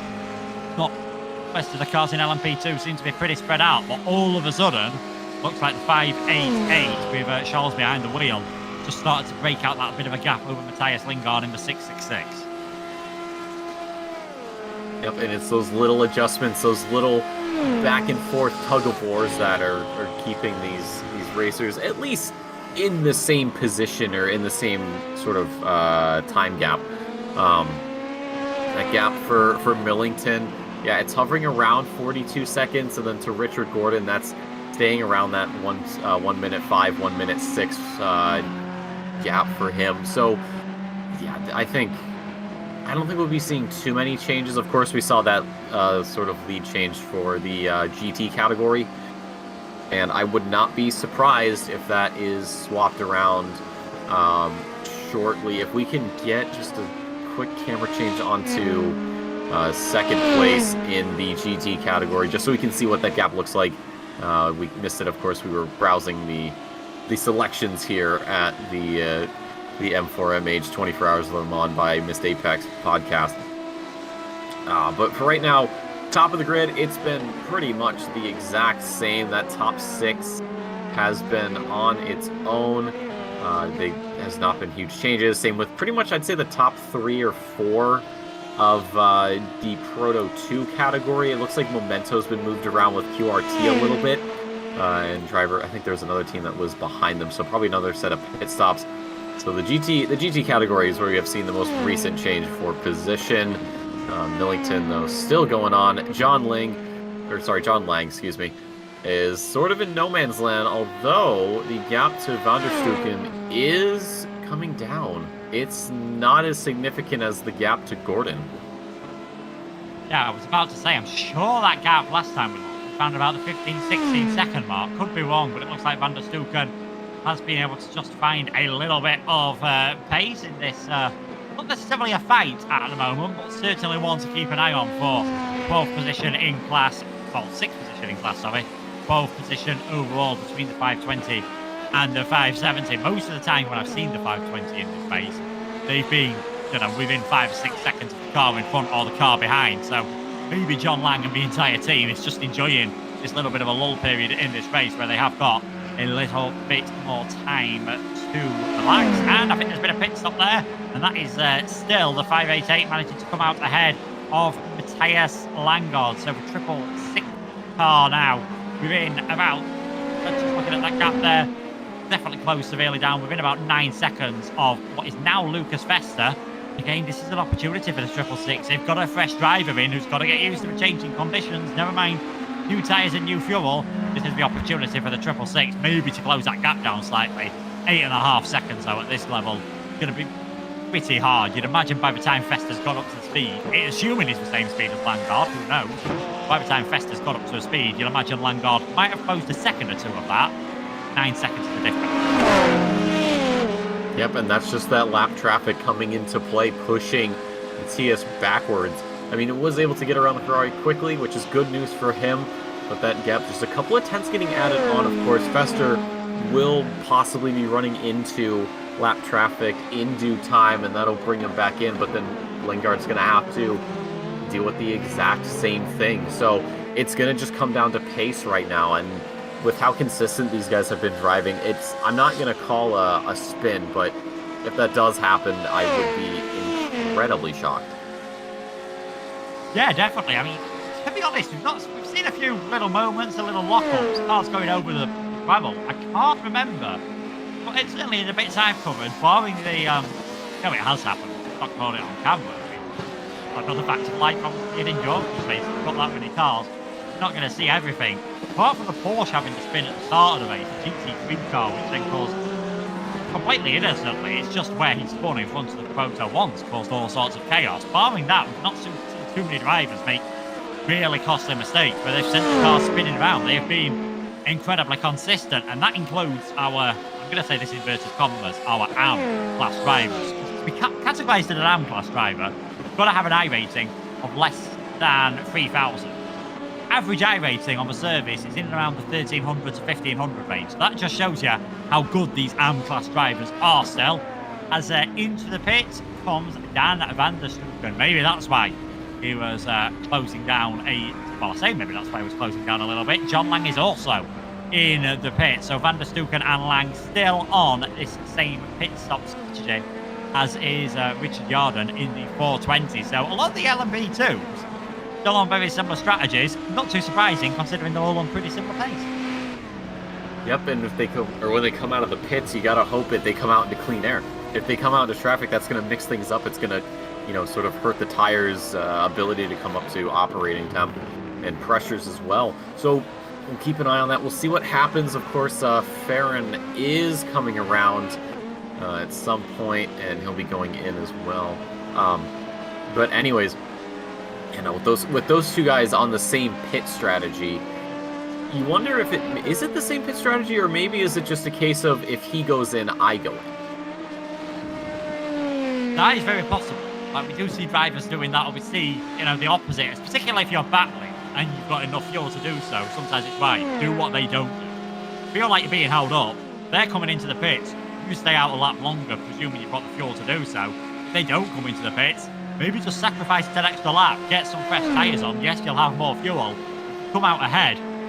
Think about saving fuel later on in this race. You've still got 16 hours, 32 minutes to go. There's plenty of time to just adjust your strategy slightly with some different driving. Some drivers will naturally be heavier on tyres and heavier on fuel usage. I know when I did super 10 hours in the GT3 car, I was a bit harder on tyres than all of my teammates, and that was something I had to be a bit careful with, particularly in the earlier stages, when the temperatures were a bit hotter.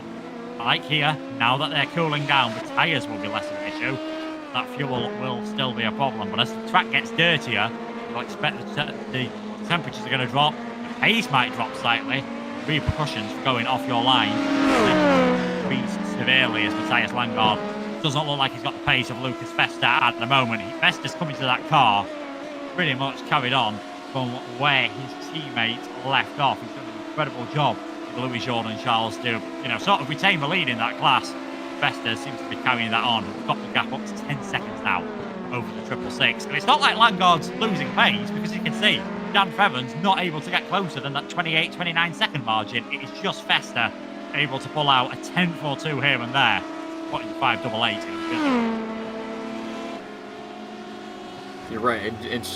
That's just what happens. Sometimes you don't have the pace to catch up. Sometimes you just gotta, take it on the chin. Say, all right, I will never catch this guy, barring some incident. Although the guy behind will never catch me. So it can be a bit of a confidence boost. It offsets the sort of downtrodden feeling you would get. But I mean, this is your podium right now that we're seeing on screen there along the bottom. Lucas Vester, Matthias Langard, and Dan Ferron, 1, 2, and 3 in the Proto 2 category. So, I mean, for Langard, if you're somehow able to catch up to Fester, that's great. It's one thing to catch up, it's another thing to pass, so he'll have to be dealing with that. But, that gap actually right now, Ferret, it's pipped over 28.5 seconds, so he's gaining ground over the 29, despite not really making any progress towards Fester. Yeah, and that also always gives you a bit of a confidence boost, where you think, yeah, it's easy in this moment in time. You're a racing driver. You don't want to be looking behind. You want to be looking forward. It's easy to focus on that gap ahead of you. This could be a time where it is good to have someone in your ear going, yeah, we're losing a bit of time to Lucas Vester. Or maybe don't even say that. Just say, doing a great job. You're pulling away from the 29 car behind you. Just give your driver that little bit of a confidence boost to keep doing what they're doing, because the last thing you want them doing is over pushing, going a bit hard, ambition over adhesion, and end up putting it in the gravel trap, or perhaps worse, in the barrier. But has briefly got the gap below 10 seconds. Once again, Vesta making a slight mistake, perhaps Vesta dealing with some traffic, all these little caveats that come when you go over races. Certainly here, the M4EM 24 Hours by Miss Apex podcast. Big thank you to everyone that has stuck with us and interacted with us in the chat. Plenty more racing action to go, plenty more adventures. I'm sure there's plenty more penalties as well, whether that be the ones by the game or ones from stewards' decisions. Since the disqualification of the 707, it has been pretty quiet in the stewards. A few calm down warnings, a few racing incidents, but thankfully nothing too contentious. And I'm well aware that if Rich has heard me, he's probably banging his head against the table now that I've said things are quiet. You never know what will happen. Yeah, it's like in certain industries where you say the Q word and all of a sudden all the radios are going off. And do keep in mind, as this is a YouTube broadcast, we have separate sections set up for the races, so we'll have to swap over. Don't worry, we have a couple of hours until the next part of this live stream. It'll be in the next hour and a half. We'll certainly call it out when it does happen. But yeah, that's going to be down the road. It's a little bit of time, of course, everybody having a good time in chat, interacting, all that fun stuff. But unfortunately for Mr. Luke Etheridge here, I have to go. My stint is over and done with. I am hungry, but that is not it for me tonight. I will be back if memory serves. I'm actually going to double check when I'm coming back, because I don't remember off the top of my head. I will be back here in about, gander, 4 hours. So I'll be back at what's going to be 6:30 Eastern, and then that'll be 6:30 to 9 p.m. And then I'm still not done, because I'll have to come back at 12:30 and go until 4:30. So for right now, I'm going to take a break. I'm going to go out and get some food because I am hungry. Luke, you've been amazing. You've been wonderful as always. Best of luck soloing this until the next person comes in. But yes, thank you to everybody, of course, for sticking around. And of course, thank you to Brad for giving me this opportunity to be in this commentary box. Shout outs to Steve as well, and all the other guys, all the other commentators for just setting things up so we can have some practice runs, figure out how things are going to work. But outside of that, Luke, I'll leave it to you. Best of luck. Until next time, as always, ladies and gentlemen, stay safe, stay beautiful. I'll see you in a little while. Yeah, thanks to Nick. He'll be joining myself, I think, later on in what for me is going to be a late shift, but for him it's going to be a bit more of a twilight shift. We are still following Matthias Langard around and keeping that gap at around 10 seconds to Lucas Vest at the top of the order.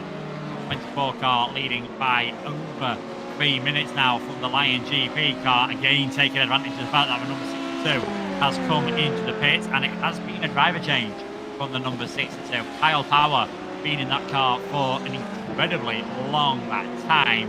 It is now, I believe, Steve Williams that is driving in that 62 car.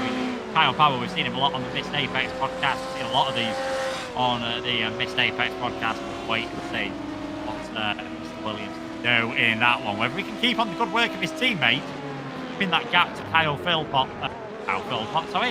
Philpott down about 2 minutes 30 seconds. Just getting a bit more information about what happened to the 4X car in the chat there. Sitting at about 13 minutes of damage, and the wing was not fixing, was going up and down. So clearly, fortunately for them, clearly no point carrying on that damage, not able to get fixed. They're not going to be able to drive any cars around here without any rear wings. So 4X, unfortunately, having tyre from the race from what was looking like quite a promising performance from them. Unfortunately, they are not able to continue. Still, plenty of cars out there, still plenty of racing to go, still plenty of racing to happen. One thing there's not plenty of, though, daylight in the sky here in France. Going on for nearly 8 hours. It's looking very pretty out there, as of course Northern France always does. Looking resplendent in the twilight as we get down towards dusk here. Soon those headlights are going to be a bit more piercing in the rear view mirrors. Cars and things are just going to get a little bit more tricky once the moon comes out, once the track temperature comes down. I think that is really where we're going to see this race take itself into a next phase. A few more passes start to making his way some of the other cars there. 666 currently in second place. As you can see, as Nick said before we left, that is your podium on the bottom of the screen in the Proto 2 class. It is split into Pro and Am, but not really too much distinction being made from that, as you can see by the fact that it is an Am team in first and an Am team in second. Amateur by name, certainly not amateur by nature at this moment in time. And in the GT3 category, things are still incredibly close indeed. Paradox Sim Racing and Obsidian, ever since Get Closer Racing had their own little battle, you can see there, Obsidian and Paradox have been very close together indeed. Number 12 car leading the number 90 car at this moment in time.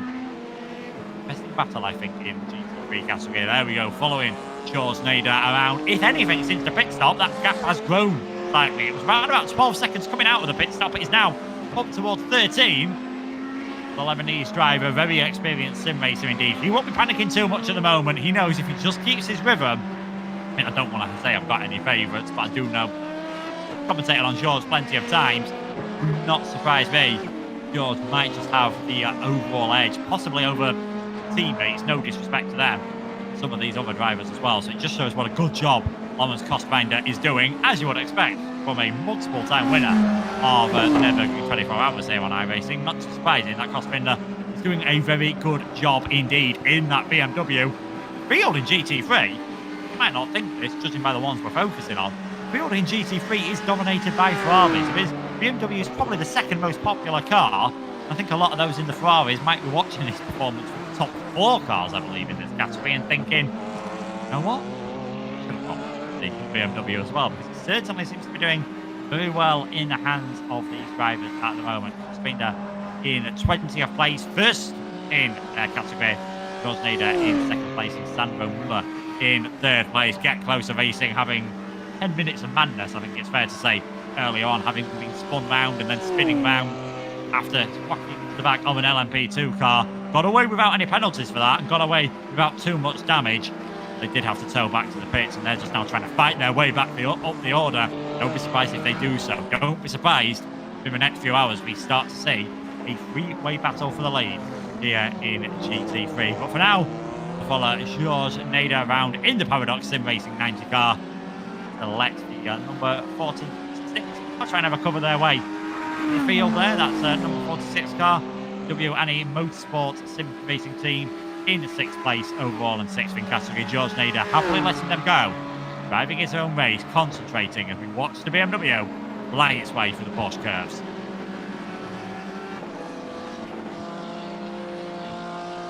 It is lovely to see, and I think that's one of the corners on this track where you really do get that difference certainly between the GTs and the prototype cars. At some parts of the circuit, particularly around some of the slower corners, there doesn't seem to be too much of a pace difference until the hybrid energy kicks in on the BMW and it shoots out of the corner like a scolded rat. But you certainly see through the Porsche curves, I think earlier on we went on board with Kyle Power through there, just how quick they are. And talking of that team, that is the number 62 car that is just floated up to the back of Nader through the high-speed corners. GT cars cannot keep up with prototypes whatsoever, and that is tricky when they're getting lapped as well, because not as big of a gap as it once was. You were talking about the Audi R18, the Porsche 919, the LMP1 cars compared to the LMP2 cars. It was a bigger performance delta. The LMDh cars, like the BMW, like the Cadillac, if we do get like that, like some of the others, the Acura, I've heard, some of the other cars we might be getting at some point as well to boost up the prototypes here on iRacing. The LMDHs don't seem to have the same pace advantage over the GT3 cars, so it just means you've got to be a bit more careful while going for these overtaking manoeuvres. I don't think George is going to be thinking about an overtaking manoeuvre anytime soon, though. That gap has grown up towards 14 seconds now. Switch back to the man who was, well, go from the man who was second place in the C category, the man who was second place in the Proto 2 category, Matthias Langard, keeping that gap pretty constant to Lucas Festa, building that gap to Dan Ferron. We are, Nick said, in the calm before the proverbial storm, I think, at the moment. Things are calming down. Everyone's got a nice little rhythm. The track probably now isn't too far off being at its optimum level, because later on it's going to be a lot dirtier. I mean, you can see how much darker it is online at the moment, that racing line being properly rubbered in. Once it gets a bit more rubbered in, it's probably going to become a bit slippier at different points. With the track temperatures dropping, might negate it initially. I think once things get hot towards the end of the race, it's going to get pretty hot and bothered in the cockpit as well, and we could see a few more mistakes from drivers. Matthias Langard keeping nice and calm at the moment, has briefly got back within 10 seconds of Festa. I think, to be honest, the gap's just changing as the drivers are coming into the pits, of course. Coming into the pits, I should say. Traffic as well.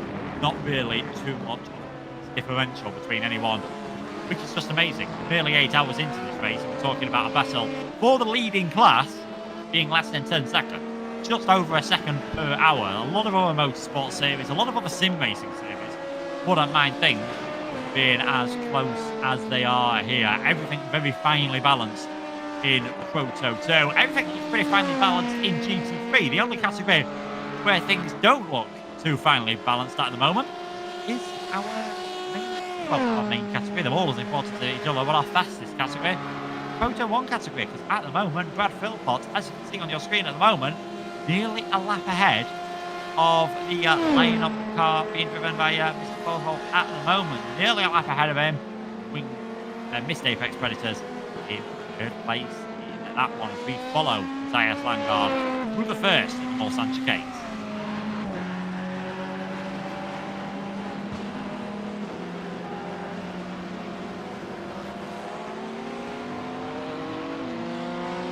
Nice and calmly done there. Langard there.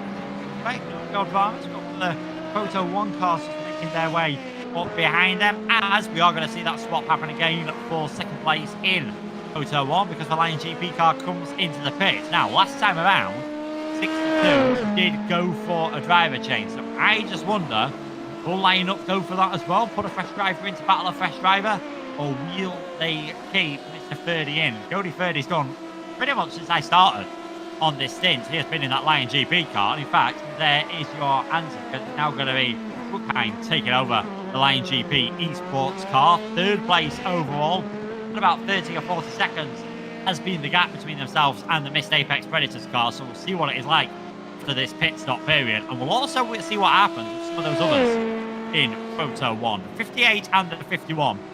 And if we go through a bit of a picture of this race in our top category, iBack Sim Racing qualified on pole position. Manuel Hoyer doing an absolutely fantastic job to take pole position from there. And at the start of the race, he got away very cleanly. It looked like they had the pace over everyone else. Mr. Philpott was certainly the aggressor in that next pack, making all sorts of moves as they were battling with the 62 car, the 58 and the 46 car.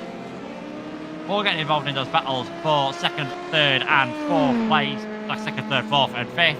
Right up until Mr. Philpott took second place, did Brad, and then just after he'd done that, there was a spin from a Porsche GT3 car, which led to the number 62 having to take massive evasive action. They got away with that. Technical problems for one of their drivers did cause a little bit of problems. Alex Trelissima, just having that little bit of a technical glitch from him, did drop them down the order and led them to having to repair their car. He got away without any damage from that incident. SD Racing car, the 58 and the W&S e-Motorsport car did not get away unscathed from that, and they have been recovering from that incident ever since. The Ibex Sim Racing team, who looked comfortably ahead, they had their own crash on their own. They then crashed into their GT3 car, breaking the golden rule of motorsport.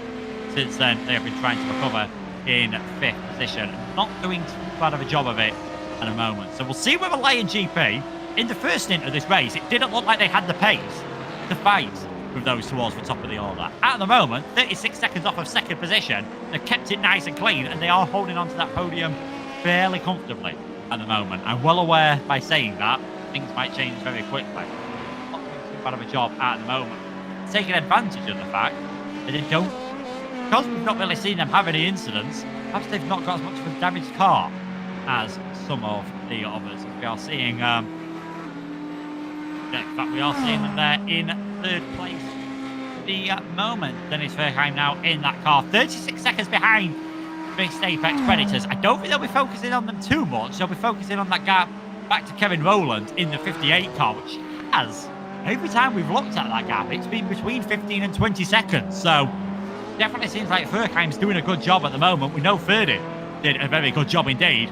We'll see how things work out. It was earlier on Joost de Kanter in the ST Racing car, wasn't able to close that gap up much. We'll see whether McCovey Rowland can do it. That is going to be one to watch out for. Our race leaders come into the pits once more, and that lap lead that they had will shrink down to just above a lap. We'll see what it's like between Philpott and Apex Predators once they've done a few laps coming out of this. 24 versus the 62 car, 2 minutes 35 to 2 minutes 40.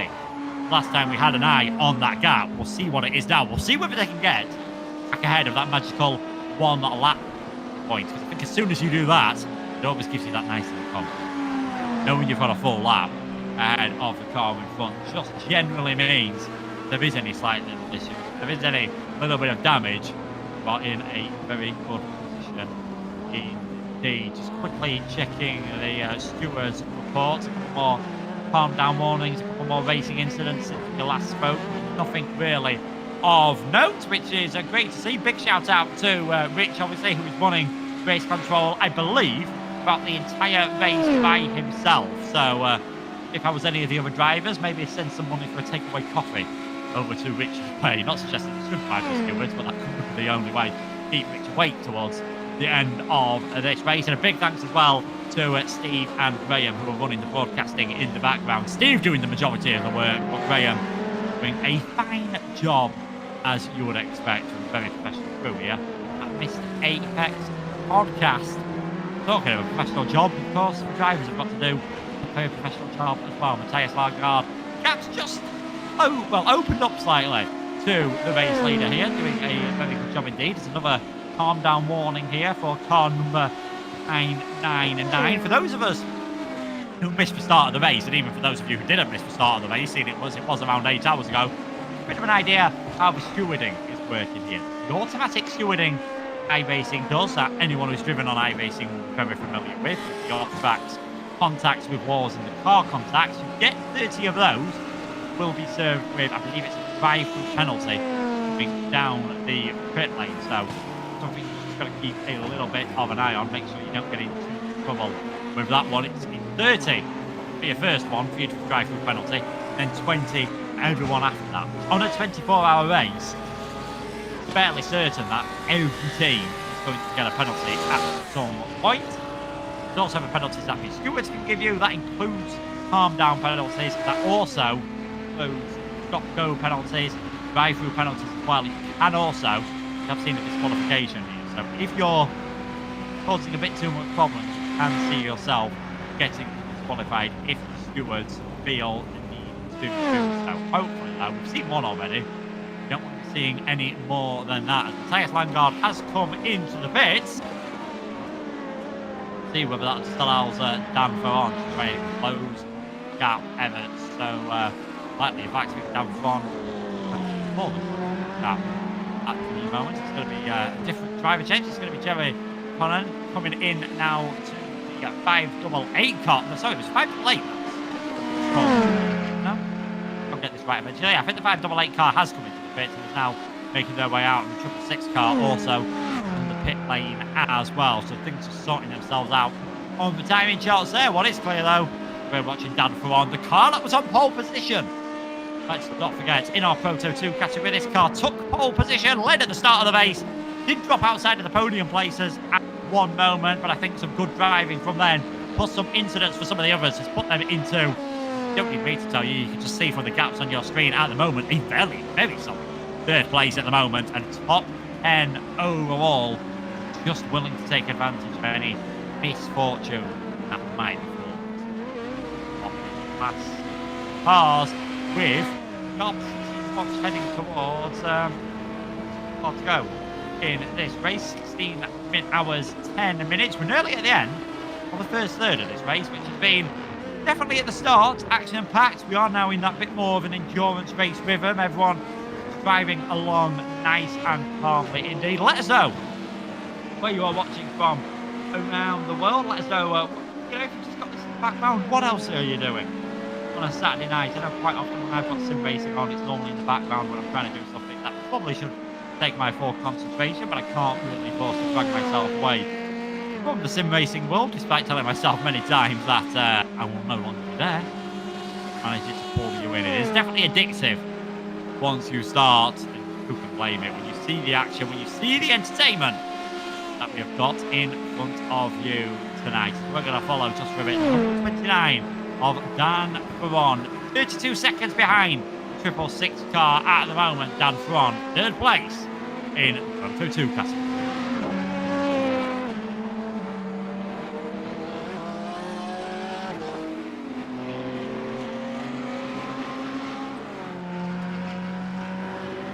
And doing a very good job. Gap. Get the lead cars down. We said we were going to keep an eye on that gap once the pit stop phase had ended. Brad Philpott in the 24 M4M by JWR car has extended the gap now to 2 minutes 50 seconds there. Guys, we're just seeing 50 spots on the car facing in the wrong direction in my peripheral vision. I don't really think there was any problems there. Looks like everyone has got through nice and cleanly. But yes, about 2 minutes 50 now the gap between Philpott and Williams. 24 versus the 62. The Lion GP car, number 6, just keeping that gap constant about now at about 35 seconds, and also the 58 not closing in too much. So it seems like across all the categories, it seems like everyone has just got into that nice little rhythm. It seems amazingly, even with the driver change, it always amazes me how we get into this situation that everyone is just in a pretty nice pace. Everyone is just doing a very good job. We've got a message from 314 who's just woken up for the mid-pack racing car. They're going to be taking over in that one soon. Hopefully that's plenty of time to wake up. But we're not going to be driving too tired, waiting what I imagine the weather at this time of year. They always imagine Australia being nice all year round. Of course, we're heading towards the Australian winter next to the coast. You never know what the weather will be like, of course. It's still probably down now.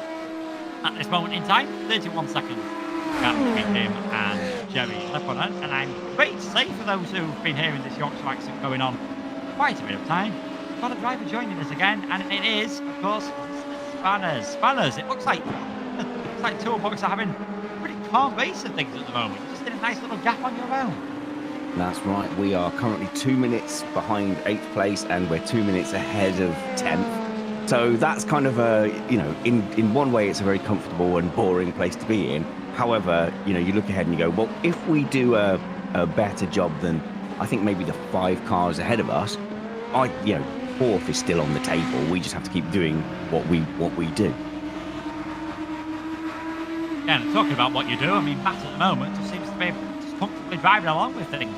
Getting in a nice little rhythm and not getting too distracted with the traffic, which we've spoken about, is so tough around here. We know you've been keeping an eye on some of the other cars. Anyone else been catching you eye? Outside of the leaders, of course, because they're doing a fantastic Some job. of the other cars, I've been keeping an eagle eye on every single moment of action. How dare you?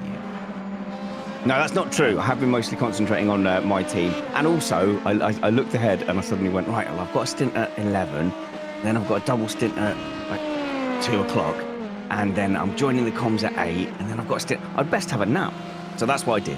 I had some casserole. It was very nice. And then I had a lovely mid-afternoon nap. Is there anything better in Dad World than a mid-afternoon nap?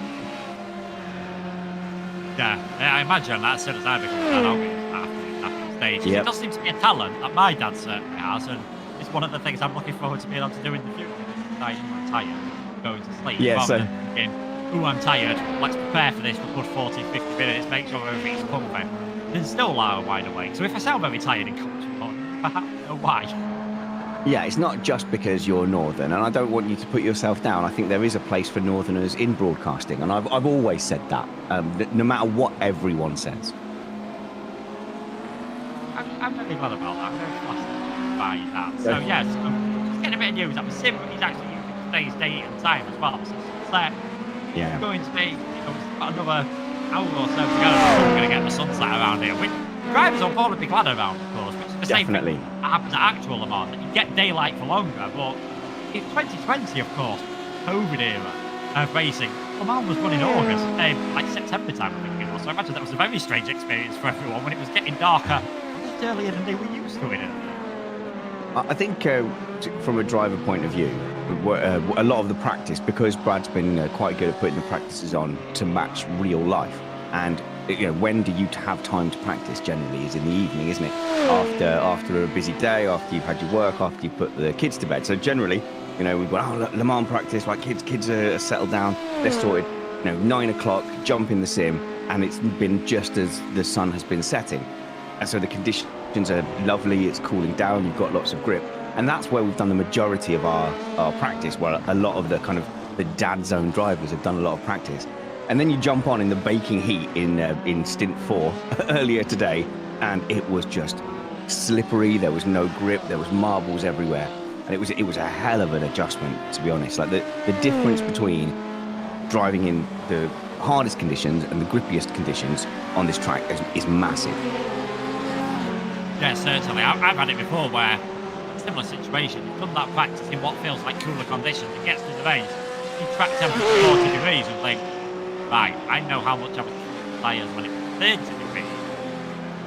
Pretty much change everything about how I'm driving here. What it does mean later on, all of a sudden you feel like you're on cloud 9 because everything just seems to be working without even trying. It's going a second tier faster, and it is a brilliant feeling. Yeah, you have to get rid of the lap time targets in your head and just sort of look around relatively, like how you're doing, or get an idea in your head and go, right, don't think you're now struggling for like to get under 140. I was thinking that 37s was like a mega monster lap, and that's got to be the staple when it comes to 11 o'clock. But there's also just a completely different driving styles required. So I did stint 4, 5, 6 for our team, and the rears were just starting to really cook and overheat, because one of the key things you want to do here is make sure that you're really putting the car on the apex and then getting away from the exit. So it's an exit biased driving style, if you like. So you can almost give a little bit up on the entry, as long as you can kind of get a nice late juicy grippy apex and get yourself down those main straights. But when you're pinning the throttle and then maybe risking the rear wheel spinning up, it's amazing how much you lose then from the rear wheels overheating. And I had 2 little incidents where suddenly coming out that final chicane, the back end's just kicking out because I've cooked the rears. Yeah, I think we saw that from the other LMP2 cars as well, particularly if they've had to go offline at any point, coming through the Porsche curves, Corvette curves, and then heading out of the Ford chicane.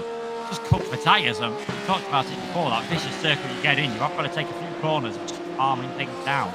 getting back into the form of it. Yeah, the marbles are huge as well. So it's hard when you're in commentary to tell how things are going to come across and what the viewers are seeing. So if you're watching it, I forget like how like lovely and dramatic Steve's broadcasting of sim racing is, and also like you do see slightly different things when you're in the car. So I'm not quite sure the marbles come across quite as well on from the iRacing camera point of view, but from the cockpit you can really see, especially into the first main chicane down the big straights. If you go offline on that now, then it's just marble city. So you really have to be rigid on that racing line. I think the entry into Porsche curves as well. I was being overtaken by 2 LMP hybrids. I got out of the way of one, so I stayed wide on that first right-hander entry. And then the second hybrid behind, like, didn't know I was there almost. So I sort of popped out to let the first one through. The second one behind thought, now there's a gap to the outside. Suddenly realised I was there, got on the marbles, and ended up going off. And that's my story to race control, and I'm sticking with it.